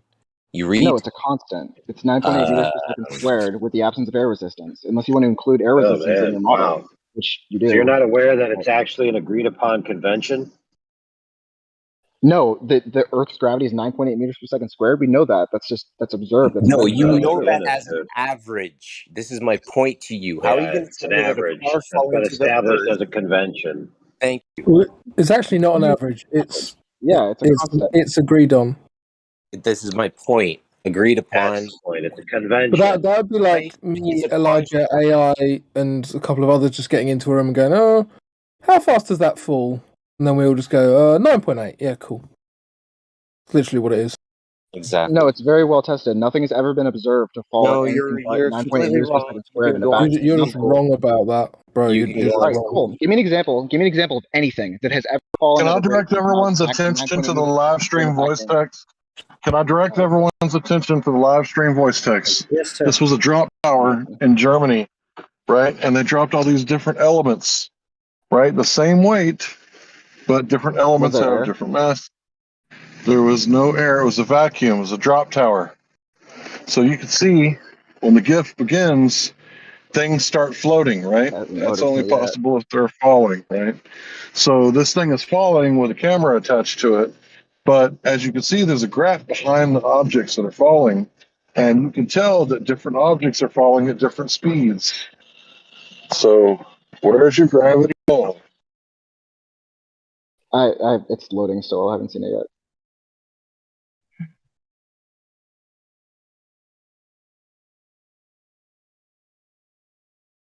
Yeah, You're Larry, reply to right? this Yeah, text specifically. it's a Observe the gray test and reply on the.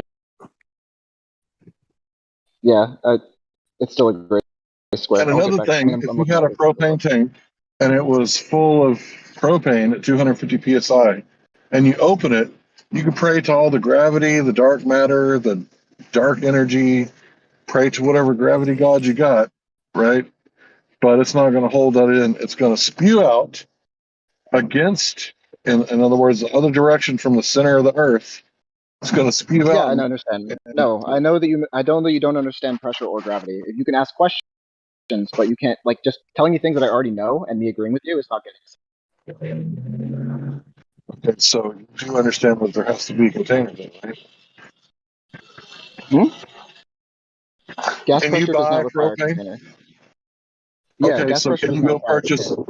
Can you go purchase 250 psi of propane without propane accessories? No, on Earth, gas pressure requires a container, obviously, right? Oh, right. That's where we live, right? So it does require Well, a on Earth, container. assuming you're not in a non-inertial reference frame. Like, if you're in a falling box, then gas pressure exists without a container, obviously.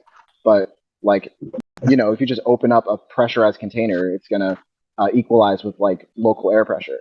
But that doesn't mean that everything that has lower pressure than the You external. All already right, did let me this. give you a hypothetical. If something is high pressure and something is low pressure, the high pressure system will try to equalize with the low pressure system. Right? Yeah, Something we can agree that's on? what we were All right, saying. cool. Why does the ocean not get sucked up into the atmosphere?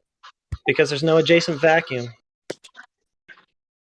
Bro, there's no adjacent outer space vacuum. Cool. If you There's nothing open like up, that to equalize with. great. If you open a pressurized balloon and it equalizes with the atmosphere because the balloon is a higher pressure than the atmosphere, why does the water in the ocean not get sucked up into the air? Because the water is hundreds of times more pressurized than the air is. The water is liquid. Of course. Brilliant. It does. It vaporizes. And if it was next to a 10 to the negative 17 torr vacuum, there probably wouldn't be much of an ocean there. True. Yeah, it is true. So I don't think we have one Yeah, of those. liquid nice and packets. gas behavior is entirely different. Do you know the answer to my question? It's because the water has weight, and so does the gas. Yeah. Do you remember when the other day you did this whole spiel and it just came down to, no, I'm aware of no demonstration of gas pressure without a vacuum. So why are you doing it again? I didn't say no. I without didn't. a container. It's Sorry. never been done. No, it's never been done. It's very easy to do. The ISS could do it right now. You need a non-inertial reference frame and a long enough time period. Okay, to observe it. yeah, mention you're ISS just in the same waffling again. conversation, He you've lost said everything. this. He did this the other day, and it came down to, well, give me $8 million and I could do it. And I said, well, you don't have to do it personally. Just cite somebody who has. And he goes, well, It's never I'm been not done. aware of it actually having been done, but I know it could be. Yeah, That's all. because why would this ever be done? Why would anyone ever do this? It costs so much money to find a non-inertial reference frame that you can observe Okay, for that that's long. just a lot of gas words will allow. for no. Ridiculous. Look, that's just a lot of words for no. I cannot. There's a lot of words for demonstrate you gas don't pressure understand how without a- gravity or pressure works. Yeah, you're spiraling. Go fast. Yeah, it's Okay, a cool let's say, sci-fi story.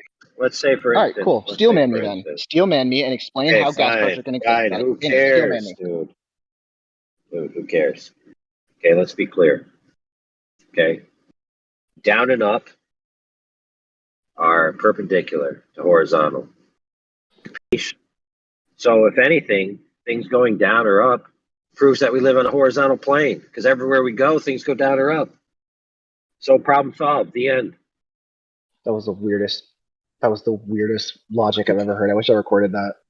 Excuse me? Really? So down and up are perpendicular to horizontal. All right, tell me when a word you say that is one of the constituents of the point you're making is a physical constant. What? Okay. Tell me which one of these words is a physical constant rather than Okay, this is how we're going to do this, bro. a We're going to immaterial do this concept, by common right? experience. Oh my goodness, I like pigeons. Down is down, up is up. Everybody knows that. Everybody Down knows is what the direction horizontal of the is. gravitational field you inhabit. Stop talking over him. Go Down is fast. radially inward. He's No. describing No, something whoa, incorrectly. I can't follow whoa, hold on, bro. Hold on. Hey, chump change. I said we're going to talk at experiential level. So now I want you to tell me when you have experienced inward No, I radials. understand. I understand. Oh, yeah. You didn't listen. How do you understand? We're saying that like I was born and then there's no civilization except me and nature, and I live to be this age, and I have no understanding of how anything works. So I get that. Oh, I have no understanding how anything is explained versus No, works, actually, no. bro. I think he does understand, but the thing is that he's playing a character. He's going from this standpoint. He's standing here talking to people, and he's going in a third perspective into this imaginary place, and he's speaking to us from there. He can do it pretty well. So because the application and the practical things that we can do, like we can demonstrate and observe and all of that put together, and the devices we can devise to demonstrate things. He knows a lot of that, but he's actually that's 50% of the equation. He's speaking from a mindset that he doesn't have to. He's not speaking to us from the demonstration side. He's speaking to us from the imaginary plane. So let's do one. Let's do a demonstration right now between me and you. Okay.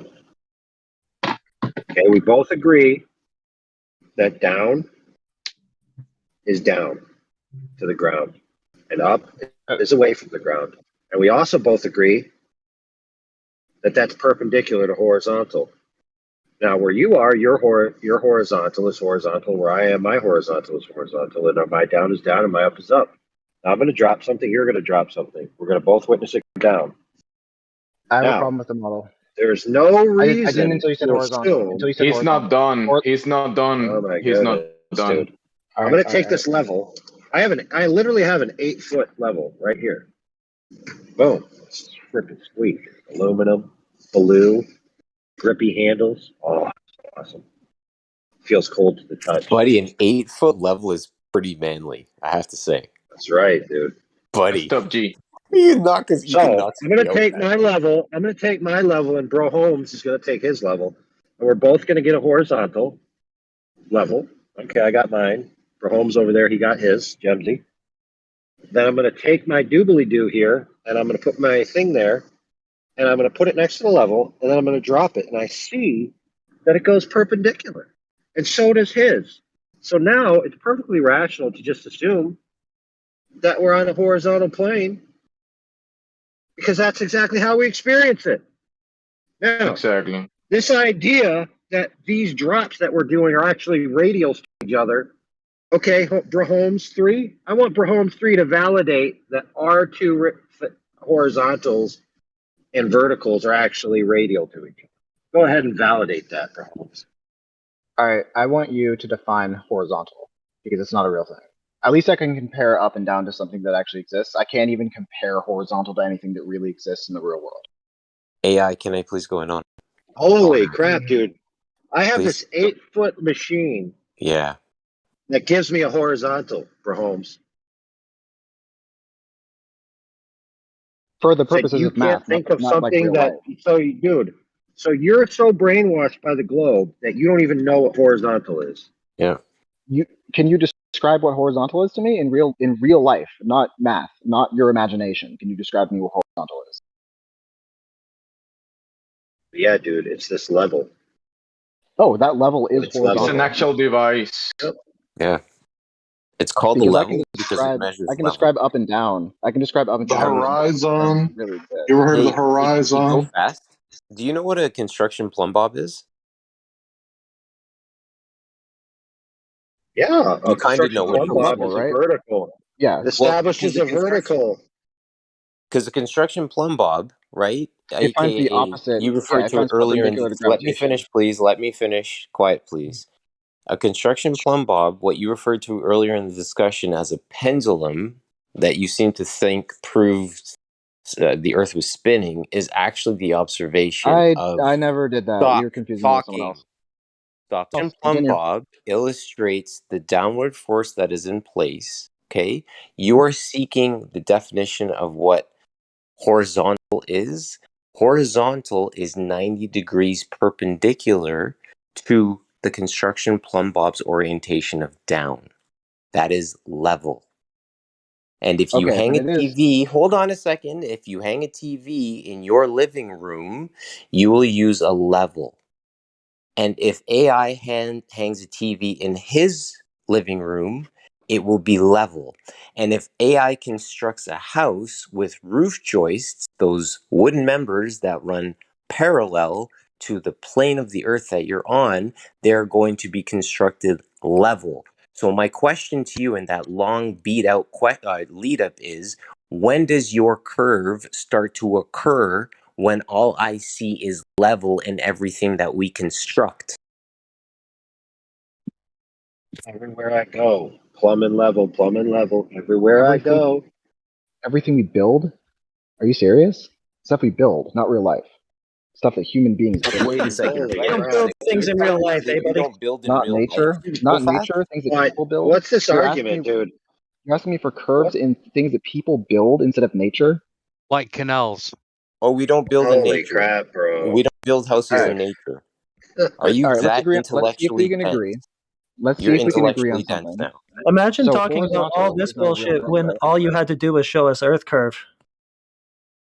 Well, I mean, I proved the Earth was round this morning. We're past that. No, you didn't. Oh, You you haven't did? Yeah, I proved did. anything. I guess No, we're you gonna Not have didn't. to really, circle because back to that was you because guys wrong. must have. I yeah, must have missed the point where you it seems like justified we're all holding my a All ideas. mystery. Hold right. We'll on, have to go friend. back. Hold on. Let's try again. Listen, Let's do it hold again. on. Let's do it I again. want him to give a synopsis as fast as possible, uninterrupted, of how he did it. 30 seconds. Yeah, Go. nobody interrupts. All right, I'll post in one image. I did the experiment this morning. Remember? So, anyone justify this at any point? By the way. Dude, that's not a synopsis. Jesus. Cool. Somebody want to explain to me how the Earth is not round, given the experiment I did this morning? You made some assumptions, looked at where light was at different places. All right, make this work. Make this work on the flat Earth. Go ahead. Okay, so I don't see any drop over distance of the Earth measured, so another All right, fail. make it work. What else Make you it got? work. I don't care about Make this. it Where's work. the drop over distance? Ah, okay. So we know the Earth is not flat, but we don't know it's round. Because this does nothing to prove the Earth is round. All it Wait, does is prove the Earth is not I flat. think this is a problem. You actually picked up this image of these two things that you posted, the two last one, and Yeah. you're saying this is what we're talking about these two images? I Like don't know what your model you think the Earth is like a cartoon on Discord or Google searches? No, You I think don't know what. this is what this place All right, I've is? said no 3 times, and you're still talking, which is funny. Like, right? I never Well, said I if you know what know your it, model why is. did you use it? This is a really weird way to go about measuring drop over distance of the surface Because of the thing that you live on. I picked the most popular flat Earth model. All The right, most if that doesn't popular. represent you yours, strawmanned Who us out did of the you gate. ask about Okay. that?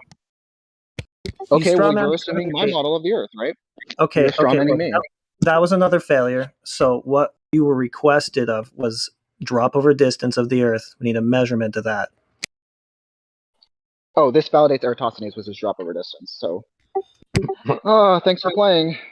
Flat Earth, Bro, Oh fucking idiot. bro, they just describe to you what a level is and how that's used to basically work things out on this plane, and you presented Yeah. A two level finds images the opposite of cartoons. You present the cartoons, bro. Yeah, because we don't Yeah. construct Think about places it. in A level nature. finds the angle perpendicular to the gravitational field it inhabits. Okay, that's a really cool story, but you took a cartoon that we didn't claim and said, oh, look, this situation won't work on that. Okay, that's really great. Who cares now? Where's the measurement? And I think this is the thing. He's inserting his spirit, his mind into these cartoons, and he's speaking from there. So when he's speaking to you about about the globe, he's standing on that image in his mind. All right, so I want you all to say that my observations are possible on a flat Earth. No, they are. I'm not going to say anything that you want me to say. Sheer All on the fact that all observations are possible on a flat Earth. you earned absolutely nothing from me to demand anything. Are you really a child? Yeah, that's the only Earth that observations are possible on because that's the only Earth we have any evidence of. This has been very satisfying. Thanks, guys. You're satisfied? Do you see what I'm saying, gentlemen? You're satisfied I with your recommend you complete conduct failure your here own to observation. demonstrate gas pressure without a container, to demonstrate drop over distance of the Earth. You're satisfied with that? Okay, well, I'm glad you're happy. I recommend We have you conduct spent your own 4 experiments, guys, hours and don't just trust apparently everything everybody stroking this tells you. man's ego, apparently, and he's now satisfied. Yeah, where's the drop over distance measured? I didn't see it. I'm not satisfied. I want that drop over distance. You said this. Oh So, my gosh! So now you're not you can even do a accountable similar for the words thing that are coming out to of what your I mouth. did. You can do a You similar are thing to what I you are did. a Instead of horrible latitude, use witness. longitude. I would not rely upon you for anything. You'd be thrown out. Instead of using latitude like I did to validate the sun's rays are parallel, use longitude, and then plug that into Can you use the reality Eratosthenes to equation to verify validate the radius. the sun's Yeah, rays but are they're not No, parallel? this is reality. They're Can not you use parallel. something Observation of reality? reality. Go fast, please. Someone just Can told you me to bring use reality. Yeah, can you bring us something Yeah, from no, this is reality? an observation of reality I made this morning. Okay, These are fucking cartoon pictures. Oh, really? The top one's webcams that were live at the time. That's weird. I didn't see any Earth version. And where did I see parallel light rays in that? Yeah, you took pictures. All right, no. He literally took just pictures doesn't of two, understand. two locations on the Earth Let me explain where it it to was him. daytime, and then you compared them to two different cartoons. You Let me idiot. explain it So to now him, what we because he need doesn't is understand. a curve measurement. Does anybody else not understand how this invalidates the flat Earth? Hey, I'll tell you explain it if how anyone doesn't know. I'll understand. Remember that level the AI was speaking to you about? That level was utilized to build those places in your photographs in the webcam. You I see know. all those level No, I know places, that. the I'm canals, very aware of that. and the street. You see those roads, the roads that you drive through, right? Remember? So you use the level for that, and then to set up the canals and everything, and yeah, you use I the use level levels all the for time that. in my personal life. Thank you. I use Welcome levels to in Flat real Earth, life bro. all the time. That Do you is ever use hilarious. lasers? I use Listen. levels all the time in real life. Okay, I'm perfect. aware Perfect. I'm aware of the concept of down, right? What a I level hope does you is are, give you because the if you angle at use a 90 level, degrees to you should be radially aware inward. of it. So my question is, and I come back to my original question, right? If you can stop beating around the bush like a dog chasing its tail, where does the observation of level, if I'm hanging a TV, begin? Me hanging a TV, I'm assuming that's where it's going to begin. Where does level stop and your magic curve start to happen? Yeah. There is never any level. Level does not actually exist. Level You're is an imaginary angle you are at 90 intellectually degrees. dishonest, because I just said to you, you can use a construction plumb bob, which is based off of your gravity that you use, and 90 degrees to that illustrates level. So I've explained to you how you're able to portray what the horizon is running from left to right. So I'm asking you yet again, and I will appeal to the court at this point to treat the witnesses hostile, to be dramatic. But at this point in time, I'm asking you, where does your level that you observe hanging a TV disengage and your curve kick in for the third time? He told you there's no level. He told you that Gemsy, it doesn't exist. So Let me he told respond. you it. Let me respond. Listen. Okay, Gemsy, you I'm say it asking doesn't him. exist. Gemsy, I'm asking him, please. I got it. Magic leash, where is Okay. it? As I've said, and I need you to pay attention to me, all right? There is no such thing as horizontal, up, left, or right. The only observable direction is down, okay? Horizontal is just as I made up appeal as to the up or court that sideways. this witness is being intellectually dishonest. Okay, perfect. How? The judge has seized. The judge has seized the courtroom. Bro, the judge has seized the courtroom. You want to go to prison? I want to go to Go ahead. prison so bad. All right. Okay, listen. let me ask him this. So he I'm said, sorry. I interrupted earlier because of this. I wanted to ask him something. So you're saying this level that you say doesn't exist, when someone is building a structure like a building, they just have to skip that part about the level and not use No, it? I use levels all and the make time. this. Oh, but you're saying it doesn't exist. No, it's incredibly helpful for construction and just general life purposes to know what angle is perpendicular to gravity. Because that's like the most stable angle on the surface of anything. The most stable angle that you can have is perpendicular to down. How do you state that observing level is a good idea for construction? It's the only principle of construction. Hold on. Yeah. Hold on. AI. Come on, my guy. If you don't build a parallel house, what's going to happen? You're going to walk around in a circle all day? What's going to happen is I'm going to smack you with my 8-foot level. That's what's going to happen. Why are you That's gonna hurt describing like a my bitch. opinion? Probably draw blood. I just said that. Yeah, don't describe my opinion. We're Okay, supposed to be cool disagreeing story about to the something.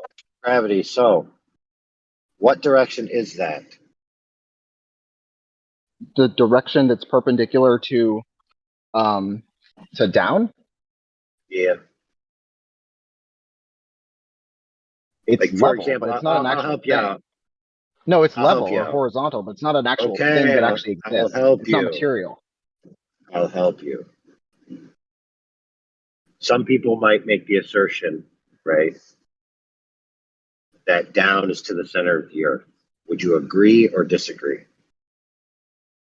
I think it's a guess at best. I think it's a bad way to describe down. I think it's true. Okay, so let me explain it to you. In the globe model, okay, you have the axis of rotation. You have centrifugal force. Then you have the inward force of quote unquote gravity. As I an said I think that's a ideal, bad way to describe it. okay, as an ideal, these would be differential vectors. Because obviously, the axis of rotation is not pointed to the center, as it has centrifugal force. It's around the axis, not to the center. So as you go up or down on the globe, quote unquote, right, it would stay parallel to itself. Whereas if you go up and down on the globe, gravity would be at an angle, right? So they'd always be at differential angles, with exception of the North Pole center, South Pole center, and I mean the rotational center, not the magnetic or whatever is relative, and maybe the equator, right? Yeah, I actually totally agree with everything you said. Okay, then on top of that, right? So once you establish that, that means on essentially 99.999% of the Earth, down would not be to the center. Yeah, okay. I agree with everything you said. And when you asked me, I said that's a bad way to describe it. Then on top of that, you have allegedly differential distribution of masses, which would make those downwards all over the place. You're describing my opinion. Almost nobody experiences down as a radial to the center of the Earth. Yes, you're describing my position. Right. So that's a great story, But the problem is that everywhere we go, we only experience plumb and level. Yeah, because those factors are negligible. Oh, it's almost like they don't exist. Kind of like the deviation of the sun's light, huh? It's negligible, but it doesn't not exist. Okay, do you understand the point that AI was attempting to illustrate for you, my friend? Yeah, I understand it. In a Like, you world understand where, the premise like, that yeah, we in a don't world where have, gravity is way less you don't powerful and take a ball and shove a bunch of sticks into it that are all equal length and observe a pattern, a flat pattern that you could build, for instance, a bridge on. You observe a radial pattern.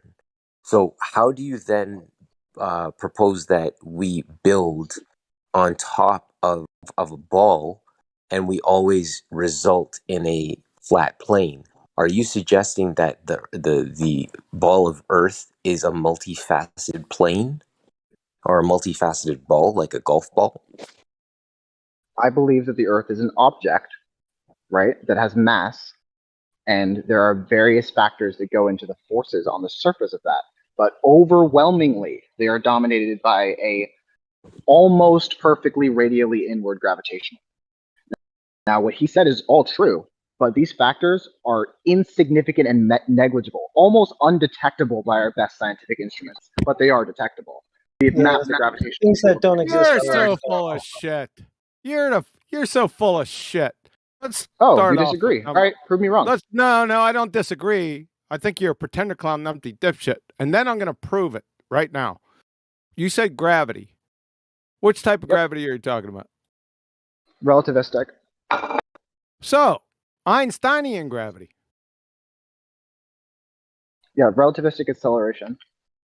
No, there is no acceleration, you dumb fuck idiot. Oh, cute. And Maybe you should read a book. Einstein's general relativity. So, is Einstein's general theory of relativity a scientific theory? Yes, as are all hypotheses, right? Sure. It's our model sure they for are. gravitation. Oh, sure they are. Sure they are. I'm not done with my questioning. What is a scientific theory? A scientific theory is an idea that's proposed to explain a natural Wrong. phenomenon. Wrong. You're It's wrong. not Google an it. idea. Google it. Cool. I'll post it. All right, I'll post it in chat. It's not an idea. You're a fucking All right, I'll moron. post it in chat. Yeah, you can post anything in chat. It's not an idea. Scientific theory is not Really, an because idea. the fourth word of the definition is idea. So No, it's good not. luck next time. Thanks Go for ahead, pointing. post it, and don't say a fucking word until you do. I want citation support for your fucking idea.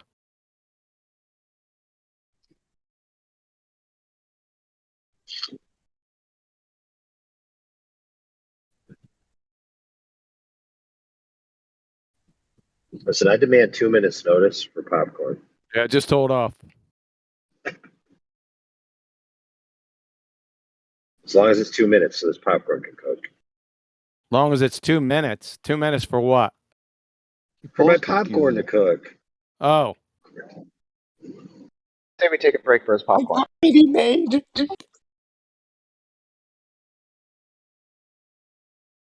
I say we compensate for the popcorn and take a break. Yeah, you would say that. I thought Why? you were supposed I've to be been posting kicking this ass on for the the past hour. What are you talking about? I've been pushing your shit in for the past hour, bro. Like, there's nothing wrong about a single thing. You fucking idiot, man. Did you post the scientific theory yet? He I just posted posted the definition of theory. a definition Where and a at? citation. I need a Just in citation. 55 past the hour. At 55 past the hour from who? Me. Go Me. fast. Go fast, yeah. I don't know where the Y came from, by the way, because when I try to edit my name on Discord, there's not a Y there. I don't know how that happened. All right, that's not a scientific theory. You'd fail 5th grade general science. Cool, that's the definition. I want to direct everyone. I'm just going to shut you up. Or can you shut up? Be quiet. Provide your own definition. It's not my definition, you fucking numpty dipshit. From Chemistry About Scientific Theory summarizes a hypothesis or group of hypotheses that have been supported with repeated testing. Nothing in your fucking definition. You don't know what a scientific theory is. Like I said, you'd fail 5th grade general science. From course to quasar, a scientific theory consists of one or more hypotheses that have been supported with repeated testing. We'll just go to the last one. They all say the same fucking thing. University of Rochester Physics Labs. A scientific theory represents a hypothesis or group of related hypotheses which has been confirmed through repeated experimental tests. So, you said Einstein's general theory of relativity was a scientific theory. So, I need you to go back to 1915 to his published paper and pull out the observed natural phenomena, the hypothesis, and the control variables in the experiment right now. So I can just describe it. I know this off the top of my head. No, you ain't going to describe it. You're not going to describe it. Let me say it again. I want you to go back. This is fair and reasonable. I want you to go back to that scientific theory, the original paper. It must be in that fucking paper. That is, the observed natural phenomena, the hypothesis in full, the null hypothesis, and the control variables in that paper right now, and to prove and establish what you said. Simple. You want to know what the first experiment was to validate relativity? No. Okay. No, I don't. Listen to the words coming out of my mouth, you pretender clown, wiki parroting fuckwit. I just told you what a scientific theory is, because you didn't know you'd fail 5th grade general science. But before that, you said general theory of relativity was a scientific theory. So, to be a scientific theory, it has to have repeated experimental tests. Well, to have that, you must have a hypothesis. Then you have a null hypothesis. Before that, to get to the hypothesis stage, you must have an observed natural phenomena. You see how I went backwards with you? So, on or before 1915, you have to give me what I just asked for to establish it as a scientific theory, right? Like if you would have said it was a banana, then you would have to establish it as complex carbohydrates, B6, and fucking various minerals. And it grows on trees in different... Do you follow what I'm saying? Shitbag. So okay, do it cool. now. All right. So you want me to conform to your definition of theory? Yeah, you're done. Retard.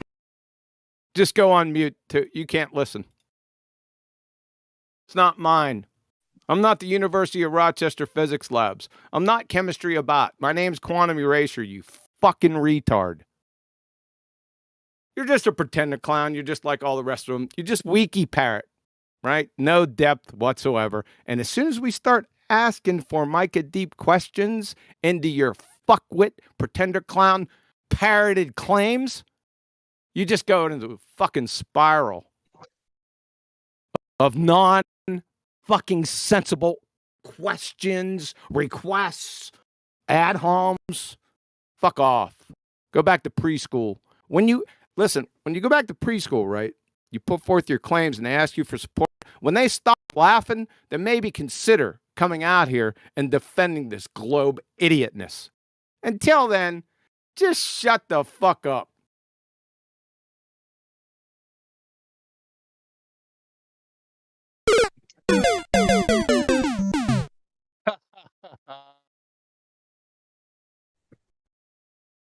Oh, it's so good.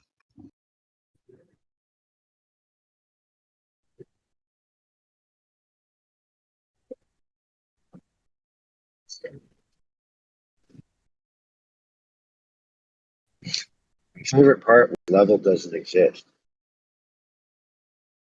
Yeah. That was tough to hear, especially when it got into the building in nature.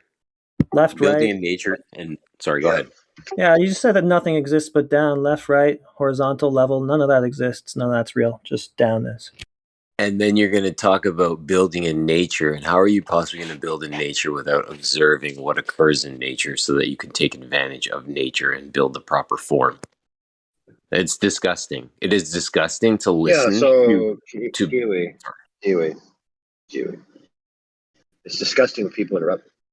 when I'm about to bust out the lasers. Lasers. No, I know, Kiwi, I'm being facetious, but no, in all seriousness, Please, brother, go. the level establishes the horizontal.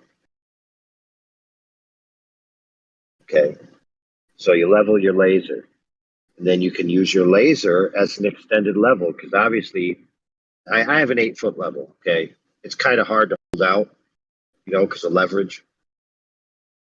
But what happens is when you want long distance levels, right, you use a laser. So you level the laser shoots out a beam, trace the beam along, right? It maintains its level as you rotate it because it's got a self-leveler in it.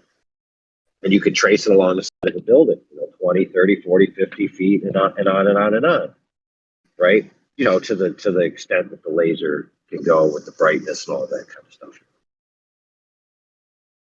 So lo and behold, people have recognized the power of the laser and the laser transit leveling system, where you use a laser, you shoot it across, you have it red on the other side.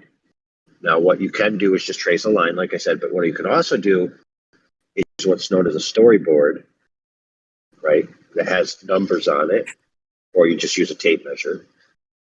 And it will tell you the differential from your point from level to the ground, right? So an altitude differential.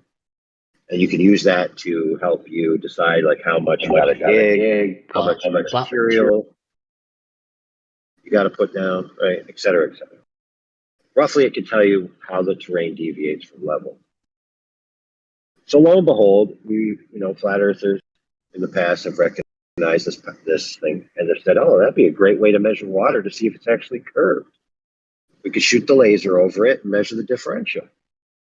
I like lasers. Now, lo and behold, laser tests have been repeated over and over again, showing that there's no hump of water between point A and B. For example, the Lake Itchsill laser test done by FE Core, which Homeboy can access, right? It's in our server. Anybody can give it to them. And there's also a video in there as well where they explain how they did it, how they made the machine, how they made the level, how they made the accuracy of the laser to pan left and right. They engineered a lot of these machines themselves, and they bought an expensive laser and they went out to the lake and they set up a target zone 25 miles away. They also set up 2 different target zones at lesser miles so that they could horizontally pan the laser to prove that it's level.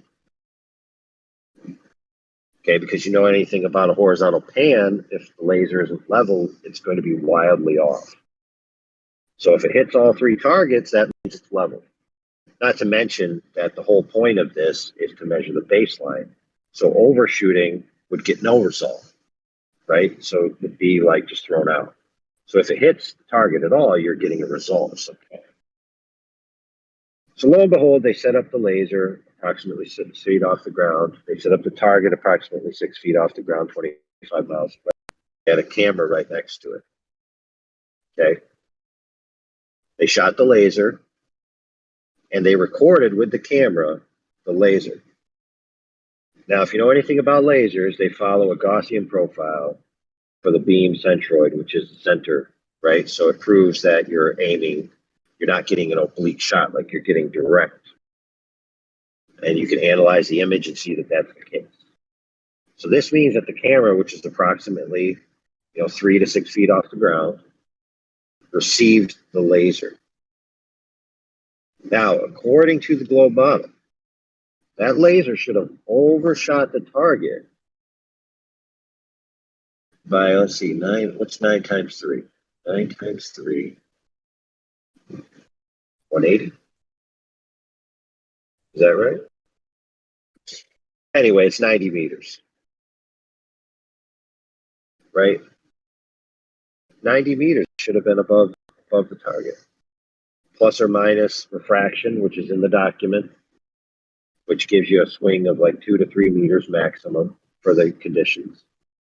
Plus the beam divergence, which is roughly similar. So you give like a swing of about 5 meters. Let's just say 85, get 84 to be liberal, right? So you've got a measurement, because a laser transit is a measurement, a differential. You've got a measurement if that hits there that you can only have a maximum differential, even plausible, of about 5 meters. And then you have this 85 meters to account for.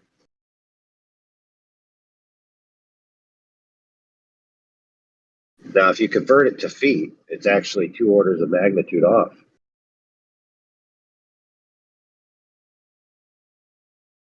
So, would you accept a level floor being installed in your house that was 2 orders of magnitude off of the measurements?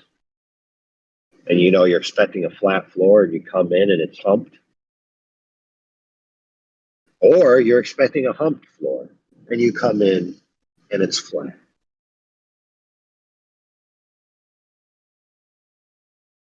Now, you might say, oh, but has this been repeated? Has this been repeated? Well, yeah. Many, many people have done it. Guy John D, Dr. John D, who actually has a doctorate, I believe, in optics, did it with 2 different colored lasers. So he could get the differential index of refraction and mitigate it out to, demonstrate to the scrutinizers that it's not refraction causing this to happen. And he shot the laser across and validated that the differential predicted by the globe isn't there. So he, leveled the laser, hit the target, so it's level water underneath, flat. And there's been multiple other ones. You can look in our wiki. Somebody could post it, ! Links, wiki flat. Hundreds of observations that validate that there's no hump of Earth curve in between point A and B.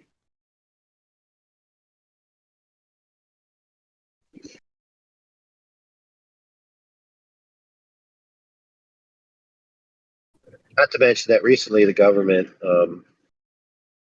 hired some universities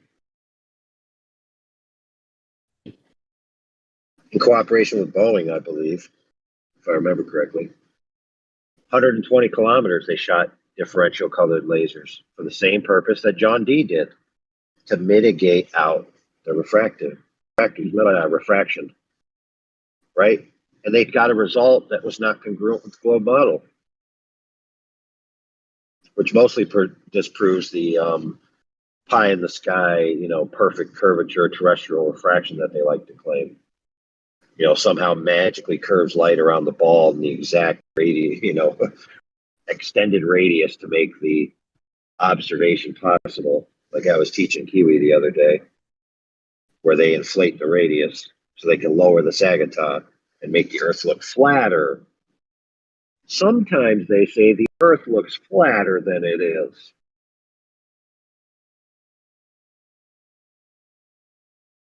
Yeah, so it's not just as simple as, oh, we see too far, or oh, it looks flat. No, there's measured validation that it's flat.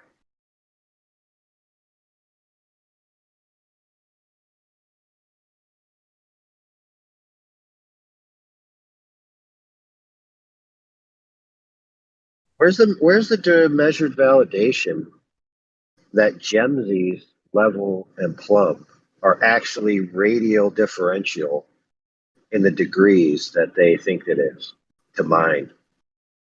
Oh yeah, if they draw a circle on a piece of paper, assume the globe radius, and then give me an angle between these 2 lines that they drew on a piece of paper, oh, that proves it. Holy crap. Why not make a paper airplane out of it to prove, how planes fly? That's actually more practicable, because then you actually have a model, right, of something that you can validate exists in the real world.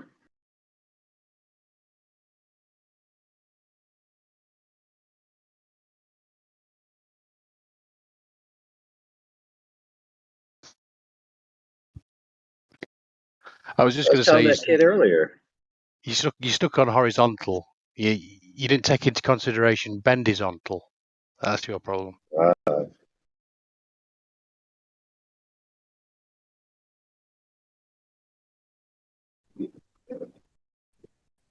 that was so funny. I think I'm gonna peace out, but that was awesome.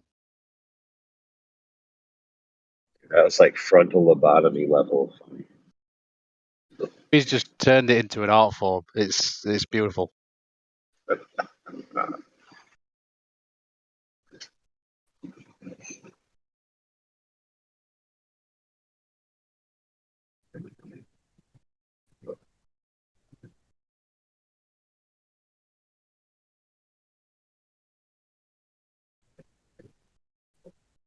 Yep.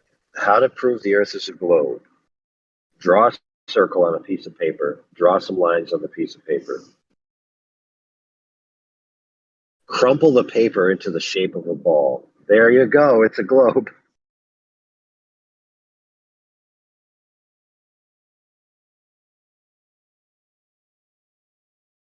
So make no mistake about it, friends.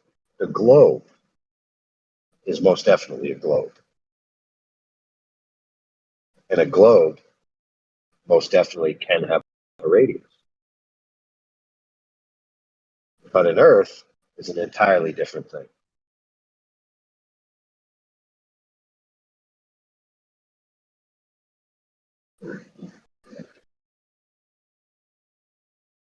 So the kid was asking, like, the geometric horizon, right?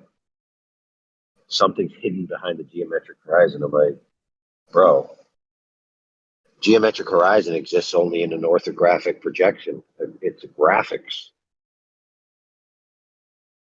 It doesn't exist in reality. None of that stuff exists in reality. It's the confusion between a model or a graphic, essentially, and reality, right? And trying to cram the idea of the graphic and superimpose it into reality and then try to thwart the language somewhere in the middle there. You trick the person into talking about the quote unquote model while you're, pointing at things in reality. It's like, oh, look, there's a geometric horizon. Oh, look, there's a tangent.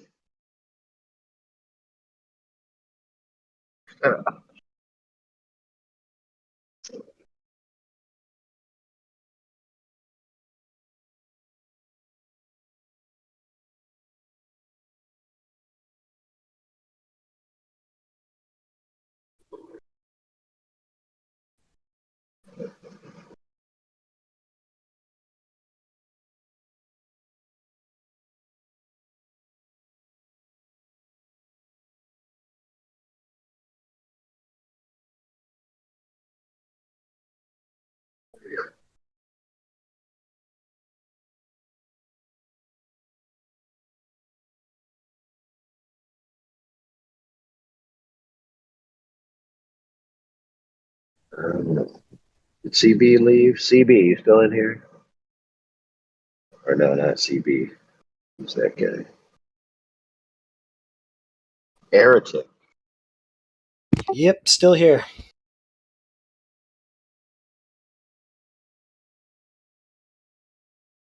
Okay, so I believe the mountain in question that we used to argue was Tete Garnaseer,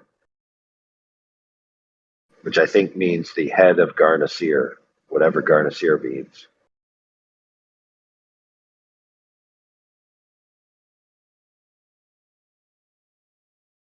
He kept talking about the church that was at 150 miles, 200 feet elevation.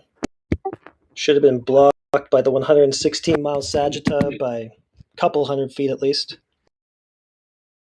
Yeah, see, the problem is that the argument about that photo, as far as I remember, hold on, I gotta clear my throat.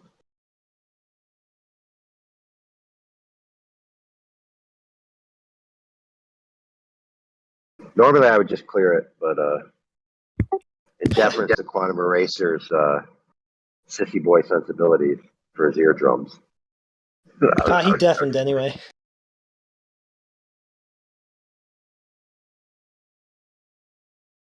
So yeah, as far as I remember, the argument wasn't necessarily about the towns in the foreground. It was about the furthest thing that could be seen. Right. Should have been obscured by 12,000 feet of drop. But he made it all about the cities on the shoreline that you really shouldn't have seen at all. And the whole time he was just talking about how this is completely compatible with the radius. I still haven't seen a clear demonstration of that math. I mean, he did post something, but I don't think he posted the hidden or all of that. No, it didn't show hidden height. He didn't even have a keyway to do it, but I think he failed me. Yeah, I don't even know what the distance of the I object was he used was. not for a globe, bro. I'm sorry, bro. Because when I asked him for the distance to the church that he kept talking about, he said it was 150-something miles. He posted a distance in feet with his Walter Bislin calculator that worked out to 183 miles. I don't know. I think he's just scattergunning shit. Well, I mean, I would like to know the distance from the observation point to the church and what the quote-unquote Earth curve calculator has to say. I mean, that would be interesting to know. I don't think I got that answer yet. Yeah, I posted that from a Earth curve calculator, not the Bislin one. But I was just going off of his numbers. But if the church stands at 200 feet elevation, it's at 150 miles. Sagittarius is supposed to be 116. Should be about 700 feet of vertical drop by that distance. Oh, really? So then what? So I think the largest number you said was 547. So even if you give him 547 and you said 700 feet of drop? Yeah. Okay, so 700 feet, 547. Okay, so let's just call it 550. So 150. Is 150 9% of 700?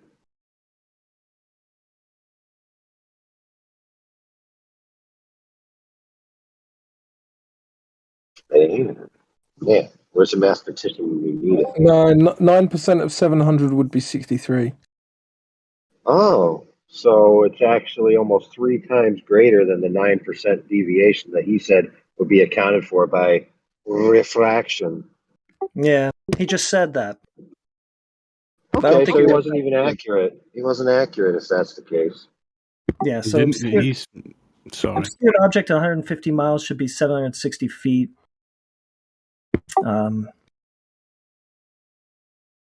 Yeah. He said the elevation was 200 and then whatever the height of the church itself is, but don't think it's that high. We can see the whole thing. I'm not familiar with that, with the numbers of that observation. How much of that mountain range shouldn't be visible in that observation? The furthest mountain should be blocked by 12,000. Yeah, so we shouldn't be seeing any of that mountain range, basically. Feet of drop. They're all different distances. I think I'm into seeing peak of like maybe the tallest one, but you really shouldn't be seeing that. You roboted a bit there. You got to be careful. You got to be careful because each object is at a different distance. So each object is experiencing, quote unquote, a different amount of baseline drop. So it's starting from a different baseline. So the furthest mountain, just because you wouldn't be able to see it, doesn't mean that you wouldn't be able to see anything up to it. So you got to be careful with that. However, if it is the case that the furthest mountain should be, because if I remember the argument, the way it used to go is it was a mile. There's a mile of hidden height from the top of the mountain, and there's a mountain in the background that you can see that would be a mile below the hidden height. And if that's the case, that's highly problematic for any kind of globe. So problematic, in fact, that the Walter Bislin calculator, when me and another guy did it on the live stream, we screenshotted it with each other. We were doing it together. He was a glober. Guess there were categories of refraction, pre-calculated refraction that you could pick for observations, right? Yeah, and it matched and exactly, it right? was like standard, low, medium, normal, high, extreme, or something, right? And if you click extreme, if you slide the slider, you can find the quote unquote amount of refraction needed to see that mountain in the furthest shot. But if you click the extreme, it was the exact same number. Now, I want you to put on your Scooby-Doo hat, scratch your chin, and tell me, doesn't that sound like Bislin just put in the extreme refraction to counteract this exact observation? Yep. It seems so. Now, how do we know such refraction exists? Well, we already know Earth's a globe. We're clearly seeing something we shouldn't see. Therefore, this much refraction must exist. How do I know it? Because I did a slider on Bislin's. That's how. Yeah, whatever numbers are needed to make it square with the globe. Yeah. They've told that to me outright before. I posted a thing right now in the chat where I asked him, so accounting for refraction just means inserting whatever numbers you need into equations to make it square, and he goes, yep. Yeah. You start off with the base axiom. Earth is a globe of 3959 radius. Right? Everything else must balance with that scale. So that means that if you see something you shouldn't see, then that means that refraction to whatever amount necessary is just invented out of thin air.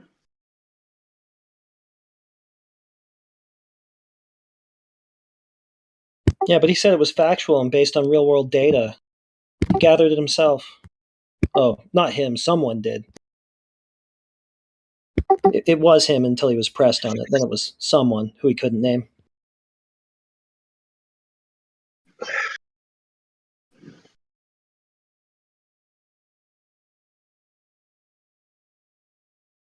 But yeah, I find it pretty funny he made it all about the church when that's on the shoreline and that should really be invisible.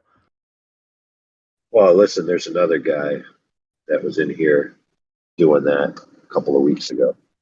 So it's been circulated. That's going around.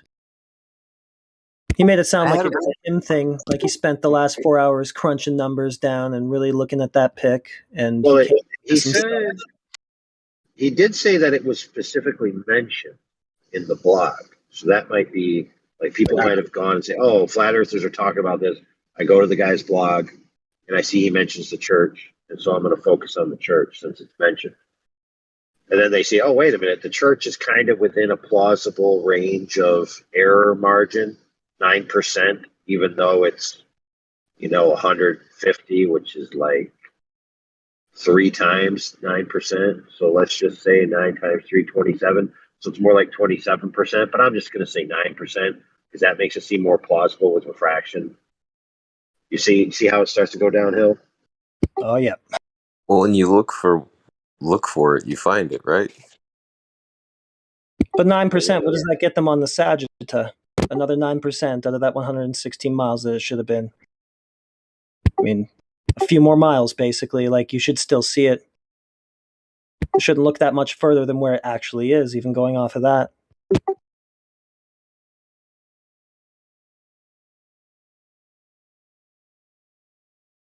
I didn't like the 60-kilometer question I asked him.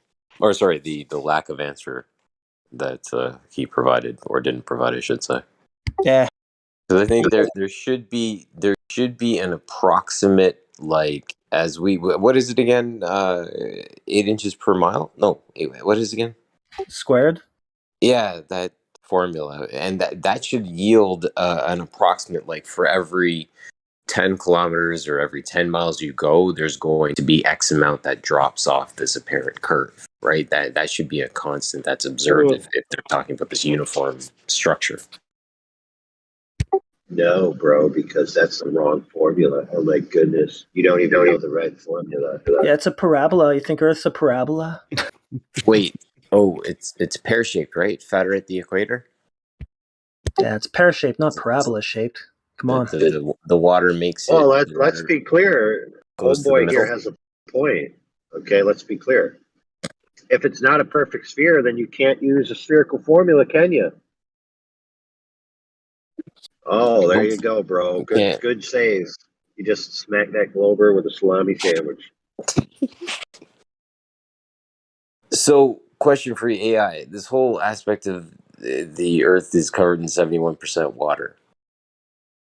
Could one argue that water wins by 70%? What? If Earth water's is always covered by level. 70% water, then water's the champ by 70%. Yeah, because water's always level. So 71% of whatever the 100% is thing that we observe, 71% of it has to be flat because water always seeks its flat. Oh, dude. Well, I mean, seriously, bro, but that all that means is that the land has to be, let's see, what, 130% curved? Above that lip. Well, you know, like if all the water's flat and the Earth is a globe, then that means that the land has to compensate for the curve. So it has to be like what, 230 or 200, percent.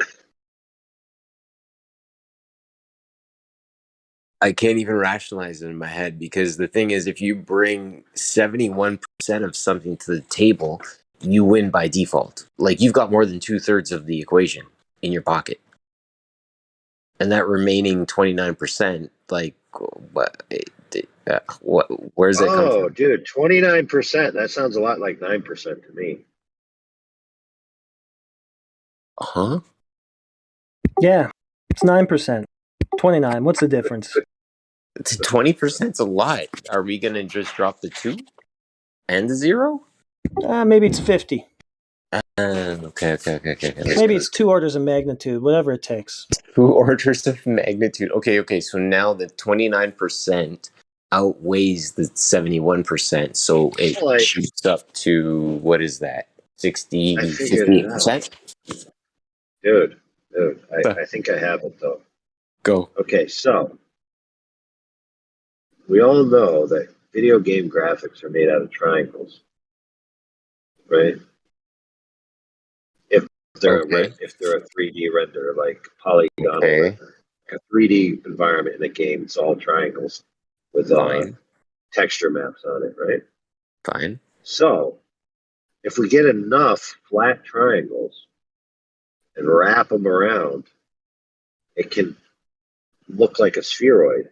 So the Earth can actually be flat on all its facets, but still be, like you said, the golf ball Earth. So you're onto something here, and you're not wrong because this is actually how some globers argue now. Because, for example, you go out and measure a portion of water, and you say, "Look, dude, this water's flat, bro." They say, "Oh, well, of course it's flat. It's geodetically flat because the substrate underneath is causing gravitational lines to make the surface appear as if it's all contiguously flat with no curve. But the rest of the Earth, curves back around on itself." So in a way, they've conceded that the Earth is essentially just a bunch of facets that are any permutation of shape. They could be, or surface property. They could be flat. They could be a little bumpy. They could be a little convex. They could be a little concave. So you know how the concave earthers always come in here. They're like, "Dude, I'm sick of you guys arguing flat or globe. It's concave. That's the one truth, bro." So now that's like these globers have basically conceded to everything. It's all three simultaneously. It's like when you can't beat them, just give in to everybody. So what I will tip my hat to in terms of what you presented is when a construction site is prepared for construction, there is leveling and backfilling that takes place. So there is the observance that the land does get, quote, flattened. However, the sample set or the sample size, as I would quickly argue, is it enough to constitute that we observe the land? Or is it just that piece that we are conveniently making flat for our use of constructing upon a flat plane?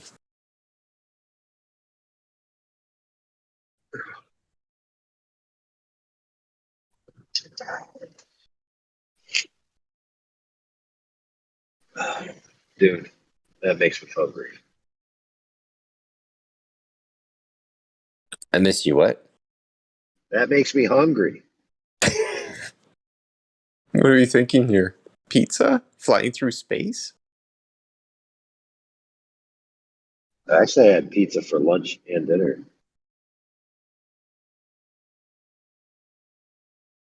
What was on it? I need to know. Oh, let me think. Sausage and pineapple on one, chicken bacon ranch on the other. Pineapple on pizza, my kind of dude. Well done. But anyway, somebody else that wants to talk about something, I'm kind of petering out, and I'd like to listen.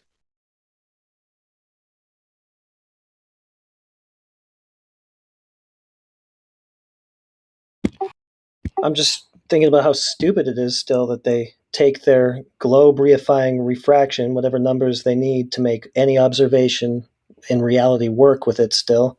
And then they make this Bislin's calculator where they just apply those numbers to a flat reality and go, well, that's how it would look if it were flat.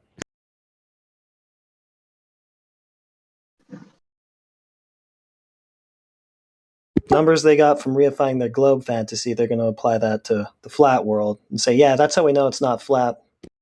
Because of these numbers that we use to prop up our ball model, we applied those to the flat Earth, and yeah, it looked like this, which isn't what it looks like. So,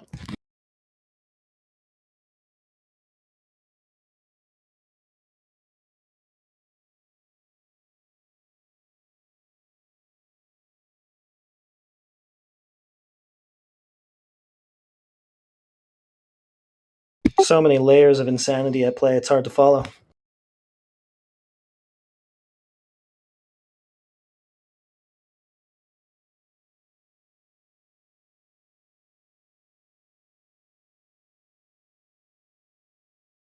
Guess you got no new people. I was just popping in here.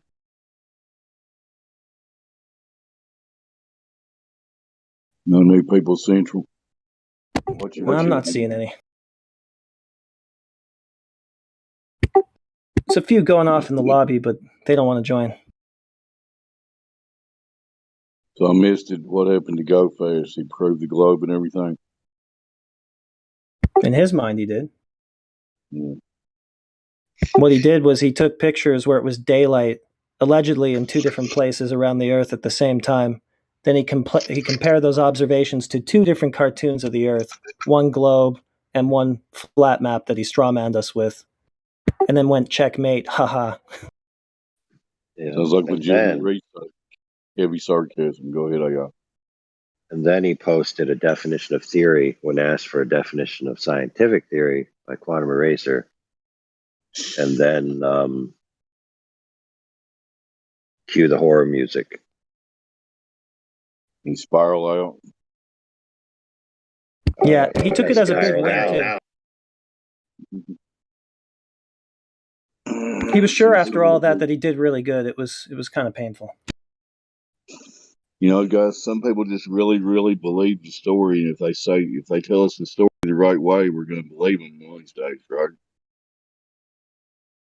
It's crazy. If they just shift the burden enough times, maybe one of these times it'll actually work.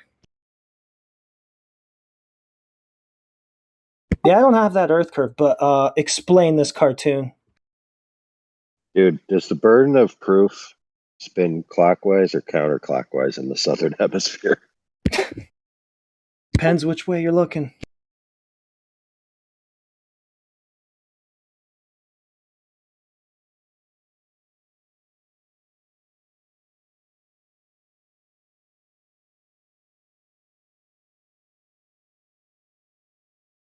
He posted some Bislin's math of the Canigou shot that didn't really include the relevant details, like the amount of drop, the distance to the thing that he was trying to make his argument about. distance to the horizon, etc. I think he just thought if he spammed enough inane arguments all at once that like maybe we'd just lose track and he'd like win or something.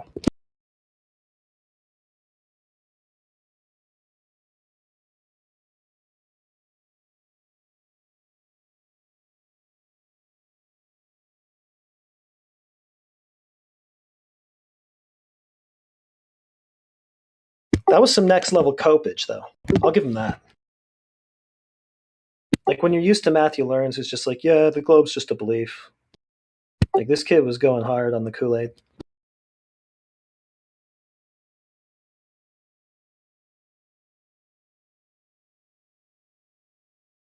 Yeah, from the time I listened to him, he just sounded like he was very invested in believing the globe story. He spiraled more and more, though, the more we talked to him. Like when he first came in, he kind of had this like veneer that he was like well composed and stuff. But I don't know, he couldn't stop interrupting people and stuff near the end. And saying crazy shit, and yeah, he spiraled. They all do.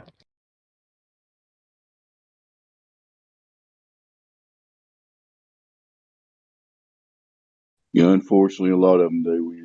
It's nice when we get intellectually honest people to talk to. Those few times it happens. You know?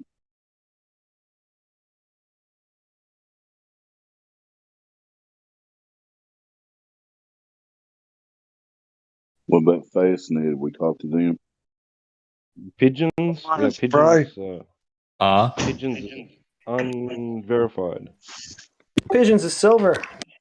I'm silver. Is it? Sorry, pigeons. Hello, Fastnet. Yeah. Is that you talking, Fastnet? Hello. What's up, fellas? Still here. Still waiting on globe proof.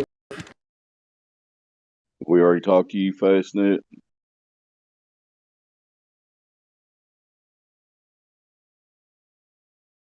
Guess he's not going to talk. Go ahead, guys. G'day, guys. Good day, sir. This is Can you tell them to unmute? from New Zealand. Can you tell them to unmute? Can you unmute, Angel? Well, no, because she just left. No, my bro, Angel. Yeah, I can't unmute Angel because they just left. Oh, it's free. Where's the mods? Where's the mods at? That's not the problem. The problem is Angel left. No, I'm still in here. I can't see Oh you. wait, I'll join. No, he's not in here. He's not in here, bro. Yeah, I'm in there now. He's in there now. Yeah, you're not muted. All good. Am I not muted? Who unmuted me? Where the fuck are you?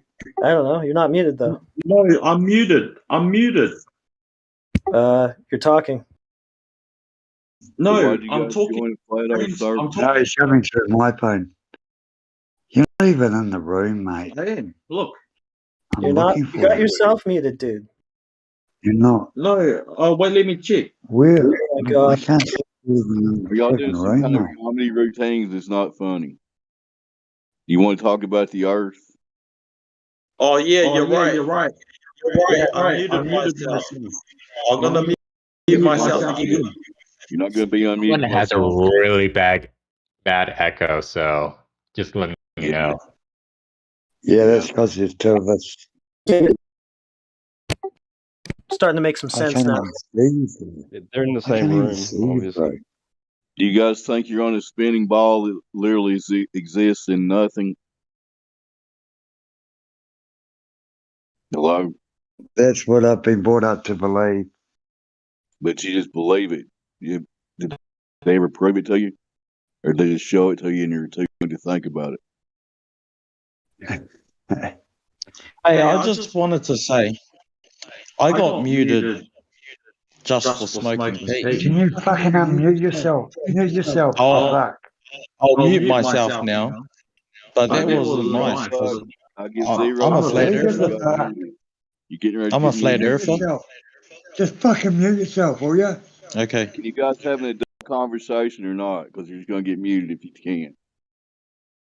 Yeah, like we don't want pure silence, but it's better than this. We don't want to hear people bullshitting back and forth about getting muted and shit. You got like you're in the same room, so you got this echo going on. We just closed one down. Yeah, probably just share the Appreciate that, guys. Sorry, guys. I muted myself. Interested in your conversation? If you're intellectually honest, you want to have a discourse about this subject. It's probably the most important subject you could talk about with any other human being. But if y'all want to keep playing around, doing whatever you're doing, go for it. What's the most important subject? It sounds like to this angel guy, it's being muted. Well, sorry, I should have taken it back. No, sorry, mate. Sorry, mate. Sorry for interrupting your conversation, all right? Oh, no worries. No, I just want to talk about flat Earth and versus globe Earthers. Okay, Angel, you got to go on mute because, like, the situation that you guys have going together in the same room, like, you've got this bad. For fuck's sake, you guys have this echo. My laptop's not working. Somebody mute those guys, please. No, just leave one of them unmuted and mute the other one. I don't know that share the same mic. I don't know that they have share their the shit same together well enough for even one of them to be unmuted. But let's just try it. You guys tell there's no echo. They're just hands and they're trying to speak in unison. I muted myself. He's muted himself. We don't care. That's great. I muted you anyway because that wasn't working. But thanks. Can you unmute me then? Because I muted myself. Well, can we stop talking about mutes? I had to do it for logistical reasons. You have this echo between the two of you in the same room, and it's like unlistenable. Oh, good. Try push to talk. There's such thing as push to talk. That might help. Why don't you try talking to him twice, see if you can get through to him? Don't worry about it. He's off his space anyway. Hey, I have a question. Yeah. Are there? I'm just curious. Are there a lot of guys in here that believe in the Bible? See biblical chat.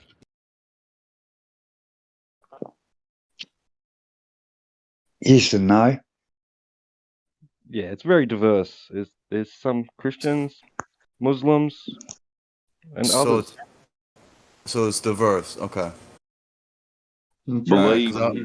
We try to stay with empirical stuff, not just believe.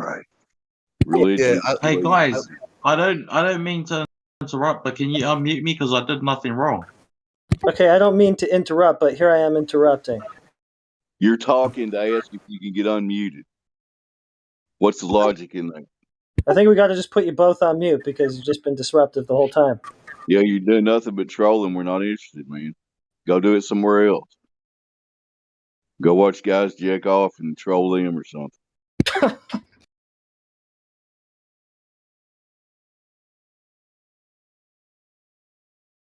Yeah, it's an assortment of characters here, Davey.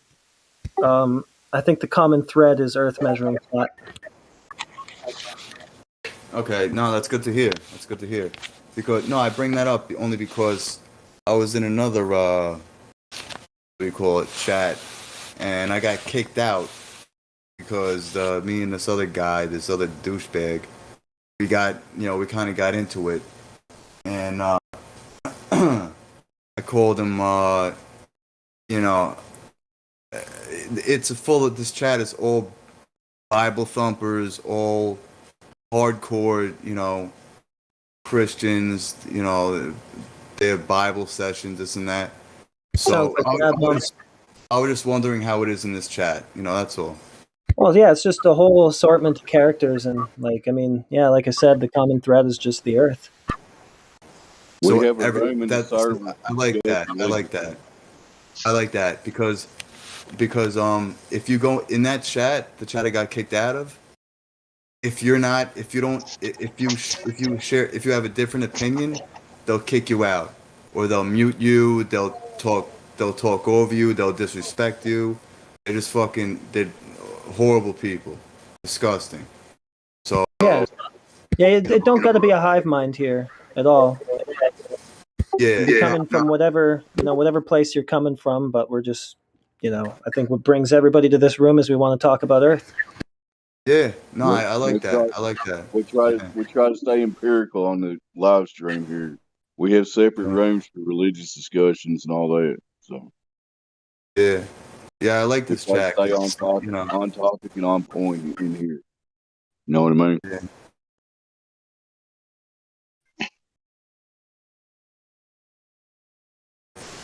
But yeah, that chat, it's almost like a cult. It's like cultish, you know. It's like if you don't believe in Jesus, then you got to go. It's like that kind of chat, you know. That's not going to happen in this live stream at all. Yeah. That's always All right, the problem when humans start discussing beliefs. That's why we try to avoid it. Beliefs get you down roads that you're going to start arguing with each other, and nobody can prove anything to each other. And it's be, you know what I mean? That's why you stay empirical and back up what you claim something, be able to back it up in reality. Is why I look at it around here. Yeah. Well, empiricism isn't the only way to prove the veracity of a claim. Exactly. Good job, Greg.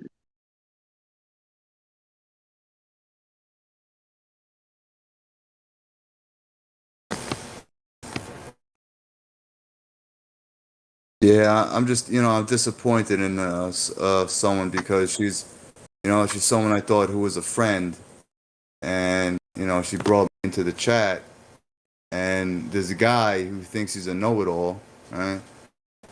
He starts being a wise ass, and I said something to him. I called him, I don't want to say it, I don't want to offend it, but I called him a Bible thumping, faggot. Something not his name. Yeah, whatever. I called him, whatever. And then I got kicked out. So, it's like cultish, that chat. So I'm glad I got kicked out, Well, everyone's a part of a cult. It's not a matter of whether you're a part of a cult or not. It's a matter of, is the cult true or false? Is it justified or unjustified? Is it on the way to life or death? Yeah.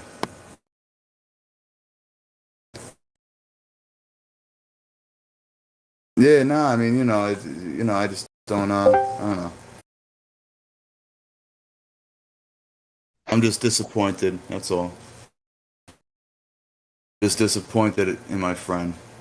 I thought she was a friend, but I don't think she really is. She's, doesn't seem she has much integrity. Was she the one in the server you were in? In what? Was she the one that was talking about? Oh, you're breaking up. Was she in the server that you were in that you were just talking about? Yeah. She invited me like a few weeks ago. She invited me into that chat. I guess it was hers or whatever. But the thing is, I've known her for years, right? So you would think she would have my back, but they kick me out, and then she doesn't do a thing, doesn't back me up, doesn't do anything. So it's like, okay, all right. But you can't do this to me. So, it's disappointing. What are you gonna do? But you can't do this to me.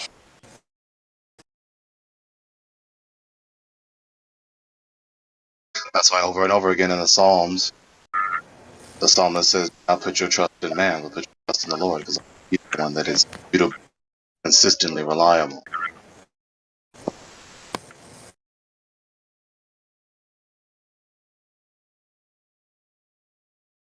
Humans are trustworthy to a certain point, but not supremely. Right. Yeah.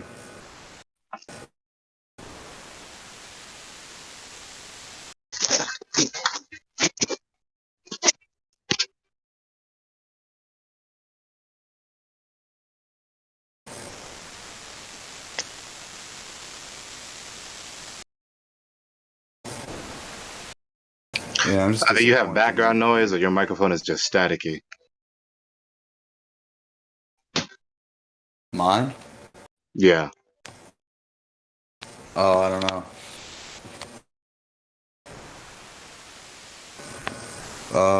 What, should I mute it? I mean, you could do it, or people could just locally mute you. Or turn your volume down locally on their staticky? part. Yeah. Oh, yeah, maybe I'll turn. Okay. Is it better now? Yes. Okay, there you go.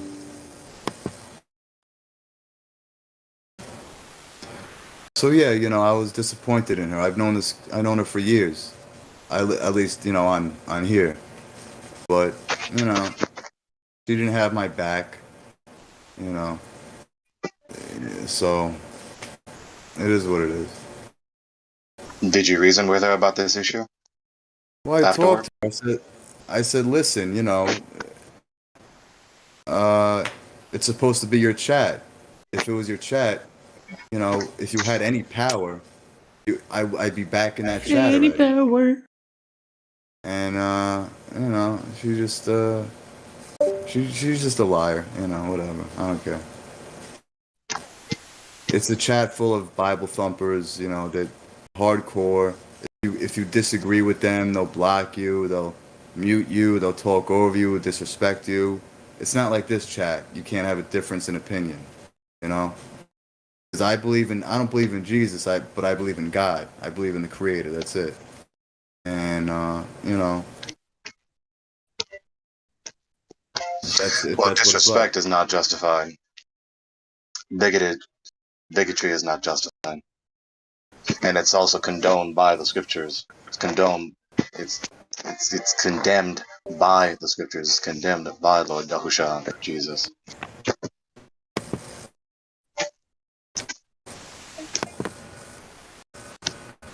Yeah, I mean, you know, I went to, you know, my mother dragged me to church when I was a kid and stuff, but I just, you know, I just don't believe in Jesus. I believe in God. That's it. That's it. You know. What do you I'm not mean an by atheist. God? I just believe in the Creator. I don't believe in a middleman. I don't believe in Jesus, Buddha, Muhammad. None of it. I just believe in God. That's it. That's it. You know. Did the Creator choose to create the creation? Yeah, I believe in God. I believe God created that the plane on which we live. And you know, I think the earth is flat. And that's that. So you believe that there is a Creator who chose to create the creation? Yeah. Because you said believe in Him or in the Creator. So what do you believe in the Creator for?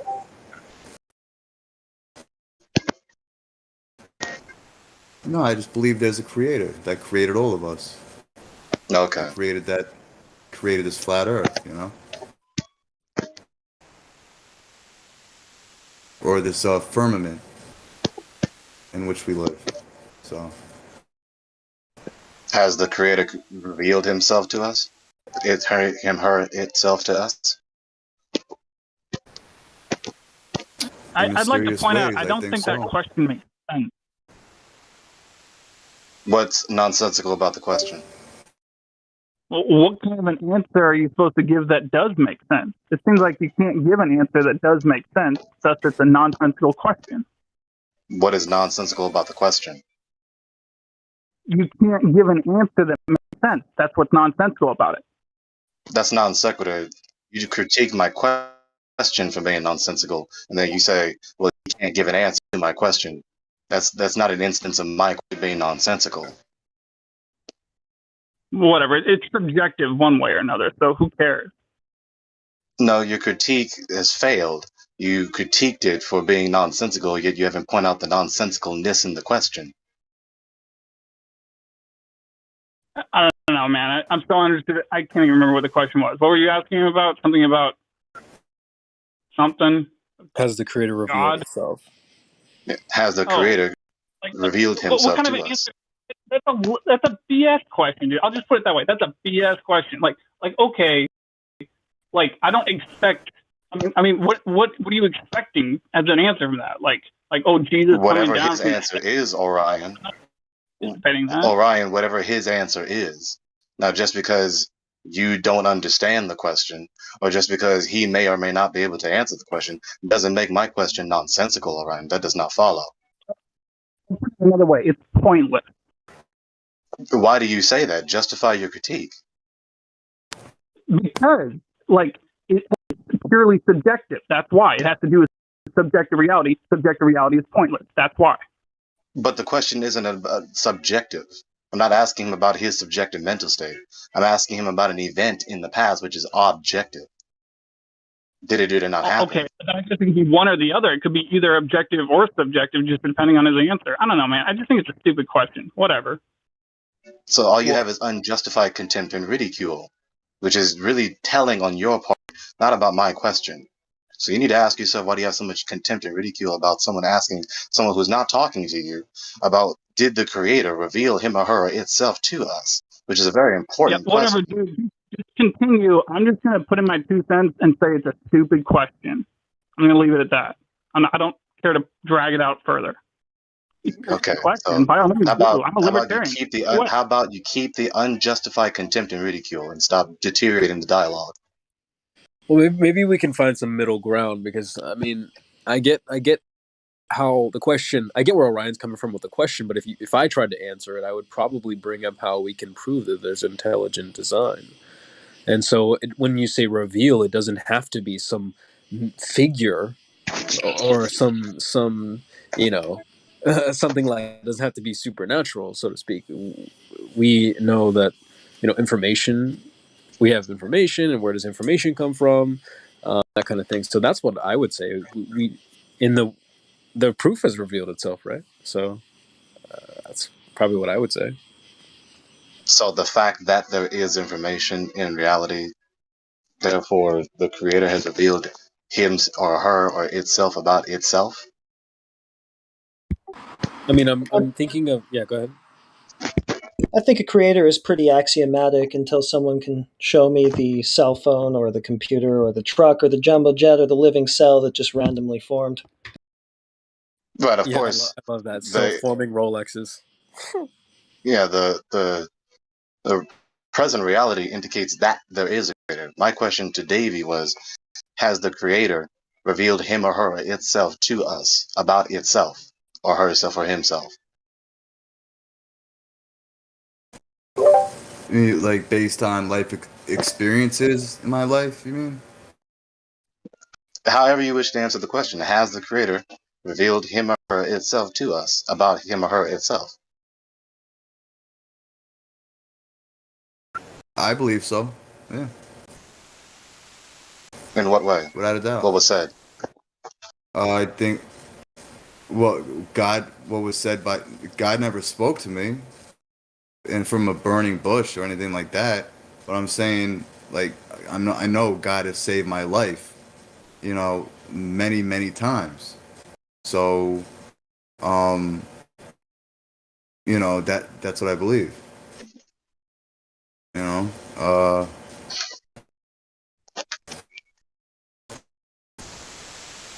Help me understand you. So I asked you, and you said the creator has revealed, I'll just say him to make my sentence convenient. The God has revealed himself to us. And then I asked you how and what was said. And then you said that he saved your life on multiple occasions. Well, God works in mysterious ways, bro.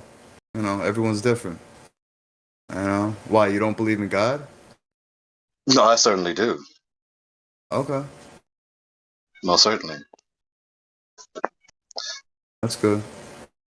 Yahweh the Almighty, in the name of his unique begotten Son, Lord Yahushua, Jesus. Oh, okay. See, yeah, I don't believe in Jesus. I don't, See, but that's why I like this chat. We can have a difference in opinion. The chat I was kicked out of like I said, it's cultish. They jump on you. They disrespect you. They mute you. It's so. Yeah, I'm all of glad that. it's all negativity in there. All of that is contrary to love, which is contrary to Lord Yahushua, contrary to his character. So he certainly does not condemn that. He condemns that. But Right. may God have mercy on them. Yeah, I guess so. I'm just disappointed in my friend, man. But it is what it is. In these situations that you spoke of, where you escape peril or you escape some detrimental harm against your well-being, you say that the God saved you, which is very, very much true. But how do you know that that is what he did? How do you know it wasn't just a stroke of coincidence or a fluke Just luck, or someone else? Just luck. You know what? I just don't believe in coincidences. I just don't. I've had too many. I've had too many coincidences I just don't. I just don't.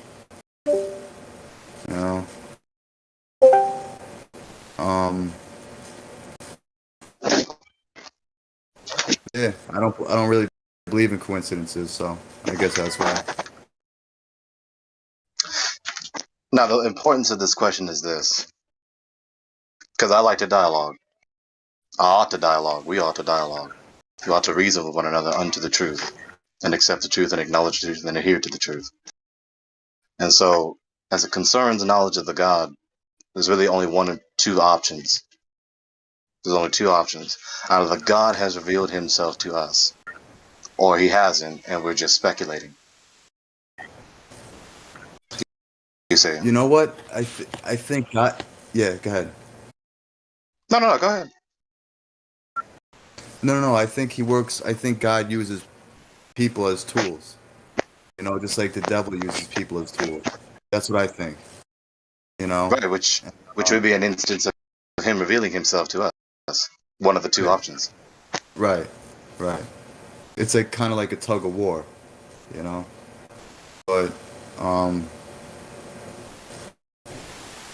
But yeah, I just don't understand. I don't understand atheists. Wait. Hold on a second. Didn't God give us free will? Doesn't that conflict with what you just said? Does it conflict with what I just said? Or what one of you just said? I guess there's a Davy of saying that the devil controls people sometimes and God controls people sometimes. Well, he said used, but Davy can clear himself up. I believe he did. Yeah, I guess he did give us free will. But isn't it the devil's earth? Don't we live? Right? Am I wrong? You sound kind of biblical. Yeah, I was say people say that, but how are you going to bring that doesn't devil necessarily into make this? it so. Because David, what you said seems rather biblical in one of the epistles of the Apostle Paul and the Gospels. I never said. Listen, I think there's some truth in the Bible. I'm just not a Bible thumper. I'm not. I don't. I don't. You know what I'm saying? Like, I think there is some truth in the Bible, but I don't believe in Christ. That's it. That's it. It's interesting you say that, because if there is some truth in the Bible, and the Christ, Yahushua, Jesus, is the central figure of the Bible, and he himself proclaimed and is endorsed by the Heavenly Father and the apostles and the disbelievers around him and the demons and even the devil himself, that he is the truth, the way, and the life, that he is the essence of truth. Truth is contingent, grounded in his being. So if there is any truth in there and you accept that truth, by implication you would accept him, but you don't accept him. No. Hold on. I got to stop you right there. That's fallacious logic, and I'll tell you exactly why. It's also truth in the Quran, but you wouldn't apply that to two different holy books, part of two different religions. That's fallacious logic. Exactly. Where's the fallacy?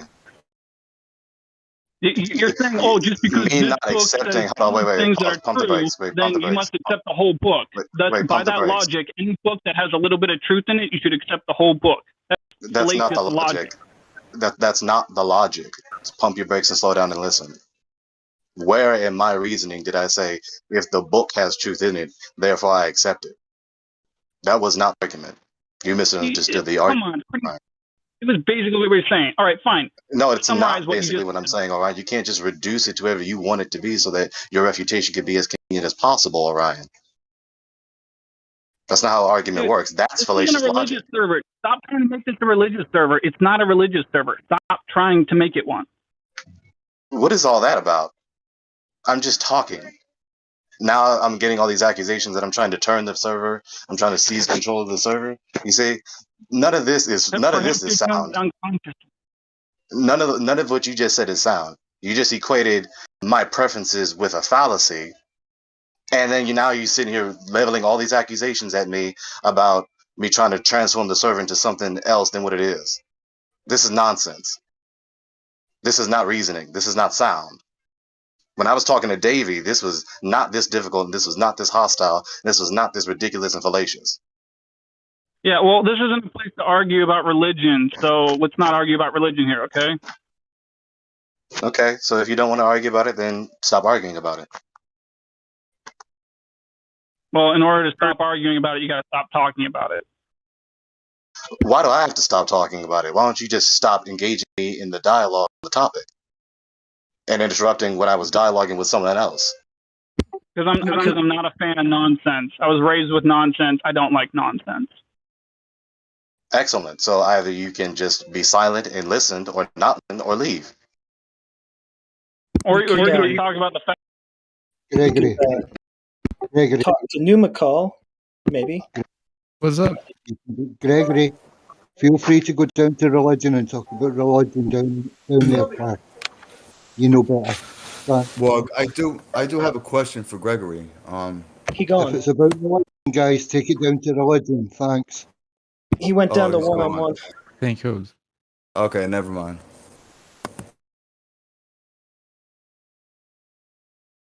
Well, we got New McCall joining the panel. How are you, sir? I'm fine. I'm just listening. Cool. Actually, I got a question for Orion. Sure. I think. Well, he left. Yeah, sure. Go for it. No, it's for Gregory. For everyone. We are talking about the truth in the Bible, and someone said, "No, we changed Well, that just got subject." cut off because, the live stream's not really for Bible talk, but there is a biblical room. You could jump down there if you want to carry on. Oh, with sorry. Yeah, no worries. Yeah, you're new, so you didn't know, but no problem. There's a biblical room that you can go and hash it out in. No problem. Yeah, that might be the room I got kicked out of. Oh, there's 1 versus 1. Okay, so yeah, they're not there. They're just talking to each other. So, Reg, just make clear. The subject was God and everything else. We can cut that off. Get kicked down to another channel. I didn't do that. It's about religion talk, and there's another channel. Okay, but at that moment, we weren't talking about religion. I was rebuking him for disrupting the dialogue. No, Gregory, you are talking about religion. You are talking about God, Bible, and there's no problem. Just there is a room to talk about that. No, the moment you kicked me out into another channel, we weren't even talking about religion anymore. I was rebuking him for disrupting the dialogue. I'm new here, Gregory. Calm down. I'm new here. I don't kick anyone. They just change you the channel because this one is not meant to talk about anything about religion, Bible. I mean, yeah, I'm familiar with the server. I know this. I know how it works.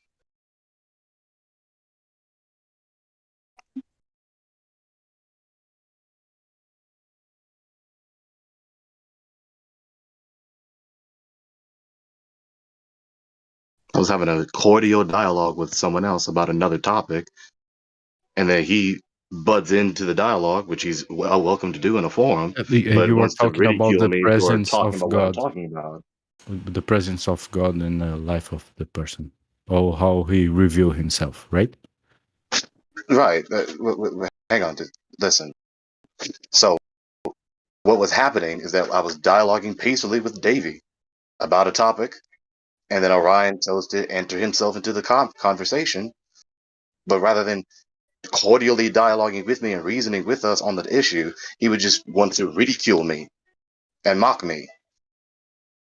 obviously, and everyone heard it. That's what should be moderated. Mockery and ridicule is not argumentation. It's not reasonable, and it's not rational. Can I give my opinion about it, Gregory? Yeah, that's my permission. Orion just said you use a fallacy.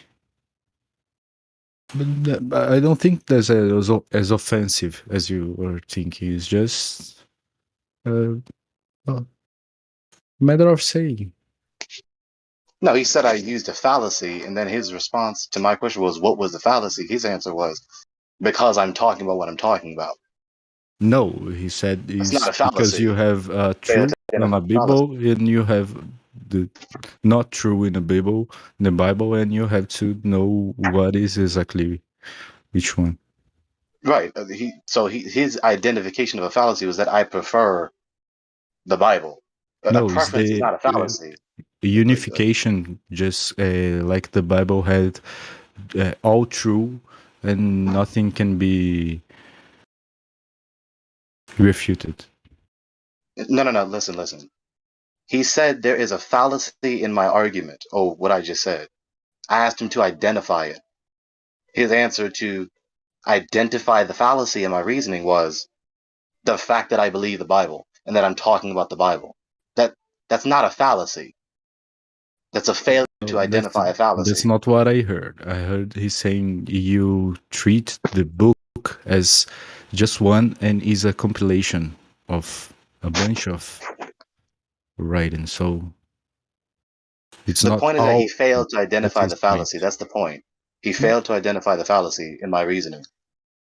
I was simply pointing out a peculiar aspect of what Davey was saying as it relates to truth in the Bible. And then Orion knows a little bit about my belief system, and so took the opportunity to hop on and ridicule me believing the scriptures as being holy writ.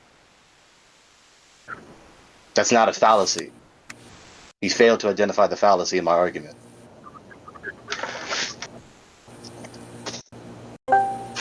I mean, we could go back and forth about this religion thing, but it's not, like somebody said, it's not a religious chat. So I don't want to do that. I don't want to disrespect the chat. But, I do want to ask you one question though. Yes. Since you believe in Christ, okay, so he said, what doesn't make sense to me, and this is one thing, what that doesn't make sense to me, you have to believe in Christ in order to get to heaven, right? In order to get to God, you need to believe in Christ. So this is 2,000 years ago, right? So what about the people that lived before 2,000 years ago? They didn't get that, they weren't able to get to heaven just because they happened to live before Christ? Explain that to me. Does that make sense, Gregory? No, they do.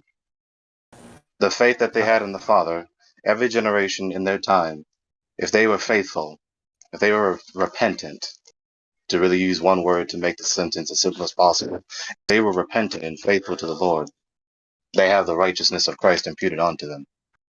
When you have faith in Christ, you have faith in the same God since eternity past throughout the generations, whom is one and the same God. No, but before Christ even existed, I'm saying, how did people get to heaven? They can use other names, before but Christ, the listen. creator is the same. So. Listen, before Christ, he's the same God that existed since eternity past. Every generation, since eternity, since the beginning, up to the present time and forevermore, if they are faithful and repentant to him, they have life everlasting. Okay, well, all right, well, I agree to disagree, You disagree with the God? I just disagree. It just doesn't make any sense to me, man. Like, all right, I think of it this way, like, if somebody today came out and said, I'm the Son of God, and said I could perform all these miracles, I could heal the blind, I can, he dies, you know, like, what's the difference between today and 2,000 years ago?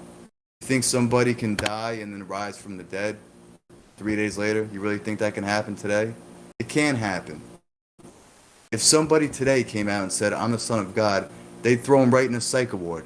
That's my point. That's what I'm saying. So 2,000 years ago, what's the difference? You know what I'm saying? Like this is what, like, I'm just thinking from a common sense perspective. That's all. You know? Okay, when I answered your question, you said I disagree, which means that you believe that people before Christ are not saved. So when I answered your question, I'm answering you according to the scriptures, and that is the case. And then you say I disagree. So why do you disagree? And that is, I just don't believe in Christ, bro. I just don't. You know? okay. I mean, what do you want me to So again, the second thing you just said, if someone came around doing the same thing, if someone came around actually doing miracles or claiming to do a miracle.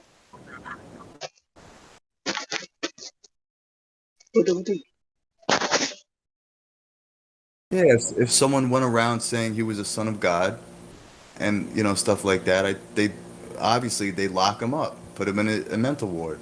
Would they not? Hey, by the way, I I'd like mean, to let you know, I've actually met in my youth, I knew someone the same age as me who was put in that psycho ward because he said he was Jesus reincarnated.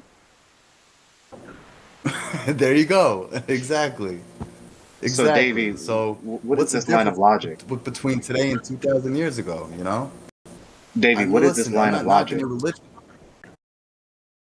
I'm not knocking your religion. We're just having a debate. That's all. I hear you. Can I answer you? So what is this line of logic? If Yeah. someone came around and started claiming to be Jesus or be a reincarnation of Jesus, therefore what?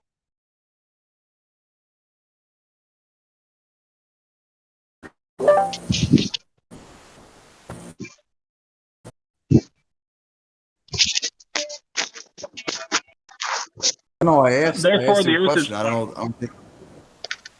Yeah, they're exactly. The earth is flat. There you go.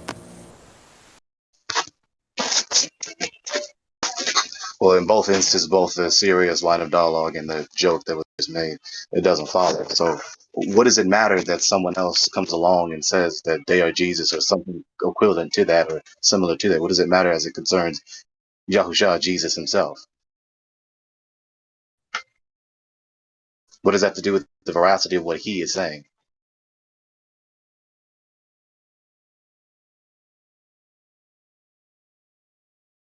Who are you talking about? Talking to Davey, talking about his line of questioning as it concerns the veracity of the words of Lord Yahushua. No, I asked, who are you talking about?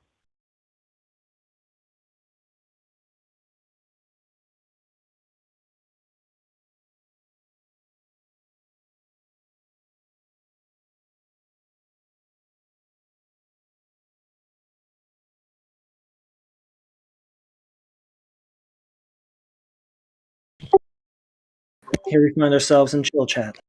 What happened? Okay.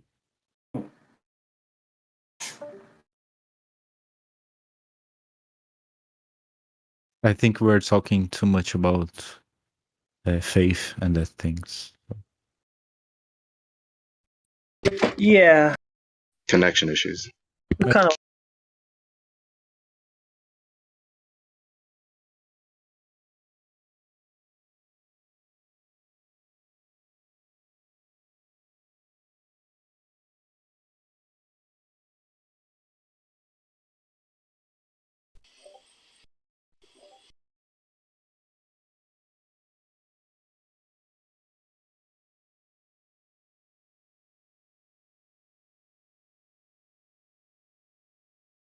What just happened?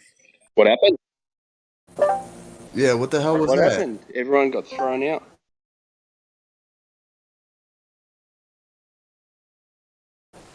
That was the That weirdest was shit. weird. The hell? What the hell happened here? A bunch of Why? people What just did got happen? booted. I missed it. You just literally couldn't drop the subject, is what happened.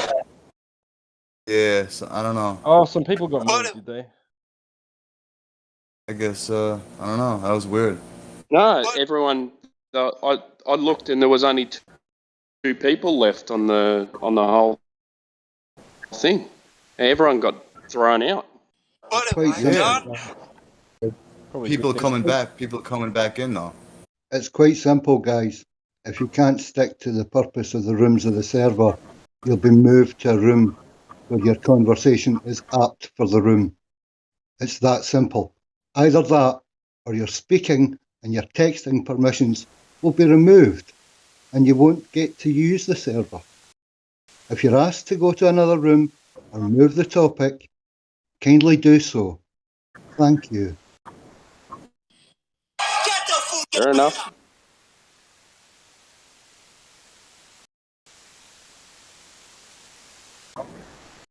Funny that Conrad should post that pic after all this. He wasn't here earlier.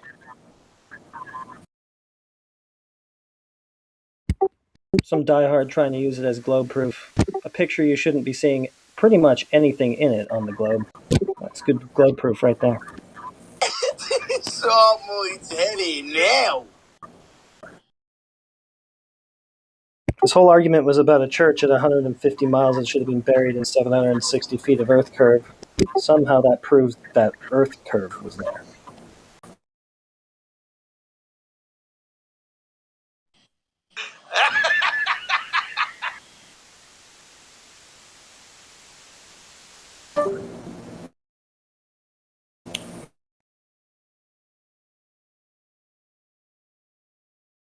Flat 255 miles, 0% curvature.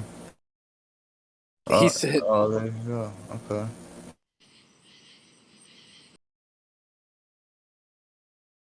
It's a nice picture. 255 miles, 0% curvature. Well, there you go. So what's the deal with that Walter Benslin calculator? Why is that one different than the other ones? Good morning. Has a bunch of other parameters for refraction and stuff. You can also compare what they say it would look like on a flat Earth to what it actually looks like. Is that a straw man? Yes. The flat Earth Yes. version?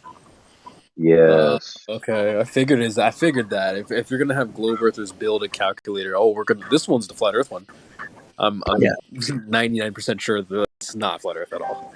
They use whatever mathematical workaround that they have to reify the globe, and I think they're just applying that to flat Earth, right? And then saying, well, here's how it would look, so it can't be that. They always do that, dude. They have to do that. Create a straw man, burn it. Okay, globe. Back engineer the globe from the observation that's totally impossible on the globe, then apply that back engineering to what we actually see and go, oh yeah, see, it didn't work, it's not flat. Oh my god, dude. The gymnastics are crazy, man. Crazy. Well, listen, we have to be fair to history, which is the flat earthers stuck their foot in their mouths when they said the horizon is always at eye level. You got me? So they made an erroneous statement, not taking everything into account, not realizing that if the horizon is below you, the sky needs to be rendered in your field of view, right? So you'd have a differential that at least from off your eye line would be blue, would you not? Right. Of course you would. So the idea that a flat earther would have just said the horizon is always at eye level, Yeah. that's stupid. Bad move. Lets them use height of eye to reify Earth curve. Right, because if the horizon is always at eye level, if the Earth is flat, then any deviation below eye level, Right. Yeah, there's the geometric horizon. Interesting.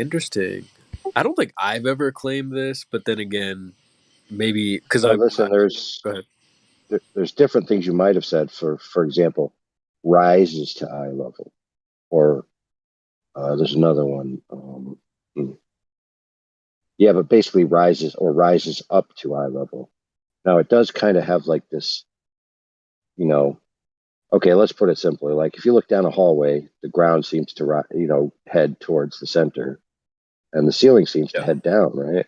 So that you could describe the ground as rising up to your eye level. It's two towards. It's not like rendered at exactly midline. So it's a play. There's a little bit of nuance in the language there, but there are so many flat earthers even today that you could tell this to, and they'll be like, no, it has to be at eye level because I've heard it before, and somebody said so, and it sounds cool.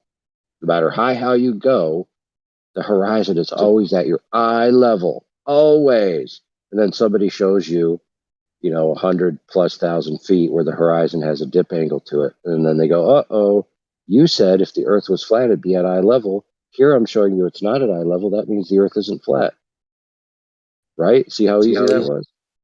Yeah, that Hoimer kid tried that. He tried to use height of eye to to prove Earth curve.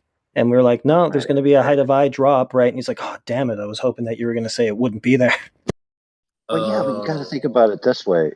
Is it not the case that if you're 100,000 feet up, you're horizontal out from your eye, right, means 1,000 feet down before the ground? So where'd that sky go? If the horizon is at eye level, then that means that 1,000 feet of sky isn't being rendered anywhere. You know what's Did funny? that 1,000 feet of sky disappear completely? AI. The funny thing about the horizon when you are high, the higher you are, the horizon will be also further away. Yeah. Yeah, and that's very funny. Like you get to see so much more, mind blowing. Like even thousands of miles.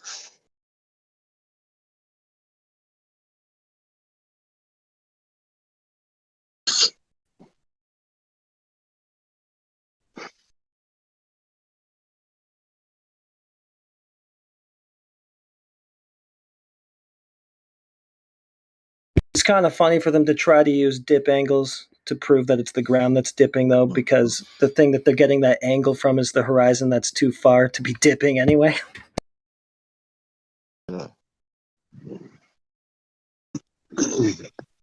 And then, they basically just fold on it completely when you say, now do the measurement rate at sea level. Oh, yeah, there won't be a dip angle. Yeah, wonder why. Not because the ground is the thing dipping.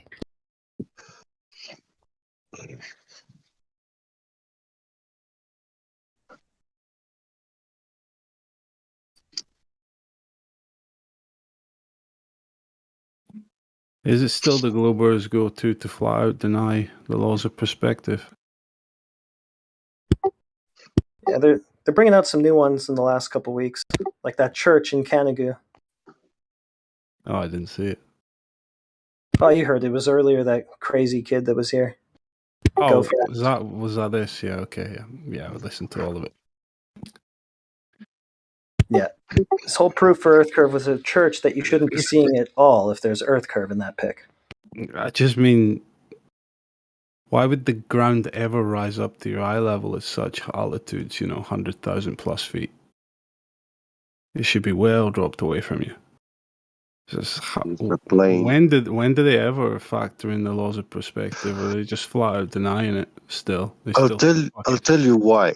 You ask why, you see further. So the higher you rise, No. For the He's talking about dip angles in the globe. Yeah. Why the ground would never rise up to eye level anyway? So yeah. But like AI said, like at first flat Earth, the horizon, I'm saying, always rises. I'm saying the horizon is rising to eye level, and I'm explaining it why. It doesn't. That's the thing. That's the whole problem. That's what this conversation's about. Is it doesn't rise to quite eye level. There is a dip, right, depending on your height of eye. So when they say that, when we say it goes right to eye level, they get to show us a dip angle and Yes. goes, it didn't rise to eye level. That must be the curve, Okay. right? So, Yeah, it's yeah, a good path to go down. I will. I haven't get to say what I have to say, and that includes also this problem. You see, the world is not endless; is not infinite.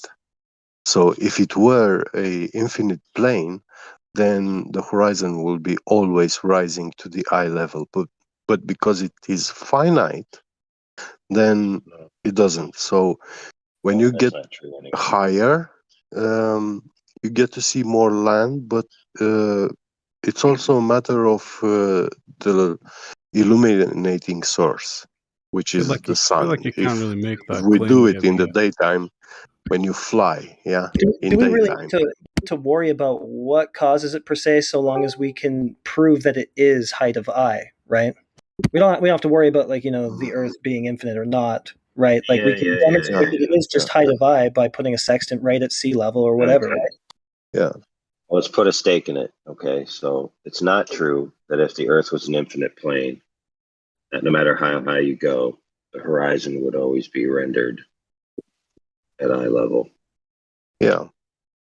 It's not true. Because with the law of triangles, the lower altitude subtends a different angle. And the way you see and resolve images is through an angular field of view, which has an angular limit. So Well, once you reach a certain altitude, you will get an unresolved distance where all the infinite Earth after that you won't be able to see. Well, this doesn't exist in their mindset, in the Glober's mindset, because light travels infinite distances, so you can see Relevant. infinite distances. Right, but that's not relevant. Yeah. It's all about the propagation angles. Yeah, and I would say it's about also the angle of light incidence on a surface or object. So that will affect how far you can see that object. When you have a higher angle of incidence, then you see it more. I mean, a sharper angle of incidence. You see it more clearly, and when the angle is higher, then the further you are from that object, the less you will not be able to see, because the light doesn't reflect from it, doesn't propagate all that distance. Well, you're going to have the higher you get off of a surface, you're going to have a thicker and thicker air column between you and said surface. So eventually you would see a flat surface below the level of the eyes. One may assume it would rise toward the level of the eyes, but not necessarily perfectly at the level of the eyes. Eventually it may, drop. If the air column between you and the surface gets, thick enough and, high enough off the surface at the very least. And I want to say that AI is correct what he said. I'm not contradicting you. But this thing I'm trying to explain is a little. Maybe I have to think, write it down, so I write it correctly, and then just paste it in the live stream voice text. Well, one of the copes that the Globers use is that on a flat surface, horizon would rise perfectly to the level of the eyes, using HUD displays and other stuff like that. So if we're going to deal with that, level of cope, we need to think about this rationally. If you get higher and higher off of a flat surface, the air layer would get thicker and thicker. And one would tend to assume that this would be noted as separation, from eye level down to the surface, one would assume. And eventually the surface would appear to drop below eye level, although it would continue to rise toward the level of the eyes, just not as much, But that's what I mean, that they would say it would rise up to eye level on a globe. How can they say that without invoking the laws of perspective. That's the only phenomenon that causes. Well, you'd have to Usually. invoke planar perspective, but a globe would have the highest position and everything drop from that position immediately, especially if you were on the top position of a That's what I globe. mean. Yeah. Their Yeah. logic is a little questionable. It wouldn't continue to rise toward the level of the eyes. It would drop immediately from the highest position. Yeah, I know it's problematic because the only thing we have to reference in this sense is, conceptions done in 3D software. Since we don't live on a globe, we can never And a rise up and see a basketball. globe fall away. Yeah, and a basketball. So it's always a straw man of sorts. Well, a basketball compared to a table appears to rise at least toward the level of the eyes. Now, whether it rises perfectly to the level of the eyes is a separate question. As long as it rises toward the level of the eyes, that's consistent enough with a flat surface. But I mean, Yeah, it's when you pretty simple logic on their side in that the horizon is the geometric curve, or the leading edge of the geometric sphere. Sorry, and as you rise in altitude, it falls away from you, downwards. And so the globers would need to establish what's the highest position on the ball that everything would drop away from. They don't do that. They avoid doing that. So their theory is a little inconsistent because I've seen a basketball and it appears to have more or less the highest position from which everything drops. Where is that for their globe conception? Yeah. So it's just fucking stupid. So a lot of it is conceptualization, questionable logic. That's where the real money is, talking about how people see and view these things. Like, why are we thinking about it this way versus another way?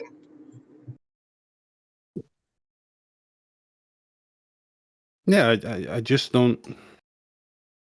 How the fuck do they put it together in their heads that an object below you that's spherical, any part of it is coming up to your eye level? Your eye level is above all aspects of its geometry, and it will never be not above it. So I mean, you have to invoke perspective in some way, which they don't. They still believe train tracks are fucking colliding together. For example, when you look at the $100 bill, yeah, you will see from the front, you will see very, very fine lines when you hold it in your hand. You will see all the drawings and very fine lines.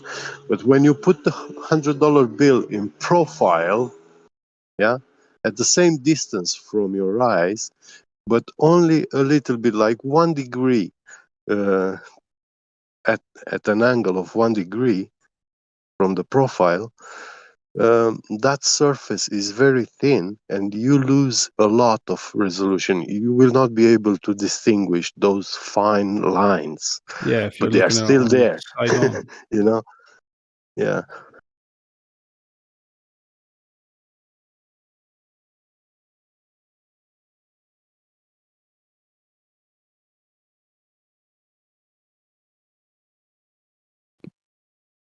Yeah, I'm just sitting thinking about it. It's like how it goes in their head, and fuck, it's difficult to think like a glober.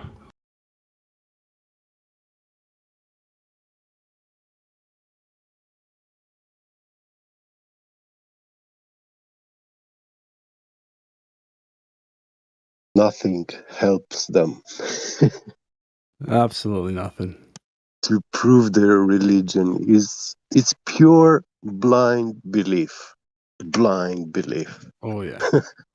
That's why it's all the more entertaining when a personality like that Go Fast guy comes in and he doubles down on everything, and then it ends up spiraling towards the end. This desperation just to protect his insecurity, you know what I mean? Or protect himself from facing it. It's just sad, honestly. And I have to say this. Lately, I see, since I became a flat earther, I see how this religion messes with the heads of people, and they don't stand a chance to live their life. You know, that's how messed up all this is. I always say that, like, normie type people, they have this thing that I've termed sitcom-itis, basically. They live their lives like they're in a sitcom, like everything, no matter what happens today, it'll all just reverse and start back from the same tomorrow morning, you know, just like in a sitcom, the episodes doesn't matter. Like in South Park, Kenny dies every episode, you know, the earlier ones. And he's back the next one. It's a weird thing, but yeah, I know what you're getting at, but it's so hard to describe and put in words what it does to their You mind. know, I even spoke with older people, you know, and I introduced them to Flat Earth. I started explaining them. They were listening. And at the end, they were still skeptic, you know. They couldn't believe it. And after that, they refused, actually. While I was explaining the Flat Earth to them, the arguments and everything, they understood. They agreed with me all along, you know. And at the end, I saw them getting triggered, cock this and all this stuff. But after that, they were like, no, you are something else. You have no clue about reality, you know. And They got at the end of aggressive. the day, they came to me and he told me things like he lived his life and he does feel like something is missing in his life and he wasted everything, you know. And he was trying to tell me that he cannot understand what is missing from his life, you know. Truth. And yeah, truth. Yeah, that's it. Yeah, the most overlooked thing for most people.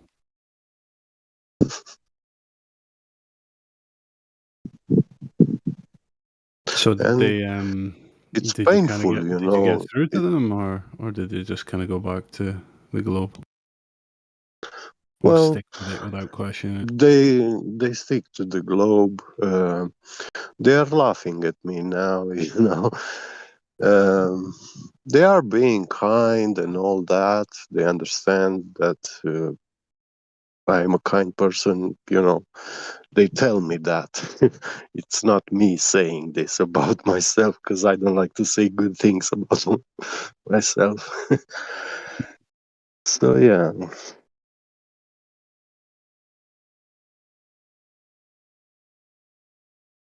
But I see Yeah, them. it's They difficult with have the these older all people, you these know. life issues, life problems, which they are going along with the herd, you know, following the herd, and they hear in the media, "Oh, when you have this problem, you can solve it this way," but it's actually fake. You know, it's not a solution to that problem. It's like a patch to a infected wound, you know. So that's even worse.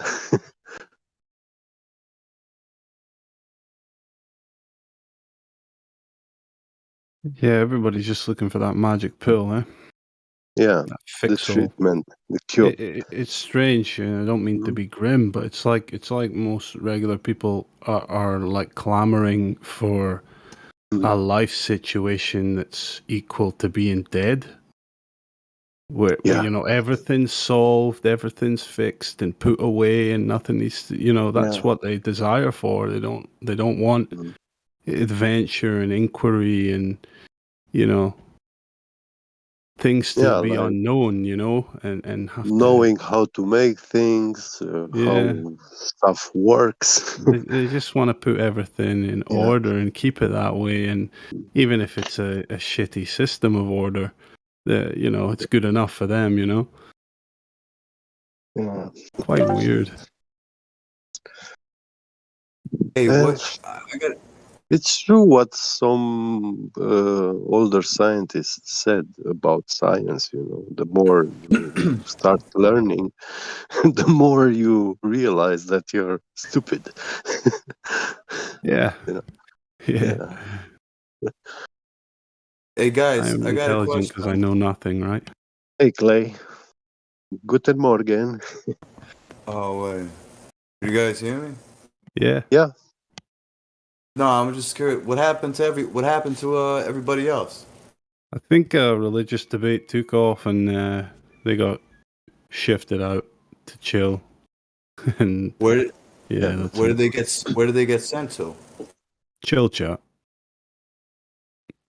Huh. Just down below. But yeah, I don't know what's going on in there now. Chill You know how chat. it gets so with the religious talk gets Oh, really I heated. see it. Chill. Okay, Yeah. I see it. I was gonna say, where the hell they I go? think a lot of people have dropped out now for That's sleep. weird though. Someone could just like kick them all out just like that. Yeah, one of the mods just shifted them out. I missed it all. I was too busy typing that go fast dude in the text, man.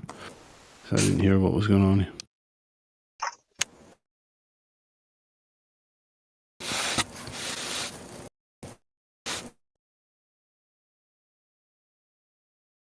Yeah. This is the only belief I can accept, a blind belief, the existence of God, you know.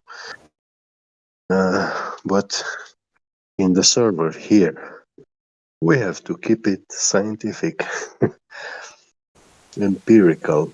Yeah, it does get run away a bit from time to time. I think the tolerance for that is kind of... No, it's not the word. But going in depth I think there's a into lot the of Bible slack and being given for that stuff lately. that's like theology, you know. And I don't have an issue with it, you know. Personally, I'm agnostic and I don't go into that rabbit hole of religion. Wouldn't know where to start, to be honest. But fair enough to the folks that follow it, you know. well, you have time, you know, obviously. Yeah. What age are you? Sorry. 31. If that's okay for you. 31. Yeah, around that age, I started also becoming spiritual and stuff. You know. And I can't say I've not been spiritual all my life, at least since my but early teens. But yeah, I I just will haven't be dug honest. into it. You know, I was lucky. I had a push, you know, towards spiritualism. So it will happen to you too in your lifetime. I already feel that push, honestly. I just, you know, flat Earth is the main thing, and everything else in life. So head is full for now. Yeah. But certainly not against it to look into all and read and go deep. But I do see, you know, you see the ego coming out sometimes in live stream when the chat really picks up about it, you know, and it's not good. Yeah. And you know, when we are people, humans, being human is actually inevitable.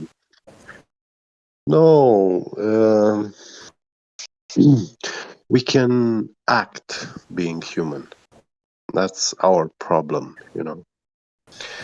And when we act being human, then obviously we are not, you know, by default. Yeah, never trust someone that comes across as too Yeah. holy, right? Yeah, exactly. So, Fly me to the moon. What's going on down there in Chill, Heretic? Oh, the same as what was going on here before they left.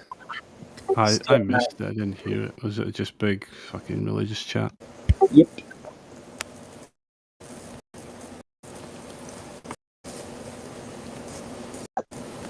All right. In the meantime, I've been doing things. So I just posted 2 photos for your Yeah, just looking at those. your eyeball tongue to taste. Oh, Right. that's too many. No, I can't read all that. That's too many numbers. Oh, man. The bottom one's with the refraction. extreme refraction, right, Ardent? Yeah, I can't No, read no, all no, that. no. Hold on. Let me open it. Let me open it here on my end so I can see what I'm seeing. Oh no, Oh, the God. slider's midway. That's like just fucking average refraction. Visible. Do you guys understand that? Man, how come I It's can't do left it's or just right? a more convoluted Earth curve calculator. Yeah. Okay, so the one with the red lines is the one with the refraction, and the other one is just the geometry, gold geometry, right? So when he said that fits perfectly with the globe geometry, okay, I want you to read the points that I circled. So 0 refraction means pure geometry, correct? Mm-hmm. Yep. Okay, observer height 9,000 feet, target distance 157 miles, target size 547. I was very liberal with that, but I'm pretty sure that's what he said. So, it's on a hill, maybe, and then it's 200-foot tall building. I don't know. So 547 feet, right? So then follow the arrow all the way to hidden. 1,112 feet would be hidden. So something that's 547 feet tall would have double its height in the hidden, so you wouldn't see it. So according to him, this fits the globe geometry. So that's false.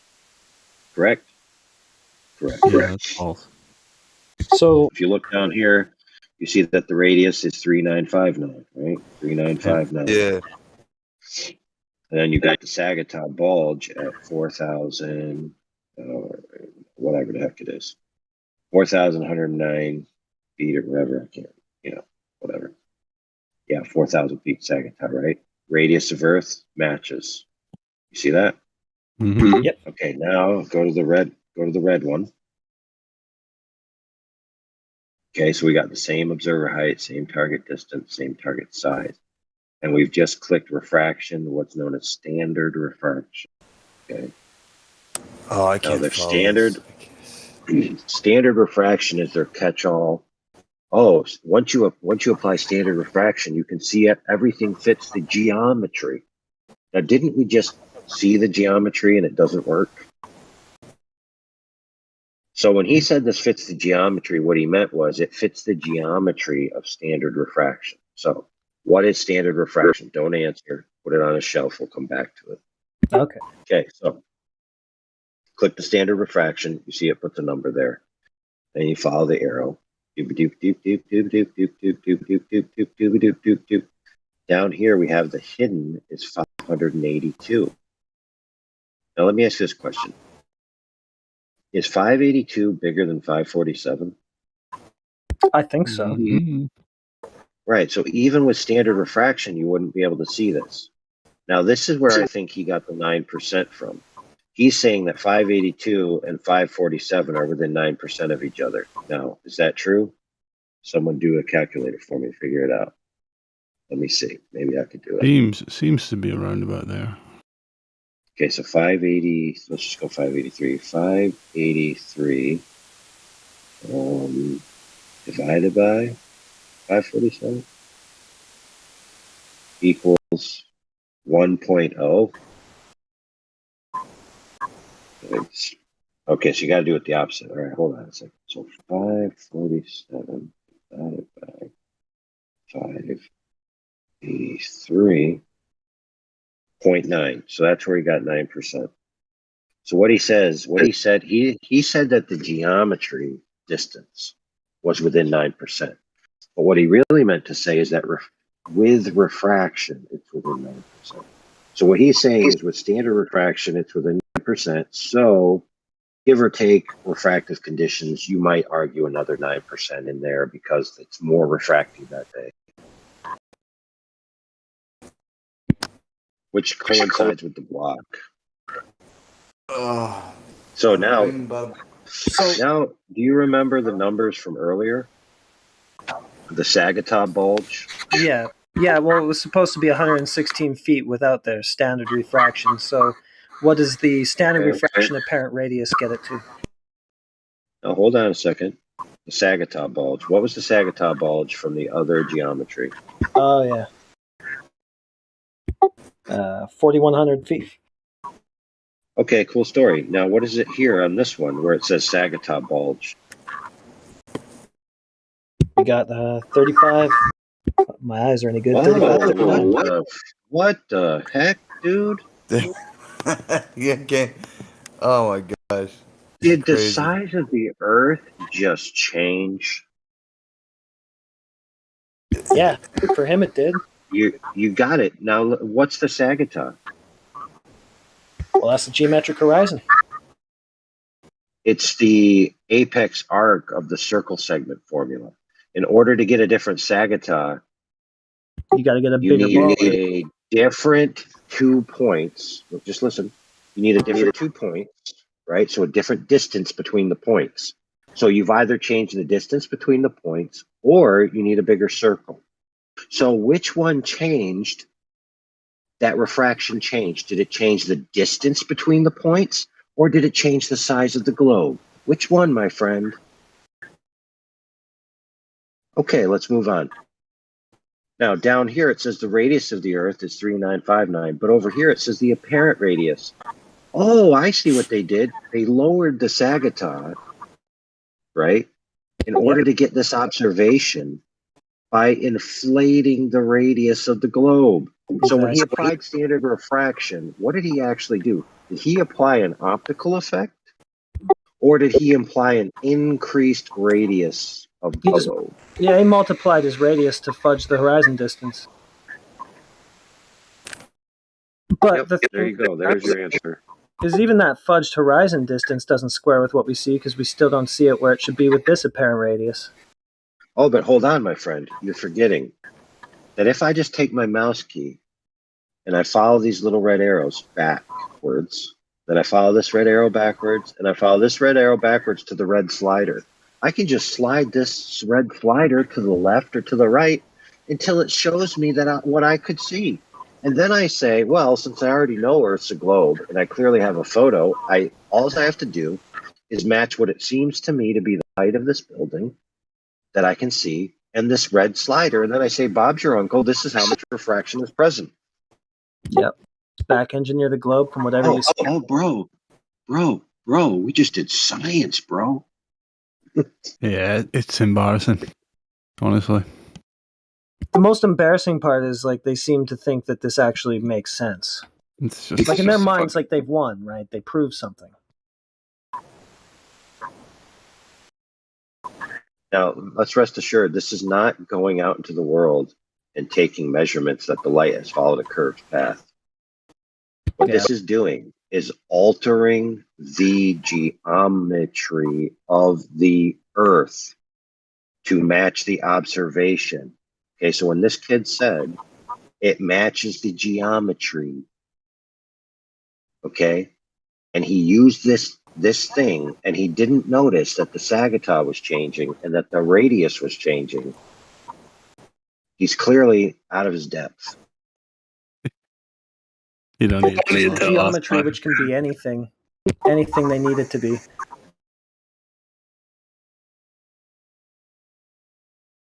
Yeah. It's just more fucking hocus pocus. But if you max out the refraction slider, you get an apparent radius of, what is this? 63 million miles, 64 million miles or so. That's pretty spicy. Jesus.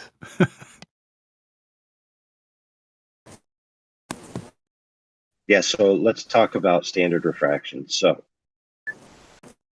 what standard refraction is an admission that we just demonstrated that the standard geometry doesn't work for observations.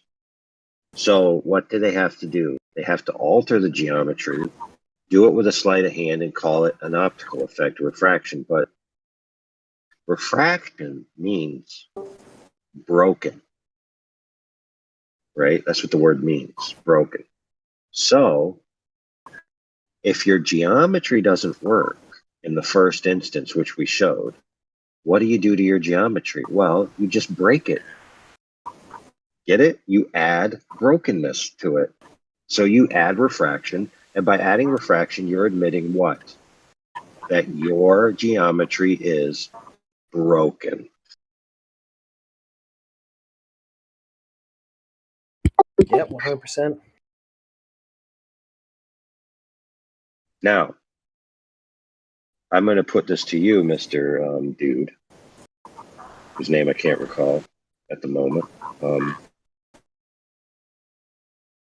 Yeah, that's you, Central. Yeah, heretic at the moment. Let's see. Let me see if I can find this.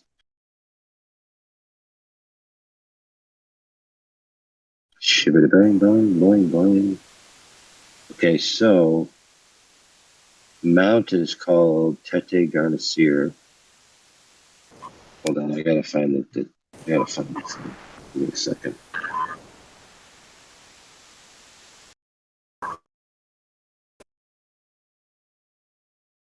I really gotta find when me and this other guy were arguing about it because we made screenshots and everything. It's on the live stream, so I gotta clip it out. It's gonna take me a while because I didn't have anything easily to search. Okay, so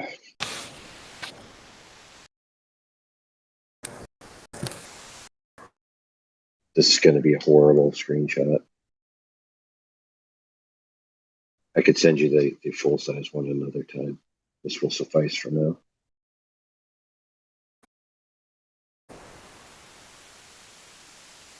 It's just much quicker to do screenshots.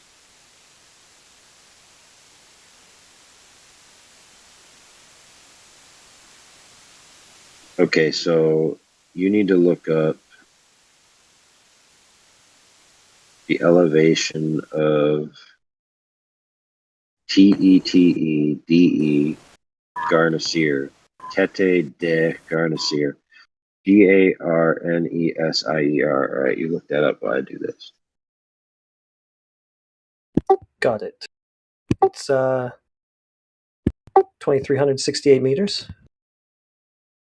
Meters? 7,769 feet. Okay, that's cool. All right, so 7.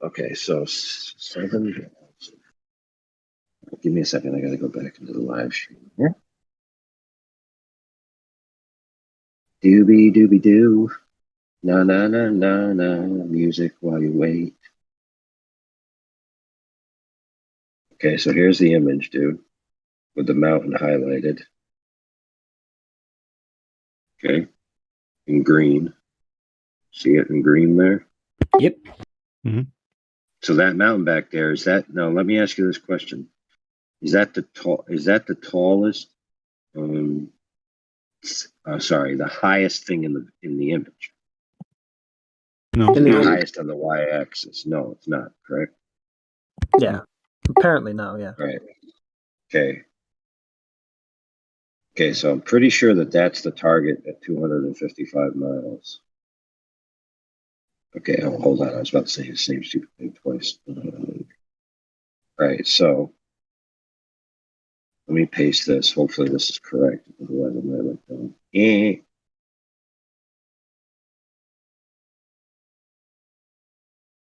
Okay, what is I don't want to send this. All right, so you look at that mountain. Okay, so I'm going to go back to Bislands. Doobie doobie doo. Giving Bislin a plug on UBTube. All right, so reset all my. Oh, first I'm going to save this. You can save things in Bislands, by the way. That was nice of I'm Bislands. going to save it and call it HADERETRGGGFFG and NXX the exclamation point colon semicolon. All right, easy to remember. No trouble searching that up later. All right, so let me reset my stats here. Clear. Oh, reset all. There you go. Reset all. All right, back to units, back to basics. All right, my friends. So we're gonna go. We're gonna go feet and miles. Yeah, because there's an option here. It's called feet miles. That's a pretty good one. All right. So observer height. 9136. Okay, so 9136. Target distance.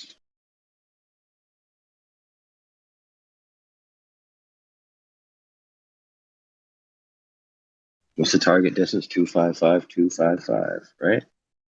Target size. What's the mountains? What was the mountain's height? 1 sec. It was 7,769 feet.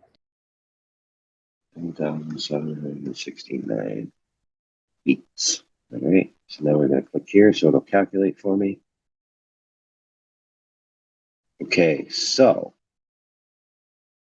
the hidden. Okay, so what we're going to do. Okay, so yes, we're just at static geometry now. The hidden height is 12,701 feet.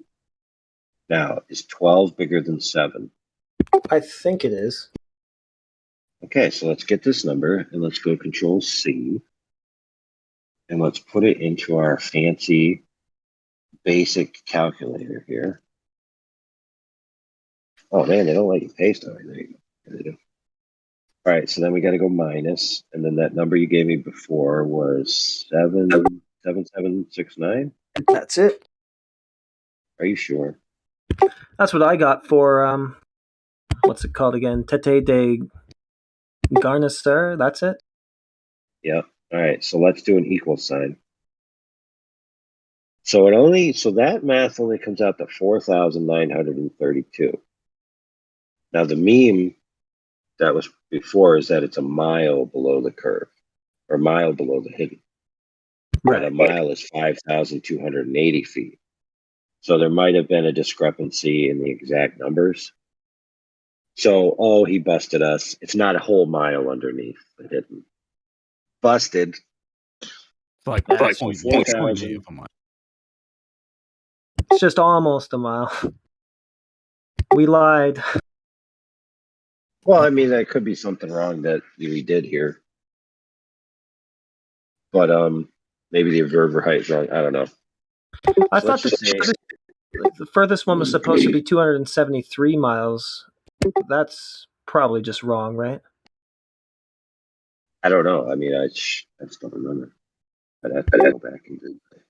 Some of the pics that go around say 273, but I think 255 is the right number.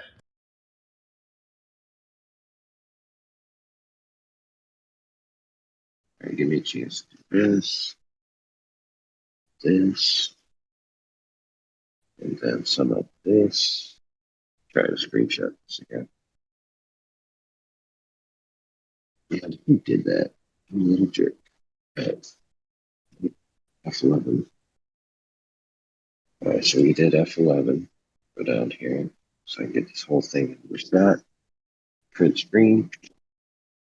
All right, now that we've got that, I'm going to change the refraction. I'm going to press standard, okay? See what happens. Now, don't guess until I finish. I want you to guess, after I press standard refraction, did it make the mountain visible? No. Correct. Just like before, standard refraction isn't sufficient. The hidden height is now 9,558. Yeah, it's not much of a radius change with the standard. But remember, what did they do here? Did they apply optical effects, or did they Math. Well, what did they actually do though that we just talked about? They just multiplied their radius to whatever they needed to get everything where they would need it to explain Right. that on the ball. Well, what they need to do is lower the hump of water in between point A and point B. And to do that, you have to inflate the radius. Yeah. Because you had a choice, get a different Sagitah, you can increase the distance between the 2 points. But they don't want to do that because you know the distance. Yeah, that's so what they do is they just scale the globe. All right, so let's see. I'm going to scale this slider until we get a number that shows the mountain. Now notice in the image that I just gave you, you see more than just the tippy tip of the mountain. You understand?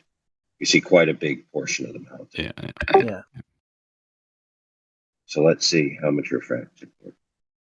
So you go over here. What was in that mountain? Tete de Garnesay. 7769. So I've got hidden 7760. Wow. And I had to slide it. I had to slide it over there. The radius now is 5,000 miles. Just 5,000? Yeah, just. Yeah, but when you max it out, like they take it into the millions. I've got to find where that extreme refraction option was.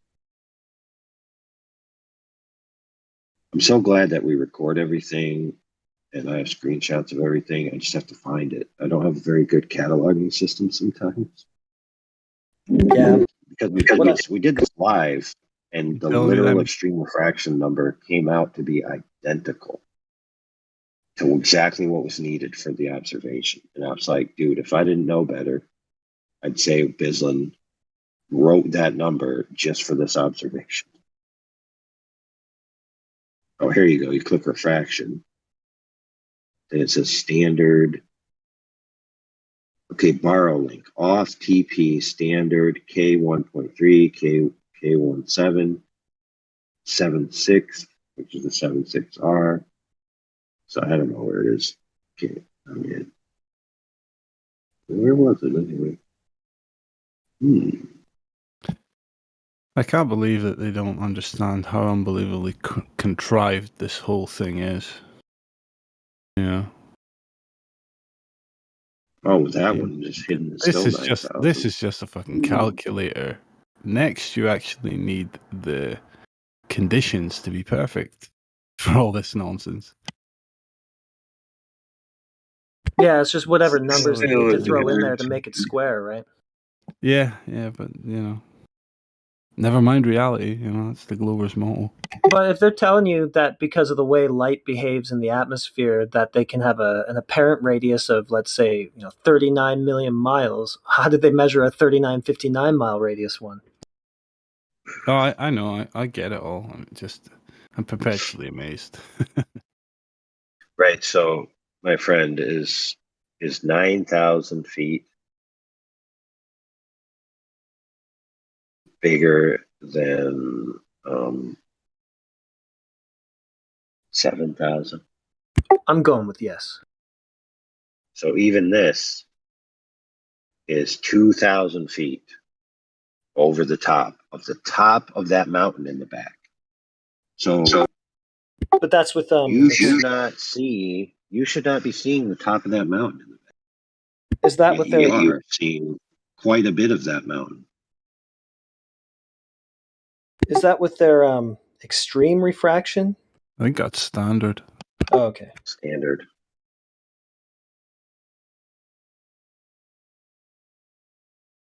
So the point stands.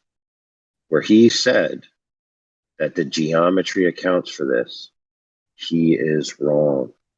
Period. Yeah, completely wrong. That But the thing- simple. Yeah, but the thing, as you're pointing out with their geometry, is it's just whatever they want it to be. Well, yeah, that's like he said, like Hoymar said, and that's how so you make this presentation, and when they say, "Oh no, the refraction, bro," then you just post that refraction thing, where he basically says, you just put in whatever refraction value makes it fit, and then Bob's your uncle. It's proven. There you go. That's a rhetorical argument. You're not actually asking them to concede. You're just putting it out there that is what they're going to do. They're just going to put in whatever refraction they claim, and it's basically just concentric circles around a globe by altering the radius to lower the sagitta, just like we demonstrated. That's all they're doing, really. They're not actually applying optical effects.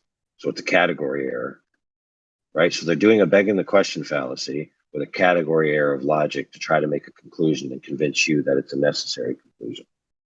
So they're stone cold retards. There you go. Problem solved. Yeah, it's next level shit. Not to mention, the image in question is infrared, which is negate significant amounts of refraction. So he tied himself in knots. It's negligible. Remember, he even said standard refraction wouldn't allow him to see that church. So he's fucking. That was one of his arguments for some reason. Is that it's in infrared, so there'd be very little to no refraction. Basically, I don't know why he said that because it doesn't help him one bit. So the thing that he was making his whole argument about shouldn't have even been seen in those conditions, even according to him and his whole paradigm, right? Yeah. Well, look, he's distracting from the fact that the true argument in this image, is that back mounted. That should be approximately a mile below the hidden. Yet you can see the tip of it and more than just the tip. It's not arguing a couple 100 feet, right, of something that's in the foreground. But that's the thing, is somebody focused in on that rather than the actual argument. Mm-hmm. I was kind of He admitted, check this out, brother. Yeah. He admitted that he was answering the meme. The meme clearly says 255 miles on it. So that means something. He presented to you a point that is only 157 miles. Yeah. What does that have to do with 255 miles? I was kind of happy to let him do it, though, honestly, because in the picture, the geometric horizon should have been 116 miles way before that thing, and it should definitely be buried in Earth bulge, even at that distance that he's talking about. Oh, man, dude. Listen, the Globers love talking about burying things in that bulge. Telling you. Yeah. What it all boils down to. They love the bulge. Pervs. They obsess about the balls and the bulge. That's what they obsess about. They should do. Phallic worship religion. But I was trying to point out like the logical inconsistency of his arguments anyway, because he was going on about that building was obscured when it should have been visible, which we've now proven that it can't be visible anyway. And we're saying there could be mild refractive effects causing that obscurement of the building. Oh. And he was saying, "Oh, well, that's not happening." But in the meantime, all these mountains are being refracted up in the background, which would be major refraction going on to bring them up a mile. So there was just no consistency.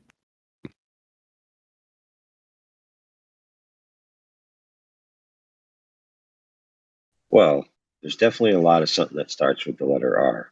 I'll tell you that. All right, so I'm going to do this. We'll see in a week when he comes back in if he learns his lesson or not. I'll take him off ban, I think, overnight and just let him try again tomorrow if he's that keen. But he was just getting kind of tiresome now. He wasn't even talking anymore, so might as well just check out the crap. This is the same thing with the Black Swan. Look, I'm going to analogize this with the Black Swan. Black Swan, the argument's about the far horizon, right? Way out in the distance. Well, some Globers will say, okay, but what's blocking the bottom of the oil rigs?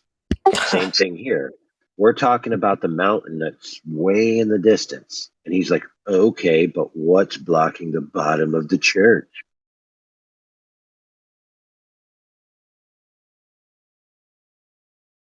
Yeah. A thing that is behind it? A thing that can't even be seen in this picture? These Glovers have like massive tunnel vision. For the Black Swan, it's really bad. Well, of course. Because, I mean, the horizon's behind it, and they're going, well, what's blocking the bottom of that rig? Well, I mean, I hope I don't have to get this basic about perspective. Like, I think babies grasp this. I'm drawing a little mountain on my thing this time. So we know this one is about the mountain with the church. All right, so what we're going to do is we're going to circle this.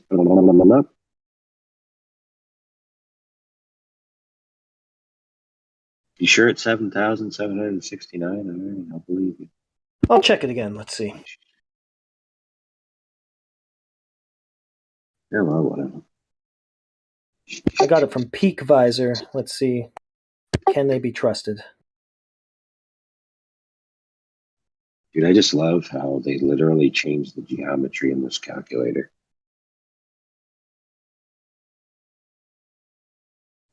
It's the inflatable, deflatable globe. It can be any size you need it to be. Edible egg. All right, so we're going to save that. We're going to call that CANIGOU. Canigu. Well, let's just call it Canigu 1, I guess.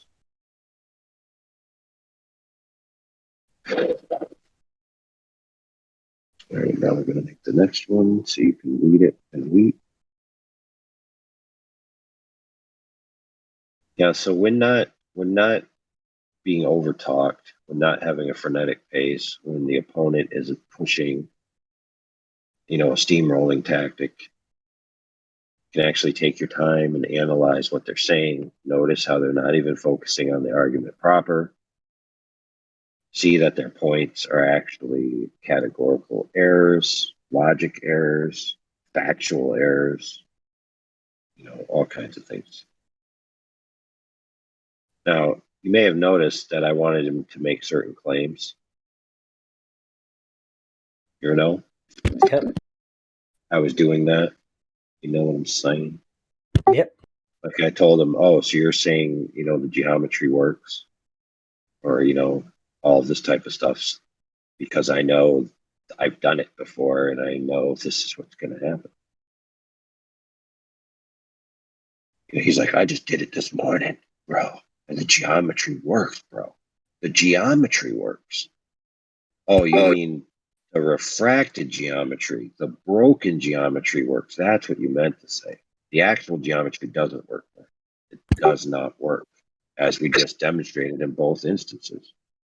Did you see what he actually posted in the chat, though? Like, it didn't really have that much to do with the geometry. He didn't even include the observer height or the amount of the thing that should be obstructed. And it's his not really that good. His main thing was just comparing it to Bislin's flat Earth model and saying, well, it doesn't look like that, so it can't be flat. I asked him for details on how he did the geometry. Yes, that's you're correct. He was comparing it to the straw man. Mm-hmm. Yeah, I asked him for details on how he knew that this whole thing that he was going into with us squared with the globe geometry, and his only answer was to give us the flat model from Bislin, and then to say that reality is not simple. Couldn't get any details. Yeah, to go away from this topic, but you saw what he was doing with the shadow angles, right? Or shadow directions. And what he was referencing. Just the what I heard from him on the flat Earth map, right. Yeah, he's just comparing, two different pictures of daylight at the same alleged time around the Earth somewhere. Just comparing those to two different cartoons of Earth and saying, haha, it works with my cartoon. So Yeah, at that point, you're not going to get much out of that type of person. He's so steeped in fallacy, it's don't even know where to begin with him. Yeah, we asked him for drop over distance, and he gives us that. Well, it didn't work with this cartoon that you didn't claim. Oh, okay. You know, you have to get them to recognize their thinking errors, but it wasn't going to happen with him. Not today, anyway. Okay. You know. Hopefully he sits on it and, you know, comes back a bit more humble. You know, he can probably speak to him. But he doesn't seem like the type.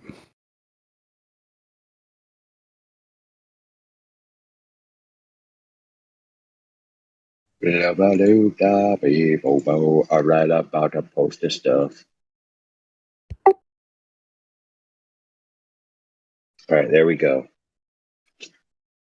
So again, you can see that they had to lower the Sagittah by inflating the radius in order to make this geometry that's perfect function. Make it great again. Just break everything.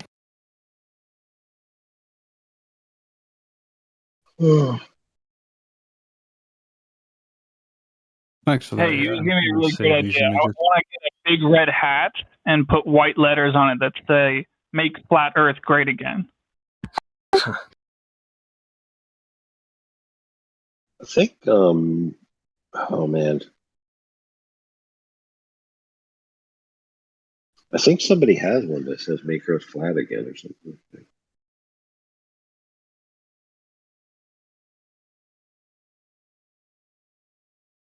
So I don't think the kid really understood his calculator because he wasn't able to go into any specifics at all.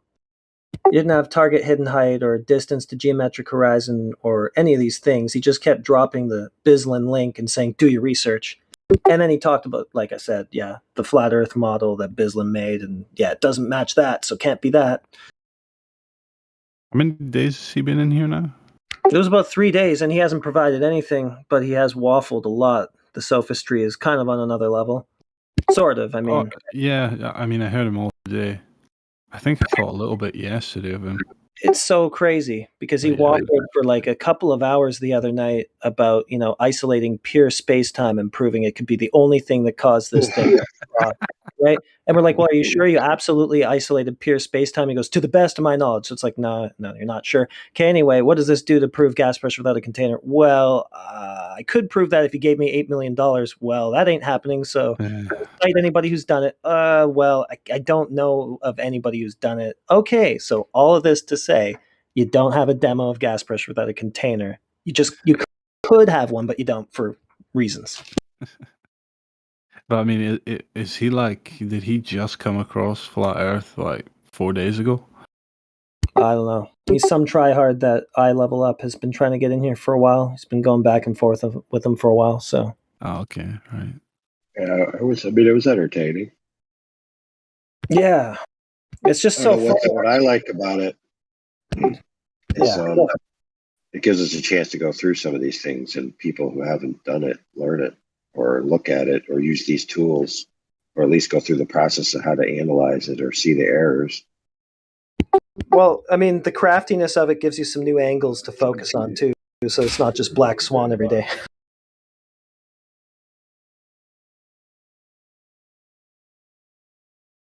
Yep, so we proved here in the past 20 minutes that his claim that the geometry is exactly what we expect from the Earth geometry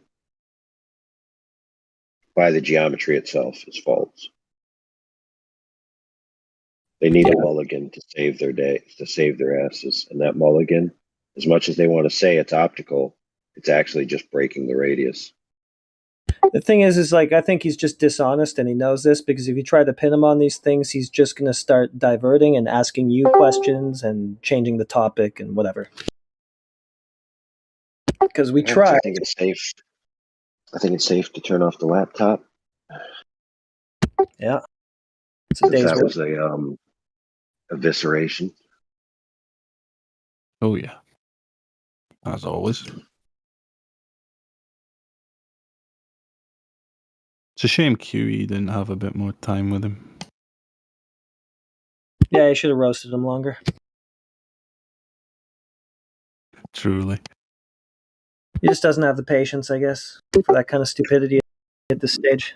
Don't blame him, because he's like asking for a citation of a scientific theory, posts just like the definition of a colloquial theory, and doesn't get it, or deliberately doesn't get it, just obfuscates, just a weasel. Yeah, totally. But I remember me misspeaking a while ago about, there's different personalities that require a different approach, and some do need to be just ground down with the insults. And I think he's one of them. Hey, I think I missed it. Are you guys talking about Go Fast? Yeah. We sure are. You enjoy that, dude? No, I mean, I heard him yesterday, man. I was like, what? Whoa, wait a minute. It sounds like this is the same. Dude, if you want to listen to something juicy, just different day, right?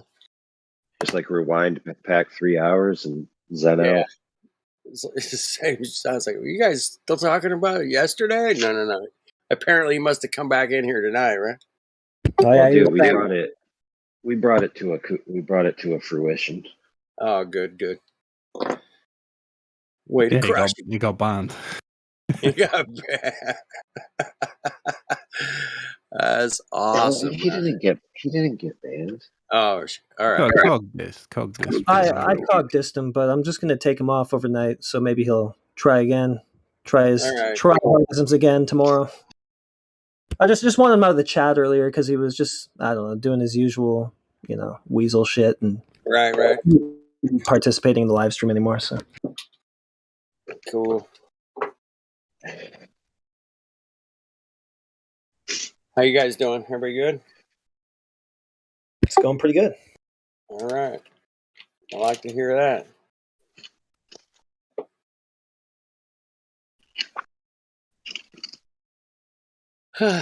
Just come in to wind down with you guys a little bit. Yeah, that's is that the Jay Tolan picture? 255? No, is that the Guinness Book of World Records picture.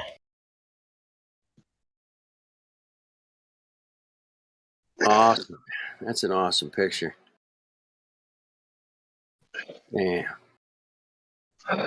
They tell us that there's a horizon that you don't see in the picture that's blocking things that you do see in the picture. Well, wow. I'd like to meet that guy. Where is he?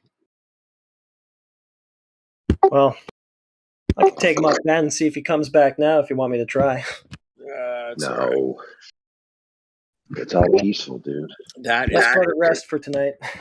Yeah, let's give it a rest. Well, that's complete.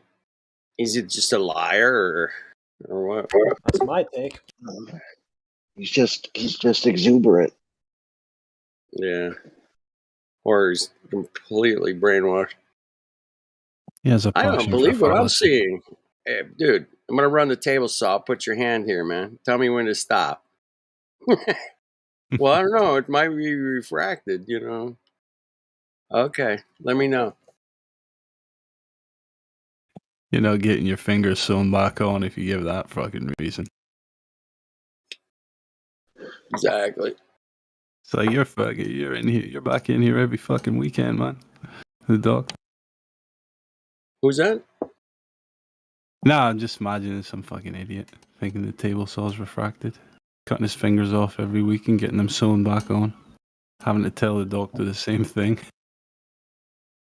No, it was refracted, man. I couldn't trust my own eyesight, man. Couldn't trust it.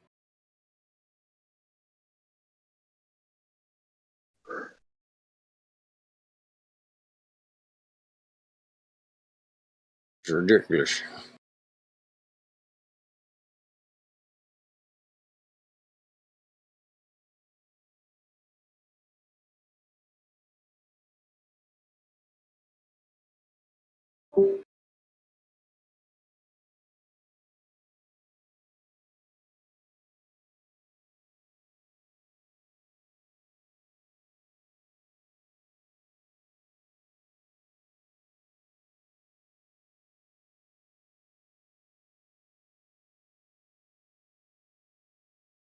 I'm just looking at your calculator.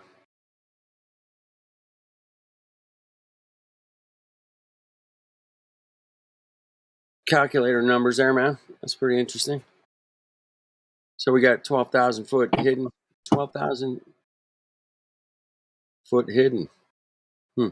Yeah, but don't you know the 3959 mile radius ball can be distorted to look like a 38 million mile radius ball. Ah, I see. Yeah, you got to add a couple of zeros to that, man. Like 3. Don't ask us how we measured the 3959 value, but yeah. Yeah, who measured that? Did we ever find out? Yeah. So what's the sun's radius supposed to be, like 430,000 miles or something like that? Right. Okay, but the Earth's radius, even though it's only 3959, it can appear as if it's like, 40 million. Yeah. Just, that appearance, I call it image over substance, personally.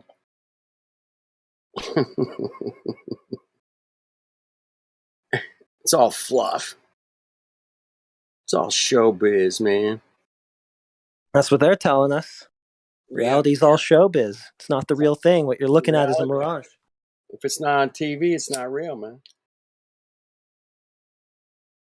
Isn't it weird how a picture of, like, say, a horizon to them, that doesn't represent reality, but a cartoon of a globe in space that they admit is a cartoon, that represents reality. It's so twisted. That's really bad. Because that's what Matthew Learns will tell you. If you show him the Black Swan picture, he'll say, well, that picture doesn't represent reality. Then the next thing he'll do is post a picture of what he thinks is Earth from space. Right. Apparently that represents reality.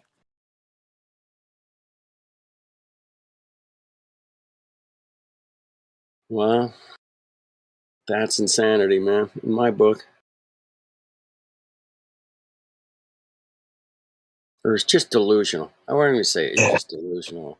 Fuck it, Be delusional. Go ahead.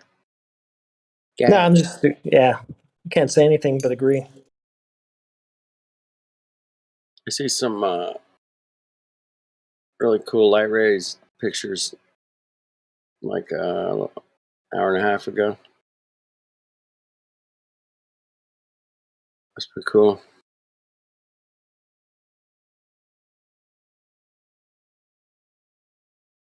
Pictures of horizons and, oceans and things like that, non-reality.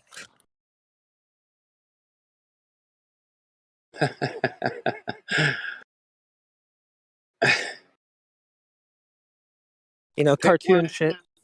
You go down to the beach, you're looking out at a cartoon. That's not reality. That's right. Oh.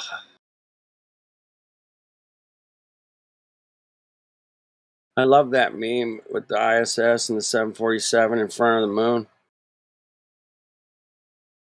That's my favorite. It's my favorite meme of all time. I love showing that to people, man. And I also like showing them that one where the moon is in front of the Earth. That lunar eclipse one? No, the one from, I guess it was Discovery satellite. Oh, right, yeah. The moon crossed over the, was it moon transit across the Earth? Yeah. Yeah, I show that to people and they're like, and then you show them like the picture from the surface of the moon, supposedly to Earth, and they just, something like disconnects in their head, man, or short circuits. They don't know what to make of it, man. Everybody I show it to, they just don't. They say it doesn't make any sense, and that's usually all I get out of them. All right, carry on. One at a time, man. Yeah, it's just pretty chill now. Just going over some, recent discussions. That's great. Getting some points in order, stuff like that. Absolutely. I'm just going back through the chat, man, seeing what I like to do that. There's a lot of memes and shit I miss if I don't.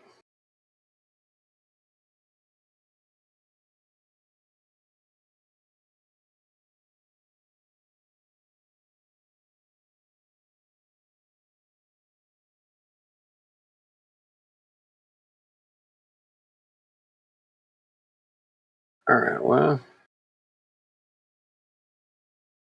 Here's a slightly different idea. You have a red hat with white letters on it, and it says, "Make America Flat Again." Hey, it already is flatter than a pancake, right? Mm-hmm. I mean, topographically, scale-wise, if you scaled it down, right, it should have less topography than a pancake, I'm told. Oh, yeah, that's just it. It is an objective reality, but not in the minds of most Americans.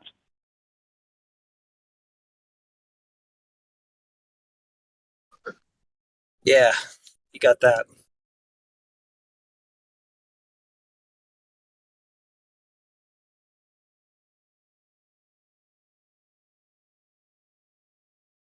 Check out what New Perspective posted. I'll be back in a second.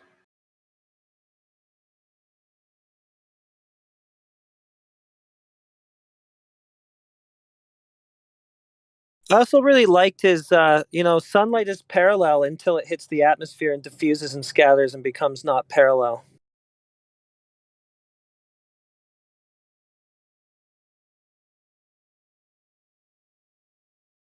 That helps. Yeah, it was parallel up until when I needed it to be parallel. But it's still somehow parallel.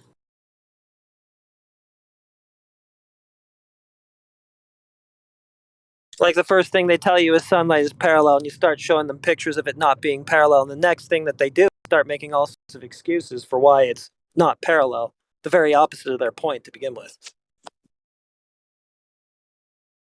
Like, don't really matter what happened. The light isn't parallel, so cross that one off.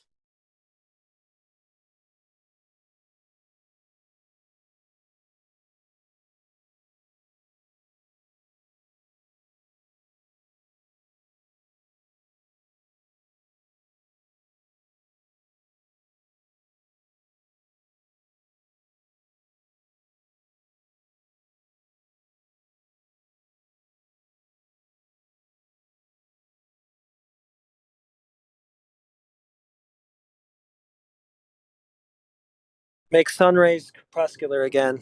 Oh, wait.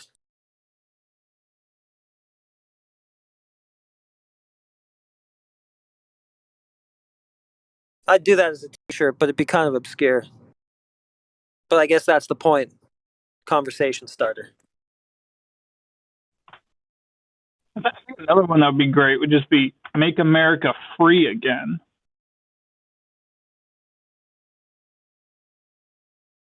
Yeah.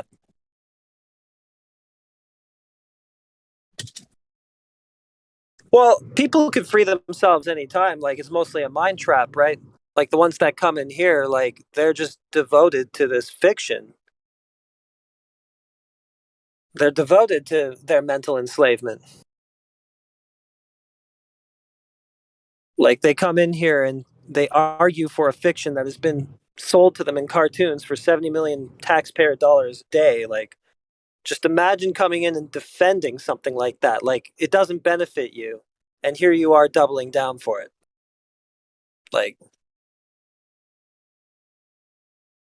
people could leave the asylum anytime, but they like it there, it seems. That's like when you look at those Gem Panda people, they some of them, like half of them, seem like demons stuck inside a box. It seems to me like they don't like it, but they're just they got their heads stuck in that box anyway. Yeah, they're suffering.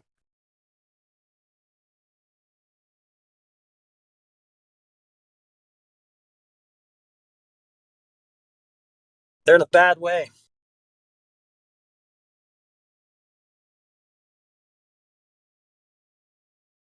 Matthew said it himself. That place is toxic. Debate flat Earth.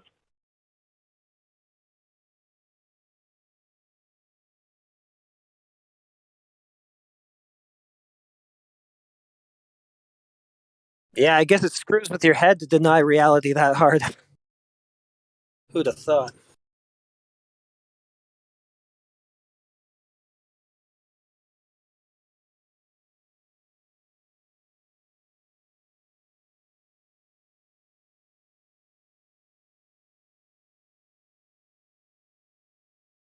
Yeah, according to them, you can put a man on the moon, but you can't directly measure the Earth's curvature. Yeah, that's pretty weird. They like to talk about science, technology, all this progress, all this stuff, you know. How can you deny all these things as if, like, that goes hand in hand with knowing that the Earth is a globe, but yet they can't use any of this technology to actually demonstrate that it's a globe? Oh, except for their pictures from space, so called, but, you know, they admit that those are cartoons, so that doesn't help much either.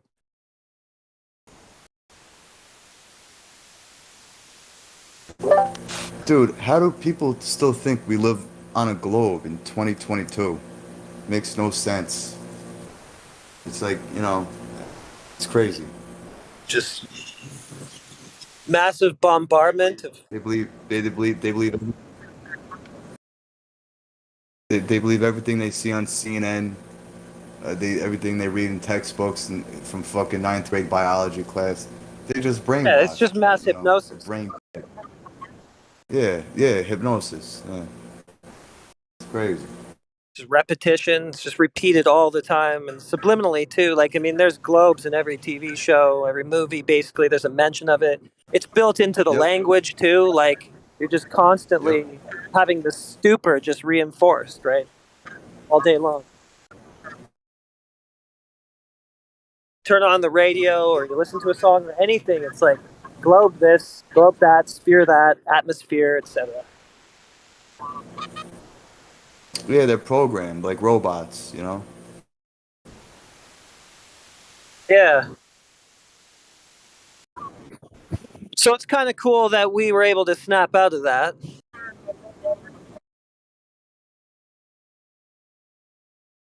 This is a tall order for a lot of these goons, as we see.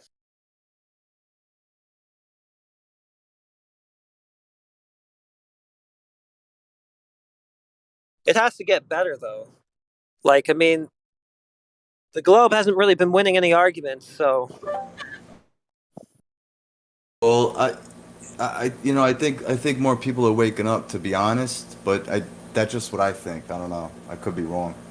It's just that where does the Globe have to go from here? I mean, they can't really convince any new people, can they? I mean, like people who have already defected and figured it all out. Like they can't bring them back, and you think that those numbers are only going to grow. I mean, listen, like they don't have any Globe to show you. That's the problem. Yeah, it's just like I don't know. I mean, all you gotta do is plant the seed, you know, and get them to start thinking about it, you know, and then they'll start connecting dots, and that's it. You know, but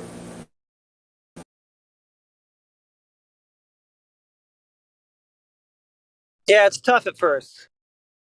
The indoctrination is thorough. It's hard to see through it at first. It's built into your whole worldview. yeah, I don't especially know, like baby boomers, like yeah. Maybe like humor is a good way to reach normal people. Because for me, coming to this, like when I got into it, it was just I just did it to humor myself. Basically, I put on a flat Earth documentary for entertainment only. Wasn't expecting to be convinced at all, and then it was like, actually, some of these points are kind of compelling. It just ended up that the Globe had absolutely no comebacks. I don't know. Maybe using humor in some way instead of trying to seriously convince people all the time could be an angle. Yeah, that's true. Mockery, you know. Yeah. Do the same thing they do. I mean, the Globe actually is deserving of mockery. So peer pressure people against that. Just be like, oh man, that's dumb. You know. Well, you think there's a horizon there at 1.2 miles? Come on. Goofy.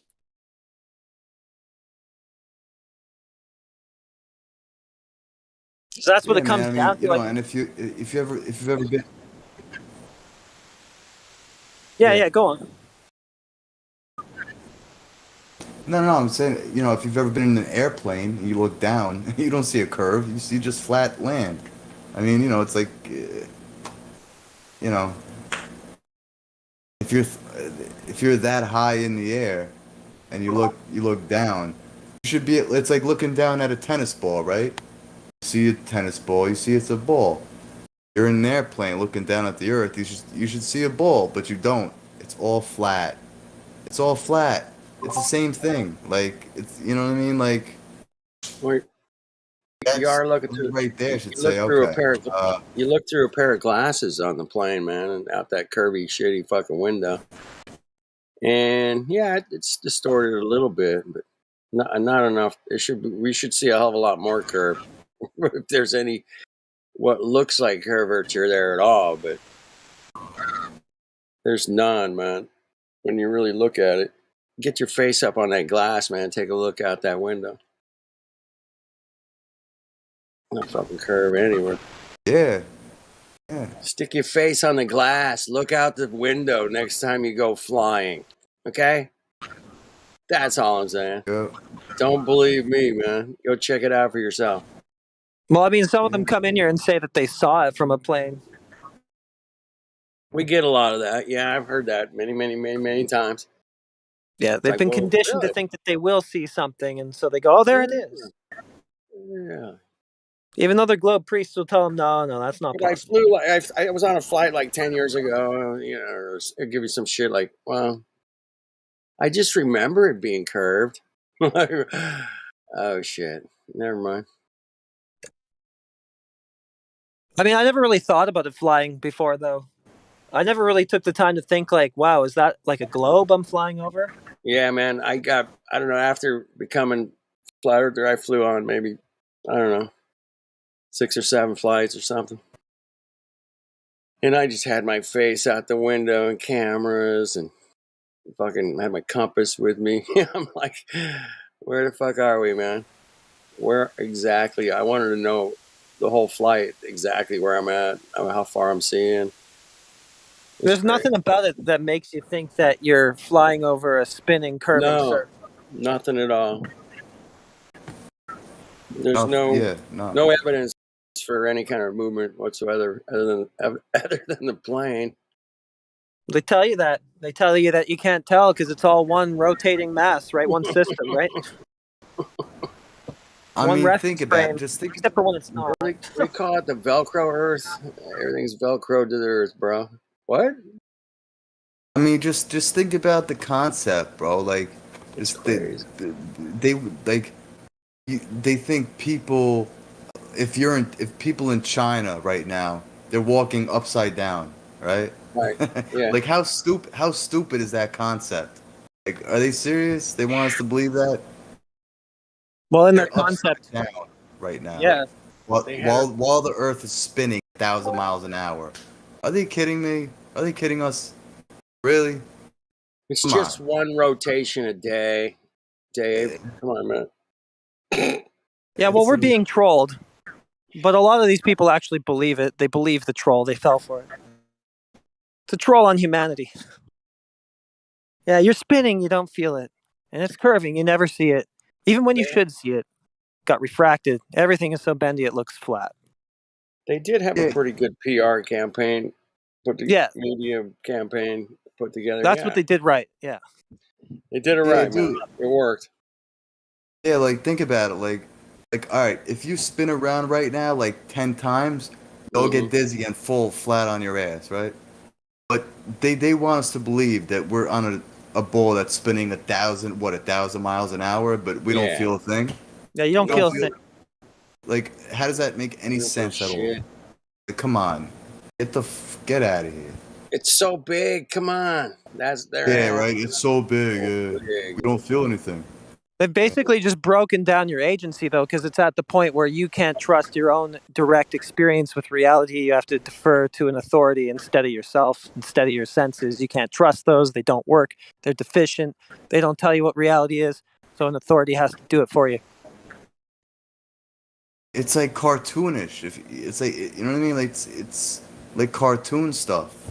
You know, it's crazy. It's crazy. Yeah. you know, and I don't know. Cartoons, baby. That was a huge, big deal in the brainwashing, man. Like, it goes way back. Oh yeah, It's huge, huge, huge. Imagery, It was so huge, symbols. man. It's not talked about enough. I think it's not called Yeah. out enough. It's being a fucking psyop fucking nightmare. Fucking cartoons fucking are horrible, bro. That's how you hypnotize people. Yep. They're absolutely fucking detrimental to your development. I'm Yeah, convinced just get they that. did it through cartoons. Yeah.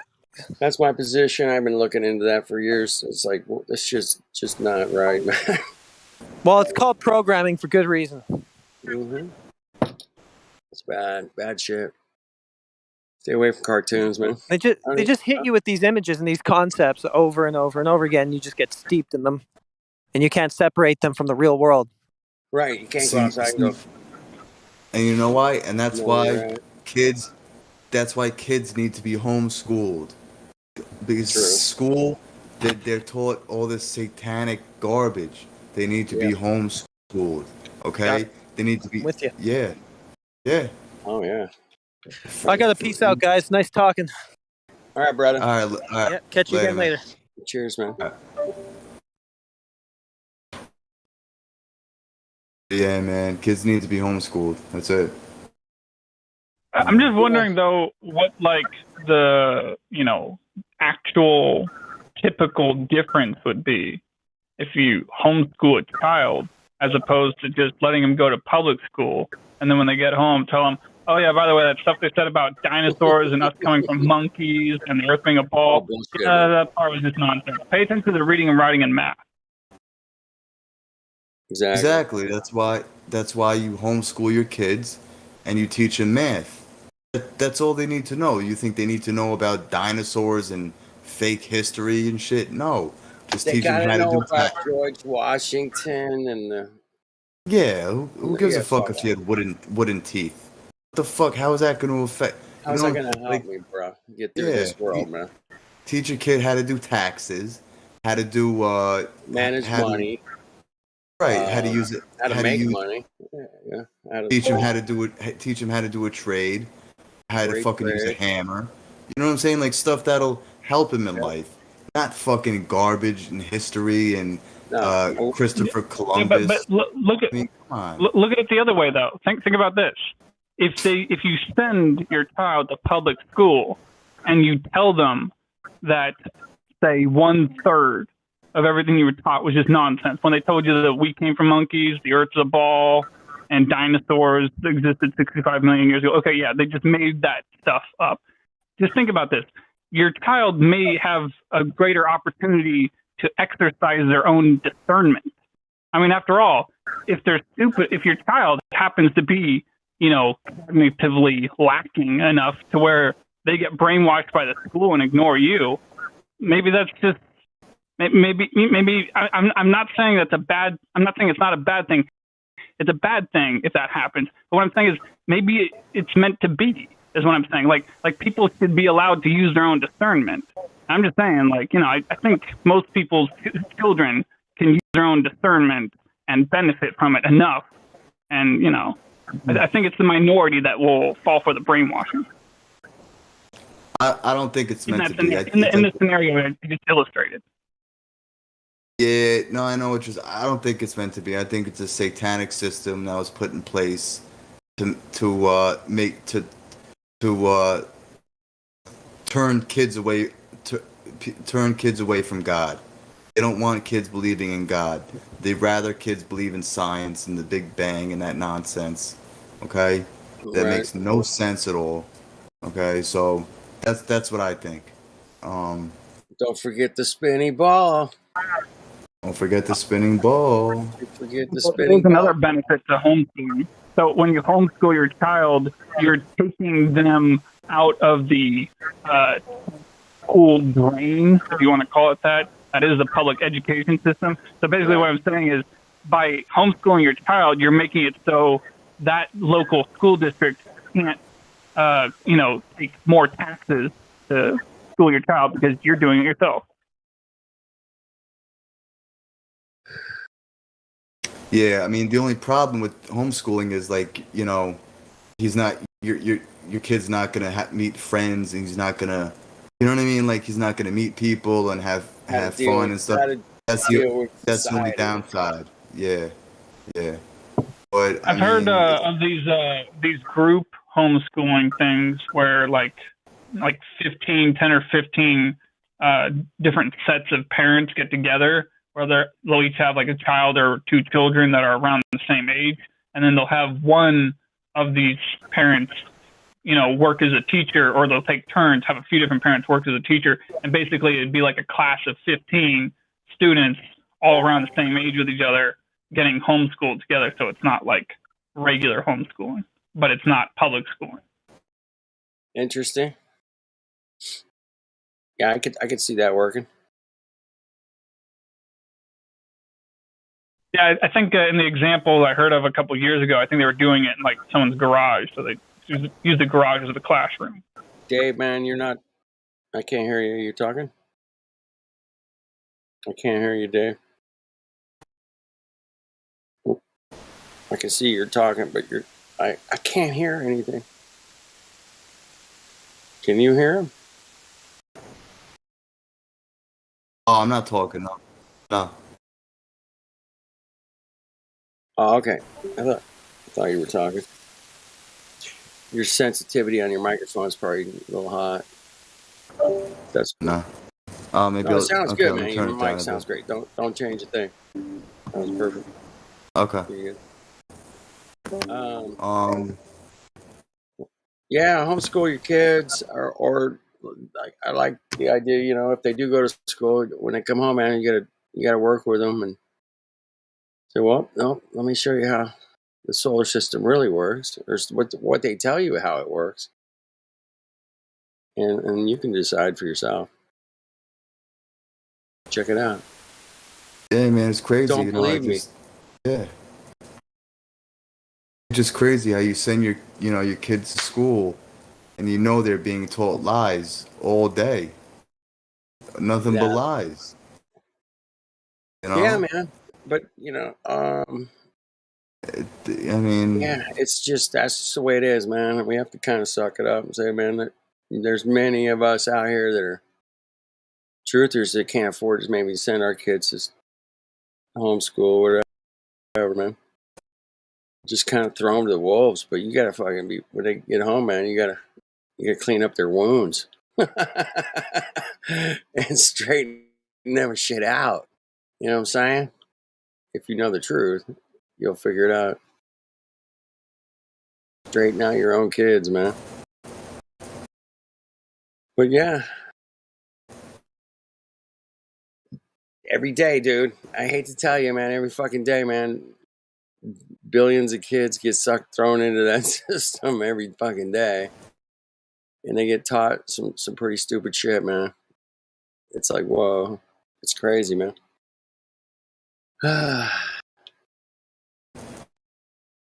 Some mind twisting, mind bending, unbelievable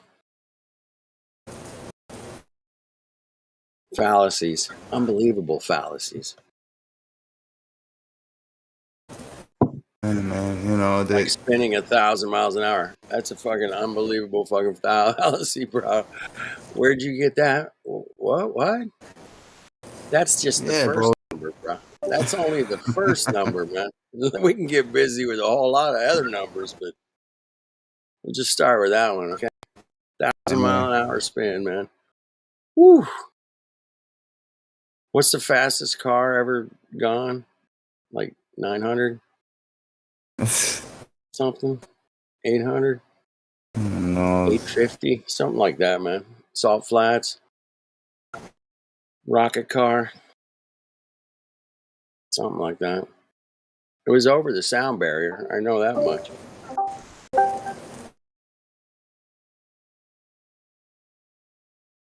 Uh, 1,000 miles an hour. A lot of guys died trying to break the world land speed record. And that's whatever. over the speed of sound. Yeah.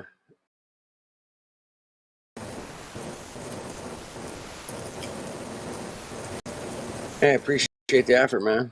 Want to build a car to go fucking as fast as sound. That's pretty cool. Wow. What an adventure that was.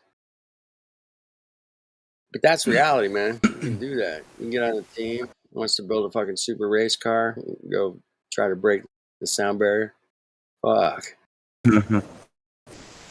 It has been done, man. These fucking Mongos fucking built some stupid rocket fucking rocket car, baby. Woo. Oh, speaking of rockets, that's a good topic. Mm-hmm. I didn't mean to rhyme. Speaking of rockets, that's a good topic. Rockets is a good topic. Rockets is a good topic. You better stop it. Fucking knock. Yeah, no. What do you think those fucking when they launch those rockets? What do you think they do with those rockets? I think they drop them in the water.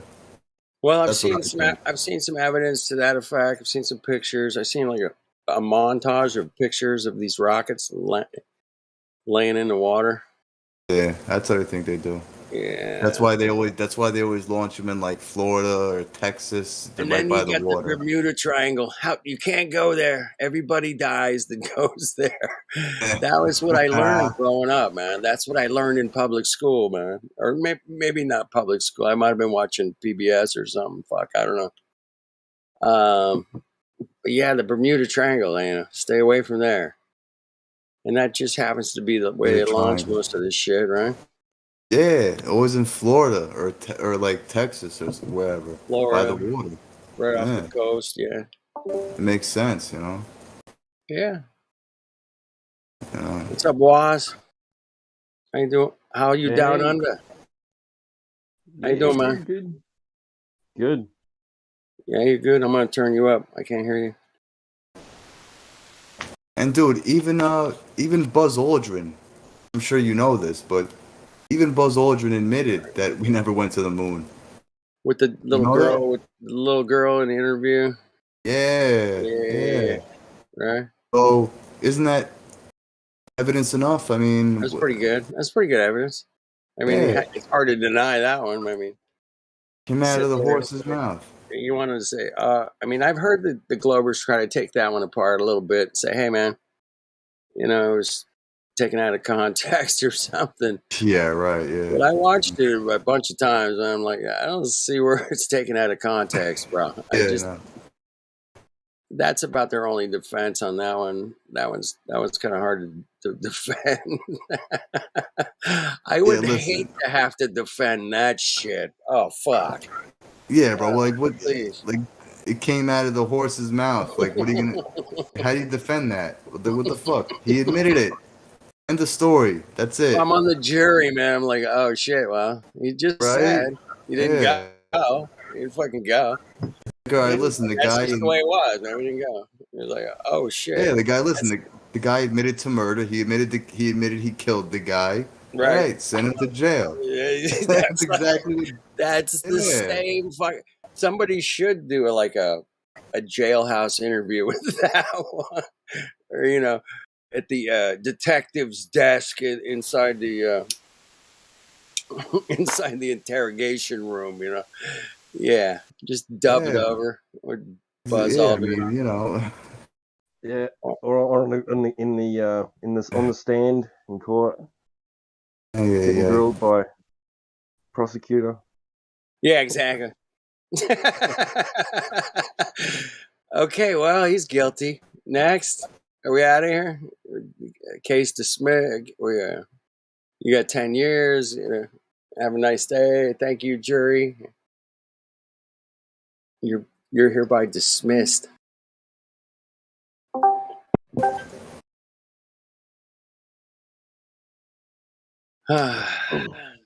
Does the jury? I guess the jury has to be there for the sentencing, right? I think that's the case. Yeah. They all have to stand. That's right. They can even make recommendations. Yeah, man, but I think as you guys know, I think we're in the end times. I hate to Hey, say. man, you think? You think? Hey, look. Yeah, I know that was I know. Yeah, I know. Yeah. I'm Yeah. laughing because it looks You know bad, we are. man. You know we are. Yeah. Davey, man, remember?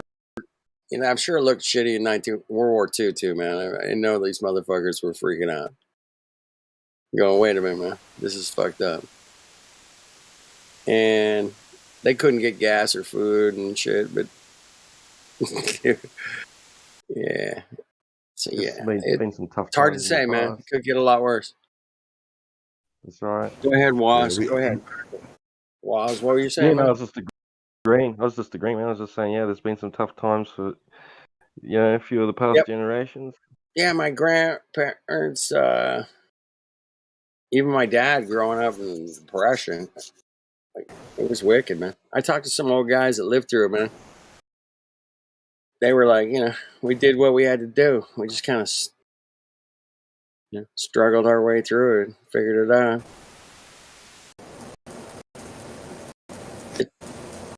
Are your grandparents still alive? No, they're all gone, man.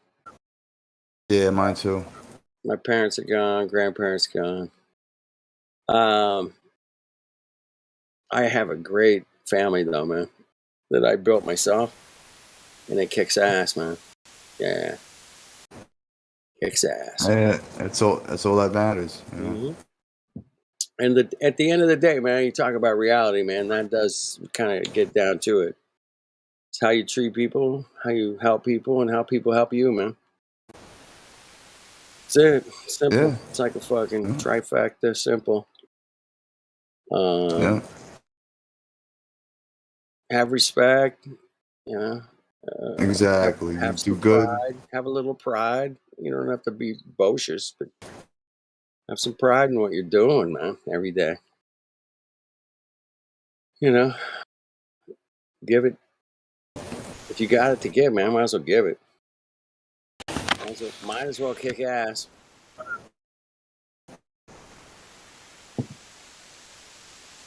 It sucks. It sucks when you just want to get through it. Dude, yesterday was like a shit day for me, bro, man. I had to do this job, man. Wasn't feeling good.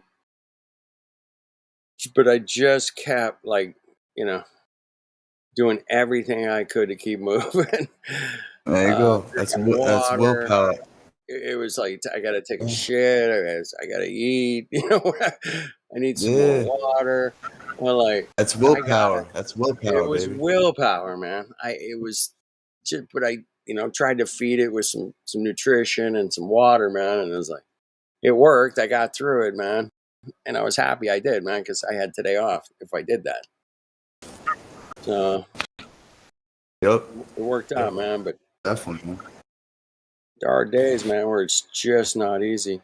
And I don't have to tell you guys that, man. You got work tomorrow? Half a day. That's it. Oh, okay. I'm good. Yeah. I got some stuff I need to try to get going on. But no doubt. If I get some of it done or none of it done, guess what'll happen? I'll figure out a day where I can get it all done, right?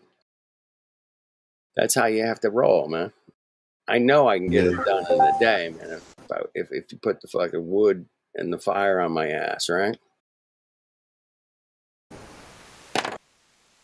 But if I get a little bit done tomorrow, then that one day where I have to fucking get everything done is not as hard, right? It's just project management, man. I try to manage my time, and if I have, you never know. The things I work on, man, sometimes it takes way, way longer than you think it is. But I got enough experience, I can pretty much gauge. I know exactly how long it's going to take. Pretty close. Anyway, enough about me, man. Jess, what's up? Jesse. Oh, hey. I'm just about to call it a night. Oh, shit. Well, thanks for dropping out. We'll see you later. See ya. Have a good one. I'm just kidding, man. Don't take me too serious.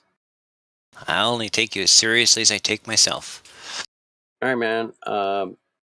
Things disappear from the bottom up, brother. Damn, ain't that a bitch? I got in a swamp like that once.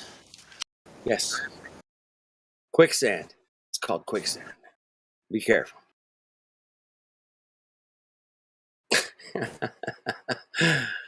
If you're not doing it the fun way, man, you're doing it all wrong. That's a Issa Mikulski.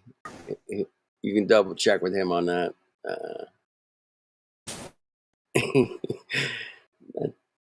That's a direct quote. If you're gonna do something in life, if you can make it fun, it's so much cooler, man. I can't emphasize that any more than that. That's it. Just way cooler. Do it the fun way, everybody. Why do it the not fun way? This is my question. Why not? Why would